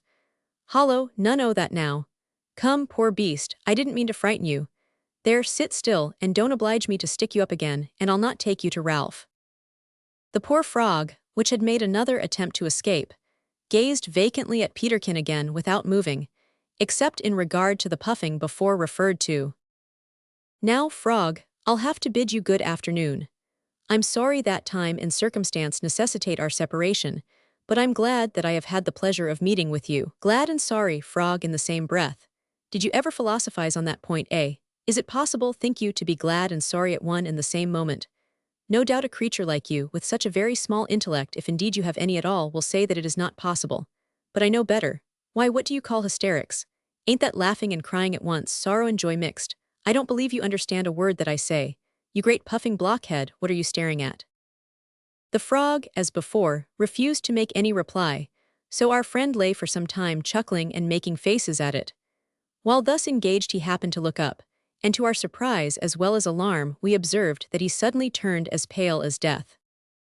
To cock our rifles, and take a step forward so as to obtain a view in the direction in which he was gazing with a fixed and horrified stare, was our immediate impulse. The object that met our eyes on clearing the bushes was indeed well calculated to strike terror into the stoutest heart, for there, not 3 yards distant from the spot on which our friend lay, and partially concealed by foliage, stood a large black rhinoceros. It seemed to have just approached at that moment, and had been suddenly arrested, if not surprised, by the vision of Peterkin and the frog. There was something inexpressibly horrible in the sight of the great block of a head, with its mischievous-looking eyes, ungainly snout, and ponderous horn, in such close proximity to our friend. How it had got so near without its heavy tread being heard I cannot tell, unless it were that the noise of the turbulent brook had drowned the sound. But we had no time either for speculation or contemplation. Both Jack and I instantly took aim, he at the shoulder, as he afterwards told me, I at the monster's eye, into which, with, I am bound to confess, my usual precipitancy, I discharged both barrels. The report seemed to have the effect of arousing Peterkin out of his state of fascination, for he sprang up and darted towards us. At the same instant, the wounded rhinoceros crossed the spot which he had left with a terrific rush, and bursting through the bushes, as if it had been a great rock falling from a mountain cliff, went headlong into the rivulet. Without moving from the spot on which we stood, we recharged our pieces with a degree of celerity that, I am persuaded, we never before equaled. Peterkin at the same time caught up his rifle, which leaned against a tree hard by, and only a few seconds elapsed after the fall of the monster into the river ere we were upon its banks ready for another shot. The portion of the bank of the stream at this spot happened to be rather steep, so that the rhinoceros, on regaining his feet, experienced considerable difficulty in the attempts to clamber out, which he made repeatedly and violently on seeing us emerge from among the bushes. "Let us separate," said Jack. "It will distract his attention." "Stay, you have blown out his eye, Ralph, I do believe," said Peterkin. On drawing near to the struggling monster, we observed that this was really the case. Blood streamed from the eye into which I had fired, and poured down his hideous jaws, dyeing the water in which he floundered. "Look out!" cried Jack, springing to the right, in order to get on the animal's blind side as it succeeded in effecting a landing. Peterkin instantly sprang in the same direction, while I bounded to the opposite side. I have never been able satisfactorily to decide in my own mind whether this act on my part was performed in consequence of a sudden, almost involuntary, idea that by so doing I should help to distract the creature's attention, or was the result merely of an accidental impulse. But whatever the cause, the effect was most fortunate, for the rhinoceros at once turned towards me, and thus, being blind in the other eye, lost sight of Jack and Peterkin, who with the rapidity almost of thought leaped close up to its side, and took close aim at the most vulnerable parts of its body. As they were directly opposite to me, I felt that I ran some risk of receiving their fire. But before I had time either to reflect that they could not possibly miss so large an object at so short a distance, or to get out of the way, the report of both their heavy rifles rang through the forest, and the rhinoceros fell dead almost at my feet. "Hurrah!" shouted Peterkin, throwing his cap into the air at this happy consummation, and sitting down on the haunch of our victim. "Shame on you, Peterkin," said I, as I reloaded his rifle for him. "Shame on you to crow thus over a fallen foe." "Ha, boy, it's all very well for you to say that now, but you know well enough that you would rather have lost your ears than have missed such a chance as this. But I say, it'll puzzle you to stuff that fellow, won't it?" "No doubt of it," answered Jack, as he drew a percussion cap from his pouch and placed it carefully on the nipple of his rifle. "Ralph will not find it easy, and it's a pity, too, not to take it home with us, for under a glass case it would make such a pretty and appropriate pendant in his museum to that interesting frog with which you—" "Oh, you sneaking eavesdropper," cried Peterkin, laughing. "It is really too bad that a fellow can't have a little tete-a-tete with a friend, but you and Ralph must be thrusting your impertinent noses in the way." "Not to mention the rhinoceros," observed Jack. "Ah, to be sure, the rhinoceros. Yes, I might have expected to find you in such low company, for birds of a feather, you know, are said to flock together." "If there be any truth in that," said I, "you are bound, on the same ground, to identify yourself with the frog." "By the way," cried Peterkin, starting up and looking around the spot on which his interesting tete-a-tete had taken place, "where is the frog? It was just here that— oh, poor, poor frog. Your course is run, your days are o'er. We'll never have a chat no more. As Shakespeare has it, well, well, who would have thought that so conversable and intelligent a creature should have come to such a melancholy end?" The poor frog had indeed come to a sad and sudden end, and I felt quite sorry for it, although I could not help smiling at my companion's quaint manner of announcing the fact. Not being gifted with the activity of Peterkin, it had stood its ground when the rhinoceros charged, and had received an accidental kick from the great foot of that animal which had broken its back and killed it outright. "There's one comfort, however," observed Jack, as we stood over the frog's body. "You have been saved the disagreeable necessity of killing it yourself, Ralph." This was true, and I was not sorry that the rhinoceros had done me this service. For, to say truth, I have ever felt the necessity of killing animals in cold blood to be one of the few disagreeable points in the otherwise delightful life of a naturalist. To shoot animals in the heat and excitement of the chase, I have never felt to be particularly repulsive or difficult. But the spearing of an insect, or the deliberate killing of an unresisting frog, are duties which I have ever performed with a feeling of deep self-abhorrence. Carefully packing my frog in leaves, and placing it in my pouch, I turned with my companions to quit the scene of our late encounter and return to our camp, on arriving at which we purposed sending back Makaroro to cut off the horn of the rhinoceros. For we agreed that, as it was impossible to carry away the entire carcass, we ought at least to secure the horn as a memorial of our adventure. Chapter 23. We see strange things, and give our Negro friends the slip. During the 2 following days, we passed through a country that was more thickly covered with the indiarubber vine than any place we had before met with in our African travels. I could not help feeling regret that such a splendid region should be almost, if not altogether, unknown and useless to civilized man. There seemed to be an unlimited supply of caoutchouc, but the natives practiced a method of gathering it, which had the effect of destroying the vine. One day, some weeks after this, we came upon the habitation of a most remarkable species of monkey, named the Enchiego mbouve, which we had often heard of, but had not up to that time been so fortunate as to see. Being exceedingly anxious to observe how this remarkable creature made use of its singular house, Peterkin and I lay down near the place, and secreting ourselves in the bushes, patiently awaited the arrival of the monkey, while Jack went off in another direction to procure something for supper. "I don't believe he'll come home tonight," said Peterkin, after we had lain down. "People never do come in when anyone chances to be waiting for them. The human race seems to be born to disappointment. Did you never notice, Ralph, How obstinately contrary and cross-grained things go when you want them to go otherwise. I don't quite understand you, said I. Of course you don't. Yours seems to be a mind that can never take anything in unless it is hammered in by repetition. Come now, Peterkin, don't become yourself an illustration of your own remark in reference to cross-grained things. Well, I won't. But seriously, Ralph, have you not observed in the course of your observant life that when you have particular business with a man and go to his house or office, you are certain to find him out, to use the common phrase? It would be more correct, however, to say you are certain not to find him in. You are uncommonly particular, Peterkin. Truly I had need to be so, with such an uncommonly stupid audience. Thank you as well. Well, have you never observed that if you have occasion to call at a house where you have never been before, the number of that particular house is not in its usual place, and you find it after a search quite away from where it ought to be? Has it never struck you that when you take out your umbrella, the day is certain to become hot and sunny, while, if you omit to carry it with you, it is sure to rain? From all of which you conclude, said I, that the Enciego will not come home tonight. Exactly so, that is my meaning precisely. After Peterkin said this, we relapsed into silence, and it was well that we did so, for had we continued our conversation even in the whispering tones in which it had up to that time been conducted, we should have frightened away the ape which now came, as it were, to rebuke Peterkin for his unbelief. Coming quickly forward, the Enciego Mbuve chambered quickly up the tree where its nest was built.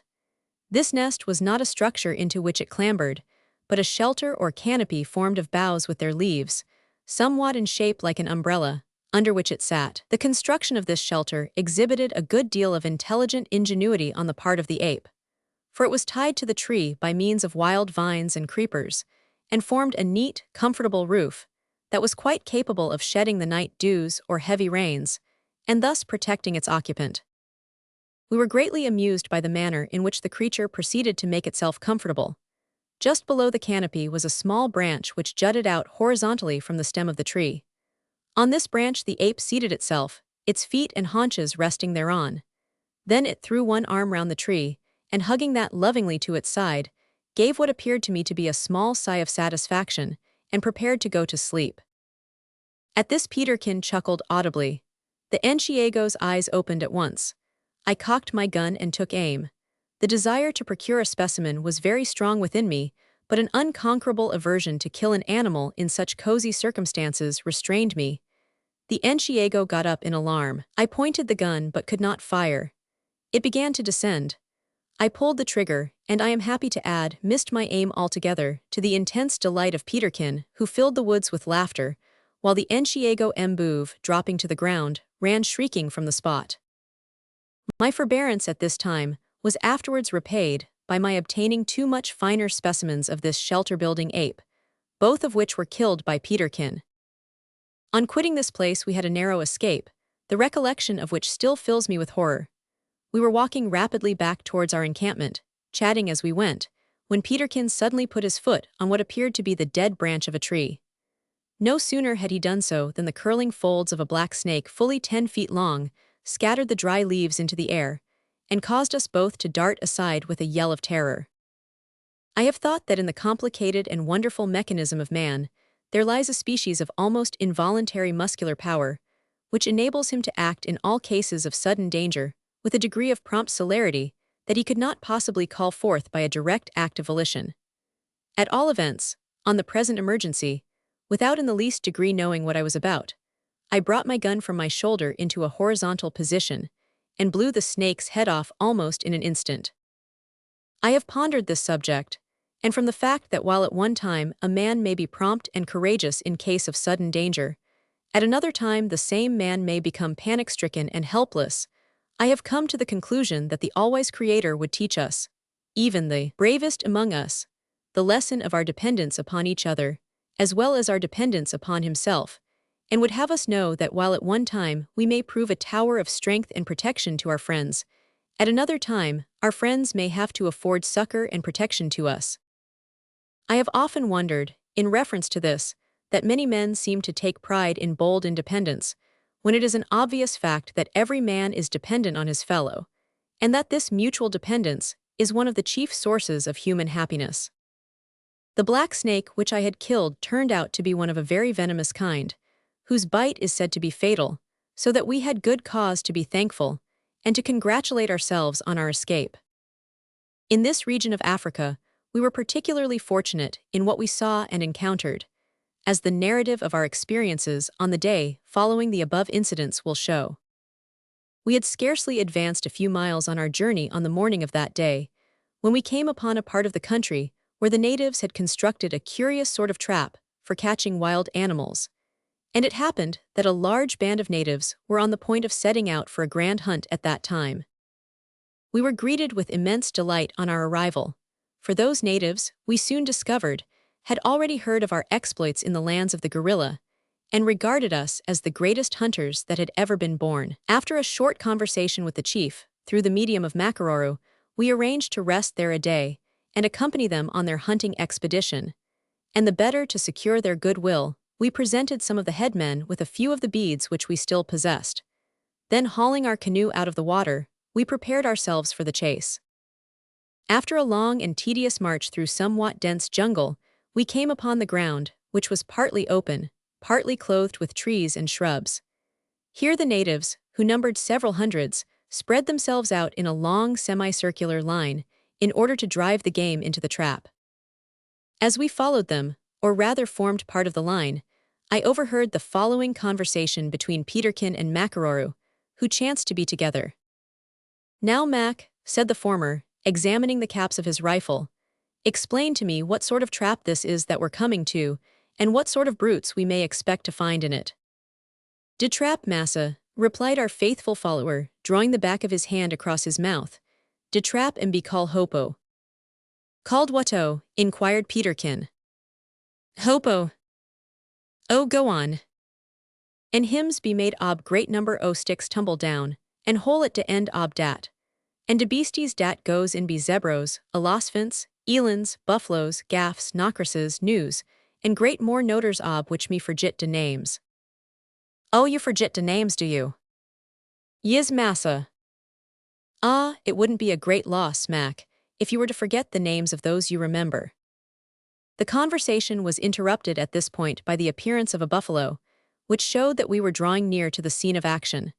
But as Makaroro's description is not remarkable for lucidity, I may explain here that the hopo, or trap, consists of two parts. One part may be termed the conducting hedges, the other the pit at their termination, and into which the game is driven. The conducting hedges are formed in the shape of the letter V. At the narrow extremity there is a narrow lane, at the end of which is the terminating pit. This pit is about 8 feet deep and 15 feet broad, and its edges are made to overlap in such a way that once the animals are in it, they have no chance whatever of getting out again. The surface of the pit is concealed by a thin crust of green rushes, and the hedges are sometimes a mile long, and nearly the same width apart at the outer extremities. We were still a considerable distance from the outer ends of the hedges, when the natives spread out as above described, and I am convinced that our line extended over at least 4 miles of ground. The circle, of course, narrowed as they advanced, shouting wildly, in order to drive the game into the enclosure. That the country was teeming with game soon became apparent, for ever and anon as we advanced a herd of gnus or buffaloes or hartebeests would dart affrighted from their cover, and sweep over the open ground into another place of shelter, out of which they were again driven as the line advanced. In the course of half an hour we drove out hartebeests, zebras, gnus, buffaloes, giraffes, rhinoceroses, and many other kinds of smaller game, either singly or in herds. "Now, lads," said Jack, approaching Peterkin and me as we walked together, "it is quite evident that if we wish to see this sport in perfection we must get outside the hedge and run along towards the pit, for there, in the natural course of things, we may expect the grand climax. What say you, shall we go?" "Agreed," said I. "Ditto," cried Peterkin. So without more words we turned aside, followed by Makaroro, leaped the hedge, and running down along it soon reached the edge of the pit. Here we found a number of the natives assembled with spears, looking eagerly through the interstices of the hedges in expectation of the advancing herds. We took up our stand on a convenient spot, and prepared to wait patiently. But our patience was not severely tried. We had not been more than 5 minutes stationed when the noise of the closing line was heard, and a herd of buffaloes dashed wildly out from a small piece of jungle in which they had sought shelter and galloped over the plain towards us. Suddenly they halted and stood for a moment snuffing the air, as if uncertain what to do, while we could see, even at that distance, that every muscle of their bodies trembled with mingled rage and terror. Before they could decide, a herd of gnus burst from the same place, and presently a dozen zebras galloped out, tossing up their heels and heads in magnificent indignation. These last scattered and approached the hedges, which caused several natives to dart into the enclosure, who from beneath the shelter of oval shields as large as themselves, threw their spears with unerring certainty into the sides of the terrified creatures. At this moment, there was a general rush from the scattered groups of trees and clumps of jungle, for the animals were now maddened with terror, not only at the shouts of their human persecutors, but at their own wild cries and the increasing thunder of their tread. The shouting and tumult now became excessive. It was almost bewildering. I looked round upon the faces of the Negroes nearest to me. They seemed to be almost insane with suppressed excitement, and their dark faces worked in a manner that was quite awful to witness. Presently there was a general and indiscriminate rush of all kinds of wild animals towards the narrow end of the hopo. The natives pressed in upon them with wild cries. Spears flew in all directions. Ere long the plain was covered with wounded animals struggling and bellowing in their death agonies. As the rushing multitude drew nearer to the fatal pit, they became crowded together, and now the men near us began to play their part. "Look out, Jack!" I cried, as a buffalo bull with glaring eyes and foaming jaws made a desperate effort to leap over the barrier in our very faces. Jack raised his rifle and fired. At the same instant, a spear was sent into the buffalo's breast, and it fell back to form a stumbling block in the way of the rushing mass.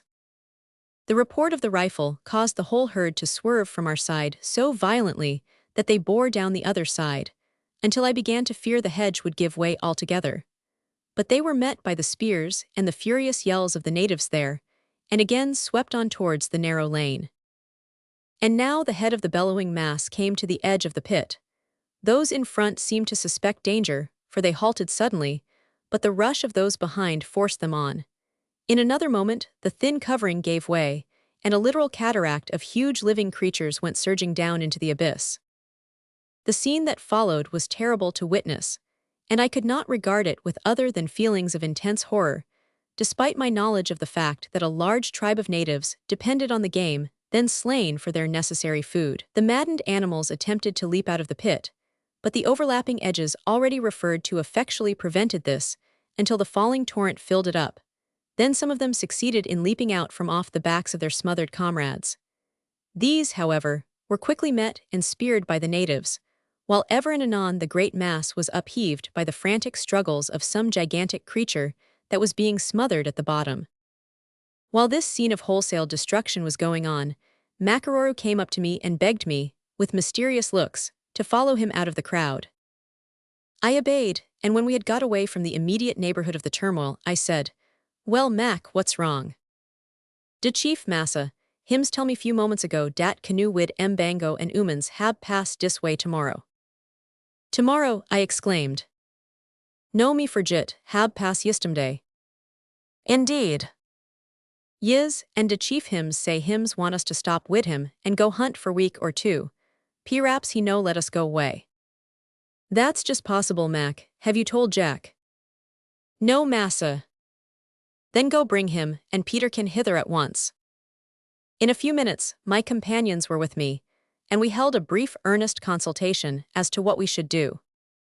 "I think we should tell the chief we are anxious to be off at once, and leave him on good terms," said I. Peterkin objected to this. "No," said he, "we cannot easily explain why we are anxious to be off so hastily. I counsel flight. They won't find out that we are gone until it is too late to follow."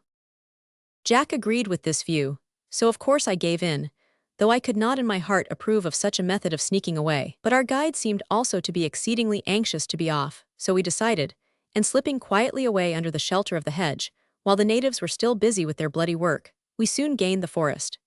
Here we had no difficulty in retracing our steps to the village, where, having picked up our little companion, Jamie's son, who had been left to play with the little boys of the place, we embarked, swept down the stream, and were soon far beyond the chance of pursuit. Chapter 24. A long chase, and a happy termination thereof. Knowing that unless we advanced with more than ordinary speed, we could not hope to overtake our friends for several days. A stern chase being proverbially a long one, we traveled a great part of the night as well as all day. And on our third day, after quitting the scene of the curious hunt described in the last chapter, we descried the fugitives descending the river about a quarter of a mile ahead of us. Unhappily, we made a stupid mistake at this time. Instead of waiting until we were near enough to be recognized, we shouted to our friends the moment we saw their canoe. I cannot say that we knew them to be our friends, but we had every reason to suppose so. The result of our shout was that they supposed us to be enemies and paddled away as if for their lives. It was in vain that we tried to show by signs that we were not enemies. "Yell!" cried Peterkin, turning to Makaroro, who sat close behind him. Our guide opened his huge mouth and gave utterance to a yell that might well have struck terror into the heart of Mars himself. "Stay!" cried Peterkin hastily. "I didn't mean a war yell, I meant a yell of peace." "Me no have a yell of peace," said Makaroro with a look of perplexity. "I should not suppose you had," observed Jack with a quiet laugh, as he dipped his paddle more energetically than ever into the stream. "The fact is, Peterkin, that we shall have to go in for a long chase. There is no doubt about it. I see that there are at least 4 men in their canoe, and if one of them is Mbango, as we have reason to believe, a stout and expert arm guides them. But ho, give way, never venture, never win." With that, we all plied our paddles with our utmost might. The chase soon became very exciting. Ere long it became evident that the crews of the 2 canoes were pretty equally matched, for we did not, apparently, diminish the distance between us by a single inch during the next half hour. "What if it turns out not to be Mbango and his party after all?" suggested Peterkin, who wielded his light paddle with admirable effect. Jack, who sat in the bow, replied that in that case, we should have to make the best apology and explanation we could to the niggers, and console ourselves with the consciousness of having done our best. For some time, the rapid dip of our paddles and the rush of our canoe through the water were the only sounds that were heard. Then Peterkin spoke again. He could never keep silence for any great length of time. "I say, Jack, we'll never do it, if we had only another man or even a boy." Peterkin glanced at Njami's little son, who lay sound asleep at the bottom of the boat. "No, he won't do. We might as well ask a mosquito to help us." "I say, lads, isn't one of the crew of that canoe a woman?" said Jack, looking over his shoulder, but not ceasing for an instant to ply his paddle. "Can't tell," answered Peterkin. "What say you, Mac?" "Yes, massa," replied the guide with some hesitation. "Me tink dat be one ooman's arm what wagged de paddle. Oh, yes, me sartin sure now, dat am a ooman." "That being the case," observed Jack in a tone of satisfaction, "the chase won't last much longer, for a woman's muscles can't hold out long at such a pace. Ho, give way once more." In less than 5 minutes, the truth of Jack's remark became apparent, for we began rapidly to overhaul the fugitives. This result acted with a double effect. While it inspirited us to additional exertion, it depressed those whom we were pursuing, and so rendered them less capable than before of contending with us. There was evidently a good deal of excitement and gesticulation among them. Suddenly the man in the stern laid down his paddle, and stooping down seized a gun, with which, turning round, he took deliberate aim at us. "That's rather awkward," observed Jack, in a cool, quiet way, as if the awkwardness of the case had no reference whatever to him personally. We did not, however, check our advance. The man fired, and the ball came skipping over the water and past us at a distance of about 2 yards. I expected as much," observed Jack. "When a bad shot points a bad gun at you, your best plan is to stand still and take your chance. In such a case the chance is not a bad one. Hollow, the rascal seems about to try it again. I say, boys, we must stop this." We had now gained so much on the fugitives that we had reason to hope that we might by signs enable them to understand that we were not enemies. We had to make the attempt rather abruptly, for as Jack uttered his last remark, the man in the stern of the canoe we were chasing, having reloaded his gun, turned round to aim at us again. At the same time, the rest of the crew suddenly ceased to paddle, in order to enable their comrade to take a steady aim. It was evident that they rested all their hopes upon that shot disabling one of our number, and so enabling them to escape. Seeing this, Makaroro in desperation seized his rifle and leveled it. "No, no," said Peterkin, hastily holding up his hand. "Give me your rifle, Mac, and yours, Ralph. Now then, stop paddling for a moment. I'll try an experiment." So saying, he sprang to his feet, and grasping a rifle in each hand, held them high above his head, intending thus to show that we were well armed, but that we did not intend to use our weapons. The device was happily successful. The man in the other canoe lowered the gun with which he was in the act of taking aim at us. "Now, boys, paddle slowly towards the bank," cried Peterkin, laying down the rifles quickly and standing erect again with his empty hands extended in the air, to confirm the fugitives in regard to our good intentions. They understood the sign, and also turned toward the bank, where in a few minutes both parties landed, at the distance of about 200 yards from each other. "Mac, you had better advance alone," said Jack. "If it is Mbango and his friends, they will know you at once. Don't carry your rifle, you won't need it." "Nay, Jack," I interposed. "You do not act with your usual caution. Should it chance not to be Mbango, it were well that Mac should have his rifle and a companion to support him." "O most sapient Ralph," said Peterkin, "don't you know that Jack and I have nothing to do but sit down on this bank, each with a double barrel in his hand, and if anything like foul play should be attempted, 4 of the enemy should infallibly bite the dust at the same time. But you'd better go with Mac since you're so careful of him. We will engage to defend you both. Hollo, Puggy, take the line of our canoe here and fasten it to yonder bush." The latter part of this remark was addressed to Jamie's little boy, whose name we had never learned, and who had been called Puggy by Peterkin, not, let me remark, in anything approaching to a contemptuous spirit. He evidently meant it as a title of endearment. We had tacitly accepted it, and so had the lad, who for some time past had answered to the name of Puggy, in utter ignorance, of course, as to its signification. Mac and I now advanced unarmed towards the Negroes, and in a few seconds we mutually recognized each other.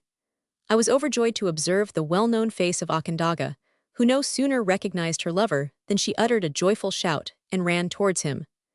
I at the same time advanced to Mbango, and grasping his hand shook it warmly, but that good-hearted chief was not satisfied with such a tame expression of goodwill. Seizing me by the shoulders, he put forward his great flat nose and rubbed mine heartily therewith. My first impulse was to draw back, but fortunately my better judgment came to my aid in time, and prevented me from running the risk of hurting the feelings of our black friend. And I had at that time lived long enough to know that there is nothing that sinks so bitterly into the human heart as the repulse, however slightly, of a voluntary demonstration of affection. I had made up my mind that if the dirtiest Negro in all Africa should offer to rub noses with me, I would shut my eyes and submit. I observed among the crew of Mbango's canoe a female figure who instantly attracted my attention and awakened my sympathy. She was seated on a rock, paying no attention whatever to the events that were occurring so near to her, and which, for aught she could tell, might be to her matter of life or death. Her hands hung idly by her side, her body was bowed forward, her head drooped on her breast, and her whole appearance indicated a depth of woe such as I have never before seen equaled. I pointed to her and looked at Mbango in surprise. He looked first at the woman and then at me, and shook his head mournfully, but being unable to speak to me, or I to him, of course I could not gather much from his looks. I was about to turn to our guide, when the woman raised her head a little, so that her face was exposed. I at once recognized the features of Jamie, Mbango's favorite wife, and I was now at no loss to divine the cause of her grief. Starting up in haste, I ran away back at full speed towards the spot where our canoe lay. Jack and Peterkin, seeing how matters stood, were by that time advancing to meet us, and the little boy followed. I passed them without uttering a word, seized the boy by the wrist, and dragged him somewhat violently towards the place where his mother sat. "Hollo, Ralph," shouted Peterkin as I passed. "See that you don't damage my Puggy, else you'll have to." I heard no more. The next instant I stood beside Jamie and placed her boy before her. I have never in my life witnessed such a mingling of intense eagerness, surprise, and joy as was expressed by the poor woman when her eyes fell on the face of her child. For one moment she gazed at him, and the expressions I have referred to flitted, or rather flashed, across her dusky countenance. Then giving utterance to a piercing shriek, she sprang forward and clasped her son to her bosom. I would not have missed that sight for the world. I know not very well what my thoughts were at the time, but the memory of that scene has often since, in my musings, filled me with inexpressible gladness, and in pondering the subject, I have felt that the witnessing of that meeting has given additional force to the line in Scripture wherein the word love alone is deemed sufficiently comprehensive to describe the whole character of the Almighty. Here, on the one hand, I beheld unutterable, indescribable woe, on the other hand, unutterable, inconceivable joy, both, I should suppose, in their extremest degree and both resulting from pure and simple love. I pondered this much at the time. I have pondered it often since. It is a subject of study which I recommend to all who chance to read this page. Chapter 25. I have a desperate encounter and a narrow escape. The happiness that now beamed in the faces of Makaroro, Akandaga, and Njami was a sufficient reward to us for all the trouble we had taken and all the risk we had run on their account. Poor Njami was exceedingly grateful to us.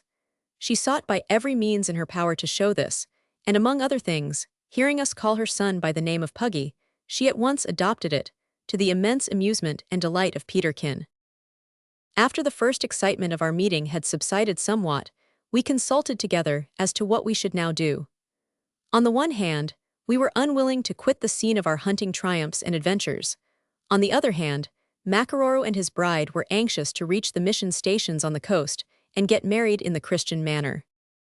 Our opposing interests are indeed a little perplexing, said Jack, after some conversation had passed on the subject. No doubt, Mac, you and Mbango with his friends might reach the coast safely enough without us, but then what should we do without an interpreter? Our poor guide, whose troubles seemed as though they would never end, sighed deeply and glanced at his bride with a melancholy countenance as he replied, "Me'll go wid you, massa, and Akandagal'll go to coast and wait dara for me come." "Ha!" ejaculated Peterkin, "that's all very well, Mac, but you'll do nothing of the sort.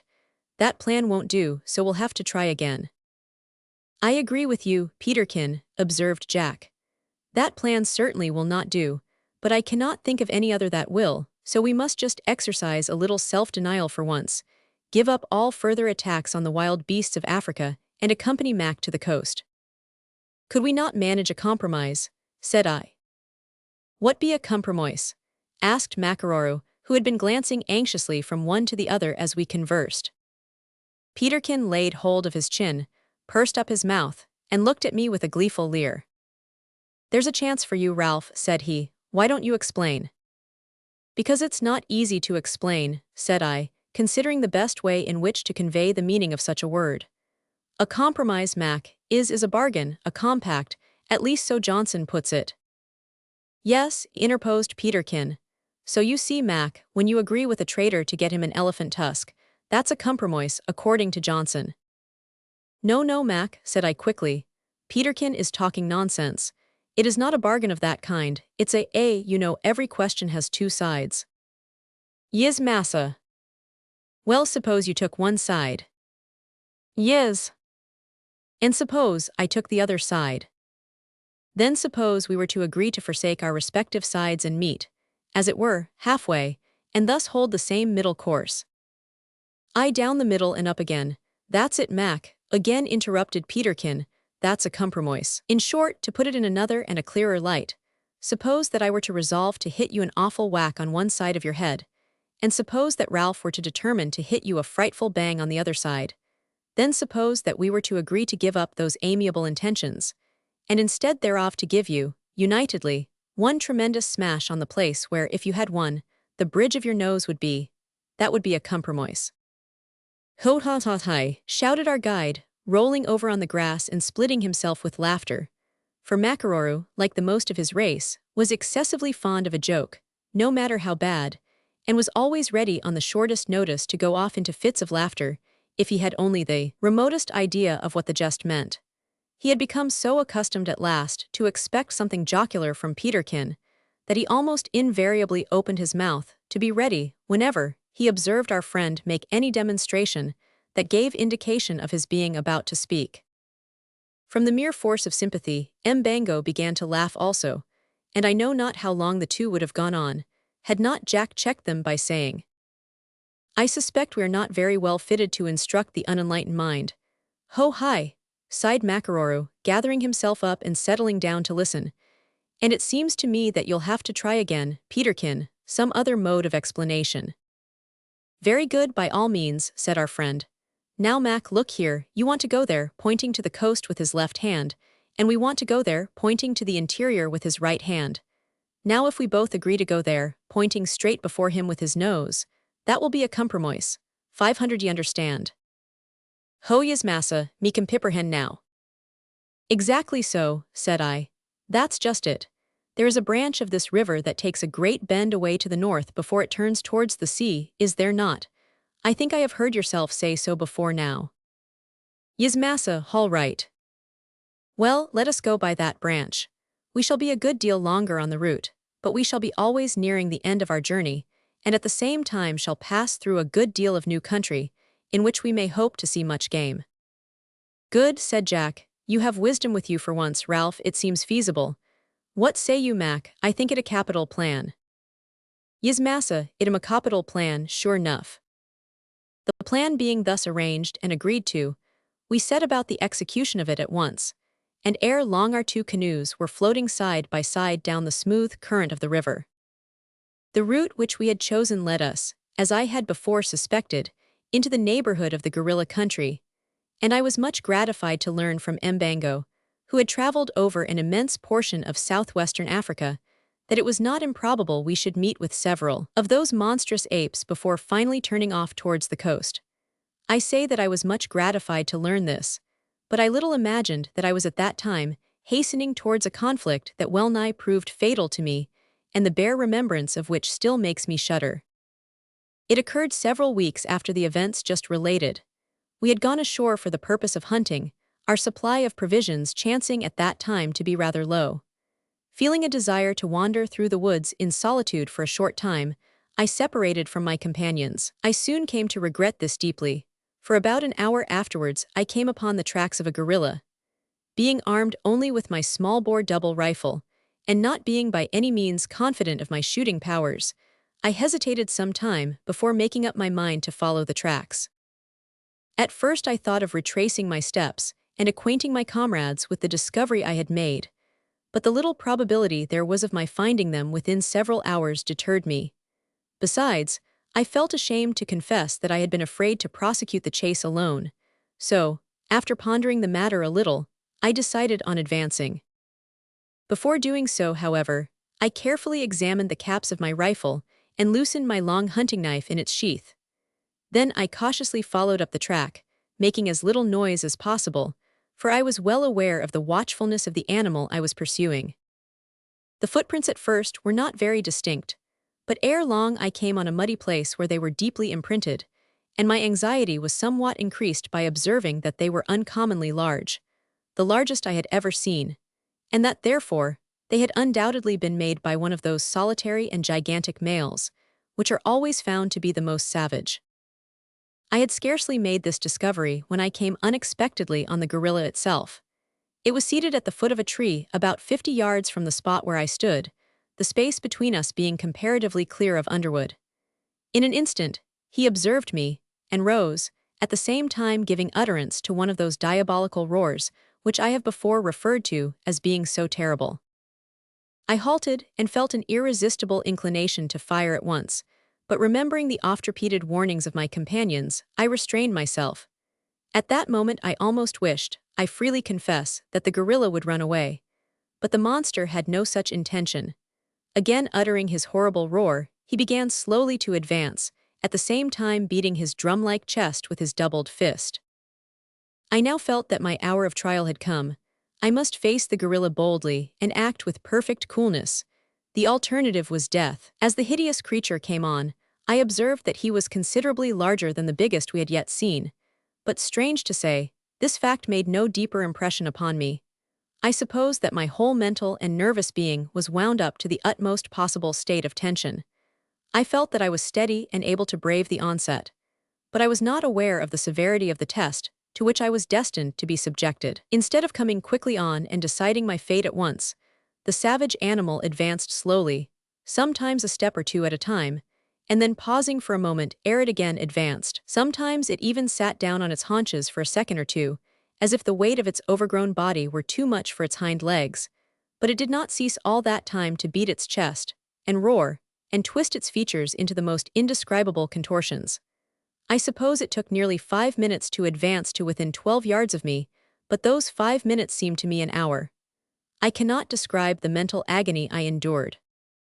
When within 10 yards of me I could restrain myself no longer. I raised my rifle, aimed at its chest, and fired. With a terrible roar it advanced. Again I fired, but without effect, for the gorilla rushed upon me. In despair, I drew my hunting knife and launched it full at the brute's chest with all my might. I saw the glittering blade enter it as the enormous paw was raised to beat me down. I threw up my rifle to ward off the fatal blow, and at the same moment sprang to one side in the hope of evading it. The stock of the rifle was shattered to pieces in an instant, and the blow, which would otherwise have fallen full on my head or chest, was diverted slightly, and took effect on my shoulder, the blade of which was smashed as I was hurled with stunning violence to the ground. For one moment I felt as if I were falling headlong down a precipice. The next, I became unconscious. On recovering, I found myself lying on my back at the bottom of what appeared to be a large pit. I must have lain there for a considerable time, for I felt cold and stiff, and when I attempted to move, my wounded shoulder caused me unutterable anguish. I knew, however, that I must certainly perish if I did not exert myself, so with much difficulty I crept out of the pit. The first object that met my eyes on rising to my feet was the carcass of my late antagonist, which, on examination, I found, though badly wounded by both bullets, had eventually been killed by the knife. It must have died almost immediately after giving me the blow that had hurled me into the pit. I had not observed this pit, owing to the screen of bushes that surrounded it, but I have now no doubt that it was the means of saving my life. My recollections of what followed this terrible adventure are exceedingly confused. I remember that I wandered about in a state of dreamy uncertainty, endeavoring to retrace my steps to our encampment. I have a faint recollection of meeting, to my surprise, with Jack and Peterkin, and of their tender expressions of sympathy. And I have a very vivid remembrance of the agony I endured when Jack set my broken shoulder blade and bandaged my right arm tightly to my side. After that, all was a confused dream, in which all the adventures I had ever had with wild beasts were enacted over again, and many others besides that had never taken place at all.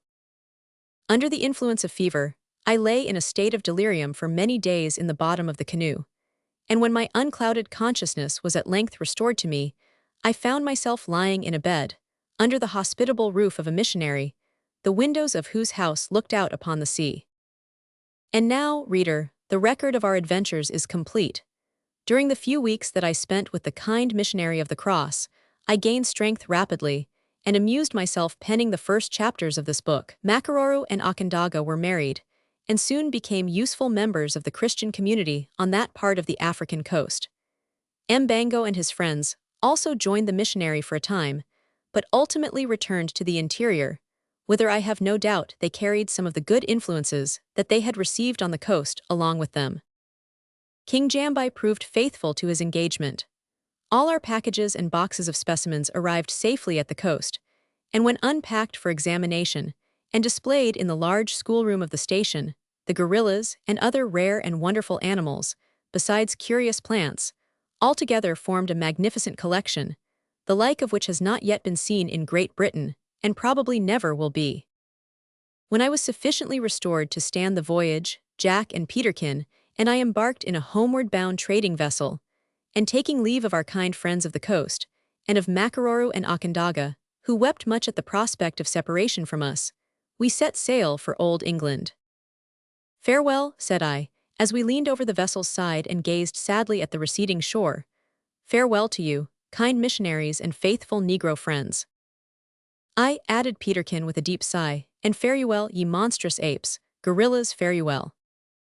The end.